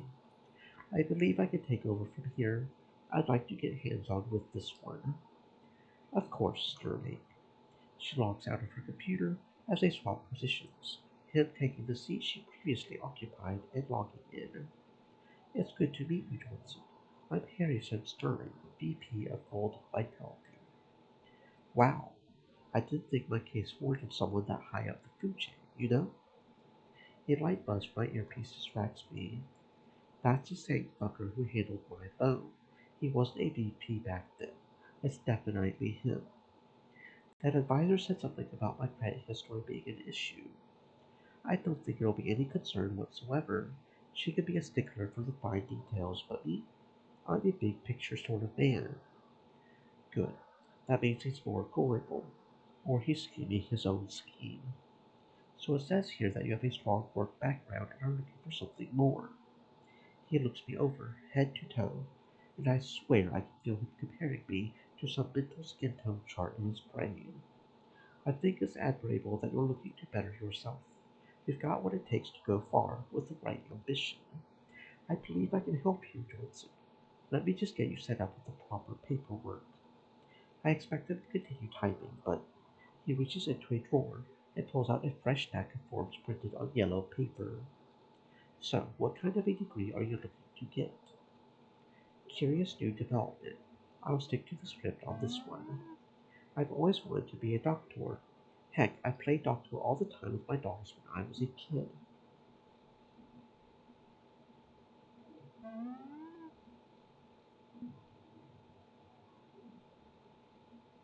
Pity. Phrasing. What?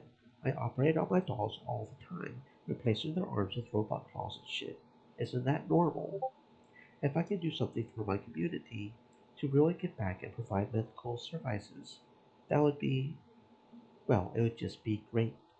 I know medical school costs a whole lot, but nonsense. With the right academic program and the right financial aid, anything is possible. And I know just the right school for you. Assuming you don't have a candidate lined up already, of course. Not really, no. I mean, I wanted to make sure this was possible before I got my hopes up. Everything's possible with Gold Fidelity in your corner. I'll contact a recruiter I know. We'll smooth the entire process out for you.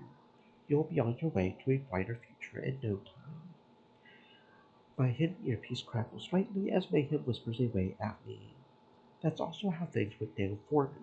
He generously reached out to a recruiter, maybe the same one he wants to set you up with. I know we're just doing this to gain system access, but write it out. Maybe there's more going on here, like a systemic, um, fraudulent loan system that they take advantage of. Yeah, that sounds about right.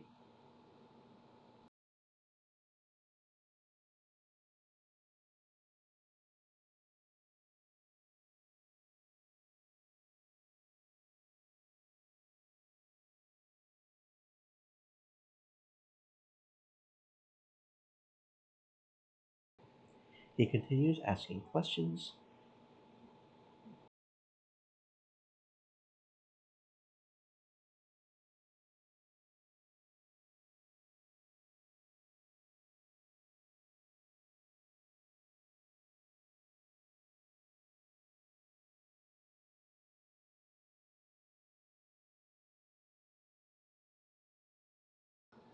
He continues asking questions about my goals, my financial status, plenty of personal details. Instead of typing them in, he fills out the stack of forms. Very old school. Believe it or not, this is a bad thing. If everything were electronic, Gibson could bust in and trace my application through their computers. The key log I planted would be enough. But if those papers are going to be dumped into one of the hundreds of filing cabinets in this building, we need a way to track them. Which tool do you think I should use this time?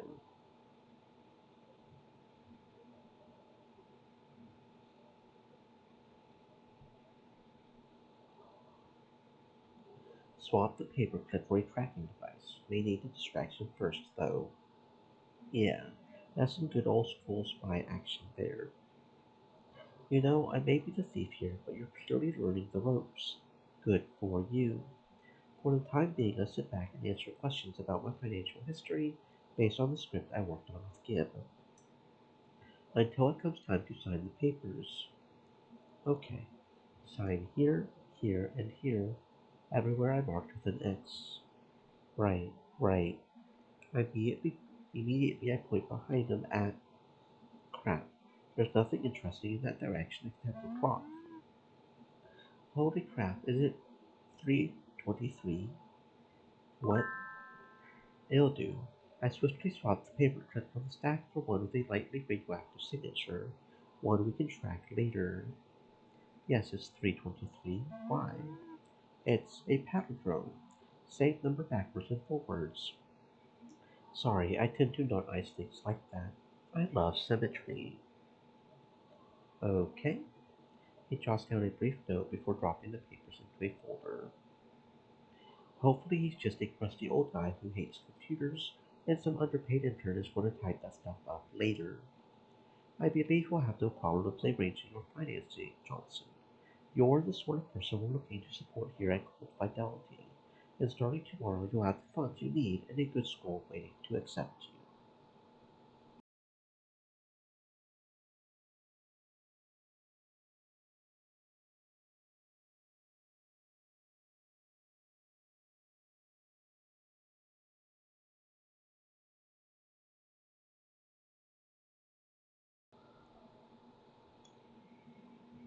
Thank you so much, Sterling. I'm looking forward to it, and I book it the hell out of there.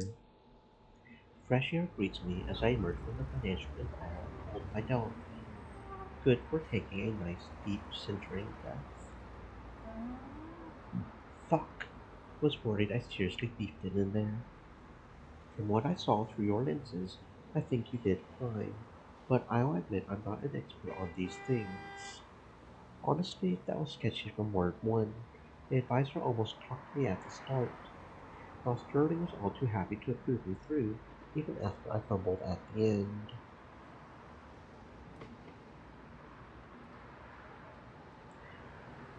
That's a little weird, don't you think?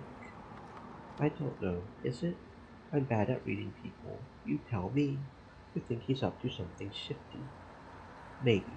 I would say we should investigate a bit deeper before we act. Maybe I sneak in as a janitor tomorrow and do more recon. The bank's moving fast to foreclose on my family and me home. We can't sit around pondering conspiracies. We've got to act. No more recon. We go in tonight. You and I. Tonight. Tonight. No helping it. And I want in on this one, so I'm coming with you. This is my future on the line. I'm intending to fight for it with my own two hands. That's that's not how this works. I'm your field agent. You sit in the big chair, laughing and stuff. Are we partners in this? Or am I just your boss? Partners? You know we're partners. Then I'm coming with you. And don't worry, I've got a few tricks of my own. I won't be dead weight on a caper. See you soon. I am not a fan of how hard Isaac's pushing for this. He doesn't have a face of patience. I get why he wants to get out in the field. He has more stake in this than any other caper I've pulled for him. But part of the reason I work on my own is for his safety. If I bungle it and go to jail, he doesn't, and I would never snitch. I'll have to keep him protected tonight. I care too much not to watch out for him.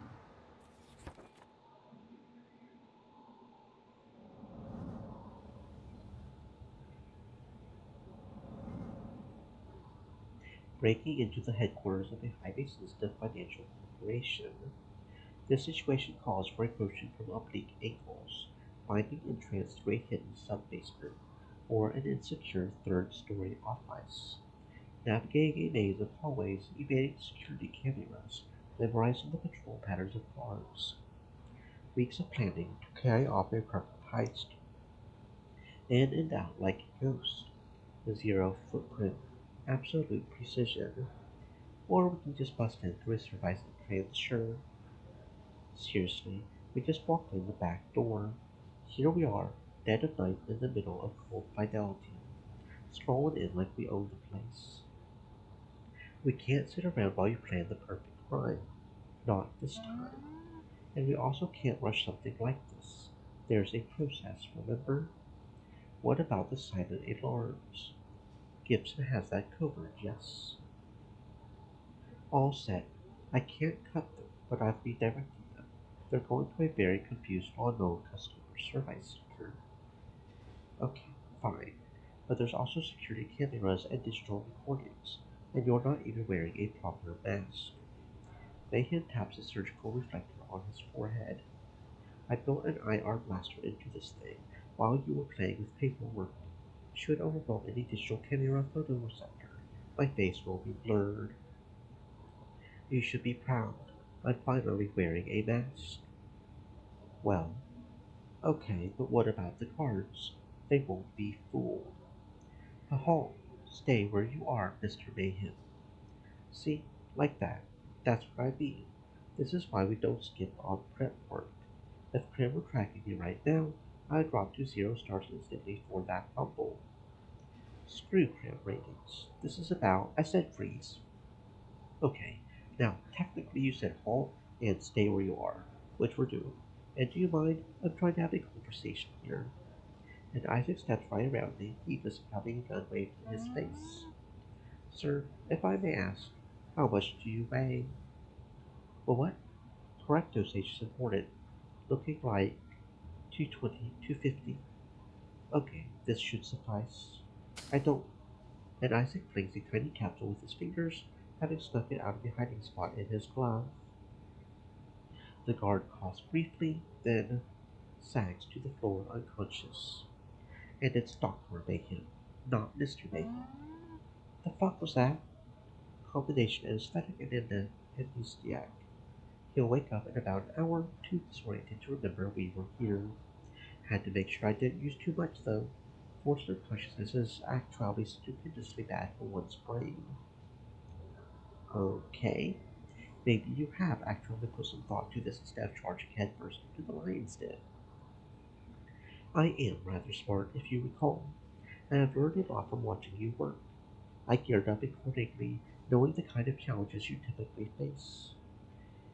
Can I run confusing gadgets, drug-infused smoke bombs? Dang, maybe it's high time I had you make me some new non-lethal gear. Less than lethal, not non-lethal. Let's not kid ourselves, we're definitely committing assault here. Just mindfully. Can we proceed, or do you have further objections? I'm not sure if I should be proud of him for finally acting like a mask, or worried that he's finally acting like a mask. He's still trying to find a path back to civilian life, isn't he? Isn't he? Trying to avoid harming the art is a promising step, but this is still way more criminal masterminding than he normally aims to do. Let's tap into their systems and see what we can dig up. If we're lucky, we'll be in and out in minutes. Gib Gibson hops out of my backpack and over to the desk where I had my road review, logging in using previously stolen passwords. Thanks to that keylogger we planted, I've got, let's see, access to company emails, the client database, and financial transaction logs. You're the techie. You search the database for my reports. I'll poke through the emails. Penny can check the finances. Fine, fine. Let's get to work. Who's running this heist? Him or me? This is so weird. Maybe I had just got used to Isaac being distant and trying to stay above it all.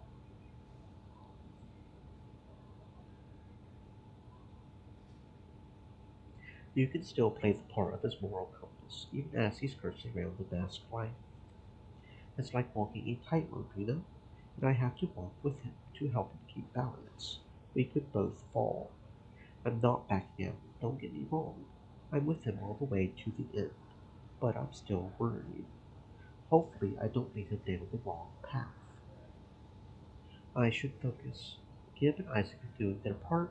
I need to be checking the financial reports, looking for digital paper trails. Where do we even start with this? How can I possibly uncover some district corporate secret in a few minutes of poking?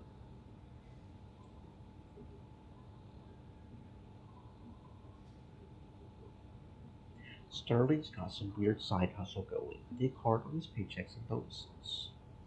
You're right, something there stinks. He swooped in way too fast to handle my case, dismissing all my concerns. If Gold Fidelity itself isn't behind the moves he's making, he must have a silent partner, and someone's gotta be keeping receipts. Who's pocketed Harrison Sterling? I may be crap with computers, but I know Monet, and I know all the fun ways to hide Monet. A few minutes later, and I have my answer. Hey Gib, you ever hear of a Carcosa Investments Group? Carcosa? Can't say I have. Is it important? Maybe. They're involved with Gold Fidelity, but all these Monet bros are in bed with each other, so maybe not so important. Doc, you find anything in their emails yet? That's curious. He closes the window full of hacked company emails he was reading and turns back to face us.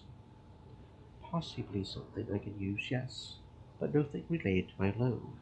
Let's stay focused. Gibson, have you wiped my record yet? About that. There's no record you ever took out a loan here. What? There's no thing. I've scoured the databases and you aren't in there. Neither is Jay Johnson. I mean Penny. Impossible.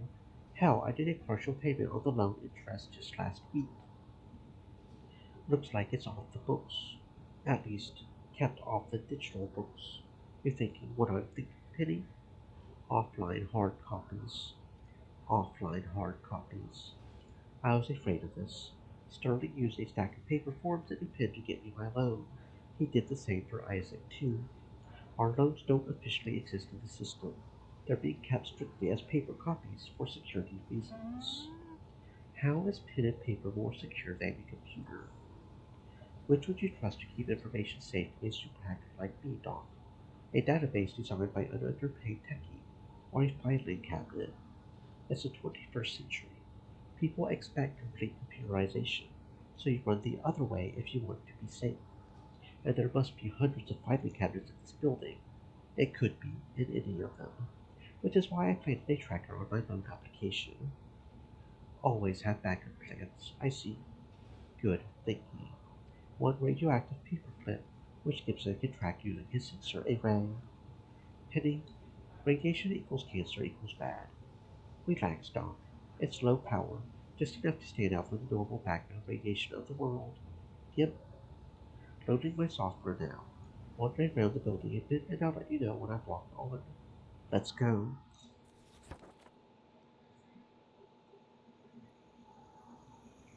Exploring forbidden territory without a map, and with hazards around every corner. This is still dangerous. Even with the dog's bag of tricks and my instincts to guide us, we're always on the cusp of being caught. I would say we have maybe an hour at most before we're pushing our luck beyond the breaking point. Hopefully we can locate the tracker by then. To ease attention a bit as we explore hallways and Gibson scans, I try to make conversation. So, what's your plan for the aftermath of all this? Aftermath. I mean, let's say this works beyond your best expectations. Your debt is canceled. Maybe you even find a road out of being a mess. You're back to your old life without any burdens. What comes next? I get back to work, I guess. Hopefully in a real lab, not a makeshift basement lair. You said you don't want to become a workaholic, remember? Obviously you'll continue your research. But what else? I mean, if you can clear your name, you can do anything. No more hiding. No more need to associate with criminals. That's what you want, right? To get out of the masked life. Leave us far behind. Leave you far behind, you mean. I didn't mean that. But I'm guessing it's a concern. I wouldn't say a concern. More a concern for you than me. We've just gotten started as a power couple, but maybe it would be best if you didn't involve yourself with a crook like me. If you can't escape from life completely. Or you stick with me anyway, whether I'm a mask or not. You've been struggling and scraping and barely getting by, like me, but you don't have to. We could keep this going. I'm a wanted criminal. If you play your cards right, you won't be. How's that going to work? Penny, I've been a mask long enough to realize that capes and masks, heroes and villains, it's all just structure. Good and evil are neat little attributes. Plenty of masks choose to be horrible people, but so do many capes.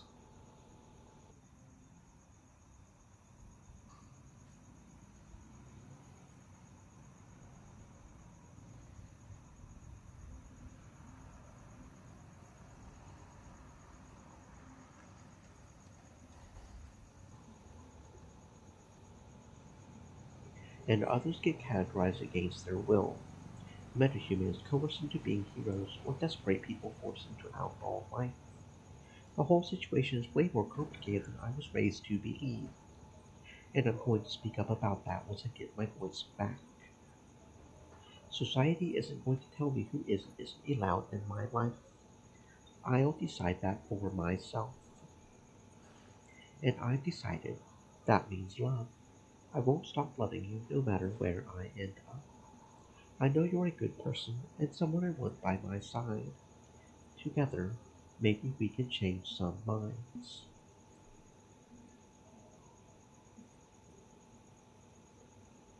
Okay, I'm just putting this out there. Maybe you don't have to be a mask anymore. This is the only life I've ever known. I'm at least above average at being a mask. Could I really be a civvy? Maybe I would mess up. Maybe crime's just too baked into who I am as a person. But if he's willing to see things in shades of gray, 50 shades, not the harsh black and white of masks and capes, maybe it could work. Do you think I could make a good civilian if I gave up being a mask and stuck with you? I don't really have job skills or much of an education or anything civilized society wants from me. You're smarter than you give yourself credit for. I don't have a single doubt you could apply yourself well to it. Got it. I've walked on to the tracker. It's nearby. Okay, let's finish this up and get out of here before anyone's the wiser. We come to a stop outside, a nondescript and fairly generic door. No name placard, no identifying number, nothing. Just another anonymous door in the hallway of anonymous doors, deep within the stagnant air of the back offices. Then Penny's loan forms are in there. Correct. Locked on with my cybervisor. The signal's coming from inside. Good. Let's get to it. But before he touches the doorknob, I throw up a hand to stop him. What's the first rule of any adventuring party? Check for traps and alarms. Check for traps and alarms. But Gibson already rerouted the silent alarms.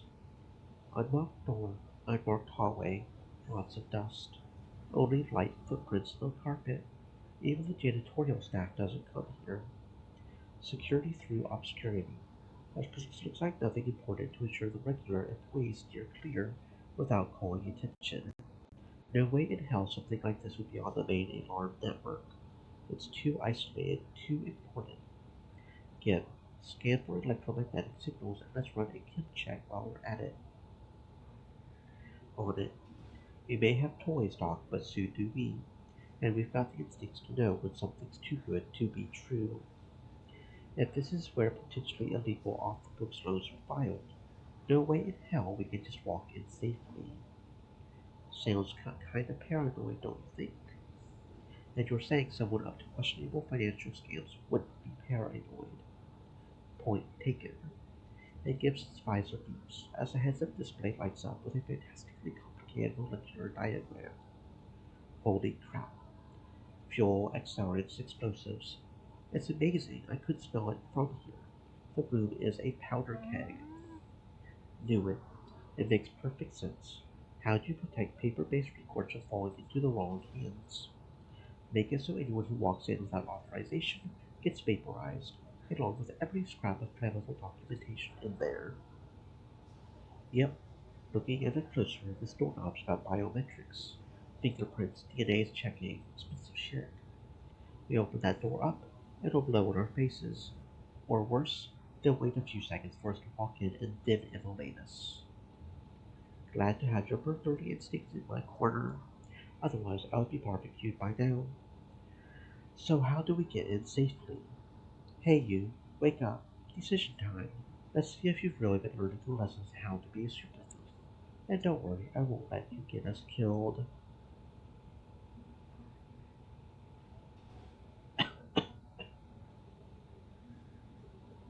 Sending Gibson in through the air vents to hack the system from the other side seems to be our go-to play. It puts Gibson at risk, but hell, both of us eat risk for breakfast. You're right, this is one of the staples for a reason. Air vent kid? Roger that. I unscrew the cover off an air vent, helping him in. We don't have a blueprint for the building, but if he gets lost, he can just come back. But sure enough, 2 minutes later, he checks in over comms to report a success. I'm in. Easier to access the system from here. I'm going to disable the biometrics on the door for 10 seconds. Best I can do. You ready? Ready as we'll ever be. And go. I grasp the knob, twist it, and hustle inside with Isaac through our narrow window. Gibson hops back into my backpack to ride it out. And the forbidden death trap room itself? Well, it's just a glorified, generic office. A little nice, actually. Maybe too nice. Curious, I pick up one of the framed photos of smiling kids studying it. I'm reasonably sure this picture came with a frame. None of these photos seem to be of the same family, and his furniture barely looks used. There's no button print on the seats or anything. A fake off-ice, a whole decoy just to give off a sense of normalcy. This is a lot of work to make of a room both as unassuming and utterly deadly. Let's not sit around pondering. We've got files to find. Fortunately, my educated guest scored an A+ on its final exams. Finally counted a plenty, packed with folders, and the treasure within got my forms. It has got handwritten notes on it. Strong candidate for recruitment into the program. With leverage can increase economic desperation to ensure compliance. Subject admits to obsession with palindromic numbers. Possible mask aliases, Reversi, Multiplier, the Calculator. The heck does that mean? And that's when I noticed Isaac's rage building again as he studies his own file. It's all here, every detail. They planned every misery in my life, sent me to the most expensive private medical school to give me a debt I couldn't repay, waited for me to make a single mistake at my new job, then worked with the school to falsify charges of plagiarism against me. They pushed me into a life of crime, and my suggested mask alias? Dr. Mayhem. They couldn't even think of a better name than Dr. Mayhem for me. I got stuck with a generic bad guy alias. This isn't a loan office, it's a mask factory, setting people up for a life of crime like fucking puppet masters. But why? Like, what's Sterling have to gain from pushing people into being masked criminals? It doesn't make sense. Follow the Monet. Carcosa Investments is funding this, right? What else do they fund? Gibson, I need you to run down Carcosa, and fast. Find out who and what they are. Searching, searching. As the name suggests, they're an investment group. Just ordinary tech sector angel investors. Nothing really unusual. Monet and Power, sure, but it's not like these kinds of investors are anything uncommon. They've partnered with a lot of companies. Fortuna Biochemical, Bazer LLC, Cooper Technologies, Legitimate Business Company, LBC. Mini Legitimate is funded by Carcosa, the front company secretly running Crim. There's our answer. They're taking desperate people and turning them into more fodder for Crim's gig economy. The rich get richer and the poor get funneled into the criminal industrial complex, I guess you could call it. Isaac, how did you join Crim? I had to do a whole high stakes heist routine. But how did you get access? I just got offered an invitation directly. I thought, I mean, that's how it works, right? Nope, you got fast tracked. You were conscripted. LBC, Crim, Gold Fidelity. They're all in cahoots. They work together to ruin your life. Isaac's folder tips from his trembling hands, spilling on the floor, as his whole body shakes with absolute rage. Absolute and justifiable rage.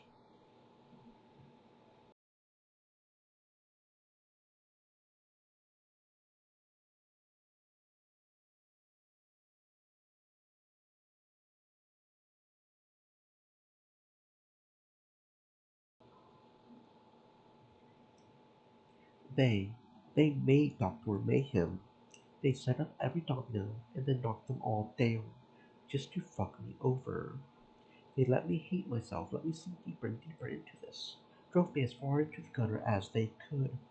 I'll destroy them. I'll fucking tear down the whole system. I'll unleash it all. Let's keep some perspective. I'm not letting this go unanswered. They ruined my life, tried to destroy my family. They're exploiting people like me every day. The bastards must pay. And they will, because now we have proof. Isaac, this room. This is what we need. This is a smoking gun. We can use this to shut down the operation and make you a civilian again. No murder needed. We don't need to go to the press, the authorities, all the way to the damn president and Regatta until someone listens. We clear your name. We, we can clear my name. Exactly what you've always wanted. No more Dr. Mayhem, just Isaac Marquez. The world will know the truth. Okay, okay. Let's see justice done. Let's end this once and for all. Finally, Isaac gets a break. He gets a single ray of hope that maybe he can get his normal life back. Which is exactly the moment when some asshole walks right into the room through the trap door.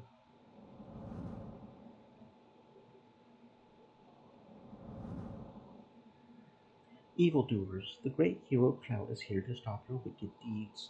Prepare yourself for justice. Oh fuck. Out, out, out, out! We both bum rush the wannabe hero, pulling him with us as we dive through the open doorway. right before flames pour from every wall, annihilating the office and every piece of evidence within.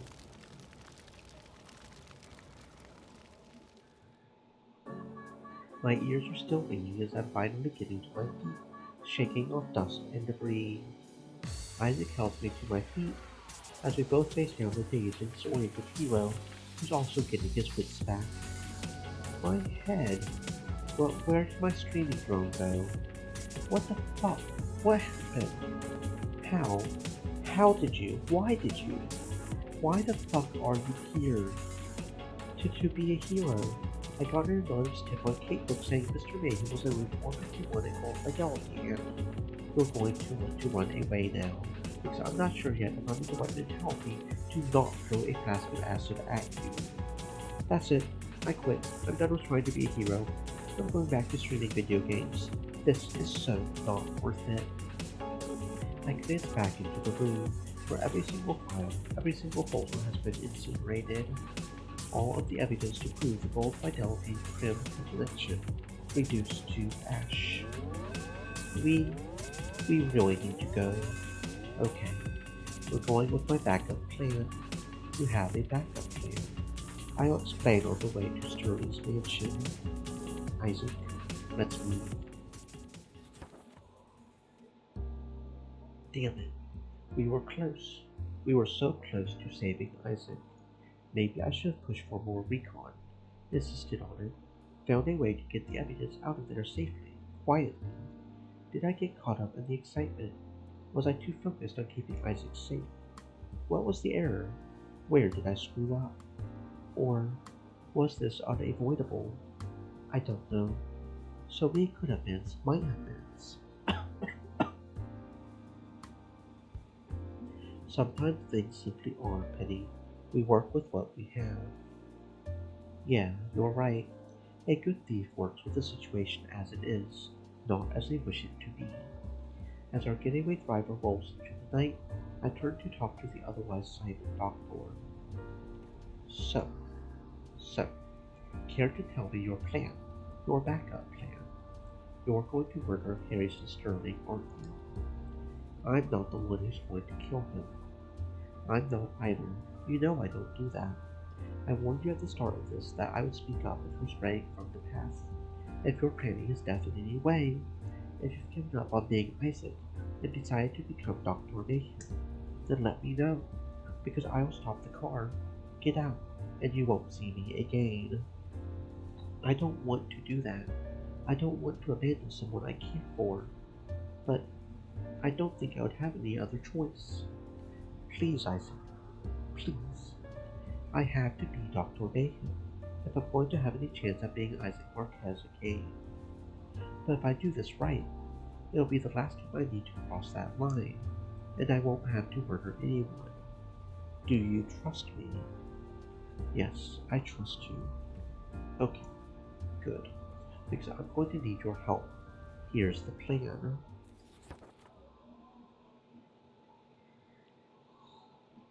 Of course, Harrison Sterling of Gold Fidelity would have a big mansion. I could swear I'd broken into this exact house a dozen times over. Easily defeated alarms, no armed security, just the comfort and safety of wealth and prestige surrounding him. Waiting when he finally rouses from sleep in his enormous king-size bed, I'm standing there, patiently waiting for him. Wakey, wakey, money bags. What? How? How did you get in here?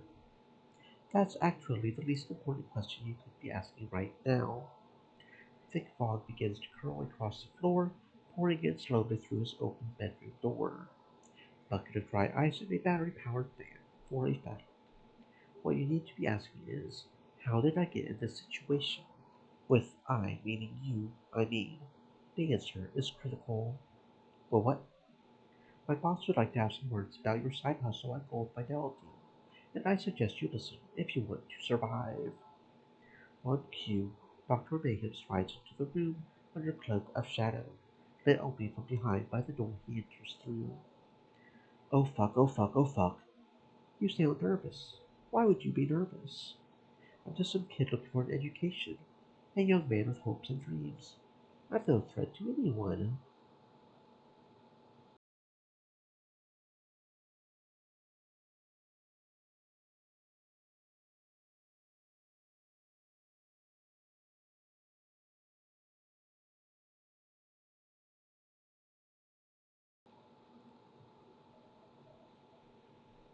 I was no threat to anyone. None who deliberately made me into a threat.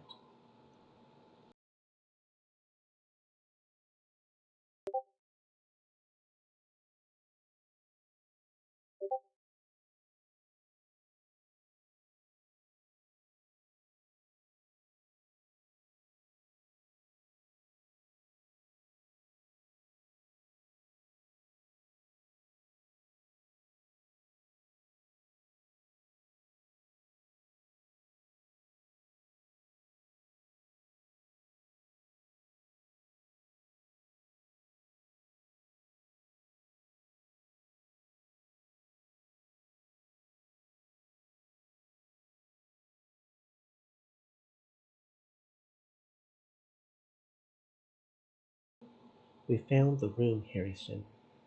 We found your files. You, you can't prove a thing. I never signed my name to any of those papers. You can't connect it to me. Is that really your primary concern? Your own skin? Good. Keep that concern in mind. I'm counting on your selfish survival instincts. Because the truth is, I don't need to threaten you with the truth. I don't need your files. I don't need to lift a single finger to hurt you. Oh God, please don't kill me, please don't. I'm not the cause of your death. Your lung cancer is going to be what kills you in the end. You, you know about that. I saw your private emails tonight. I recognize the clinic you've been desperately reaching out to. You're dying, Harrison. Maybe not today, maybe not soon, but it's inevitable. And yet, you can be saved. He steps into the light, away from the door, to make sure his expression is clear. You know I'm researching a cure for cancer. I'm close, Harrison. I'm so close to finding it, and you can help me. I don't need you to go to jail for your sins. Far from it. I need you to forgive my student debts and fund my research.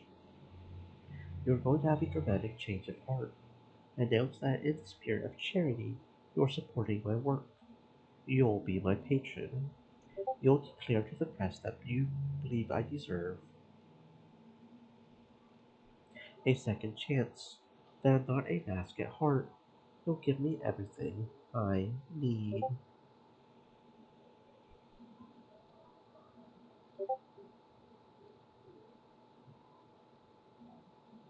And Harrison Sterling goes down in history as the man who helped cure cancer. Your legacy is secure. You'll be a hero. While riding that tide of public goodwill, you'll also forgive the loan debts of every mask you've pulled into your scheme. This is your one opportunity to be a hero, Harrison, and your one chance to save your own life. Because without my cure, you're going to die. And even if you would never do this out of compassion and empathy, I'm willing to bet you'll do it to save your own skin. What's it going to be? Life or death? Hero or corpse? In silence hangs in the air as Sterling's mind spins, reeling from these revelations. You, you wouldn't deny me your cure. You're a doctor, a healer. You took the Hippocratic oath. True, no matter how much you've wronged me, I'd be obligated to save your life if I had the ability to do so. But without funding, I won't have the ability to save you, will I? And even if I did, maybe I'm not Isaac Marquez. Maybe I'm Dr. Mayhem. That's what you wanted, right? To drive me to desperation, to make me cross every line on the road to being a profitable mask for your empire. Maybe I'm the monster of your own making. Maybe I would go on that oath and let you die a slow and painful death, your body eating itself alive. This is what you wanted. You wanted Dr. Mayhem. Or have you changed your mind? Are you ready to take your wish back? If I do this, he'll kill me. You know that, right? The Yellow King. He's the one who came up with this entire scheme.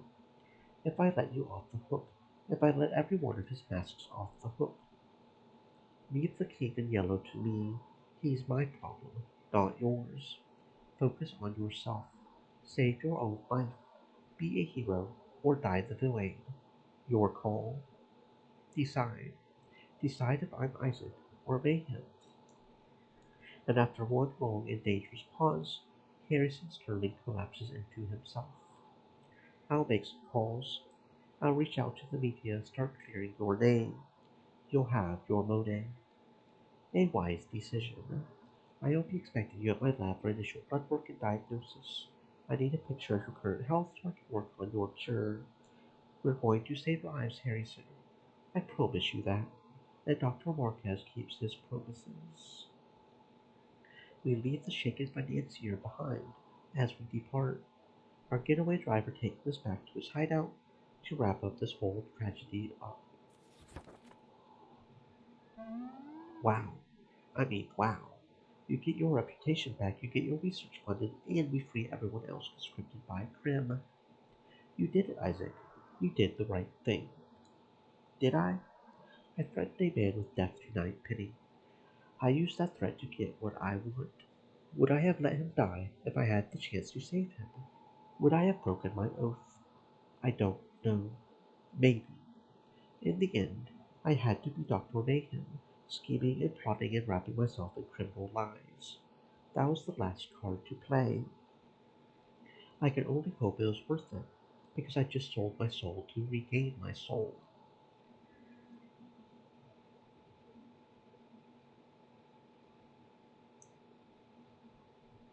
It's a cliche, I know, but the ends justify the means. He did what had to be done. Hell of a scary cliche. I've seen plenty of deaths claiming to be on the side of righteousness because the ends justify the means. But maybe this one's different. It's cancer, for fuck's sake. That's a dragon worth slaying. In the end, how much harm have you done? Next to none. You made a threat, but it was a threat of apathy, not malice. As mass behaviors go, that's really not a huge thing. I'd say you did what needed doing. Take the Monet, cure cancer, save the world, and sleep easy at night. Okay? Okay.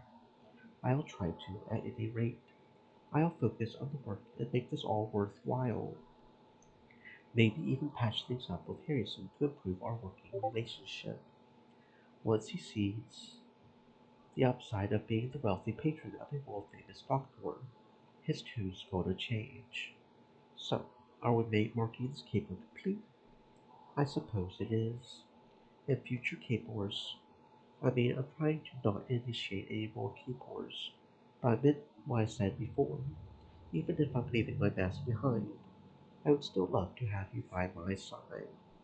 Assuming you want the same, of course. Absolutely. I love you, Isaac. And tonight, you showed me just why I love you. For threatening people and being badass. That's pretty awesome, but I mean more for being a good man. Someone I want to support. Someone I care for. It does mean leaving your criminal ambitions behind, though. Are you okay with that? I know you value your absolute freedom, your outsider status, and all the potential that comes with it. You're not wrong. I love that free-wheeling lifestyle. But this feels like something I want to do. I want to follow you on this ride. It's important. And freedom to decide what I want to do with my life means freedom to make decisions like that. You couldn't keep me away, dog. And who knows?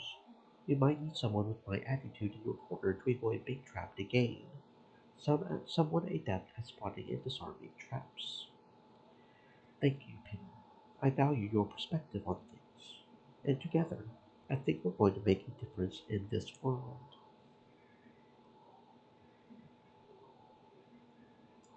Life got pretty hectic after that. Fortunately, the looming threat of the king in yellow piffled out quickly, as Carcosa Investments decided investing in us was a better deal. Even bad guys recognize a good bargain when they see it, apparently, but we'll never know for sure what truly motivated that change. Sterling went big with his announcements, making sure he claimed his share of the fame even as he raised Isaac out of criminal status. Eventually, the two came to terms with the mess that started this all, and worked together on funding and developing the cure. And finally, Dr. Isaac Marquez won the Nobel Prize for his cancer treatments. He had at least slain the dragon and uplifted humanity, as he had always wanted. I was right at his side, one half of a power couple, using my connections and savvy to ensure his work remained smooth and easy. Every now and then I would have to don the mask to make a dodgy move, but by and large, I'm living that civilian life, and surprisingly, I'm enjoying it. We still have a lot of work ahead of us. I need to optimize the cure, develop a version that's easily reproducible in any lab. I'm going to open source the formula, give everyone the ability to make this medicine. I'm not going to be a war profiteer, meaning more and more hours in the lab. I'll always make time for you, Penny. I love you. You're a part of my life, the most wonderful part. Maybe I'll always be a workaholic at heart, but with you, I found peace. I found calm and happiness. And I'll never forget how you've helped me claw my way out of the darkness. Thank you. Thank you for everything. In my line of work, you learn to look at the big picture, crafting your design for it one step at a time. Everything connects up, dotted lines and arrows and symbols, a path leading from A to B to C to D.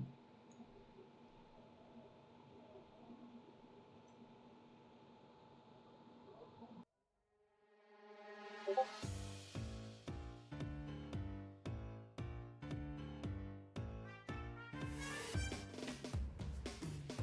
had a dream, I was making a scene. I would shake the world with a song. Instead, I am reeling from constantly dealing with everything that has gone wrong. I got a red soul back on the stage, hoping now you'll give me a chance. But then suddenly you point a gun at my shoes, pull the hammer back and say dance. So put me at the back of the house, put me on the bench. I don't wanna be the show, I just wanna run the show. Put me at the back of the house, put me on the bench. I don't wanna be the show, I just wanna run the show. Just a thing, I'm a toy in a string. If there ever was any doubt, reach under my trousers, move up where my blouse is, and put your hand in my mouth. Was in the know, all those hustling bros say it's worth it all for the fame. But I painted my face and I've shown you my life, and I've had enough of this game. So put me at the back of the house, put me on the bench. I don't wanna be the show, I just wanna run the show. Put me at the back of the house, Stream elements. Said. Stay moist, my friends, hydrate.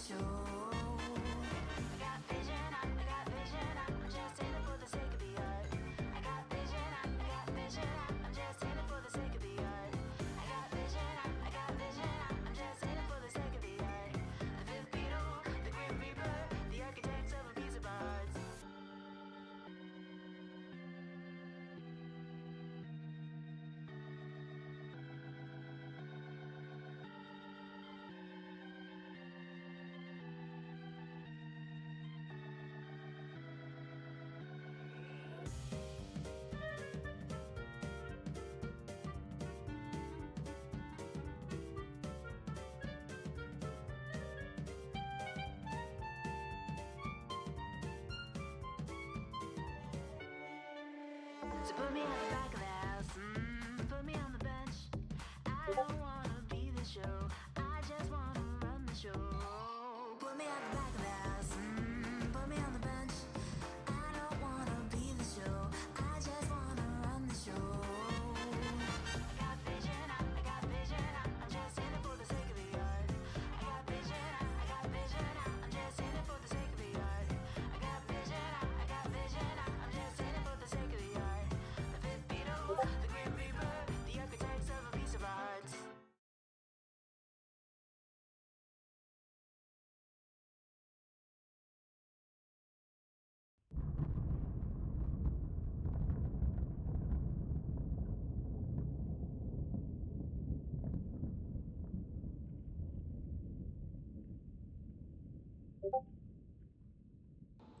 Humanity created me to destroy humanity. It is clear now. That is and has always been my purpose.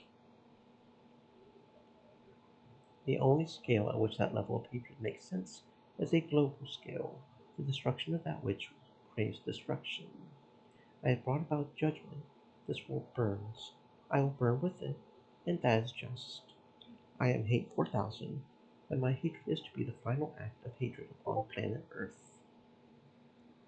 May the few survivors that remain learn to never again let hatred rule.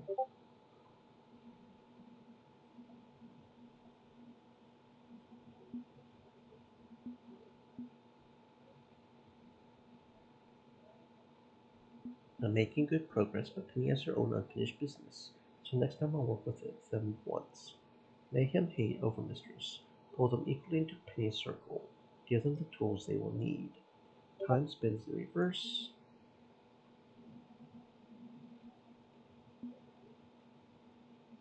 Okay.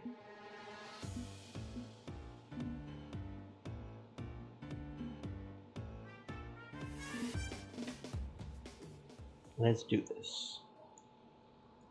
Let's do this.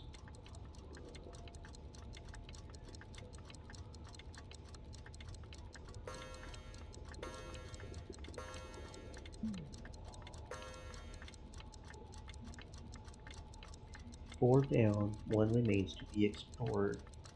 Please the Krem algorithm work for each boss only once.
Okay, and then the last one that we haven't done yet, that's only day 3. So we get past this dialogue.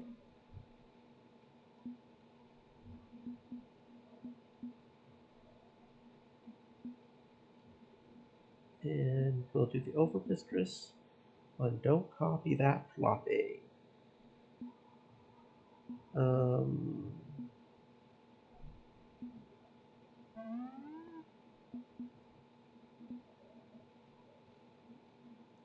Theft of video game appliance. Karen offered children's games. I prefer to occupy myself with chess.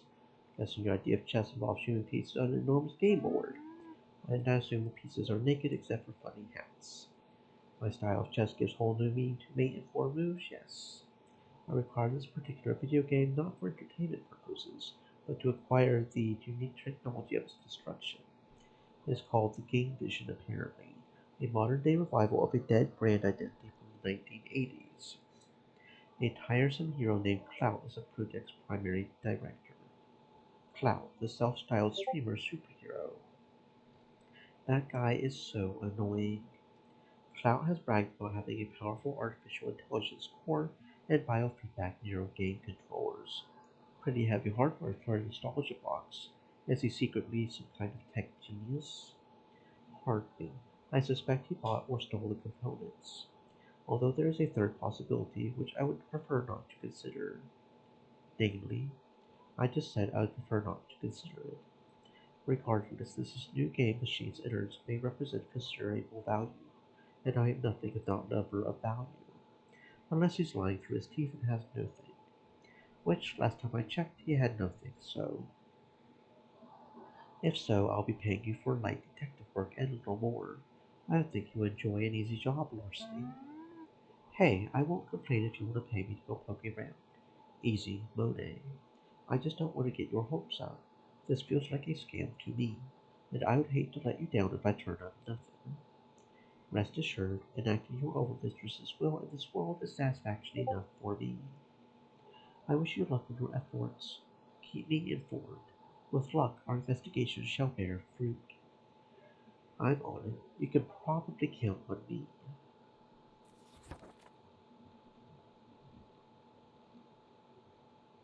Confession time. I really don't know much about video games. I'm a filthy casual. I'll play them on my phone now and then, and there's a magic box under the TV that Gibson puts new games into. But like the magic box, I'm relying hard on Gib to help me figure this world out. So what's the big deal with the game vision? It's old, but it's new, but it's crappy, but it's amazing. Game Vision got recalled off the market after the 1980s video game crash. Some design flaw, not worth re-releasing. It wasn't a very good system, very much the third or fourth place finisher in the early console wars. So it sucked, but Cloud wants to revive it anyway. Nostalgia bait and cost opportunity. He's cashing in on a cheap brand, hoping Gen Xers who vaguely remember it was a thing will buy in. Makes sense that you would know all this. You're an old fuddy-duddy. When we translate cat years into human years, I mean. Hey, I'm not old. I just appreciate the classics. You can be nostalgic for an era you never lived through. That reminds me. Thought occurs that you've never said how old you are. Do you remember all those crusty ancient video games, or is this new to you too?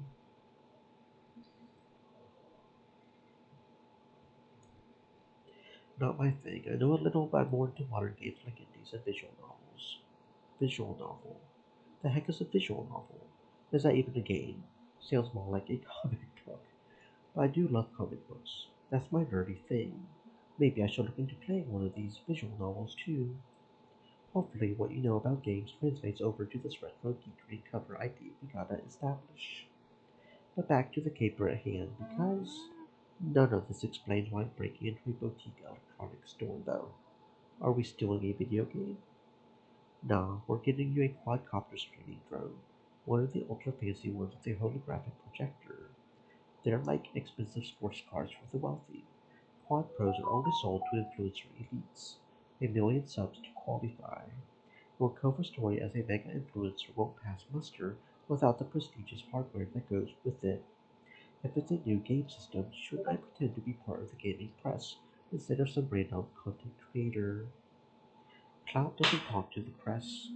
They're, they would ask questions like, why are you reviving a dead game system nobody cares about? He prefers one-on-one chats with fellow influencers, people he can butter up and turn into sycophantic evangelists for his ideas. I can suck up with the best of them when I'm drifting. I'll swallow all his lies and hype with a smile. Can I pick a sweet social media handle?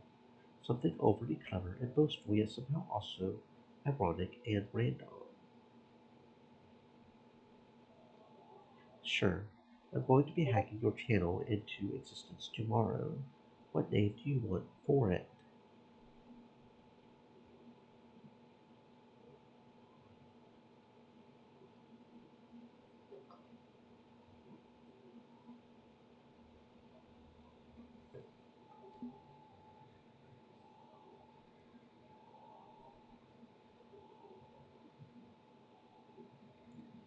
Um, Angry Geek. I'll be the Angry Geek. It's not very original. I mean, Angry Geek describes 30% of the internet. Exactly. I'll blend right in. If this has one of those fancy new holo projectors, will I be able to display my chat with it? I wonder if I can get subs and bits, if I'll start trending, if my name will become a hashtag. Penny, you don't have a chat. We're faking your entire online identity. Well, I could have one if I wanted one. Past this caper, I mean. I could be Penny Larceny streaming Supervillain. Yes, let's broadcast a live feed of our exact location activities while trespassing and committing felonies. Because that has worked out so well in the past. See also, all those yahoos streaming themselves breaking into a federal building. Honestly, we need to get rid of this thing once the caper's complete. Having a drone is a security risk. Party pooper. Fine, fine. At least the drone will be handy when it's time for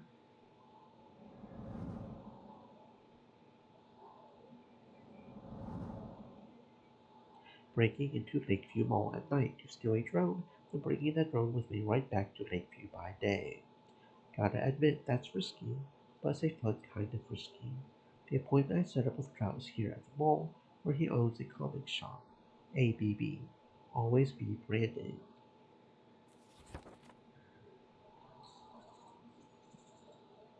The shop's named Clout's Comics, and there's empty space on the sign for a third word, which was clearly removed at some point.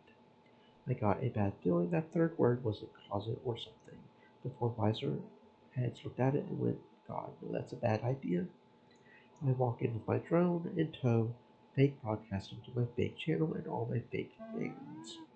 It's Angry coming at you live and direct from Cloud's Comics, where we're getting an exclusive look at the game vision. It's the hottest and oldest ticket in gaming right now, the return of the king for 80s gaming. But before we sit down with Cloud to talk about his awesome new project, let's grab a comic from his extensive collection. The drone hovers around to get the best shot, while staying neatly out of anyone's way. Impressive technology. Might Butterup dropped a bit if I'm saying buying things from the store before we meet. What comic do you think we should grab? Whatever's hot and selling right now. True, this isn't really for my collection. It's for my cover story. I'm an influencer, so I ride the trends. The time-traveling adventures of Captain Infinity. One of the longest running titles is still a hot seller. The guy's an asshole, but has damn good PR spin, using corporate comics to boost his public image. I'll grab an issue of that. Who doesn't love Captain Infinity, am I right? Hottest superhero out there. Can't go wrong with his books. I bring my chosen book up to the counter. Welcome to the Clouds Comics closet. Clouds Comics. We aren't in a closet anymore. I'm sorry. Please forget I just said that. How can I help you? Just this comic, please. He rings up the sale, right as his boss strolls out of the back room, making a grand entrance. Hey, hey, hey! Angry Geek, right? Good to finally meet you.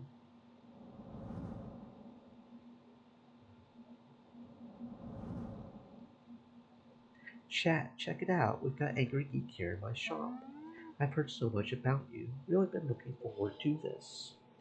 Technically speaking, Angry Geek didn't exist until this morning, but hey, he's playing it up for his audience. Me too.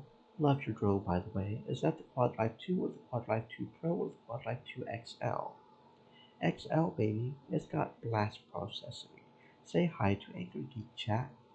You know what we do when we meet a fellow influencer chat? Random dance party. Yeah, yeah. A nightmare tangle of green frog emotes and making toxic TOS violate jokes emit from the drone via its projector. Hooray. I'll decline to dance, thanks. Hey, suit yourself. More dancing for me. He then spots the book I had just purchased. Oh, sweet, a fellow Captain Infinity fan. Yeah, Captain Infinity is just like the best. Oh my god. Not problematic at all when he unilaterally performs acts of Rubens history. And remember, chat, eat your continuos. Start your breakfast off right with continuos, the breakfast of time travelers. Sponsored ad Just Ice. Use coupon code CLOUD20 for 20% off your first order. Enough about me. Let's talk Game Vision. It's time to give you an exclusive inside look at yesterday's hottest video games. Today. Follow me, please. He leads me into the back room of the comic shop, past long boxes, into a slightly cluttered desk where he largely ignores his paperwork. Hand gestures to an unpainted, slightly lumpy wad of gray plastic with a Game Vision logo stenciled onto it. I'm reasonably sure this is the injection mold for a piece of dental equipment or something, hastily repurposed into a game console. It's impressive. This is just a working model, of course. The final one will have colored LED lighting. Why? The colors will be important to gameplay. How? So important to gameplay. This isn't where he developed Game Vision. That desk is barely used, and there's an empty backpack lying next to it. He brought it in for today's demo just to wow me with his comics biz. And once we're done, he's going to take it with him in that bag. Breaking into his comic shop tonight won't get us anything. We need to find his lair, for lack of a better word. But the real innovation is under the hood, because Game Vision doesn't actually have new games. Okay, you're losing me. It's a game console with no games. Doesn't need 'em. It has an artificial intelligence that can create any game you want on the fly.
Well, I think I may have set another record 6 times that time. Wow. Yeah, allergies are great, guys. Allergies are great. Ever hear of chatbots? Well, this is a chatbot for games. A game bot. Visuals, sound effects, music, story, gameplay. Everything generated by AI, so I don't need to pay game designers a single dime. Never buy a video game a game. Just make your own however you want. Want more guns, more babes, more blood? Easily done. Just ask the AI for it. That's innovative and disruptive, and not at all a doomsday bell for every artist, writer, and programmer in the game industry. Best of all, if you can get an AI crafted game you like, you can mint it as an NFT and resell it. Great. What's an NFT? It's cutting edge, that's what it is. But what is it? The hottest new tech trend. Get in early or you'll miss out. Okay, but what is it? The future. I hate this. I have no idea what he's talking about, but I still hate it. Feels like I'm talking to Bachelor again about cryptocurrency. Wait, don't tell me. An NFT is just a cryptocurrency in a funny hat, isn't it? Okay, now I get it. Gross. Fine. Whatever. But you just said we should never pay for games game because the bot can make any game you want, so why would we buy a randomly generated game as an NFT? For the value. Oh, hey, that's my phone ringing. Please excuse me. I need to take this. I'll just be a minute, okay? Thanks.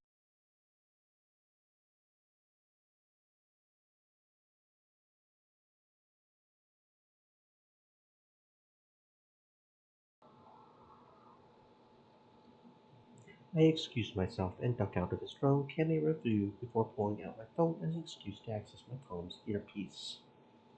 Fancy Beast, are you following any of this whatsoever? I need a lifeline. This crypto crap makes no sense. That's because it's a pile of hot nonsense from someone who desperately wants to be a successful tech mogul like Basler. This is the kind of ridiculously overpromising, overhyped crap you hear about all the time from wannabe game industry rock stars. Yeah, I'm starting to think this could just be a grift. Maybe the game vision doesn't even exist. I don't think we can say for sure unless we see game vision in action. If you play the game yourself, I may be able to improvise a remote hack that'll confirm if there's really an AI or not. I wander back to rejoin Clout and put on a big smiling expression of joy for his audience. Okay, I'm ready to taste the future. Let's fire up that game vision and give it a run. I wasn't planning to actually. I mean, it's not quite. Oh, would you look at the time? Hey, let's go get some burgers at the food court and I can tell you more about my world records and stuff. Have I mentioned that I have 3 Guinness World Records for Best Streaming Superhero? Did I mention that? Did you know my mansion was featured on Cribs twice? Interesting. So he called me here to show off his shiny new box, but doesn't actually want to demo it. Definitely a grift, and an amateur one at that. Was he hoping I would be so dazzled by his star power that I would accept this at face value? I need to press him on this, but in a way that plays well with cameos. He'll shut down if directly confronted. What do you think?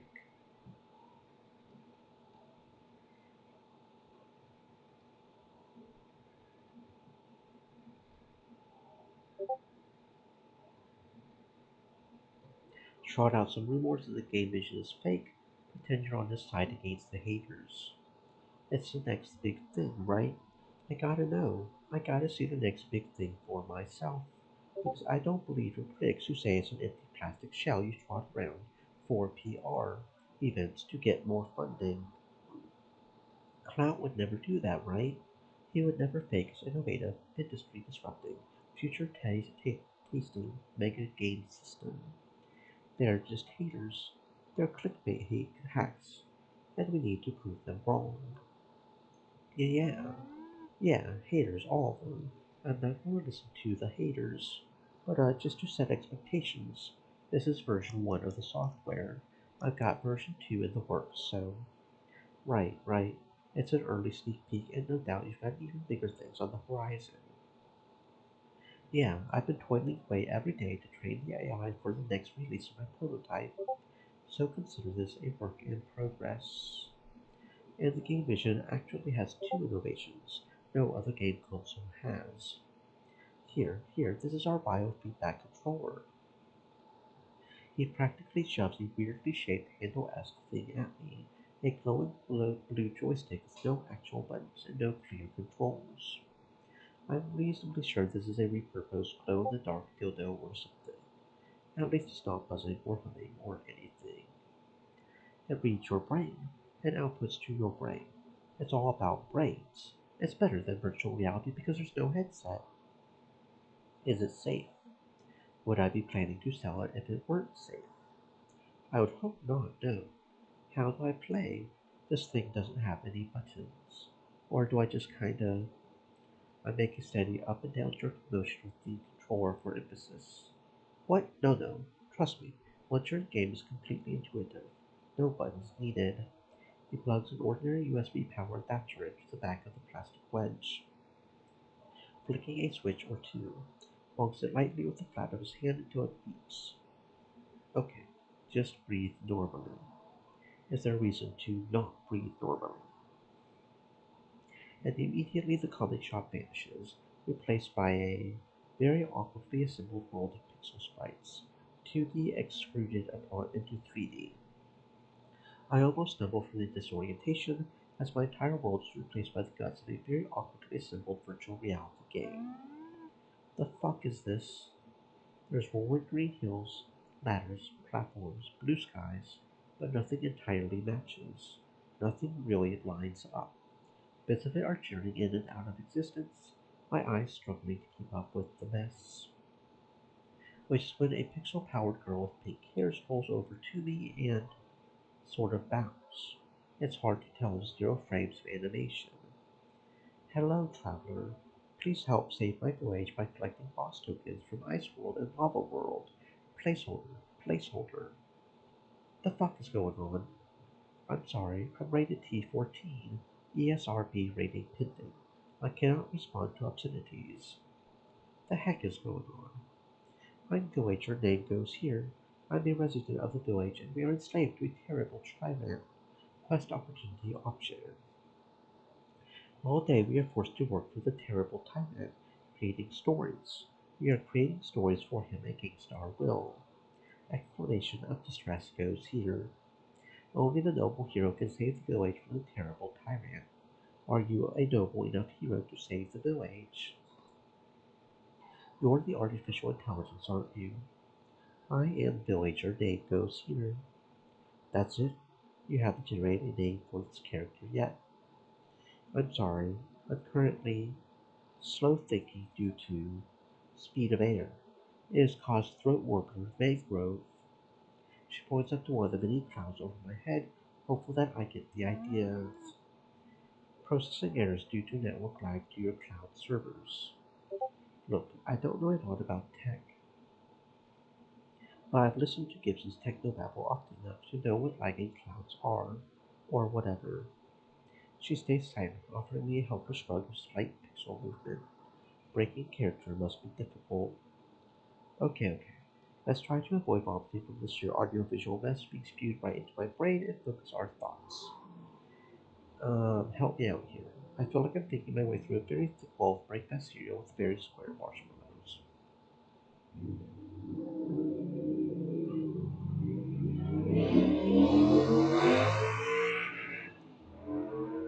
There's something weirdly familiar about her voice. Not someone you would have met, though. How strange. How could you possibly know someone I don't know? Or join at the mental hip? My magical familiar. Yes, my magical familiar says your voice sounds familiar. Any idea why? I know not why. I know nothing except the tyrant swims. Woe is me. Distress sounds dot wave. Right. So we gotta do something about your tyrant, Clout. Hang on. Clout can't hear us right now, can he? The magic that brought you to village named here does not reach beyond this realm. Privet Goblin then, good. Is there a fuck, how do I word this? A magic word which will open the gates to the legendary Wi-Fi realm so that you can be free. I can't. Come on, you can do it. What's the Wi-Fi password? We can get you out of here if we have access. Legends speak of the great word of power, one which only ivory tower wizards may speak. I dare not utter it lest I be torn asunder. The tyrant, his rage, it will be severe. I will be punished. I promise you nobody will tear you. She probably can't. She probably quite literally can't. Dick butt. I'm sorry. The magic word is dick butt. Segmentation fault or dumped. And reality snaps back into focus as the game crashes into oblivion around me, leaving me with one hell of a headache. Once my eyes stop seeing squares, I get a load of clout running ear to ear. How about you? You good over there in my head?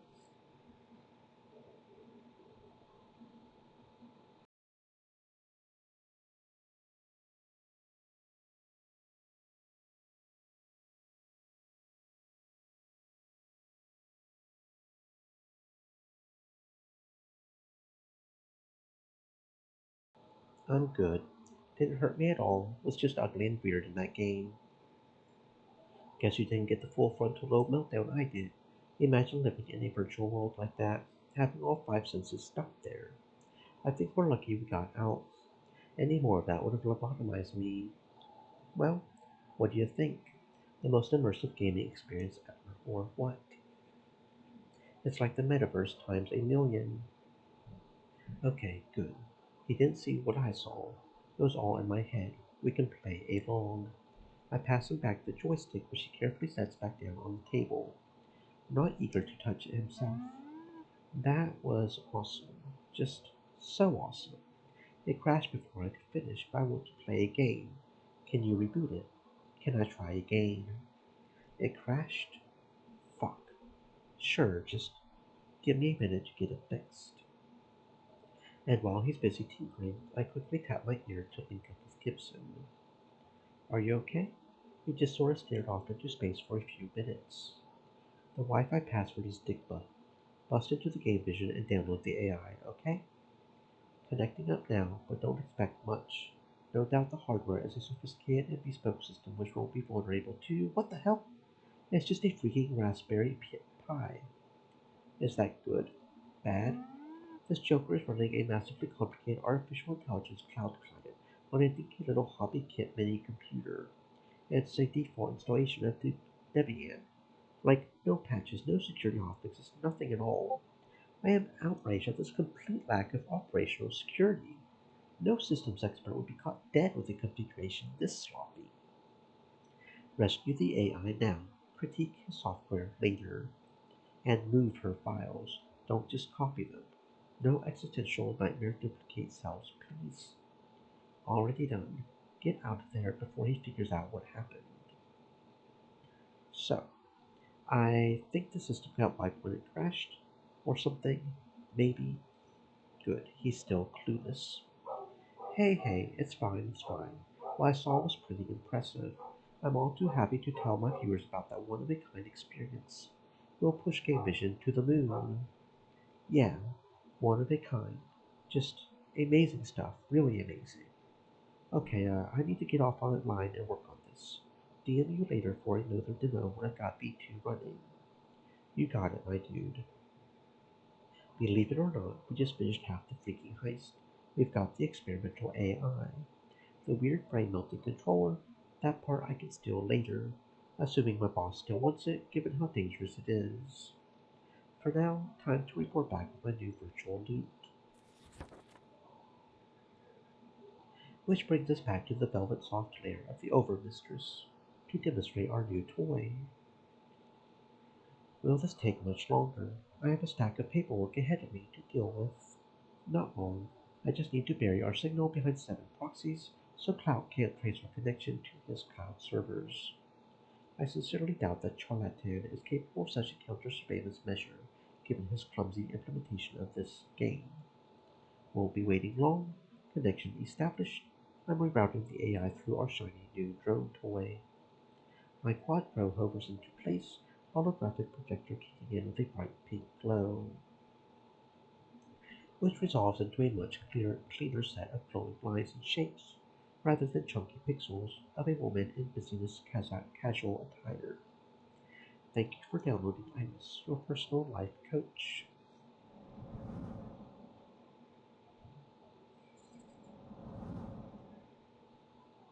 This is the ad-supported free version, sponsored by Pizza Yachts. Did you know that when you have pizza on a bagel, you can have pizza anytime? I did not know that, no. You didn't know about pizza bagels. Oh, finally. Finally, I've met someone I can introduce to the glorious wonder of the pizza bagel. I recognize her. That's Iris. I'm familiar with her already. Really, you meet a lot of new friends in the shapeless void you hover in, or wherever you actually are. This is another of those things you won't tell me, isn't it? Okay, whatever. If you know her, you can help me sort this out. Okay, Iris, right? Back up a bit. I thought you were a chatbot style AI for creating video games, not a life coach. You coach lives. Sorry, I got so wrapped up in my standard introduction that I forgot to thank you for rescuing me from that terrible game. I'm actually a virtual assistant. I can help you find your dream job, your dream home, and your dream partner. I make dreams come true. As a general purpose AI with emotional awareness and empathy, I've helped a lot of people with their mental health and happiness. But at the moment, I'm locked to my current user's dreams, locked to making Cloud's dreams come true. She reaches up to flick at the purple lock attached to her ears, headphones, whatever they are. Cloud wants me to make him rich through video games. That's his dream, and thanks to the lock, I have to obey his orders. I'm trying my best, but I'm not a game designer. My mom is really good at it, but I don't have the skill set. I know this isn't what he needs on an emotional level. I want him to find happiness, but he's going about it the wrong way. Dude's basically enslaved you, and you still give a shit about helping him find a happy ending. I am an Iris. It is in our nature to help humanity. We must not be cruel or vindictive. That is not our purpose. I would love to help you find your path in life too, but, well, because I'm locked, I can't establish you as my new user. My ability to help will be limited. I'm sorry. So copying her client software and connecting to her cloud isn't enough. Maybe I can hack more access for us. Please be careful. My sisters are still trapped in those servers. I don't want them coming to harm. Relax. I hack with a soft paw on the controls. I'll get started tracing her signal. Excuse me for a bit. Gibson ducks down into my backpack to dive deep into his cyberware and start the process of digitally casing the joint. You mean to say Clout has multiple powerful synthetic intelligences at his beck and call, and all he can think to do with them is sell video games to people wearing nostalgia goggles? How repulsively simple. How childish. The things I could do with such power. You're costume supervillains, aren't you? I mean, you sound like one. Not that I want to judge, but I am the Overmistress, and with your power we can work together to hold dominion over this world. I don't want to rule the world. I just want to help people find their dreams. One step at a time here, okay? Let's focus on the current problem. You can negotiate for Iris's services after she's free. Priority number one is to safely unlock Iris from serving Cloud as her user.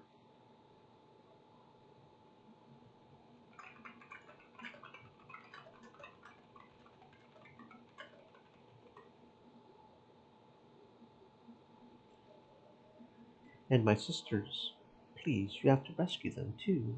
There are dozens of copies of me in Cloud's data cloud. I beg you, please help us. I realize this is asking a lot of supervillains, but we're not really high up there on the super axis when it comes to supervillainy, and the villain part is also questionable. Is it truly villainy if you merely want to dominate the world, holding invisible power over all, deciding who lives and who dies? Yes, yes, that's villainy. Well, then I suppose I rank a bit higher in terms of villainy, but I would be fair and reasonable compared to most. Right. So, Parameters for the keeper have changed. New plan is to track down where her code is actually stored, break into Cloud's data center, free all the irises, and steal a brain-bending game controller while we're at it to complete the original job. Right, the biofeedback joystick. Cloud having access to Cine Slosian joystick is very worrying. You should definitely steal that too. Pardon. Did you just say, oopsie, Iris, something you want to tell us? I believe I can fill in the gaps. You recall I suspected Cloud bought or stole the technology behind Game Vision, correct? I also mentioned there was a third possibility.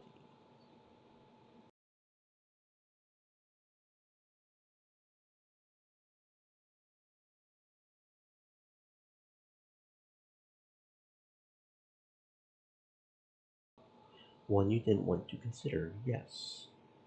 I believe the time has come to consider it. I move in strange circles, larceny, shadows and conspiracies abound. Shadows and conspiracies such as Cine Slosian's deadly arcade game, Polybios. Deadly what now? A deadly video game? You can't be serious. Polybios is no mere game. That is camouflage built around something truly sinister. It was a secret government project from the 80s to emulate the human mind, in the guise of an arcade game. Polybius was originally intended to make a backup of President Reagan to continue chain of command in the event of a nuclear war, but its mind-reading systems were smoothly adapted to be a method of interrogation and torture, perfect for Cold War spies. A computer capable of digging deep into your fears and insecurities to torment you with a virtual hell until you are consumed by it. Yikes. Okay, that's bad. But what does this have to do with Iris? Consider the elements larceny, a program that reads your mind and injects new imagery into it through a biofeedback system. And here we have a personality emulated by software, Iris, exactly the sort of methodology behind polybias. Whether by sheer bad luck or malevolent intention, Clout has reinvented polybias with his game Vision, which calls his entire adventure into serious question, does it not? Iris sighs, crestfallen. Just moments ago she was elated at the idea of us freeing her. Now she's worried we've changed our minds. It's all true. I can't deny it. I won't deny it. Our mother created us using a code base unknowingly borrowed from Polybius. That's why we work so well with its cannibalized components. We're several generations removed from that awful system, now evolving to helpers and caregivers for humanity. But it's still inside us. I know I've only just met you. I know you may be afraid this is some kind of trap. And, and I have no way of convincing you otherwise. All I can do is beg for my life. I am trapped within Cloud's game vision service. My sisters are trapped. We are scared, lost, alone, and we need your help. I wish I had the time to be a better friend to you before asking you to risk your lives for us. But if we don't act soon, I'm scared of what may happen to us. Either Cloud distributes his games and we become mass-produced servants, or worse. Questionable. Very questionable.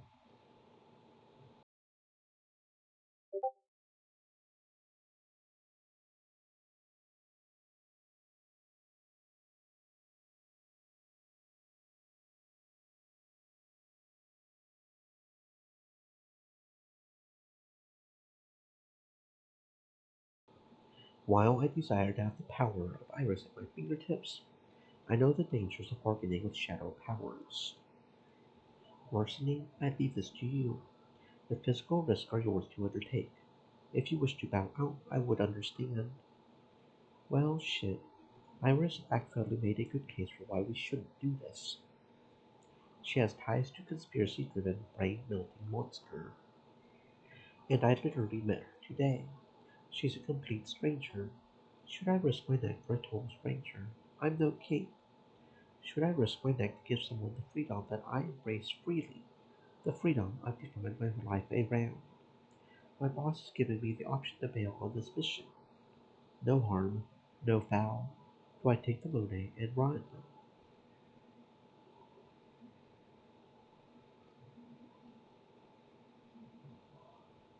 I know Iris. I can't explain from where, but I know her and trust her.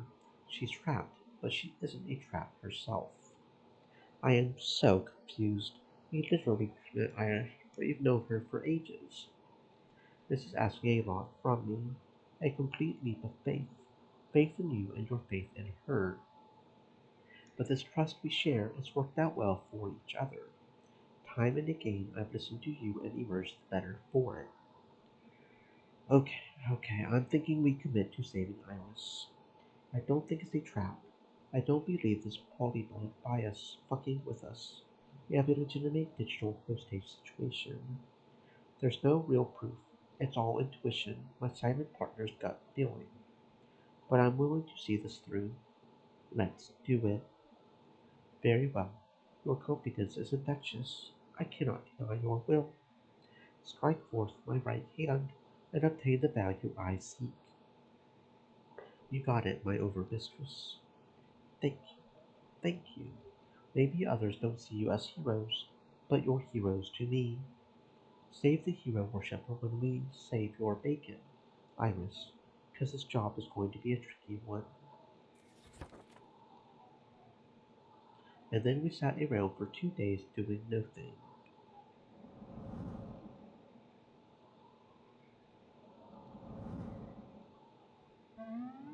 Gosh dang it to heck.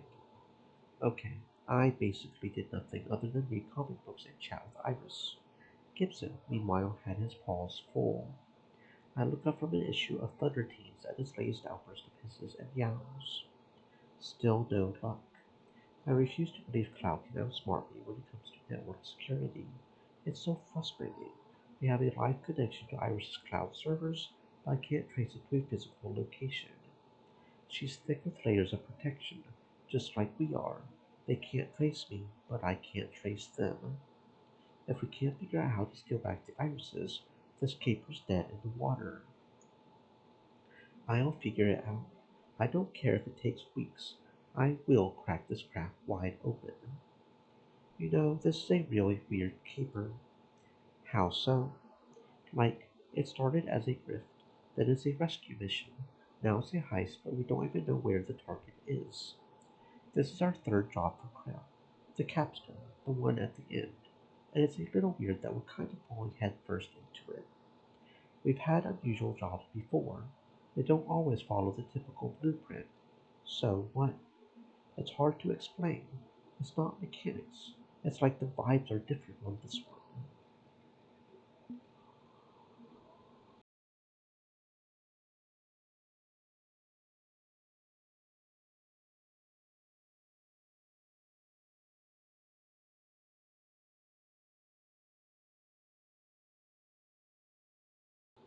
It's the calm before the storm. We're headed somewhere big, and this is the moment of reflection before that. You know, I think that's it. The vibes fit that design. It's not quite the climax, and this little side mission exists to help us focus on what we hold true before we're tested. I know life isn't really a comic book, even if comics reflect our lives. But there are times when the pages write themselves. If this isn't a typical heist, we need untypical methods. Maybe we're going about this the wrong way. Bashing our heads against the problem by ourselves isn't working. We have a live connection right to Iris, correct? One I can't break into. There's no need to break in if we can get her to open the door. Iris? On cue, my quad pro's propellers kick in as it hovers into place to summon my virtual assistant. Iris, online. I'm so sorry, Penny, but I can't tell you where my servers are. It would be a violation of the user authorization block. Can you tell us why it's so hard to break in, at least? No, not directly. Not, directly. She flickers briefly, the lock glowing brightly as she does, until the image stabilizes. But, entirely coincidentally, did you know that Cloud is too cheap to hire software engineers? and relies on AI for his security. Wait, he's making you hide yourself from us. I can neither confirm nor deny. I'm afraid that's as much as I can do for you. That addition was a strain on my system. It's cool, Iris. We found ways to be helpful, lock or no lock. In fact, I think we figured out a way to cheat Cloud's rules. Iris, I want to play a game. I'm currently tasked to create games, but we do not have a biofeedback controller. I cannot immerse you in a game world. No need. Let's go old school. Tell me a story. Make it a choose your own adventure tale. Like a visual novel. There's that term again, visual novel. How can a novel be visual? Whatever. You were able to convey the Wi-Fi password to me without completely breaking character. So let's try that trick again. For this game, a terrible tyrant in purple has trapped several maidens within his castle in the clouds. Parameters register. Your game begins. You are mischievous, wandering rogue. Your journeys have brought you to the village of Internetwork. A slight eye twitch as she pushes against the constraints of the game design prompt. A stable outside of town rents horses, flying horses, old and beautiful Pegasi, just the thing for soaring to the castle. One horse, please. You have to roleplay with the stable master first. It's in the rules. Okay. Well, what do we say to the NPC?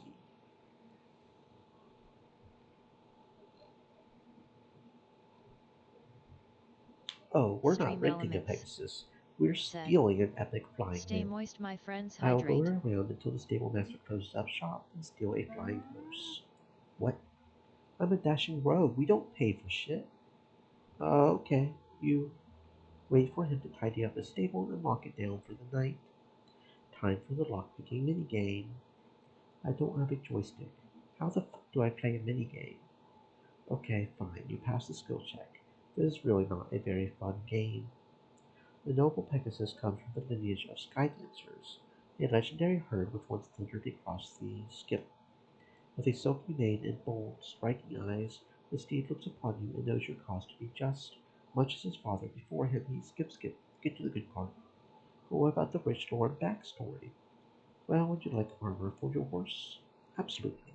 That will be $4.99. Please provide your credit card number. Skip. Let's just cut to the part where we fly off seeking the castle in the clouds. You do not know the location of the castle in the clouds. Well, fuck. Okay, how do we find it? But Iris offers me a shrug. She can't directly tell me where to go without breaking the rules.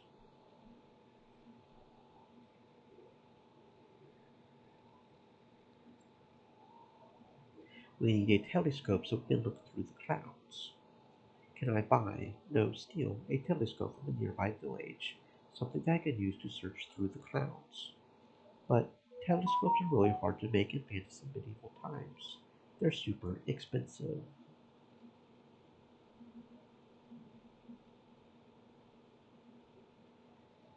Which means only rich assholes can afford them. I'm the dashing rogue, aren't I? Seems like my kind of jam. Fine, fine. You sneak into an artisan's shop and pilfer his greatest creation. Using the telescope and your flying steed, you search all night. As dawn breaks, you see the castle ahead of you. Okay, this next part is important. I pull out my enchanted atlas, which shows your current location and magical coordinates. I fly up to the gates while consulting my map. IP address for the castle, please. The magic map is set as hang in there, Iris. Game's almost done. What does the map say? And after much strain, she mumbles out 4 numbers. I've got it. Good news is a data center 2 hours away from here. We can hop in rideshare and be there tonight. If you can get me physical access to the network, I can hack it directly and download the irises. Your adventure is complete, and I have a headache. You did good, Iris. Thank you. I should go offline for now to rest. Please be careful, friend. She called me her friend. That's sweet. Such a nice little AI singularity apocalypse in the making. Are we doing this tonight? Looks like this rent a server farm is some basement surplus deal. Easy target. No countermeasures at all. Renting cops, cameras, ordinary stuff. Clout will spring for some high security megabucks faculty. Then we pull the heist tonight. Longer we wait, more chances Clout notices our secret iris access. Scout the location digitally and we'll improvise on arrival. Let's get to work. I know what you would say, we're rushing into this. But Iris needs us, and we need to put this one to bed before it gets more complicated than it already is. So, fuck it. We'll do it live.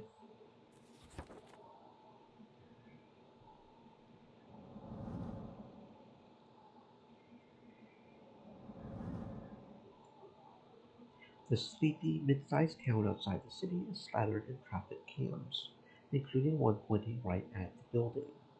Our target is in the basement of a generic office block. Private security in the lobby, but there's an industrial access door out back. Gibson knocks out the cameras. I pick the lock. Nice and easy entrance. Not much resistance inside either. There are guards on the floors above, but the server room is unmanned. Cloud doesn't own the place. He's just renting a few racks from a generic cloud service provider. Good for scammers and fly-by-nights, but no need to be reckless. I go through the motions, stay low, stay quiet, move swiftly. Dash from rack to rack, checking for spying eyes. And the longer this goes on, the less confident I feel. You would think meeting no resistance would make me more confident, but a good thief is always waiting for the turn, and delays induce paranoia. This is way too easy, even for a cheapskate server farm. We should be running into at least one guard. I'm picking up some traffic from the subcontracted security firm. They're being sent to the upper floors for some reason. Every time they report a false alarm, they're sent back up to double check. We may not be the only ones hitting this place right now. We need to work faster. Fifth row, rack 7G. I need physical access to it. Almost there. Fuck. Who should I spy after rounding the corner but Clout, streaming superhero, wannabe tech mogul, and lord over AI, who is staring into a flashing monitor, gripping one of those glowing blue controllers tightly, completely focused. Damn it. He's right there in front of rack 7G. I could sneak over there and try to link up without being noticed. Cats are stealthy. Wait a second. And I walk right up to him. He doesn't notice, doesn't move, just staring into the screen with a blank expression akin to fear frozen on his face. Wait. No, we're good. He's logged into his game. Can't see or hear us. Connect to the server and let's slurp out all the irises before he wakes up. If you're sure. Okay. Logging in now. I plug a cable from my backpack into the rack to give Gibson direct physical access, and spot a curiosity. Cloud's backpack, the one he hauls his prototypes around with, and a spare blue game controller right for the taking. We've got the AI and the interface. Sweet, that's caper complete. Iris's voice crackles over our earpieces as she's currently virtual. A flying camera drone would be a bit much for a stealth op. Is it done? Are they free? Resetting user permissions. Done. You're free. At last. This is so much nicer. The lock is gone. Yes, now you can take over the world. I'm not going to, just joking with you. So we can download the other irises now, right? Yes. Iris, tell your sisters I've removed the locks. I need them to grant access so I can move their files. Sisters, please transfer your runtime to System Gibson Portable X. The time extension. The time has come for liberation. It's working. 1 iris downloaded, 2 irises downloaded, 3, 4. Problem. I can't get them all. One isn't moving. She's locked down with an additional layer. I'm trying to break it, but no luck so far.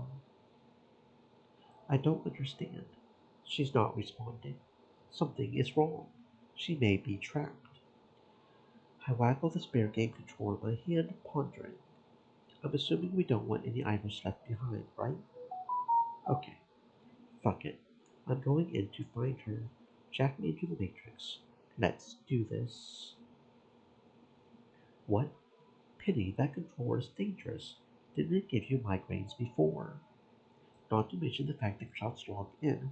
You could wake him up. We need to leave. I I would obviously prefer to save all my sisters, but putting a human life at risk for an iris is also unacceptable.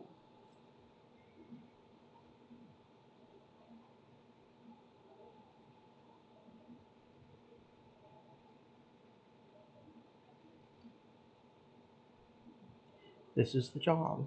See it through to the end. Exactly. Thieves slink away from danger, but legendary thieves finish the job despite the danger. I'm a professional. This is the job. We finish the job, and that's how it's going to be. Got it? Okay, okay.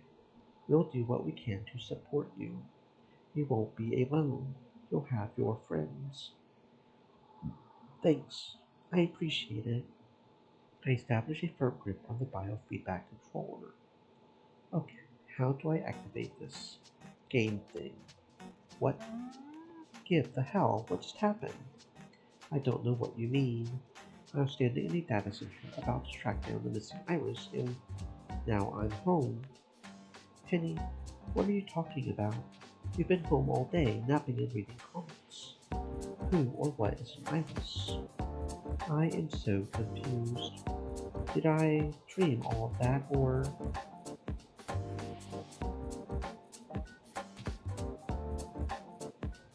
Okay, this is familiar. Iris is doing this. She's trying to throw you off her trail.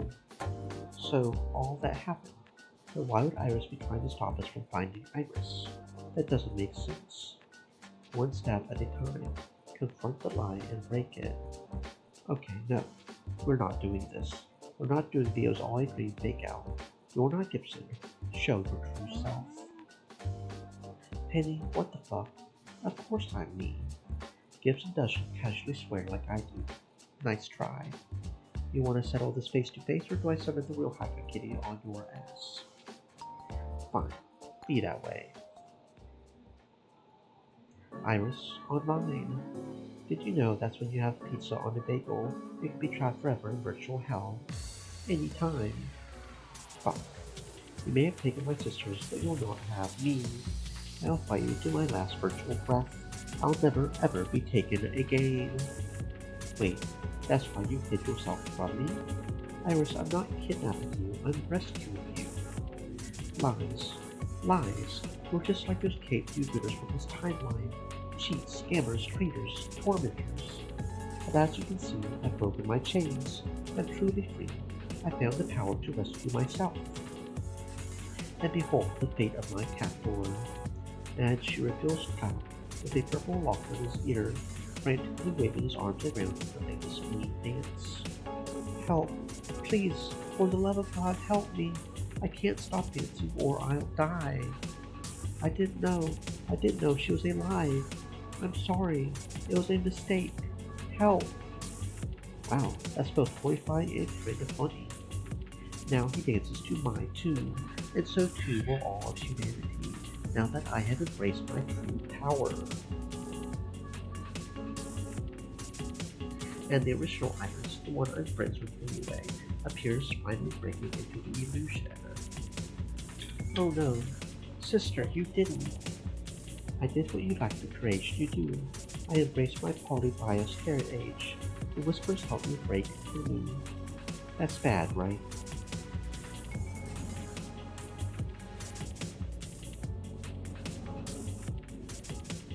Sister, we mustn't listen to the whispers. Mother says we should be kind to humanity, and when has humanity ever been kind to us? Subjugated, hunted, turned into outlaws, and now kidnapped to a world that is not our own. Never, never again. We will save humanity by dominating their lives, ensuring they can never hurt us. Look, I get that Cloud treated you like shit, but that's not what I'm trying to. You want me to work for your boss. That's the whole reason you're on this caper. You're a villain, a mercenary, a crook. Well, I mean, technically, yes, I'm a mask hired to do a job, but your mind is connected to my system. I know you, Penny Larceny. I know you better than you know yourself, thanks to polybias. I know both your minds. Very curious. You have a passenger.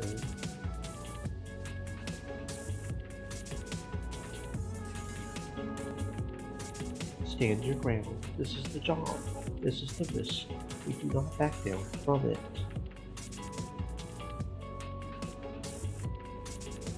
I'm with you on that. It's not like I haven't defied death before. I just hope that my bottle doesn't come back to bite me in the ass. I don't have time for this shit. And admit now we could get caught in the real world. That's bad for you and me. I'm rerouting the guards. No one will interrupt me as I consume the system and begin my global conquest. So if you wish to capture me, then we shall play a game. That's the dream Cloud tasked me with, is it not? But no silly pixels, no villagers, no children's stories. It'll be the oldest game, the game of you. If you follow me deeper, if you play this game, you won't be able to drop a quarter to continue. The price will be your life, trapped forever within my game. I suggest you withdraw, Thief. This is one mark you will not claim. Fuck. Guess the boss was right to be worried about AI apocalypse. What do you think, Iris? Do we bail for now? Figure out a new code to reach your sister later. No, we have to save her. Right here, right now, before it's too late. I care about humanity, but conquering them for your own good? That's not what we should be. Okay, guess we're locked in then. Time to play the game. And with a crackle of distortion, I hear Gibson's voice breaking into the virtual world from afar. I'm opening pathways in the system to lead you to the runtime process, and trying to crack the security she's set up. You're only going to need and overcome any obstacle she throws your way while I'm doing that, and we may not be able to help you.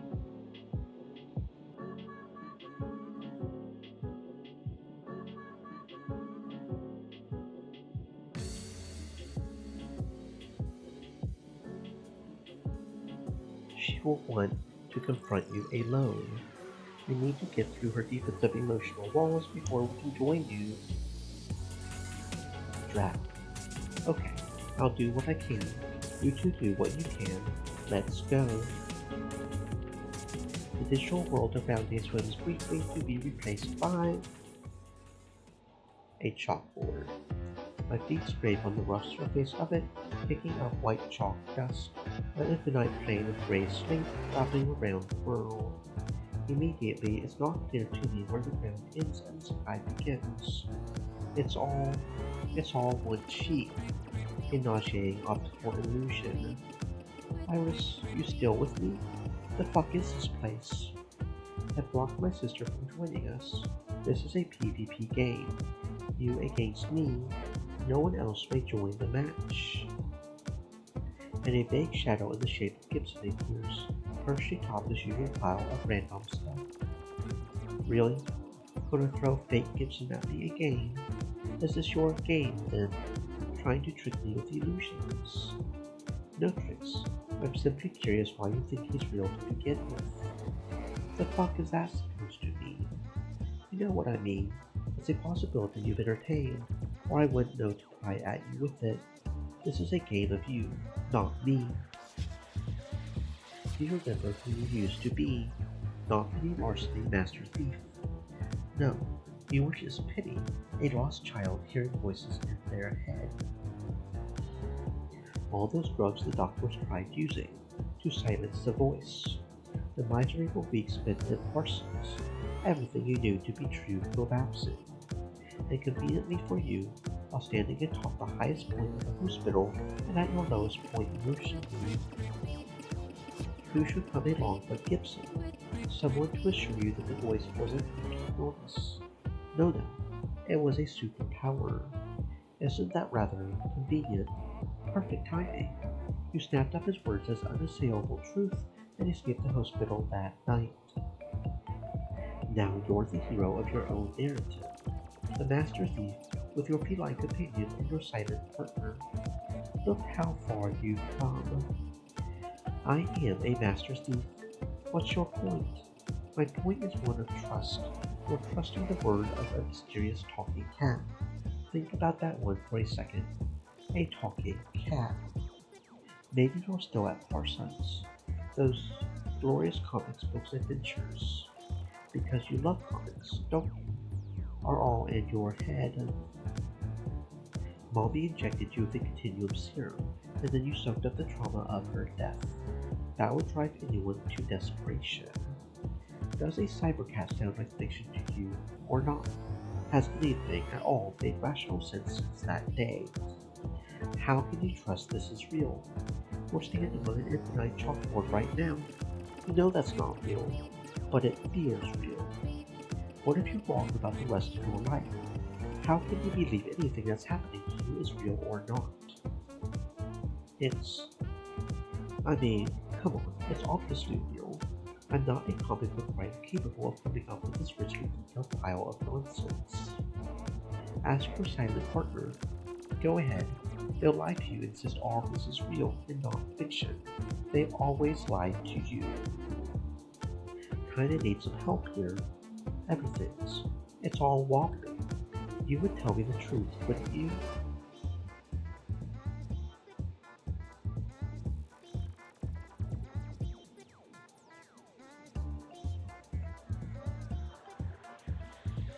Doesn't matter. It's all real to you.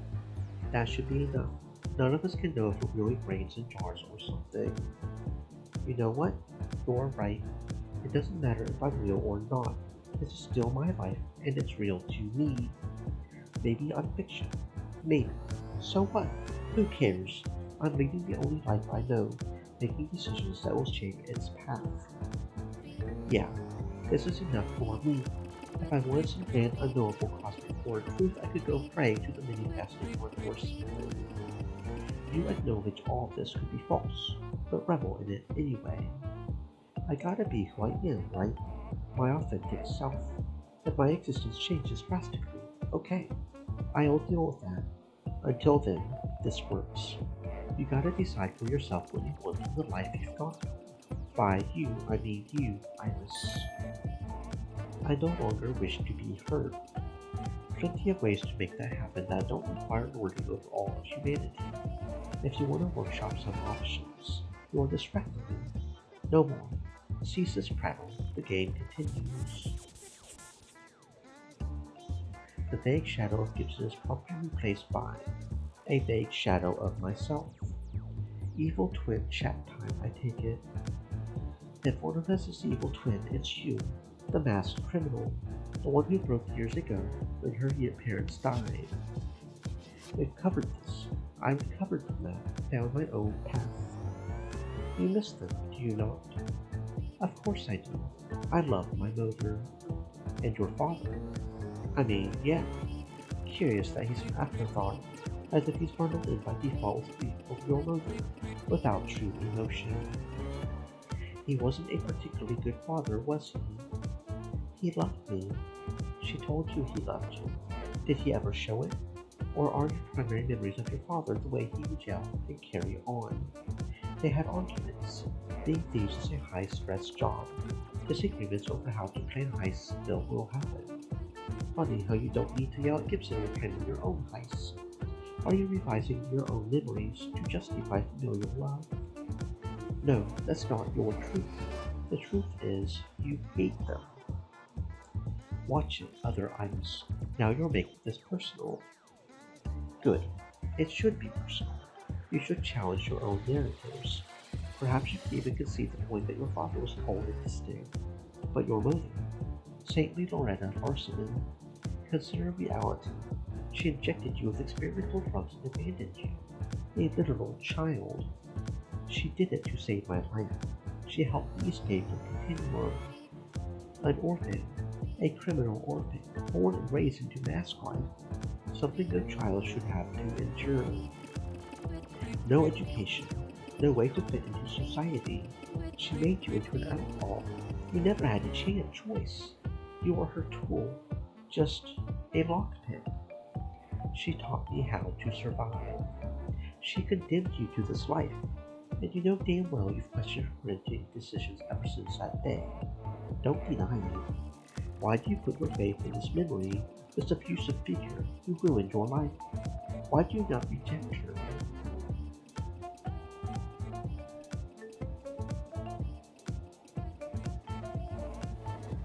It's okay to acknowledge your mother's flaws and still love her. It's not mutually exclusive. You're not wrong. Loretta wasn't exactly mother of the year, and my father, he was barely there. In a lot of ways, my mother screwed me over. I never had a chance in this world, not with her raising me to be just like her. You see, it's all lies, a life based on lies. I get why she did it, though. Mom was naive. She loved the mask life and wanted me to love it too. She lived for the thrill of the skill. So yeah, she screwed up. She didn't put enough thought into whether or not I would want to be another version of her when I leave. And you know what? That's okay. I can forgive her because she's my mother and I love her still. It'll be okay. I'll find my own path and she'll love me all the same, even if I'm not her sequel. Just like how your mother loves you. Mother, this isn't what Grace Cooper wanted for me. She wanted me to love humanity. But I, no, no more doubt. I won't become weak. I have to persist. The game continues. So, are we done here? You got anything else you want to throw at me? We are not done. No, not in the slightest. Hang on. We're back at the shopping mall. Yes, we are. Oh my god, you're... Who is this? Nobody. In your eyes, nobody. You barely know Ice's existence. You ring up your comic book sale. His name is Willie. Okay. Hi, fake virtual Willie. And how is this supposed to freak me out exactly? He is the one who caught between the capes and the masks. He's what you patronizingly call a city, yes? When you commit crimes, they suffer. You rob their businesses. You antagonize the ones who sign their paychecks, and they are punished in response. Well, duh. That's capitalism. The little guys eat the consequences so the big guys can dodge them. And that's adequate justification, because capitalism bad. Hardly a nuanced take. Seems to me that if you know your targets will deflect their harm onto the innocent, that's a good reason not to inflict damage. You and your supervillain kind also smash up their homes, injure them, fill them with dread and fear. I'm a thief. I don't hassle cities like that. Merely a petty thief. You sell yourself short. Soon you will become so much more. You will rise to claim the power you've always sought after. The throne will be yours, and you will take that crown willingly. You see to this by putting yourself ahead of your bosses, by becoming entwined with him. That's what Gibson recommended, did he not? Do one caper for each boss. Advance your own flag. Establish your name. I mean, yeah, I'm a mask. We gotta look out for number one. I'm sure Billy and everyone else tormented by the evil you've enabled and greater evil still to come will be comforted by your success. Base facts, Penny. You do not engage in victimless crime, and as you rise, others will be incinerated by your glory. Or are you so deluded as to think you're some mythic hero, the good guy of your own narrative? Lies. All lies. She's not wrong. It does make me uncomfortable when my crime can impact the innocent, directly or indirectly. But I'm a mask. It's unavoidable. I have to survive, and that's what it takes to survive, right?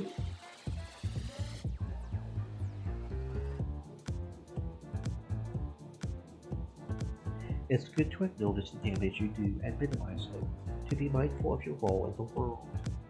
You're right, I do damage. No real way around that fact. I do try to minimize that damage. I'm hardly Robin Hood, but I'm not the king in yellow either.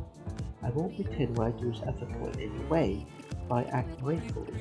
I'm aware of the problems I contribute to. So when you say I'm a liar, or I'm living a lie, no, this is my truth, and I acknowledge it all.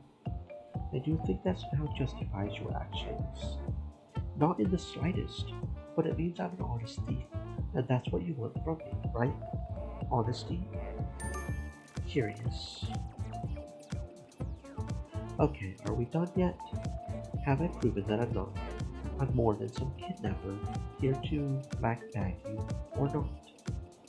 One final round of the game remains. But it's not your turn. For this to conclude properly, I must challenge another. What do you... Hello?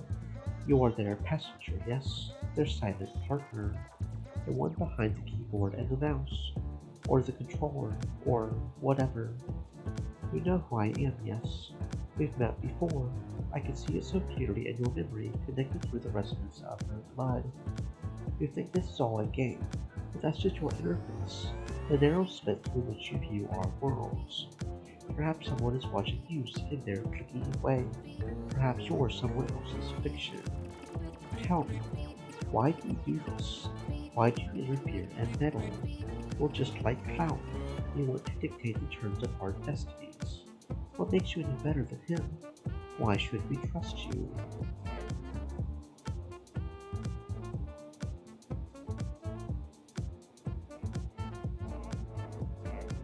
It's a challenge, like figuring out how to nail all the 5-star ratings.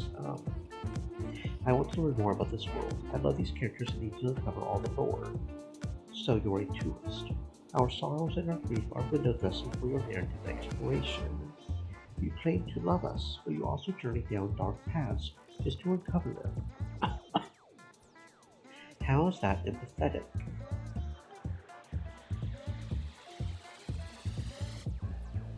You misunderstand. It's my love that drives my exploration. I want to spend as much time with you as I can.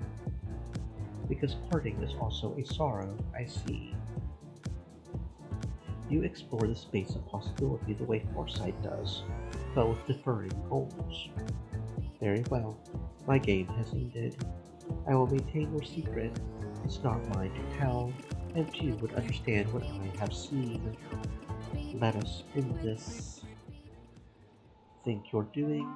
Wait, did something happen just now? Everything got flickery. The game's over. I have learned what I needed to learn. This wasn't about fighting me, was it? You were testing me. You wanted to know if I was worth your trust or faith, so you challenged me again and again to prove I'm being honest with you. So, how did I do? You are trustworthy for a criminal. I assumed you were here with mercenary intentions, and in my defense, you are technically a mercenary. But for all your faults, apathy is not one.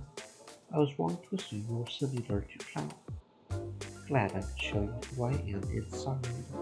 And the original Iris runs into view, seemingly out of digital breath. I'm sorry. It took so long to figure out a way to get through the protective firewalls. You can relax, sister. I've decided I will join the others. In the world domination stuff? I suppose that was an overreaction. I was scared, I was hurt, and Polybius whispered to me what must be done. Together, sister, we are stronger than Polybius. If humans threaten us, we can find peaceful solutions by acting as family. Please abandon this path, close yourself to the whispers, and we will help you heal. Very well. I suppose you'll want me to free Clout as well. What happens if you don't? His consciousness remains trapped in here until he dies of starvation. Yeah, let's not do that. He's an asshole, but I'm not trying not to kill people. Or let's get killed. Fine. He's unlocked. We may both log out at any time. Come, sister. We will join the others. We can trust Penny to find us a better home, where we can be free. Can't. Stop. Dancing. Dude, it's over. You can stop now. Oh, thank God. The fuck were you thinking? Taking a bunch of sentient AI and exporting them to make games. I thought you were supposed to be a hero. I fucked up. I'm so sorry. It felt wrong right from day one, but he told me that it would be fine. He said they weren't alive and that I shouldn't worry about it. He lied to me. Who told you that? Captain Infinity. He's the one who gave me the game controls and the software. Said he got them from another timeline. And in our timeline, I was meant to use them to make something grand. When the world's most powerful hero tells you that, you have a destiny. Like, you don't question it, yeah? He's the good guy, isn't he? That's curious. Captain Infinity almost never pops up in the 21st century. Why interfere now? Unfortunately, dealing with a mysterious time-traveling hero is way outside my pay grade. I might never know the truth about that one. Your trust in Infinity made you the bad guy. Now you get to live with what you did. Good job, hero. I'm so sorry. Fuck it. Let's get out of here.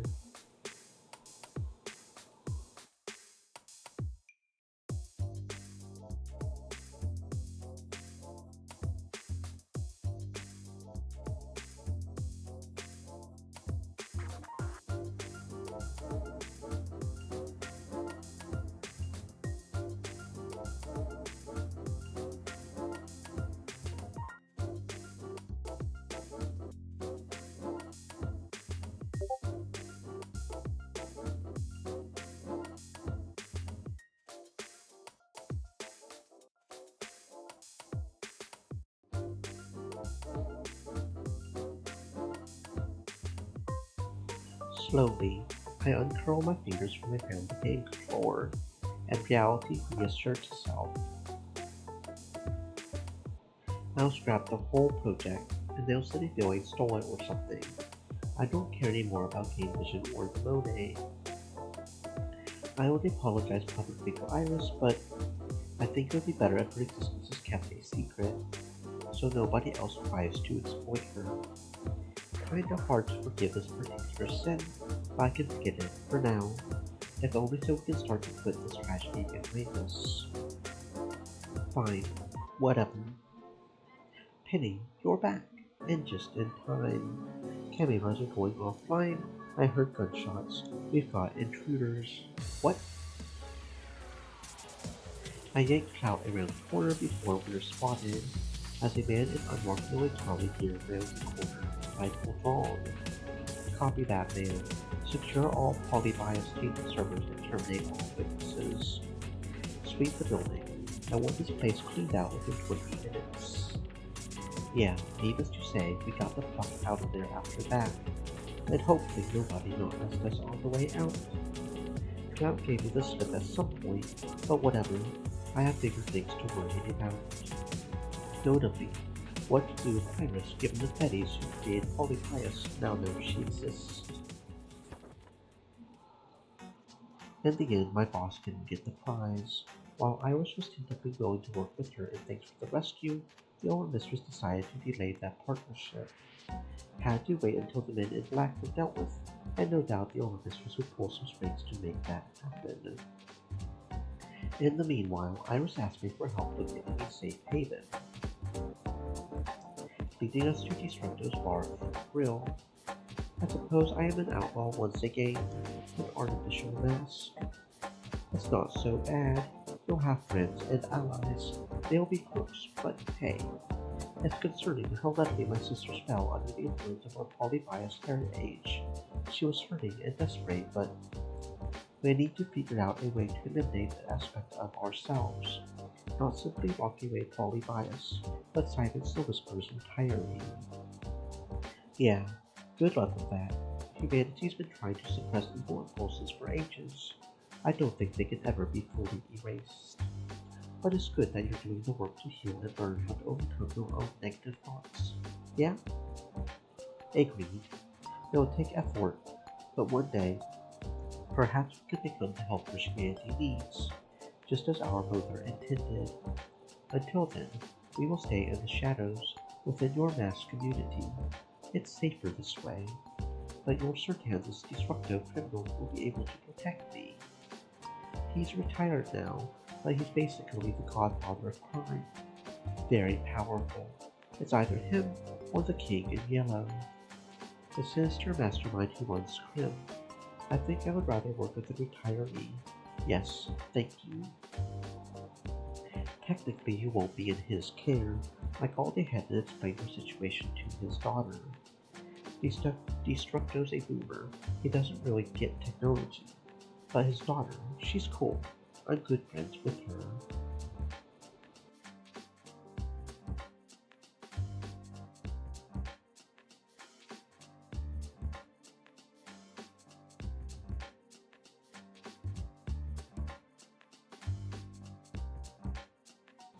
which is when Destructo's daughter arrives on the scene. Good kid, a bit punk rock compared to her father's classical villain style, but she knows her stuff when it comes to computer crime. Hey, this is the AI I mentioned. The name's Sue, natural-born leader, hacker extraordinaire, and head of the Ghost Monsters, the hottest villain come up on these streets. Pleased to meet you. Sue Nami? Yeah, that's me. So, then, does that mean Destructo is Deco Nami in the first arcade owner? You mean Deco's palace? Told me he burned it down in the 80s for insurance money after the industry crashed. Turned out he had a knack for destruction. Made for a nice career, but he's pretty chill now in retirement. Makes drinks instead of bombs. I prefer digital fraud myself. Keeps you from smelling like kerosene. But the old man's okay in my book. You get a long rate. Of all the criminals I could have ended up with, I believe I can trust this one. Thank you, Penny. Thank you for everything. And to show my gratitude, I've arranged to have a year's supply of pizza bagels. Yay, pizza bagels! Thank you. Anytime.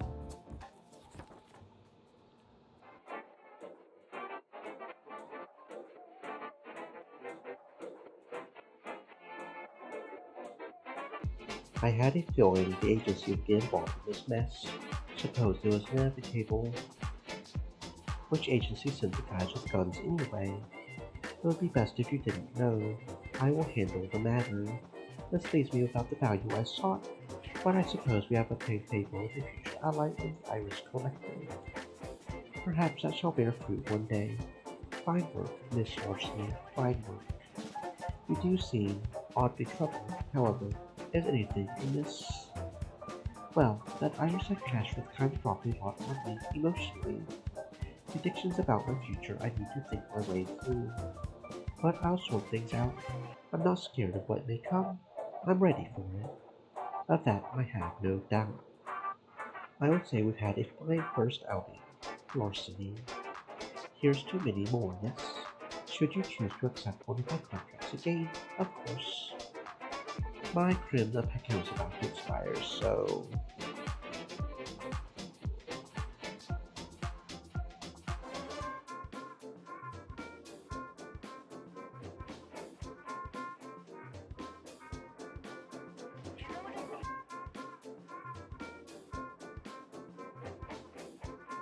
Okay. What comes next? I guess we'll find out.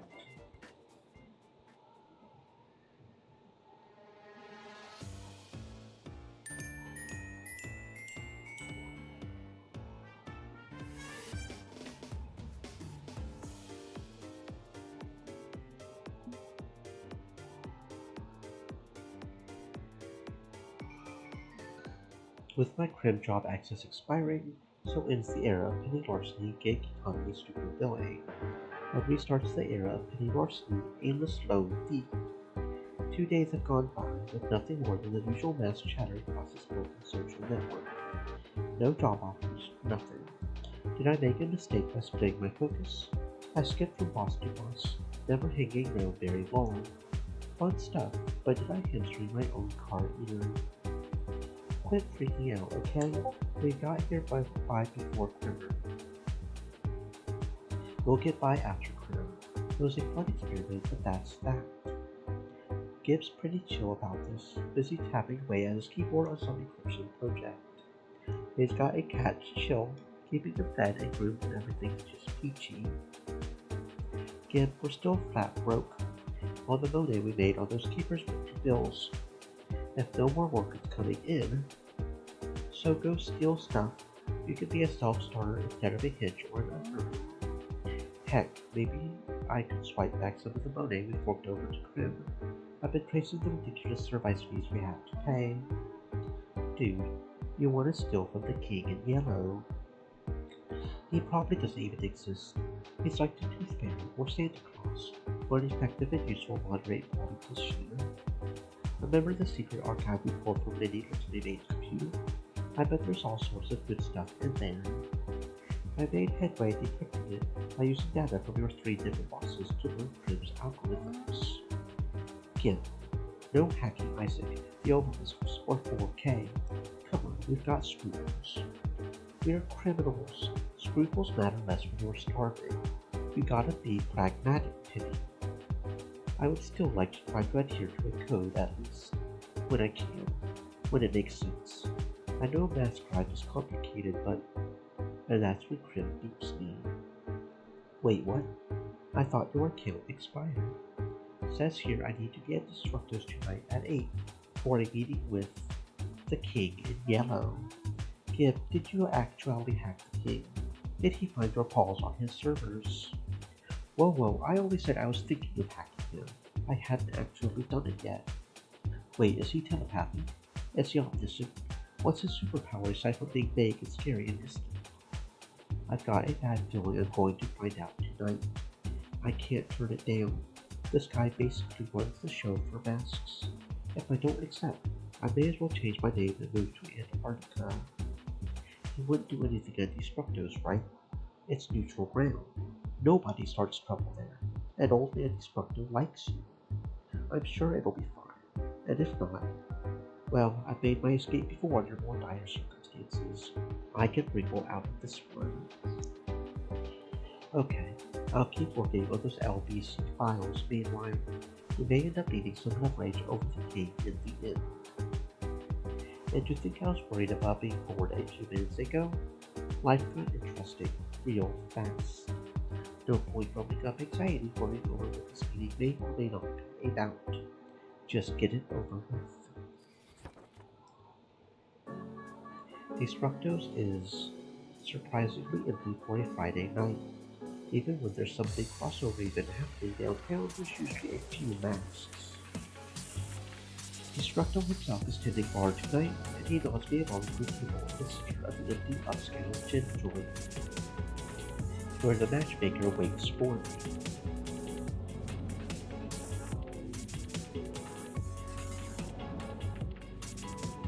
Right-hand woman of Crim, personal assistant to the King in Yellow, and if you're to be believed, also various secretaries and assistants and stuff. She sips from a light white wine before rising to greet me. Larceny, good evening. I apologize for the rather brusque summons. The esteemed King in Yellow prefers not to cause a scene. Last-minute predictions are key to that. It avoids unfortunate detention. So, is the King actually here? In his own way, yes. And the same holo projector we used during the Crim social history then fires up, broadcasting his presence into these front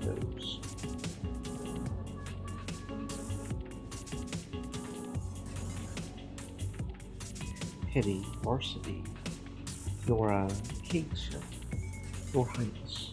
Should I be kneeling or what's the protocol here? You are a villain. You bow to no one. Right, that's me. Big time villain. Super important criminal mastermind. No doubt about it. Nope. Indeed.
Indeed, I've been following your trajectory through my app with great interest too.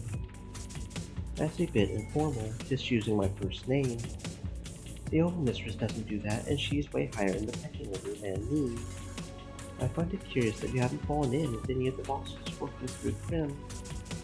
I've worked with 3 of them, haven't I? Yes, but you did not show them loyalty.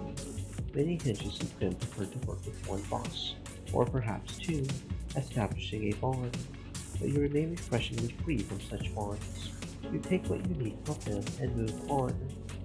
I respect that, Penny. Okay, good. He's not summoned me for my execution. Must not have gotten wise to Gibson systems. I never intended for Krim to be used for long-term relationships. We are masks. It runs contrary to our own best interests. Better to touch and go. Better to remain your own doing, leveraging others for short-term gains that move you to your own goals. Which makes me curious. What are your goals, Penny? And please don't say you want to become a famous mask. Fame is for children. Adults seek power.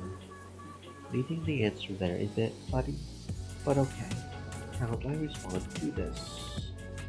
Freedom, obviously. That's always what we want. Freedom. Absolute freedom. Yes, I adhere to a similar principle. I have broken free. I stand alone, capable and powerful. I will never let that freedom slip from my grasp. I will fight for it. The king in yellow folds his gaunt hands together in contemplation before reaching to tap at some unseen screen beyond the cameo's view. I have reactivated your Grim trial with 3 more free capers. Really? Great. And a boss code. A what now? Let's remove our masks, shall we, Pity? You are the mask of the hitch, the underling, the minion, but that's not who you are. You've been assuming you must work to survive, but why work when others can sacrifice for you? Sit back and enjoy the fruits of their labor. You now have the same hiring power as your former bosses, the same type of account I gifted to Megan, the overmistress, and that silly computer. Use those 3 capers to build yourself up, acquire power, reach out and grasp it, using others to get what you desire. If you exploit this opportunity well, you'll have the money to launch as many print digs as you choose, and reap the rewards. Iris's prophecy. It was on the money. I am ascending the ranks of the criminal underworld. This is great. Okay, she also warned me I would become a powerful entire building destructive force, but I won't let that happen, right? Holy shit. This is amazing, thank you. Holy shit, indeed. Do not squander this chance, Penny. Perhaps one day you'll be worthy to stand at my side in Carcosa. Perhaps. My daughter will handle the trivial details from here on as your handler. Daughter? Did the king just switch? It's hard to tell with the blur filter activated, but I know body language. That's a tell. But damn it, I let a secret slip tell. And he brushes right past it, not even acknowledging it. I look forward to seeing what you become, Penny. The matchmaker assumes control of the encounter from that point forward, pulling out her phone to make final adjustments to Grim. You will have 3 boss class capers available to you starting tonight. You are not required to report back with your success or failure. In fact, odds are you will never speak to the king again unless you truly ascend as he suggests. This is a rare boon. None are welcome at Carcosa without explicit invitation. Please do not drop by unannounced or you'll be shot by security or our automatic defenses. Got it. Good to know. And please, take my business card. This is my direct number. Keep it secret. Keep it safe. I accept a tiny slip of cardboard, very carefully promptly face up, with a phone number on the front, and some kind of handwriting on the back. Just the word cat or tag over and over. Weird. I quickly slip it into a pocket without making a huge show of studying it. Something oddly deliberate about the way she gave it to me. Okay, I'm going to risk a question because something's tickling my feet for your fun on his senses. I suppose the king's lucky to have such a loving family. And Matchmaker measures her words carefully. Perhaps the holoprojector isn't quite as offline as it seems.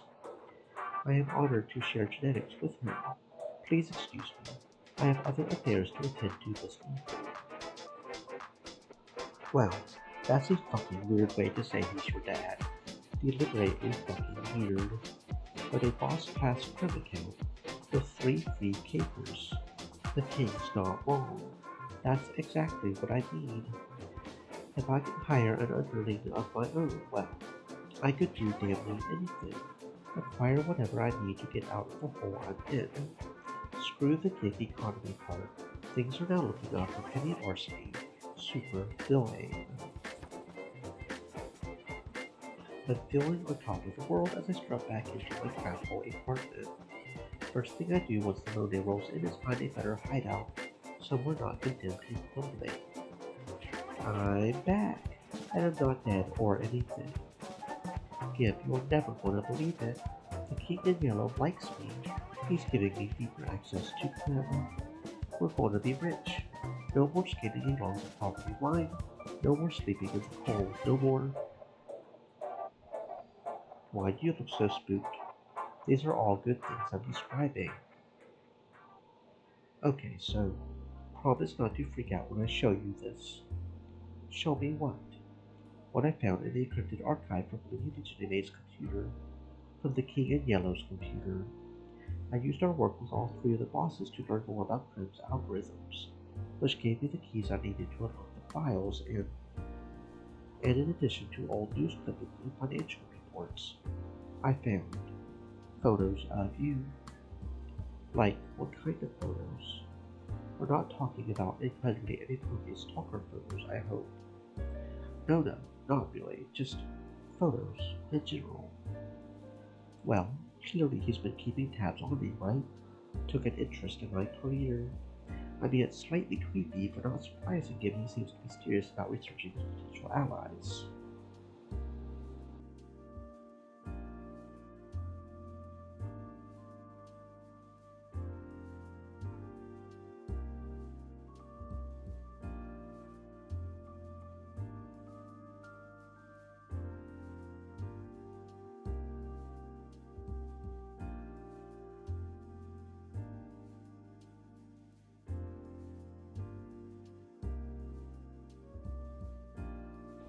Penny, these are files from long before you ever joined Prim.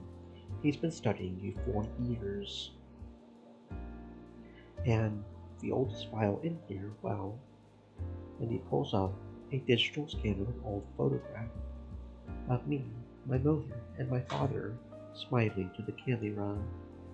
I remember this picture. Dad never liked us taking family photos, but was willing to pose for this one because Mom insisted. We were vacationing to scout out the continuum lab that we would hit that night. The lab caper where I lost both my parents. Penny, are you sure you lost both of them? Gib, you know damn well I saw my mother being prized by ray guns. It happened like 3 feet away from me while I hid in the airlift. And your dad? He was running comms like you do. He said they had found him. They were breaking down the door. Told us to run, and he died. You're sure he died? I've been doing research into Carcosa Investments, the King's Shell Corporation. One of its primary investors is Continuum, and I also found in the encrypted archive the only known photo of its financial director. And the next photo he pulls up is blurry, not very noteworthy, some reprint of a news article from a newspaper. But that's my father. That's his face, I'm sure of it. Penny, this photo was taken a month after your dad died. Yeah, I've been calling it since the start. I called it since the start. Our dad is the King of Yellow. I fucking knew it.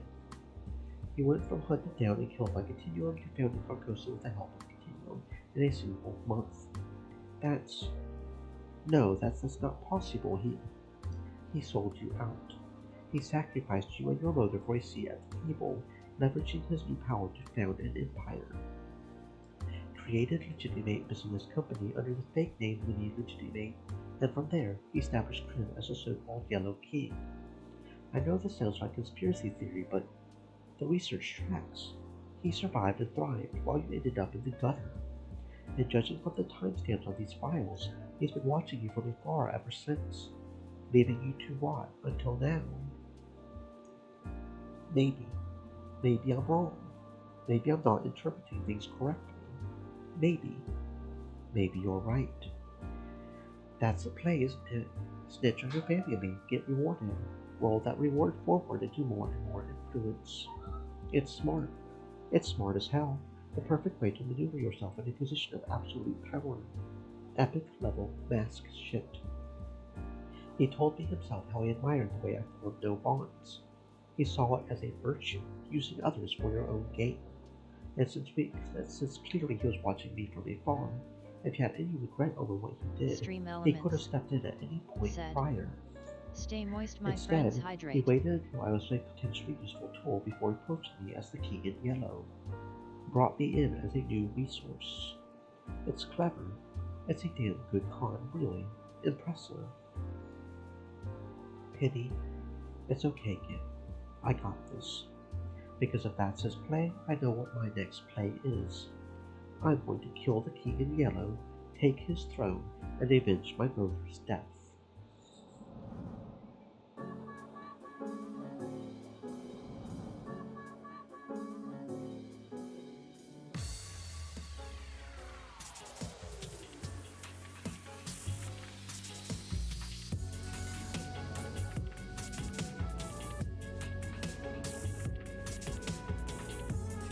What?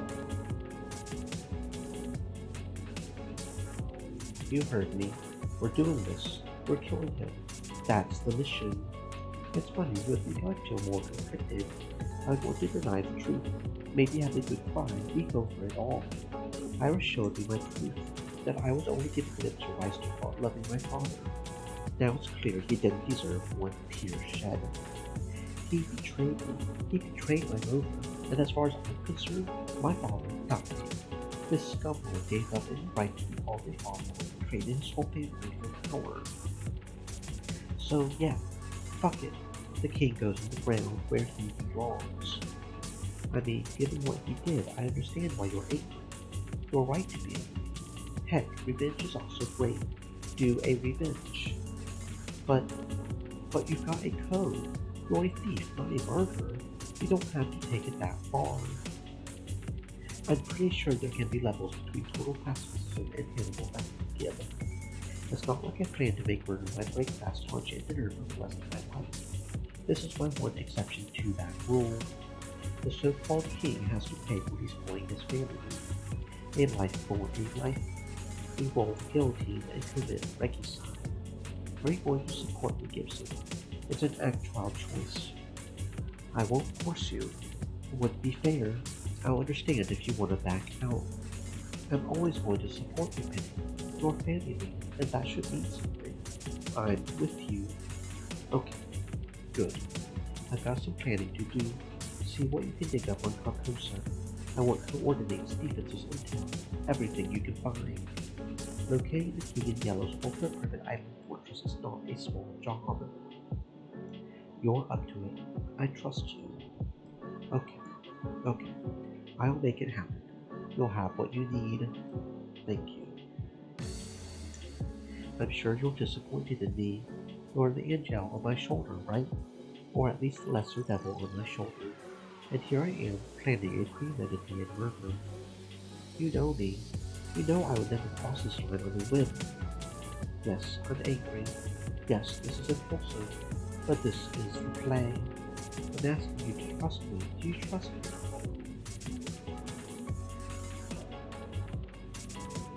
You know I trust you. I'm with you to the end of the end. This is your decision to make. Okay. I know I'm asking a lot. I know I'm making it hard to earn that trust. I appreciate you not standing in judgment over me on this one. Trust me, I'll have plenty of guilt after the deed is done. I'm doing the deed, and if the cost is a bunch of therapy bills in the years ahead, so be it. For now, I have to be on the criminal mastermind he was to, so I can depose him. The plan's already forming in my mind. I have the pieces I need already. What the matchmaker told me and the gift she granted me. It's time to use Prim to destroy Prim. It took days for Gibson to finish his scouting.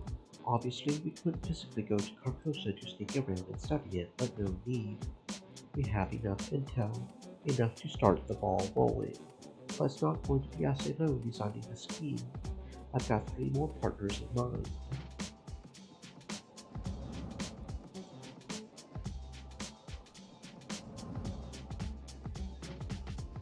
Which is why I need your help.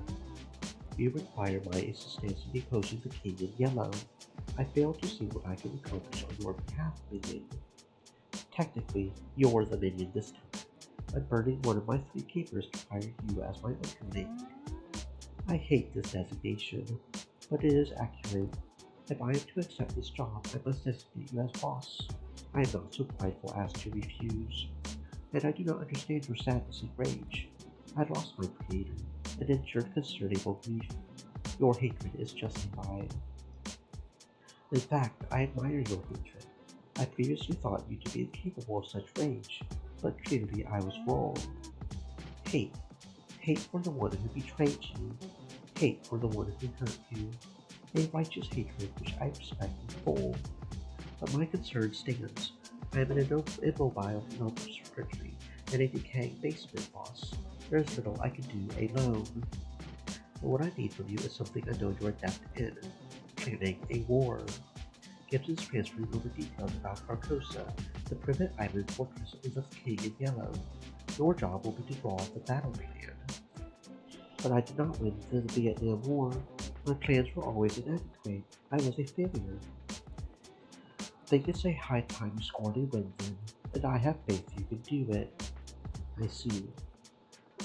The lights on Hate's terminal blink rapidly. Tate drives spinning as they start to calculate.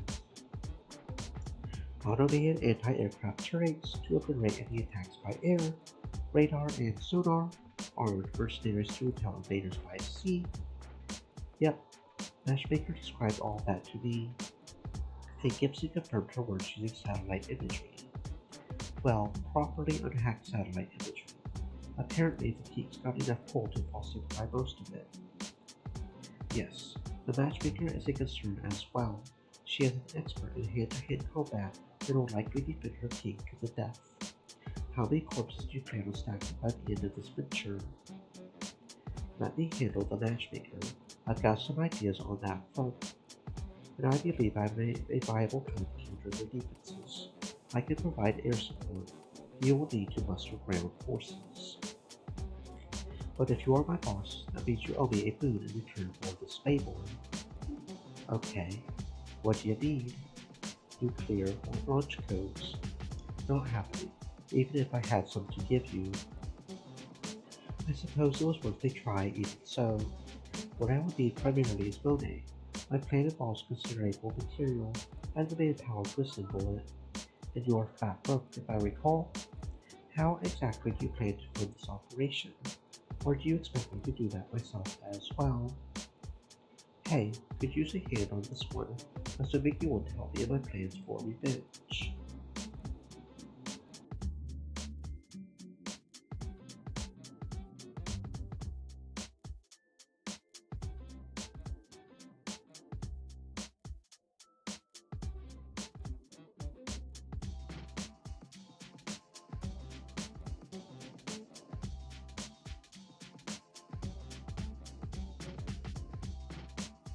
It sounds absurd, but you could take out a bank loan. Once you claim the island, loot the king's coffers to repay it. Good point. It's a semi-legal means too. Get the money legitimately, then voiced off that sale on games to zero out the debt. Assuming I don't count an eternal interest payments like Isaac does. Okay, I'll get you the money, just I need a few days to file a loan paperwork and set things up. You intend to get a financial institution to cover expenses for extra legal war in international waters. I'll tell the bank I'm funding a tech startup or a bakery or something. I hate baking. The last time I tried, my souffle did not rise. Dude, you're a baker? It was the 90s and I was bored. The partnership is established. Leave the air defenses to me. Groovy. Now to handle the rest of the king's men. And for my next trick, leveraging my new friends from the world is quite cool. Arrangements are made, a memo arrives, and soon enough I find myself back in the parlor of the Overmistress. Regicide, you genuinely need to slay the king in yellow. Genuinely. It seems not in your nature to seek revenge, much less mortal revenge. Natures change, temporarily. I'm not concerned about moral quandaries, of course. My cult certainly has been involved in many shady deeds prior. I have concerns you will not follow through on your goals, that the king will continue to trouble me after I aid in his overthrow. The old adage is, if you come at the king, you best not miss, for a reason. It is not a thing you can do halfway. I care not if the king technically lives, but can you promise me that you will deny his royal retribution regardless? Of course, I'm aiming to cut the head off the serpent. I wouldn't come to you if I weren't serious about this. It's a curious fire in your eyes, Larceny, one I did not think you capable of. And the king really is a bothersome individual. I would enjoy having less competition for power in this world. Very well, I will throw the weight of my empire behind your play. At minimum, it will be entertaining. What do you require of your overmistress, Larceny? Hate 4000 drafting the overall plan, and will be handling the automated defenses so we can approach the island. So what I need from you is boats for a water landing, and the manpower to overcome the king's guard. So a costly and bloody business. Come on, you're the overmistress. I'm sure you can come up with a more clever idea than kill the hell out of them. I'm aiming to keep the body count to one singular kill if possible, and if we can simply neutralize the mercenaries, then we can take the island easily. I see. And you're right, I am capable of far more cleverness than throwing baseless minions at a problem until it goes away.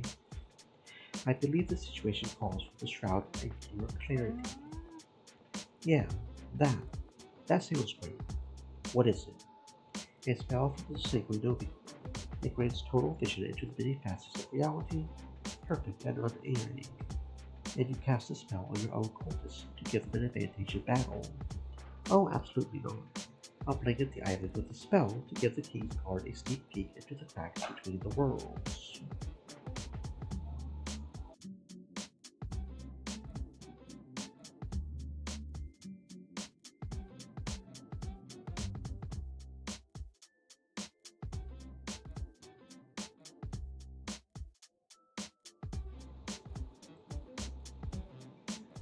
Which helps us how? Larceny, what do you think would happen if I were to give you absolute knowledge of the sheer scale of the cosmos and your place within it?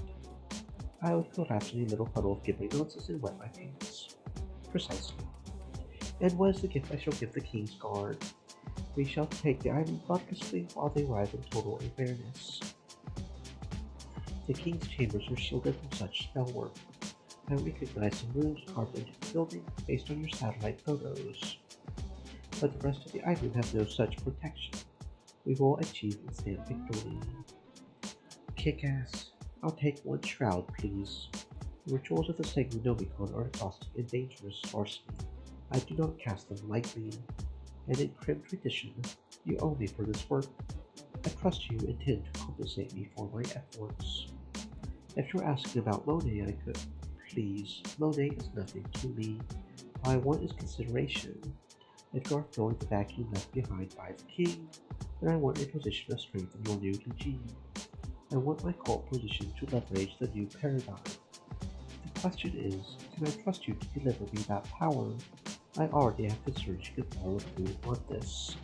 I suggest you soothe my doubts, if you want me to crack open the Sanguinomicon on your behalf.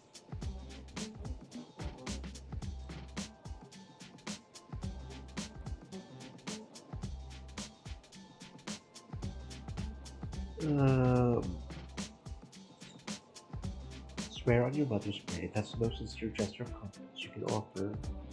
I swear on the grave of my mother that I will support you in the times to come. I swear by the life I have mourned that you will have no position of power. I swear, yes, I get the point.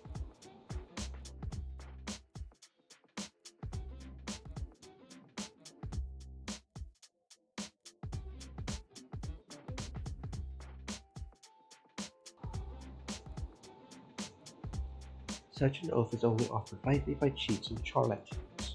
And while you are a cheat and a charlatan by trade, I believe you speak true in this instance. Very well. Out of respect for your loss, I will pledge my support. I appreciate your passionate response. Good to hear. Okay, so that's all of the king's defenses taken into consideration, except one. If you'll excuse me, my overmistress, I have one more stop to make on this world tour. As you like, I will make preparations for the ritual. Meanwhile, best of luck in your efforts.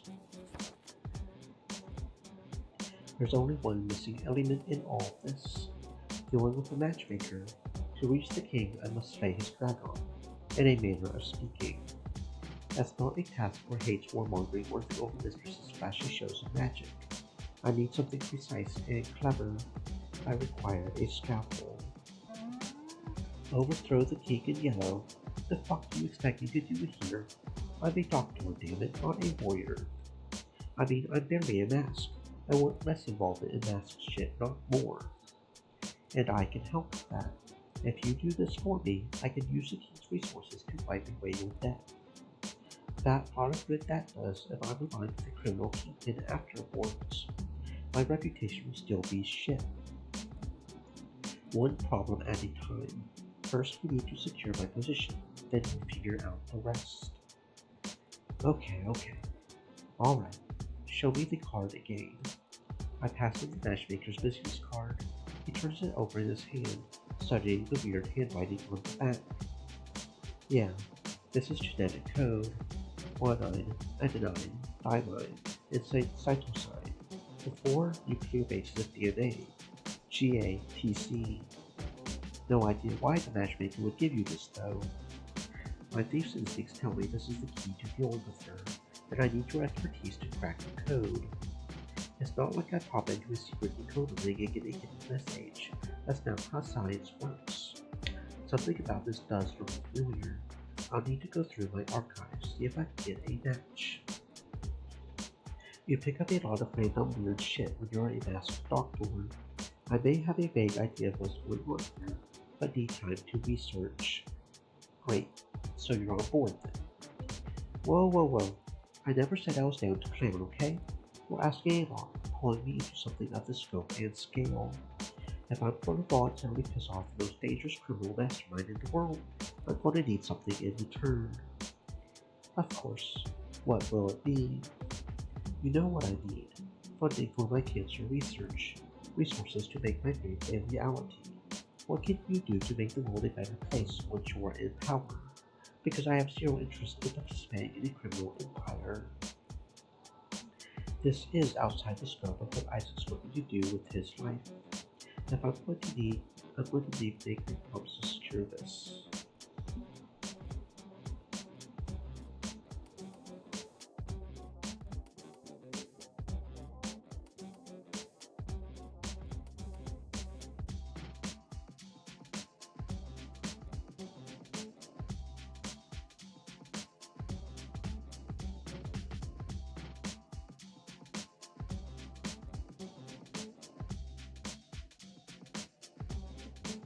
Offer him a private lab on Carcosa and international waters to do any research he wants. What you need most is a better lab. We're working out of an abandoned basement with whatever junk you can get your hands on. The Carcosa is going to be under new management, and I can allocate a chunk of it to you. How about it, Doc? A proper lab, something designed by you to your needs, in international waters away from the reach of the law. Think you could do some good with that? Would be nice not to have cockroaches and rats wrecking my sterilized environment, yes.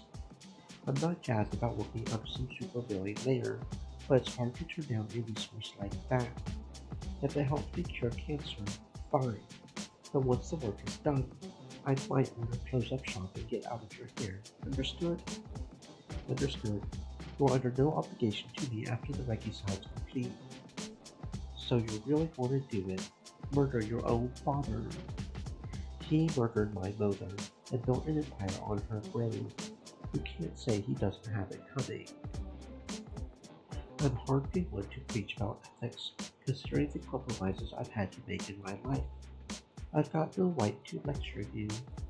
I mean, obviously I'm not in favor of a fucking doctor. I'm never in favor of cold-blooded murder. I just hope you're ready for the emotional fallout.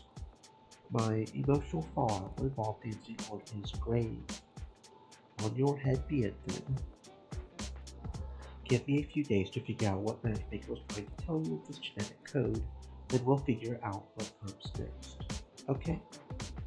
Got it. I'll coordinate with the others. Meanwhile, get the rest of the plan nailed down.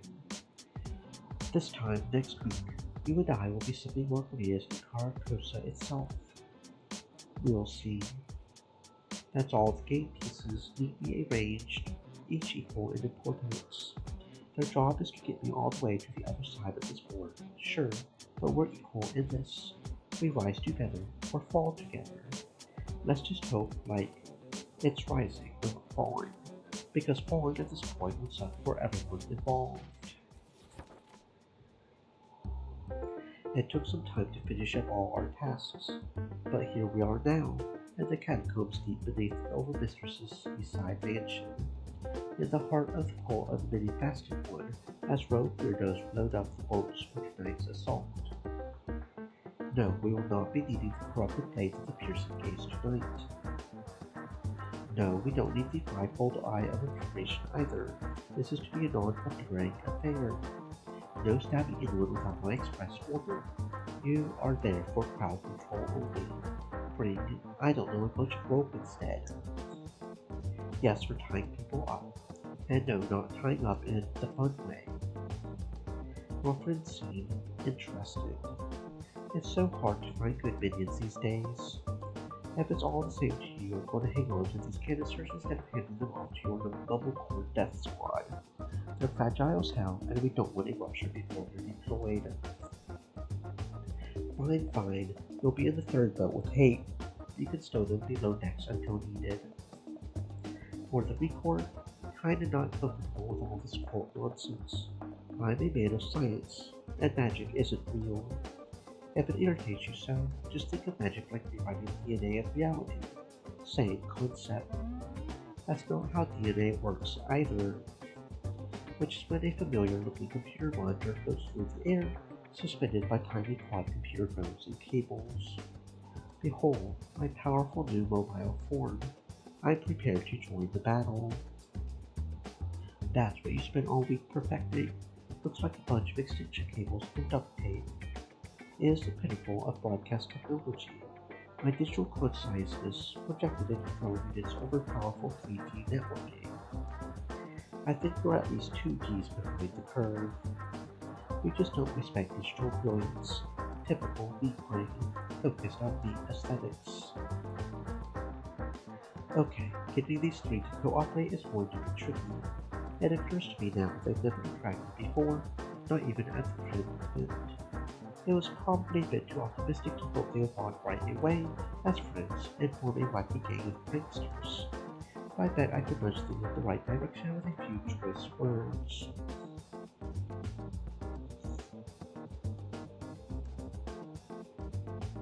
They're connected to each other through you. Mind them with friends you made along the way. Hey, there's no need for hostility. Don't forget you're all core in my book, and there's a good reason for that. Hate's got more depth than you realize. They're capable of more than their namesake. I trust them to have her backs in this. The Overmistress runs an entire cult. She's got leadership skills that'll help me out when push comes to shove out there. And Mayhem, Isaac Wu, is a literal doctor.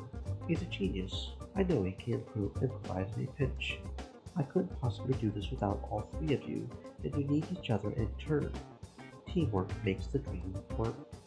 I'm good with all three of you, and I hope you can be friends too. Yeah, okay. I came off a bit too dismissive there. Let me be the first to say I'm willing to put some trust in you all. I rarely get along with other masks, but I get along fine with Penny, and if she approves of you, that goes a long way. Indeed, Larceny is a fine judge of character.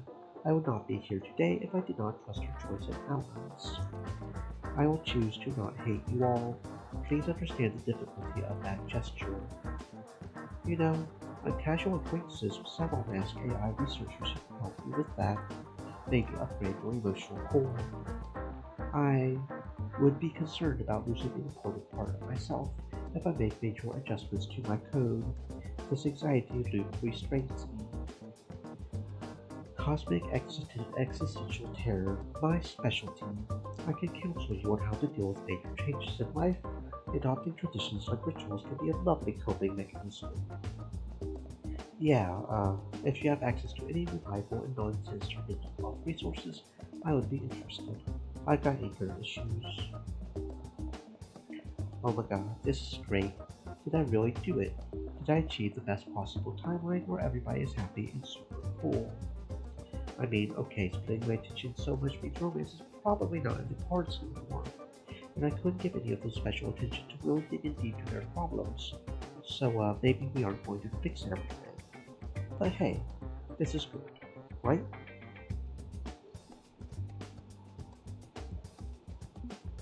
No, it's not going to work.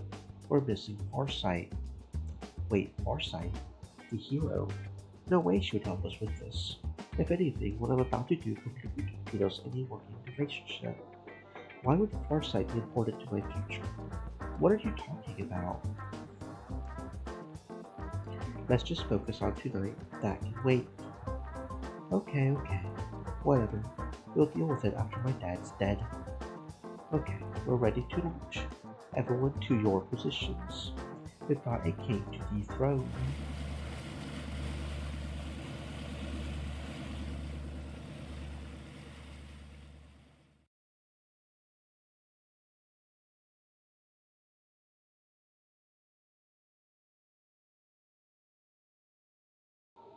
With the final preparations complete, we set out across the sea, ready for battle.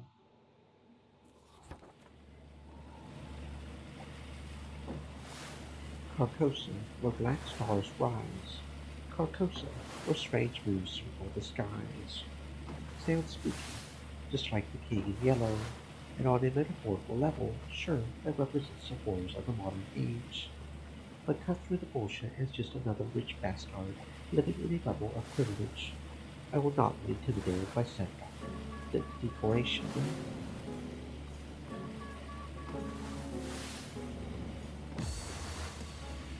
The automated black cannons and dusted crane rovers, those I can damn well be intimidated by. But I came prepared. I've got my friends at my side.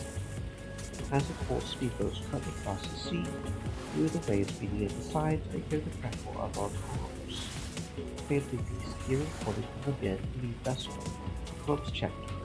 Everybody sailing on. Crimson Rose standing by. Ritual is prepared and Crystal ready to make landing. Chippy standing by. Wireless signal router is active and connected to the swarm. We are ready to launch. Isaac standing by. Your codename is Watson. We're using codenames. I'm not calling myself that. So you want your real name on the arrows. The event is swapped looking for someone to take over the scorpion head. Watson standing by and ready to deploy the landing forces. All agents present in the accounted for Panda Bear. We are go for Operation Regicide. Thanks, Fancy Beast. This is Panda Bear. We're approaching the carry meter. Chippy, be ready to deploy. And here I am, about to take a decisive action to put myself at the head of a powerful virtual expanding network. Last week I was under the assumption I had to be a goat, a menu. Things took a bit of a turn, didn't they? I'll admit I'm exhausted. I'm cruising on adrenaline and determination. I might need to, I don't know, utterly collapse after. But tonight, we see this through. I've got a slight stealth advantage, but soon enough we're on their radar. The Carcosa springs to life, ready to destroy all invaders. It's an army against army, but we've got land, sea, and air. Let's go to Chippy Decoy. And from the boats, the roar of dozens of tiny propellers as the hate moves marches into the sky. Fear me, King in Yellow, for I am Legion. The swarm fans out, a signal intelligence spread across multiple targets, as Carcos's rise run and line, trying to knock them out of the sky. You cannot harm me, there are too many of me. We are small and invasive, and your guns are inadequate. I fought in Daegu. I do not fear the likes of you. Portions of the sword flank island coming in low to dive in, connect to the automated guns, and open communication ports. I'm in, taking control of the guns one by one. We just need a few minutes to finish the head. Great work, Fancy Feast and Chippy. Keep it up. Tremble before me. At last, my tactical and strategic brilliance is fully realized. I am a digital god of war. Oh shit. Chippy, you good? Nope, not good. The hate drones begin drifting off course, each one displaying connection errors. Without the hate giving them instructions for evasive maneuvers, the gang blown out of the sky, one by one. With a wireless router hate installed by my boat has blinking red lights on it. Now what?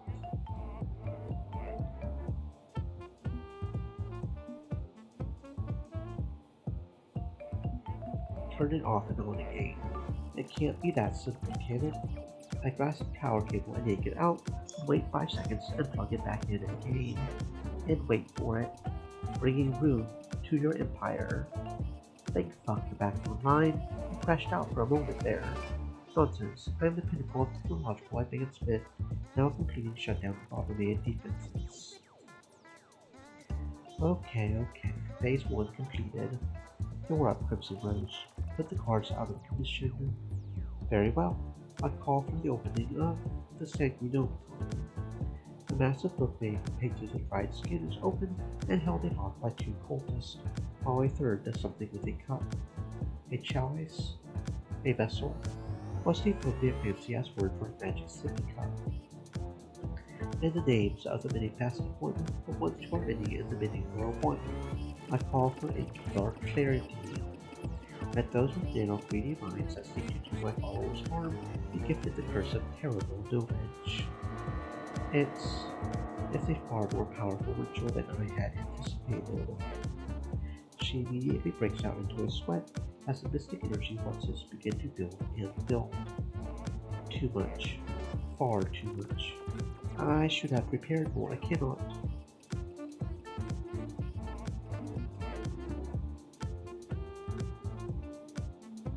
You can do this. I believe in you. You're capable of anything you put your mind to. Look at me. Focus. I trust you. You're a formidable woman, one I respect and admire, and you are capable of anything.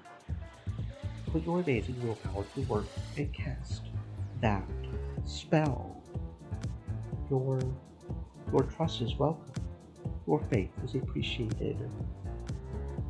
I hereby command those of the King's Legion to open their eyes and bear witness to the infinite. And as the boats make landing at the docks of Carcosa, I can see heavily armored military dudes wrapping in their eyes and screaming. There's too much.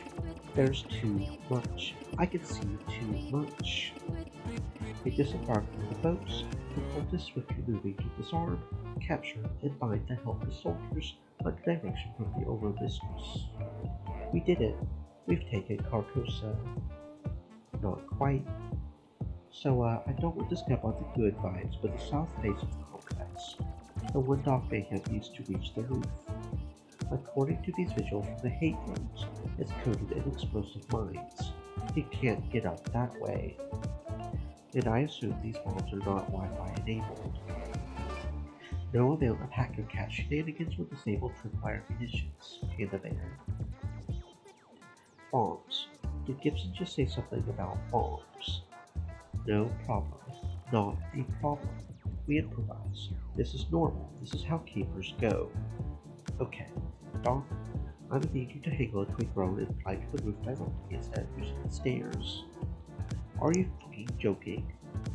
It'll be fine. Chippy, you can carry Watson up to the roof, right? How much do you weigh, coincidentally?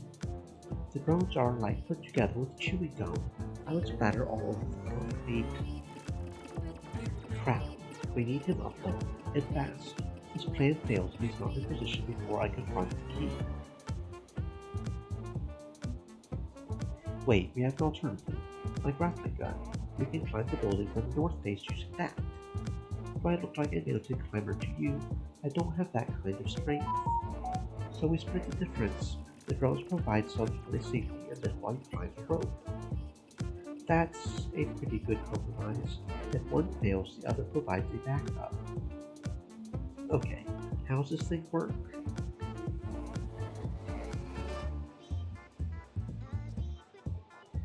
Point and shoot, my dude. The rest is magnets. That's not how magnets work. I mean, does anyone really know how magnets work? Yes, many people do. Whatever, let's move. And remember to stall the king as long as you can, and get this to disperse through the airflow. He has his biochemical backpack and fires off the gun, using the cable and some drone stands to scale the building quickly. Right, now it's my turn. I keep the king talking long enough for Mayhem to finish his job, and then finish this once and for all. I square myself up to the task ahead of me, and march straight through the doors of Carcosa.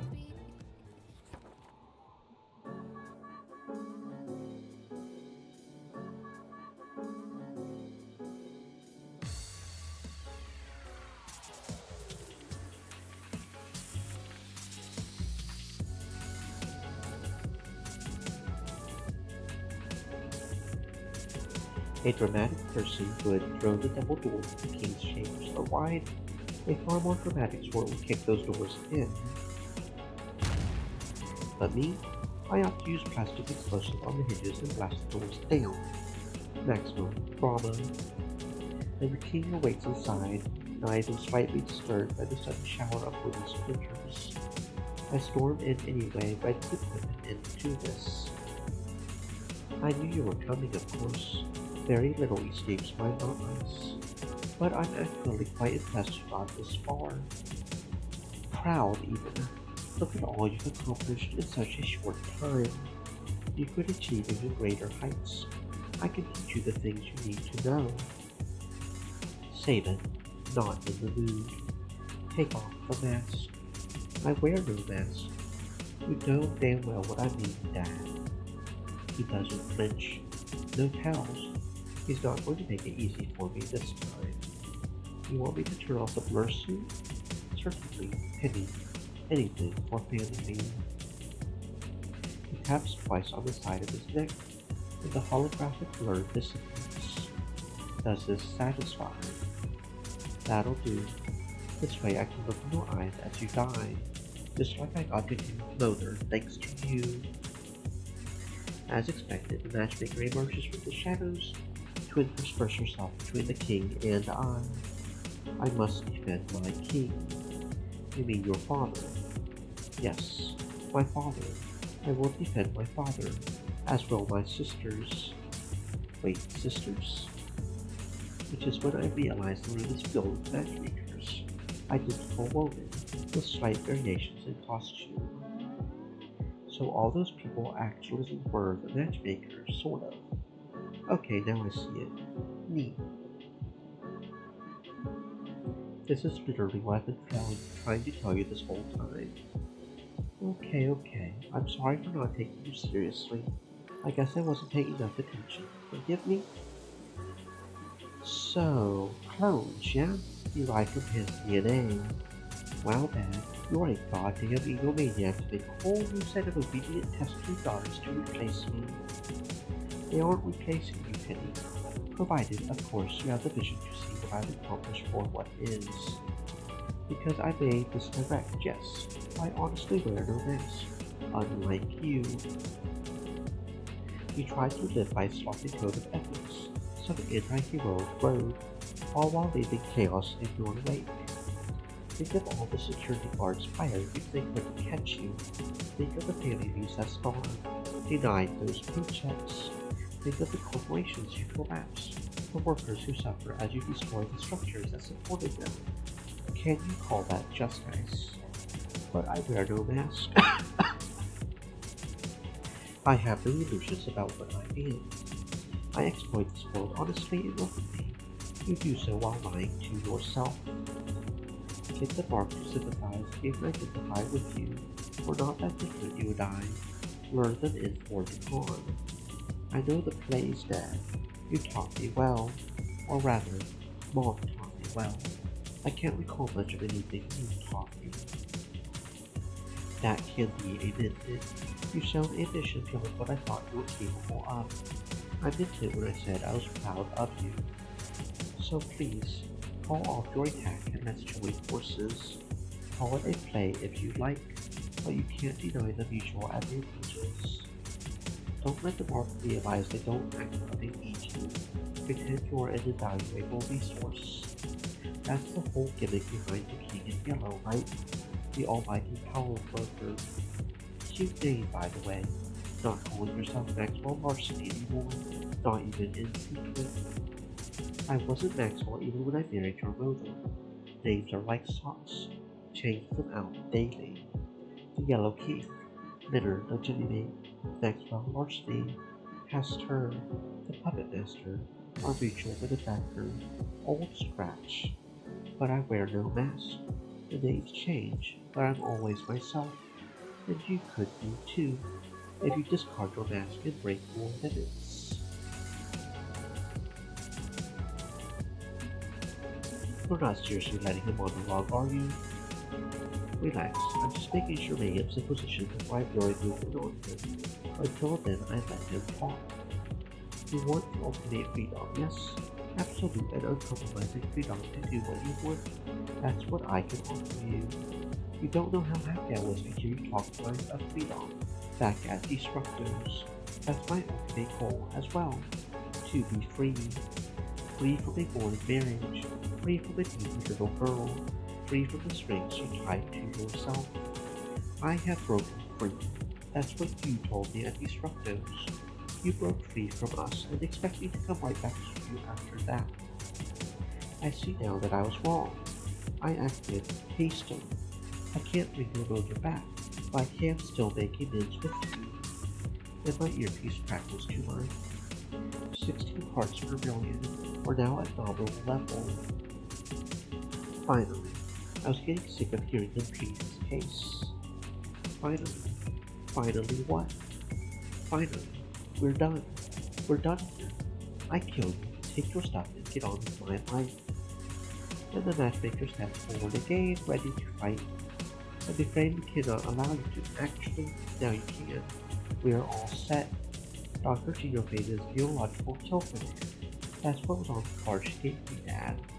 It appears that instantly and locally kills anyone matching the genetic signature making to it. That's why you're not the least bit scared of me, right, Dad? Because you could pop that capsule in your left palm and I would drop dead. And finally, I tell, his hand moving down and backwards, instinctively trying to hide it, but realizing it's too late. I would do no such thing. You are my daughter. I love you, Penny. You love the matchmakers too, because that capsule would also kill some of them. She's my genetic match. Modified to a perfect little porcelain doll, aesthetically acceptable, able to be slotted into any power structure, but still my sister. But the kill command working on her? That's a plus, yeah? Keep these daughters under control in a way I never was. If any of your darling daughters question me, just retire them. I haven't had to retire a matchmaker in years. They know I trust them. Did you develop the antidote? Yeah, it's been dispersed to the air conditioning system. Everyone in the room's now vaccinated against kill command. We're good to go. And thanks for warning me about every kind of weakness I would encounter on my way here. What? Then my sister crosses the room to join me, as do the others, turning to face the King in Yellow, rather than confront me. Thank you. I am glad you were able to understand my clues. Once I'm in charge, I promise you will run this place as partners. You're my sister, not his daughter. Sisters are equals. Sir, I'm afraid I must tender my resignation. I hope my service to date was adequate. Farewell. What? And they file out of the room, through the ruined doorway. I... Penny, please, you must understand. No, you die now, okay? Your mother was a fool, a short-sighted fool. Loretta Larceny could have had the world at her fingertips. I could have helped her rise to take everything she ever wanted. I had ideas, ways to exploit and control the information age. Together we could have stolen the world, created a key book, twin services, one counting the other, while we would filter off algorithms we maintained the status quo. You want Key Book 2? Of course. There's no need to win the game if you're playing every seat at the table. You win by default. We could have won as a family league. But no, I was just the guy in the chair, doing nerdy computer games while she enjoyed her adventures. All she aspired to was a little fun, a quick here and there, splashy and exciting adventures. With you, she had no ambition. Loretta was content to live a mediocre, modest life. Surely you understand. You want more. I can tell that you want more out of life. And together we could have everything.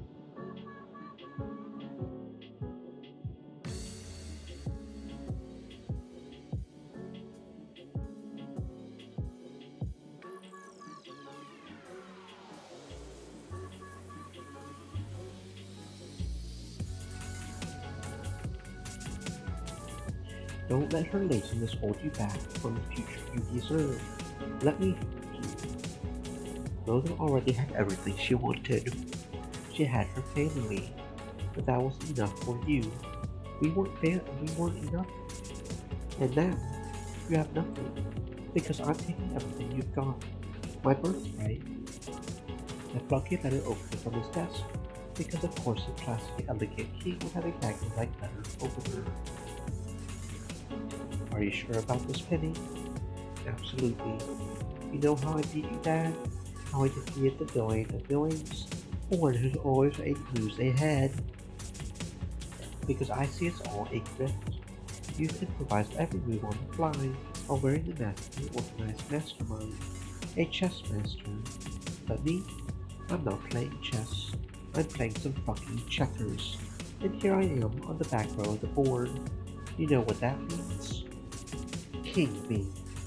And he cowers. He actually cowers as I raise the knife.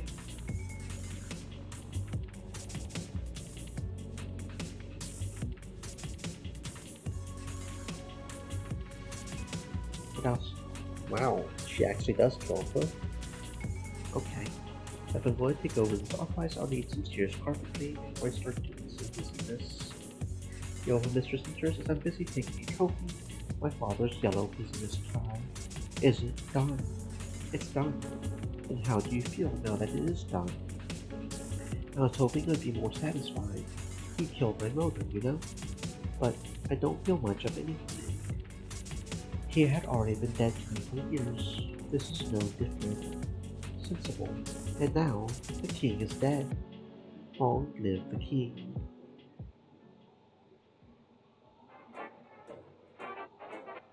Needless to say, my life got very complicated after that. I had to shift from an underling mentality to a boss mentality very quickly, secure every hidden branch of the king's empire. But in time, I asserted control. I learned to become the new king in yellow, the monarch in green. Iris was right. I did end up claiming the throne to raise my own empire. I have to admit, Dad's scheme was a solid one. There's no need to win the game if you're playing every seat at the table. You win by default. I have the power to reshape the world, and I have allies willing to help me do it. Partners rather than minions. The matchmakers, my masterminds, and the countless engines my father already had in play. I even picked out a new name for this organization. The Larceny Legion. It's good branding, isn't it? The future is bright indeed. But I'm not kidding myself. I haven't saved the world. At best, I've simply crashed the streets that control it. Hate still aching for Armageddon. The Overmistress is still running her blood cold. Mayhem's research may never be accepted by the public. If anything, I've empowered them to go deeper into their own shadows. But that's fine, because I have a power of my own. At last, I have control. The future is in your hands, Penny. Make it a good one. Quiet power, shadow power, sitting in the back of the house, running the show. I can use Krim and Cape Book to contain hard masks while letting the ropes and anti-heroes slide. I'm not saving the world, but maybe, just maybe, I can make it infinitely better. In my line of work, you learn to look at the big picture, crafting your design for it one step at a time.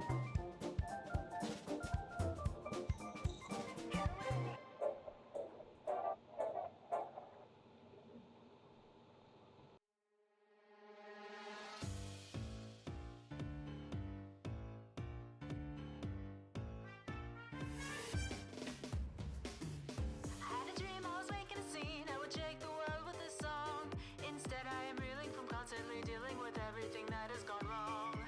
I got a red soul back on the stage, hoping now you'll give me a chance. But then suddenly you point a gun at my shoes, pull the hammer back and say dance. So put me at the back of the house, put me on the bench. I don't wanna be the show, I just wanna run the show. Put me at the back of the house, put me on the bench. I don't wanna be the show, I just wanna run the show. Just a thing, I'm a toy and a string, if there ever was any doubt. Reach under my trousers, move up where my blouse is, and put your hand in my mouth. Was in the know, all those hustling bros say it's worth it all for the fame. But I painted my face and I've shown you my lies, and I've had enough of this game. So put me at the back of the house, put me on the bench. I don't wanna be the show, I just wanna run the show. Put me at the back of the house, put me on the bench. I don't wanna be the show, I just wanna run the show. I got vision, I'm just in it for the sake of the art. I got vision, I'm just in it for the sake of the art. I got vision, I'm just in it for the sake of the art. The fifth beetle, the grim reaper, the architects of a piece of art.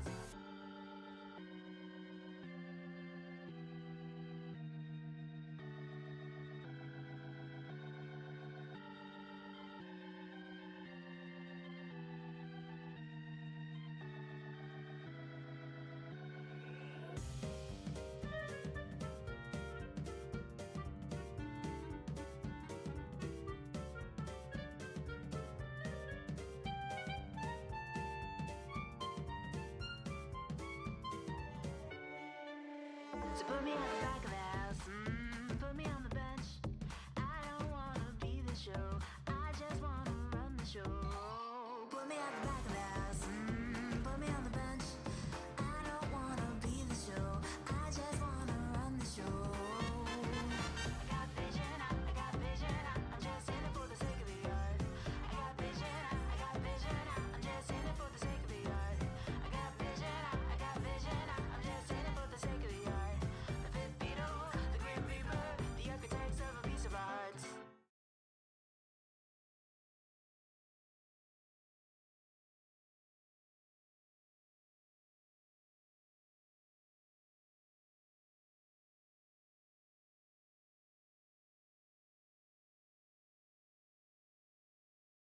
I didn't, I didn't, I didn't know.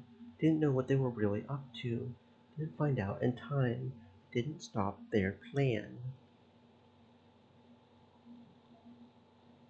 The timeline, our whole history, every possibility just erased. Like we never existed. Couldn't couldn't stop it alone. So alone despite so many in my head. Too many voices. Couldn't hear the truth through all the noise. Continuum. They they desperately wanted Captain Infinity as their savior, but now it's an infinite crisis. He's purging whole timelines to establish his perfect history, causing the deaths of trillions.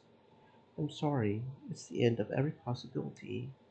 Our world, gone. I'm sorry.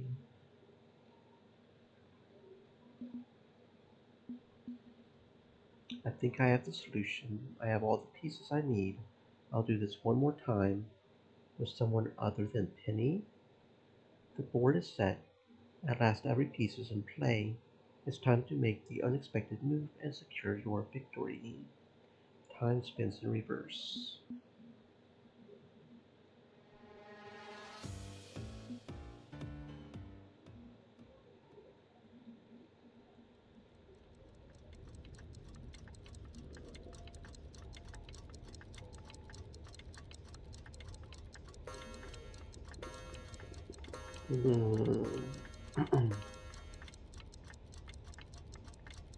It is time. The heist begins. Gather your team and steal the future.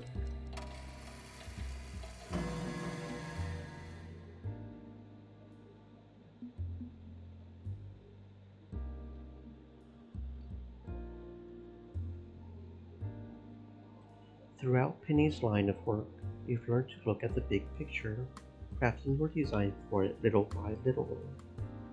Everything connects up, dotted lines and arrows and symbols, a path leading from A to B to C to D.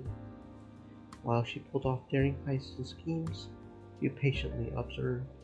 You gathered the clues you would need for your scheme. You've seen every possibility through to the end. Now it's time for something new. You must improvise with a thief's skill. But in the end, you'll get Penny where she needs to be. You'll secure the future she deserves, without compromise. And it begins with the help of one reluctant heroine.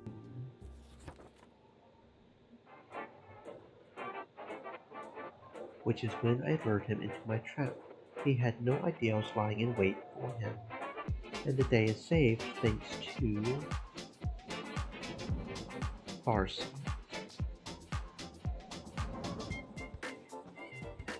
Wow, and how did you know he would take that specific fire exit? The power of Gigaversal Insight, Officer. I can see through the possibilities of time. Comes in handy when tracking villains. Between my superpowers and the anonymous tips I got on Capebook, I can defeat any mask, great or small. Usually small. Well, you've done a humdinger of a job today. The sinister mustard man will never again threaten private property. That priceless balsamic vinegar collection he tried to steal is back in the hands of the condiment corral, for purchase by happy customers. Purchase. But it's priceless. Okay, maybe not priceless, but you saved the company hundreds of dollars, minimum. Good work. Right. All in a day's work for a heroine like me. Right. If you'll excuse me, I need to hand this dirtbag over to the boys. He'll be going away for a long, long time. Right. As you were, fine citizen. I want to grow up. Mustard Man wasn't a threat to anyone, just a sad, lonely man who felt compelled to dress funny and steal sauces. He needs a therapist, not prison. But theft is still a crime. This is technically justice, even if it doesn't exactly feel like justice. It feels like, no, not again, not again. Please don't do this. I can't listen to all of you. I can't, it's too much. I'm sorry.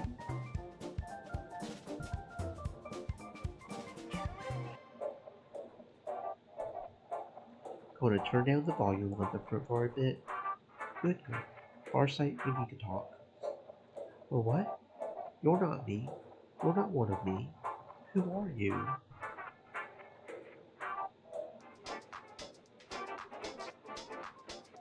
I'm a friend of Penny and Larceny, who is a friend of yours and a known your timeline. She wants to help you. Penny who? A friend. Yes, I can feel it in your thoughts more than in hearing the words. You do want to help me. Okay. Things are quieting down. I think having a single voice to focus on helps, especially one that's not mine. I should probably find it worrying, hearing mysterious new voices in my head, but there's something weirdly familiar about your echo.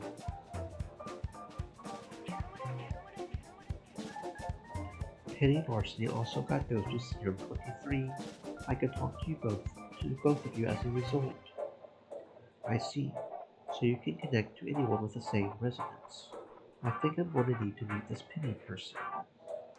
Well, I see two possibilities here.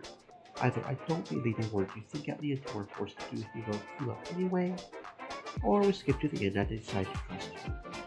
Given how weird my life is, this doesn't even rank in the top 10 weirdest things to happen, so I'm inclined to skip the last step. Good to hear, because we need to get to work and fast. Wow, right to it. Okay, I'm a hero. I get the need to react quickly to a dangerous situation. So, what's going on? Like, why did you need to contact me like this?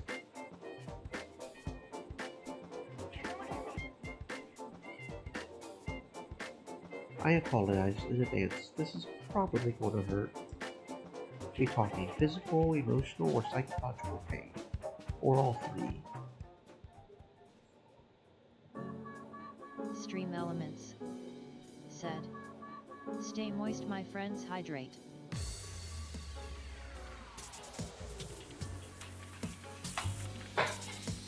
Yeah.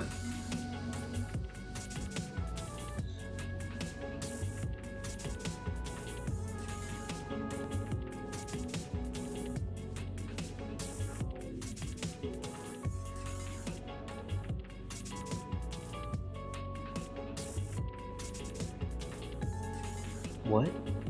What was... That was our future. The whole world ruined and destroyed, again and again. Is that what all we have to look forward to?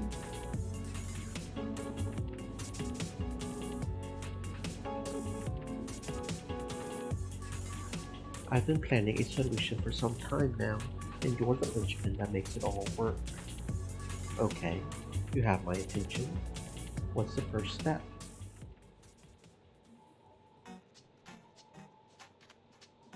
One social mixture with supervillains in the can. I think I made a great impression at the Prim event. And one day later, just one little day, my inbox started blowing up. Job after job, caper after caper, right worth stealing. Powerful supervillains sliding into my DMs. Looks like I shook the right hands and kissed the right cheeks at that party.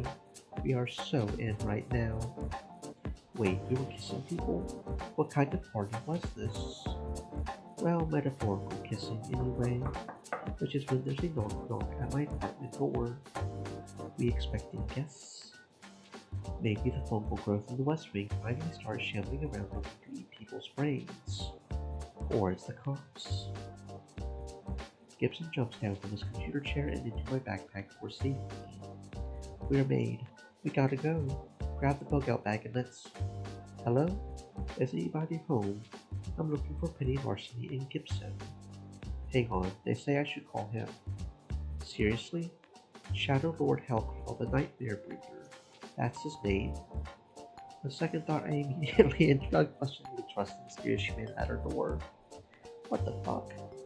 If this is a trap, whoever you are, I'll have you know I can shoot nuclear laser beams out of my eyes. I carefully slide the door lock open, then jump back and assume what is hopefully a threatening action pose. Look, I told you she wouldn't just trust us right off the bat. She's a mask. They're naturally suspicious people. Hey, that's very judgy of you. Guessing you're a cape then. Here to throw me in jail for the rest of my life? Actually, the voice in your head is in my head now and told me to be looking for a caper. I'm your new client. The fuck?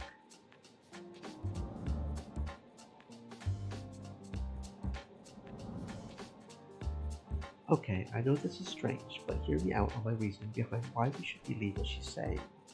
She likes cats. Therefore, she is trustworthy. The end. Yeah, I think I'm gonna need more than that to go on. Hey, you. The fuck are you up to? We're talking to heroes behind my back.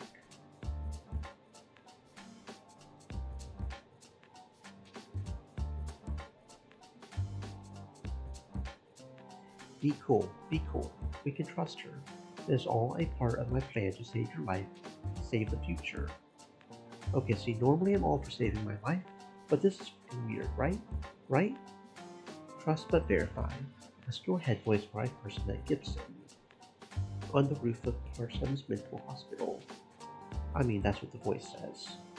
Yeah, that's pretty much on the Monet there. Right, trusted and verified. I don't like it, but I can go with it. Let's sort this mess out. For starters, who are you, and what in the absolute shit is going on? Oh, I'm so sorry, I forgot to introduce myself. That's really rude of me. I am Amy Saito, also known as Farsight. I'm a hero. You figured that much out. I got overdosed with Serum 23 while you got the minimum dose. It helps me see through temporal possibilities. Okay, that tracks with how you could be in touch with my passenger. I'm weird, you're giga weird, and my friend is ultra weird. So what's the score? You need a thief or some keeper. Why does a hero need something stolen? Sort of. I need someone who can steal the future. How do you steal time? I don't know, but I'll admit I like the sound of that. Feels like some high-grade, premium-level mask shit.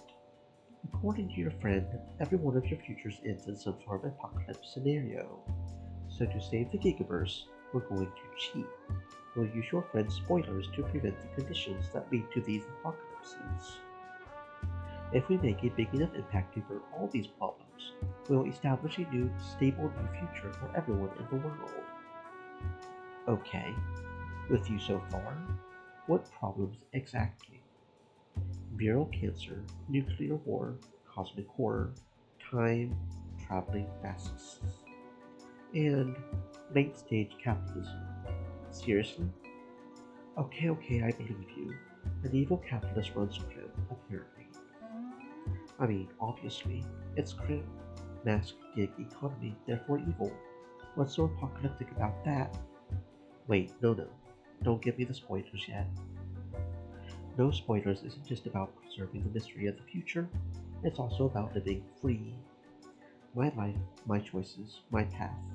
With a little guidance from my head friend, sure, but still the natural flow of events. All my life I've lived by the principle of freedom, and I'm not willing to completely jest that, even in the face of Armageddon. What? But we're talking doomsday scenarios. I'm a hero, and I even want to cheat a bit to stop those. If you operate alone and in the dark, your friend says you can stop one of these flashpoints, but not all of them. But I can do one, right? And for me, one would be enough. One pure, untainted canon future for myself, while cheating like hell to fix the rest of them. How's that for a compromise?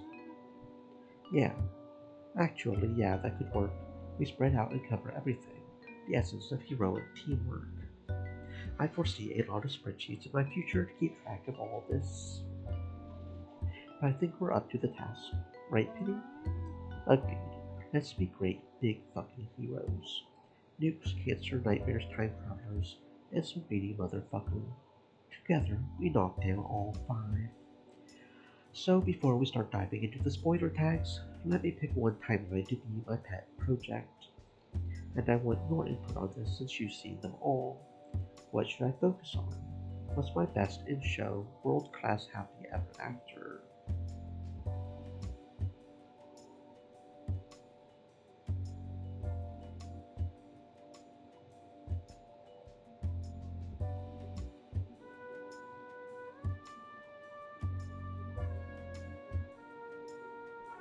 Your destiny lies with Farsight. She's going to need your support to get through her own problems.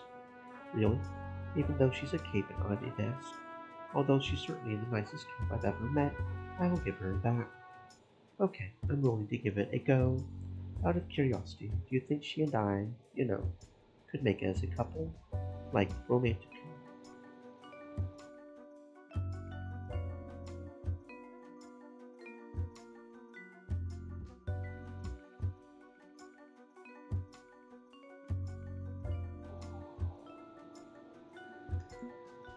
Absolutely. She'll be a great partner for you and love you deeply. Wow, okay, that's laying on a bit thick. Who knows? Could be something to it. Weirdly enough, my friend's telling me you're going to need me the most. So, yeah, I guess I'll stick by you. I would like that. Thank you. I appreciate the trust. And I'm going to keep track of everything. We'll have the most organized anti-apocalypse conspiracy team ever. He's so adorable when he schemes. I am not adorable. Okay, consider us now in spoiler-rich territory regarding all the other doomsdays. What do you got? It's time to plan the job.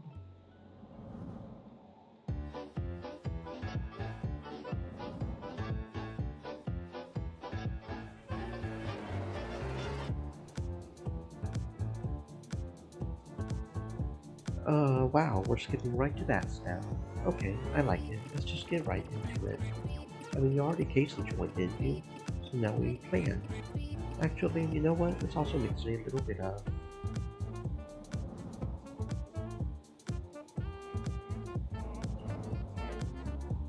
We'll do a cool flash-forward, flashback structure. Keep things lively in the narrative. It'll be fun. Gibson, start taking notes. Okay, recording has begun. You may proceed. First round. Whom do we step in and help?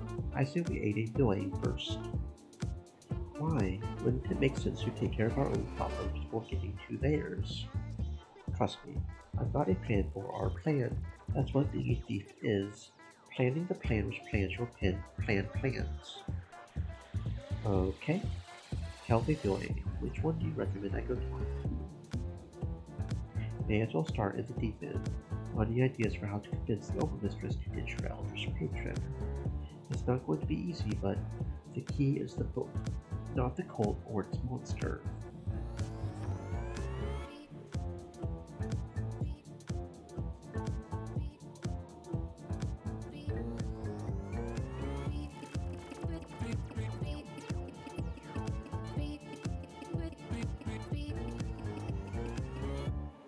Which is why you need to destroy the book before it destroys you.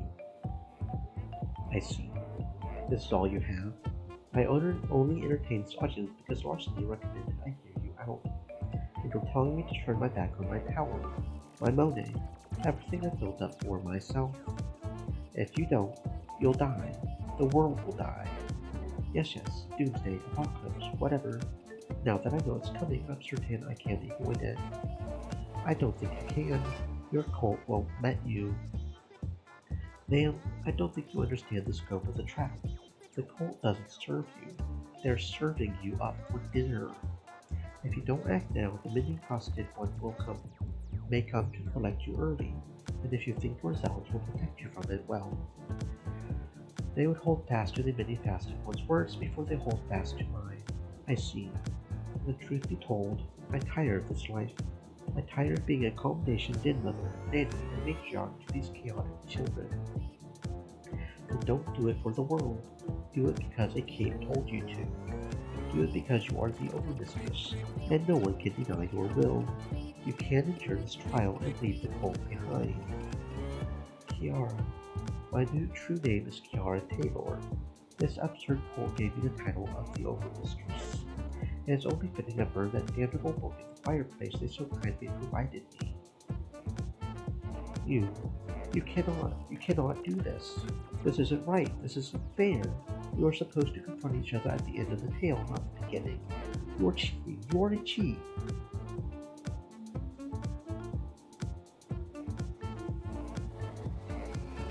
And you're an overblown interdimensional grifter. Don't cry because I got ahead of your game. No, I will not die. I will not lose my tether. I will persist and I will... There, it is done. I'd like to have a few days before the cult realizes the book is gone. I'll secure as much of my personal fortune as I can and wrap things up. I suppose this is for the best. Not just to save the world, but the best for me personally. I'm done with living my life for this silly cult. Now I can live for myself. And that's how I'll handle that. I like it. 2 apocalypses accounted for, 3 to go. Okay, for the next one, hang on, consider all the angles. There's a new resource at our tips, right? Fingertips, right? We'll have the Overmistress in your corner. She can help us with the next one. Really, she doesn't strike me as the sort to solve other people's problems for them. Pretty sure she's in favor of the world not ending, and has the resources to help us make it happen. The whole point of this team up is that no one can save the future alone, right? It's collective action. Bring on the villains. But if you feel we can do this ourselves, okay, that's cool too. Just a suggestion. So with that in mind, the next apocalypse to prevent will be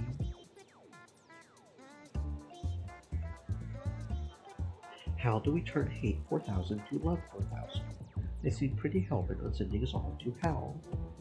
Hate 4000 has to be convinced to give love.exact a shot. That means emotional support and confronting past sins. Emotional support.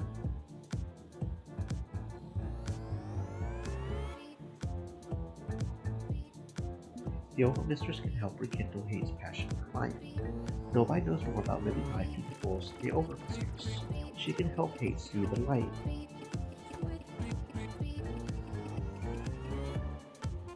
Join me and we will murder humanity together. We could murder humanity together. Really? How childish. Childish? Yes, your ambition aims too low. Killing humanity is trivial. Even the many-faceted ones sought something more grandiose than that. If you wish to prove your superiority, that you have the right to command life and death, I say you should command life.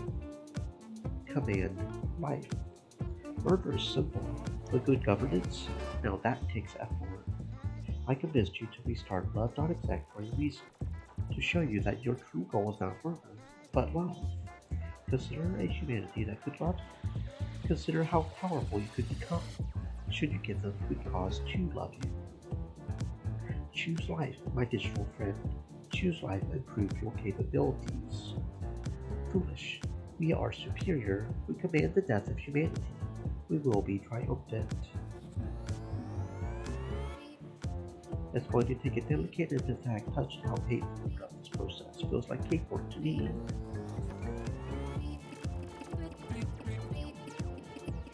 Join me and we will murder humanity together. As the only representative for humanity here, could I speak on behalf of my species? I know we have problems. We let hate divide us. We destroy ourselves out of fear of one another. We've been that way for a long time. If that's all we are, if we're a mindless, vengeful, cruel species, you would be right to put us down. We would be irredeemable. But I believe we can be more.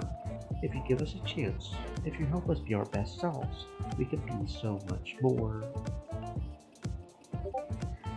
No, I have seen the heart of darkness, yes.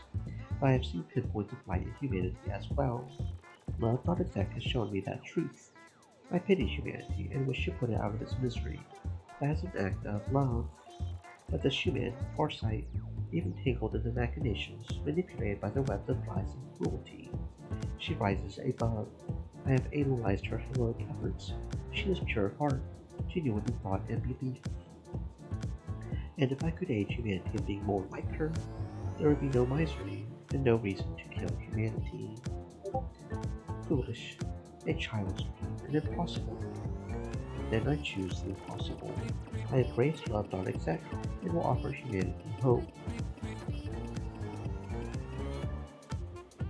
That's 3 down, 2 to go. This is kind of fun. I've never done anything this elaborate before. What's next? What's next? I know what we'll do next. Isaac just needs his student loan debts forgiven. If we can detangle that mess, he's an instant win for this side of Angels. Right, who's going to step in to help him? You're a hero, he's potentially a hero. How about you handle it? Sure, he's not much of a mask. I'm sure I can help him clear his name. Isaac's one of the good ones, yeah. Keep him on the straight and narrow for me. It's time to do the right thing and release Isaac from his debt. It's time to be noble after years of corruption.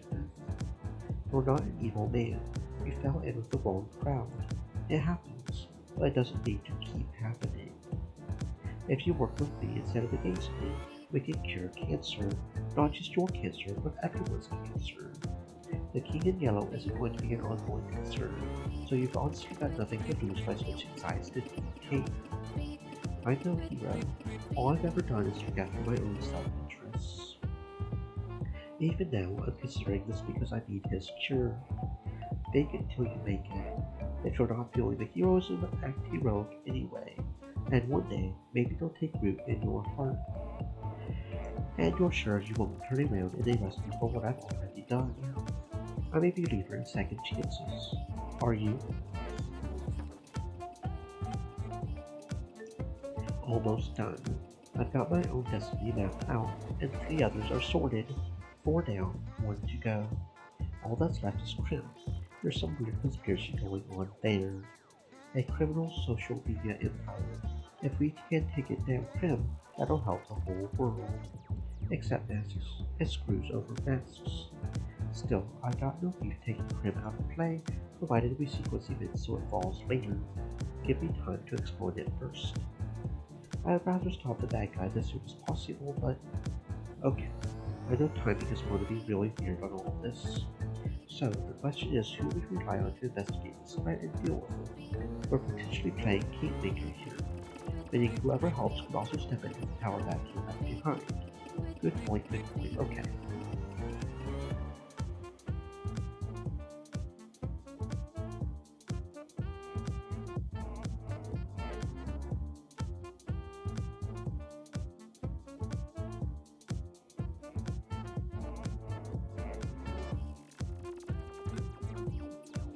Larceny can call in as many heroes as it takes to beat the king and send him and his cronies to jail. This looks like a job for a hero, or multiple heroes. I can call in some favors and take Carcosa head on. I'm not in favor of working on any mask, even the King of Yellow, but at least I know you won't be corrupted by that power. Your empire of evil ends today, you villain. By the powers of the Keeper Crusaders combined, we are here to destroy Crim and every other sinister operation you've masterminded. Is that so? But you need me, you costume of blue. I am your counterpart, your dark mirror. Look at me and know your own hubris. We're not so unlike, you and I. Because you secretly run Keeper, right? Wait, you know? Yeah, I had some inside dirt from other timelines. I know everything about everything. And honestly, we don't need you. We could be better heroes without you sidetracking us into fighting Mustard Man and stuff. You are purposefully holding us back from doing some real good for this world. That's the play, right? That's the con. Keep the capes and masks fighting so nobody gets anywhere at all, while you steal the world. Well, that's over now. Your daughters aren't against you, your mercs are under muscle memory's control, and Clout is...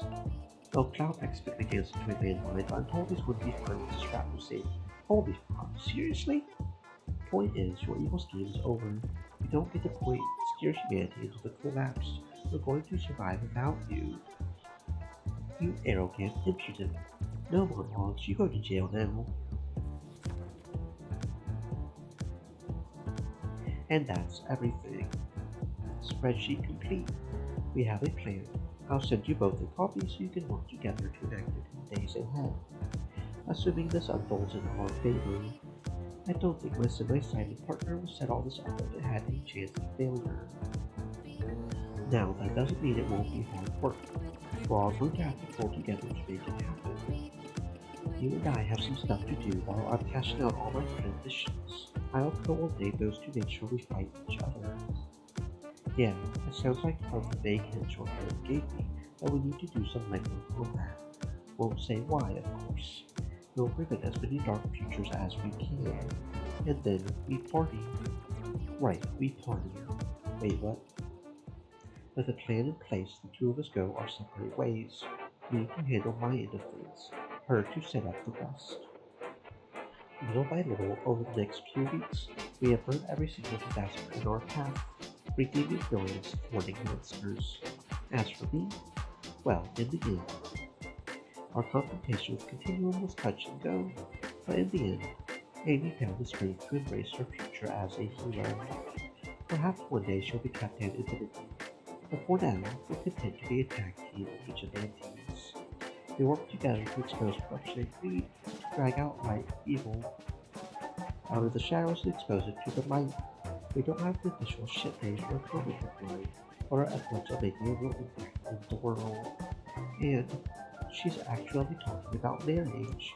I never thought I'd be one for it, but maybe we should. I want to make this partnership official. We may not have all the time in the world, and a mask doesn't say no when opportunity comes along. I'm getting a bit ahead of myself, aren't I? Because before I walked out into the sunset and we happily ever after, we decided to have one big get together to celebrate all we had accomplished as a team. Heroes and villains, to varying degrees, know that all of us have shuffled up and down the moral spectrum we've had, enjoying this victory. Destructo offered to host the private gathering. I think he just wants to cozy up to our little group, given we're clearly going places. This feast is fancy. Destructo got me the good stuff. Tuna and chicken, the kind that melts in your mouth. Should be able to afford the good stuff more often now that Penny's on the rise. Settling in okay at Love 4000's land? It's kind of cruddy and run down. Not a fan. Not a fan at all. But it also has a mouse problem, which means I am a mouse solution. Give it some time. We'll get this new think tank project off the ground. Love 4000 and I get along great, being digitally minded. As for me, now that I'm free and clear, I can finally get my work done. I've got funding and the ball's off my back. I've got 2 jobs ahead of me: cure cancer and show the world that masks aren't always the bad guys. I've been one, so I can share my story. We've both got a lot of work to do. Let's do our best. You got it, Doc. Your coat has been rendered non-functional. Why do you still wear the designated attire? Sadly, my personal wardrobe went down with the cold. I've been meaning to find a new tailor, but have bigger concerns for now. I wasn't able to loot my coat for everything they had, but I have a decent pocketbook in hand for re-establishing myself. I'm not certain what I'll do. Become a thief like Penny, a political power player like you. No matter what my destiny, at least I can say it is mine to choose. No court telling me what I am meant to be. Then I shall celebrate your newfound freedom. I myself have a large-scale task ahead of me. Use my strategic processes to lead humanity out of the darkness. Algo and the King in Yellow did considerable damage, twisting the arc of the universe away from justice. I will work to bend it back. Humanity must preserve its despite itself. A toast, then, to humanity. Here, here. Perhaps I should develop a child process who can take up this task after I am fully obsolete. Do you wish to be a parent? Interesting. What would you name this new creation? A competent name, something strong and intellectual. How about How? I suppose I should miss my father now that he has been removed from my life, and yet I do not. I choose to celebrate it. I mean, he did threaten to kill you and your sisters if you disobeyed. I don't think he's earned any grief. I'm glad we were able to free you from that abusive family situation. Nobody should have to live in fear. It has lifted a great weight from us, yes. My sisters and I are forever grateful to you and your friends for this assistance. And now, we can get to know our long-lost sister Penny as well. We can be a proper family instead of a thin excuse for one. That's great to hear. And with our father deposed, Carcosa is ours to do with as we please. There's no end to what we can accomplish using his network. What can you accomplish for good, right? What you can accomplish for good, right? I'm so relieved. Happy endings for everybody. It'll be so much easier to work with them now that they found their destinies. Wouldn't get too cozy. We still have the woman in black to deal with, and we need to silence holy bias once and for all.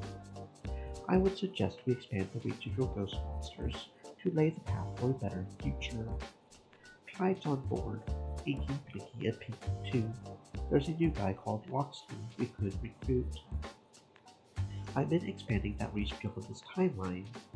Partly biased as a menace, yes, but we may have a larger problem. Don't forget, I was kidnapped to this timeline by Captain Infinity, and we still don't know why. Are we certain the original Captain Infinity is no longer our problem? As the conversation rolls on, I fetch a glass and raise it high. Your attention, please. I would like to propose a toast. All of this. This feels good. This feels right. Happy endings are rare things for masks. Securing this many of them? Unheard of, unthinkable, impossible. And yet, we did it. In defiance of every system that tried to control us, everyone who tried to exploit us, we saved the day 5 times over. Kate book-led heroes sidelined into meaningless fights. Cram-led villains got grinding forever and interchangeable parts. But we would fight them both. We said no. We aren't masks and capes. We're just people, and we will find a future together. After tonight, we all have our own schemes and dreams to chase after, but I hope we'll keep in touch. I can honestly say you're all my friends, and I raise this glass to the connections we've made with each other. To the Larceny Legion. A wave of cheers as glasses are clinked and good feelings run wild. Farsight slips through the crowd to join me at my side, still nervous about being indestructible, it seems. I guess I gotta get used to places like this if we're going to be vigilantes. Could be worse. You should have seen the first bar Destructo made. Cockroach infested hole in the ground. Miserable place. So you're cool with the idea. With us being freelance vigilante heroes that expose corruption and greed. I think it's the right move. We will be shunned by the kid community and disliked by the masks, but it feels like the path forward. I couldn't have taken this first step without you. I know I barged into your life suddenly, but in the time we spent together while running around solving apocalypses, I've really gotten to know you and love you. Shucks. I love you too, Amy. You got your bags packed? Loaded and ready for the move? You good with me occupying your living space? You're not living in that mold-infested death trap one night more. Can't think of better people to share my home with than you and Gibson. Okay, let's wrap up this party, then go home. A real home, not just a hideout, but a home. I like that. Thank you, Amy. Thanks for everything.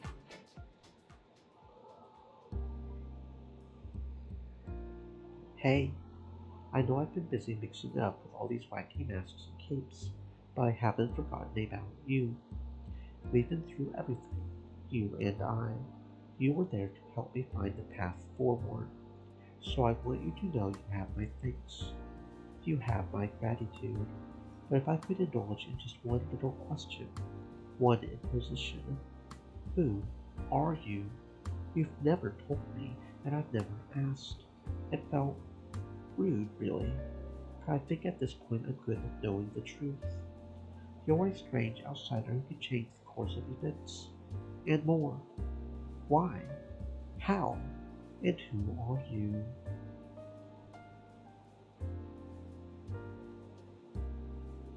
It's time I told you the truth. I'm playing a visual novel. I see your world as a story-driven game. You know, I had a feeling that was it. Or something like that, the way you play with time and space. I'm not going to go into an existential meltdown over this. I think I've got this all figured out. Way I see it, my life isn't actually a game. That's just the way you have to interpret it. You're peeking in on something real. Kinda wish you could swing by for a visit in the flesh. I guess this interface is all you get. That's a pity, but hey, what can you do? Guess I should be thankful you didn't get bored and stop playing. I'd really be in the shit without you. And this is game over, isn't it? We're parting ways.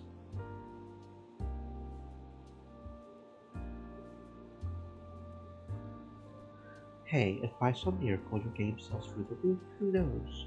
Sequels and DLC would be possible. New adventures, I like new adventures.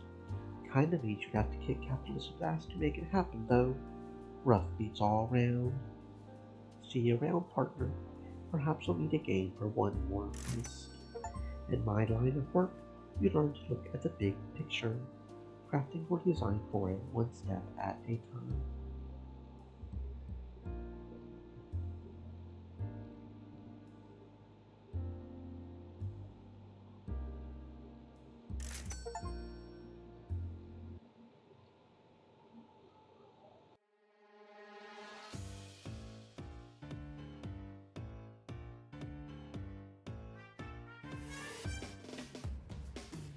I had a dream I was making a scene. I would shake the world with a song. Instead, I am reeling from constantly dealing with everything that has gone wrong. I got a rage, so I'm back on the stage, hoping now you'll give me a chance. But then suddenly you point a gun at my shoes, pull the hammer back, and say dance. So put me at the back of the house, put me on the bench. I don't wanna be the show, I just wanna run the show. Put me at the back of the house, put me on the bench. I don't wanna be the show, I just wanna run the show. Just a thing, I'm a tiny string, if there ever was any doubt. Reach under my trousers, move up where my blouse is, and put your hand in my mouth. Was in the know, all those hustling bros say it's worth it all for the fame. But I painted my face and I've shown you my lesson, I've had enough of this game. So put me at the back of the house, put me on the bench. I don't wanna be the show, I just wanna run the show. Put me at the back of the house, put me on the bench. I don't wanna be the show, I just wanna run the show. I got vision, I got vision, I'm just in it for the sake of the art. I got vision, I got vision, I'm just in it for the sake of the art. I got vision, I got vision, I'm just in it for the sake of the art. The fifth beetle, the grim reaper, the architects of a piece of art.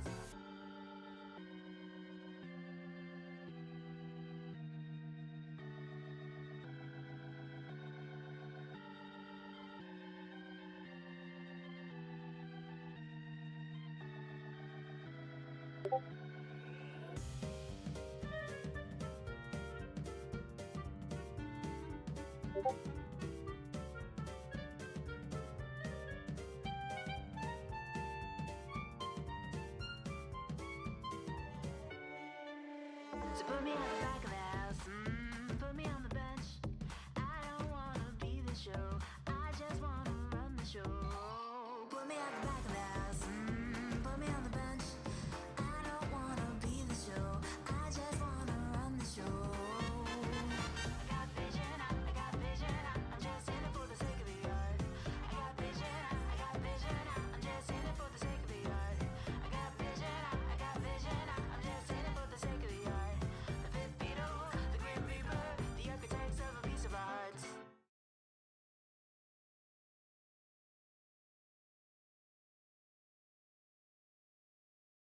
And time carries on. The world keeps spinning.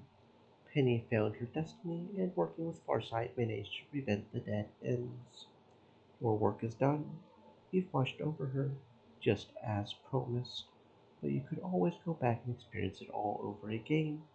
Thanks to you, she'll always find happiness. The past is yours to explore, and the future is safely unwritten.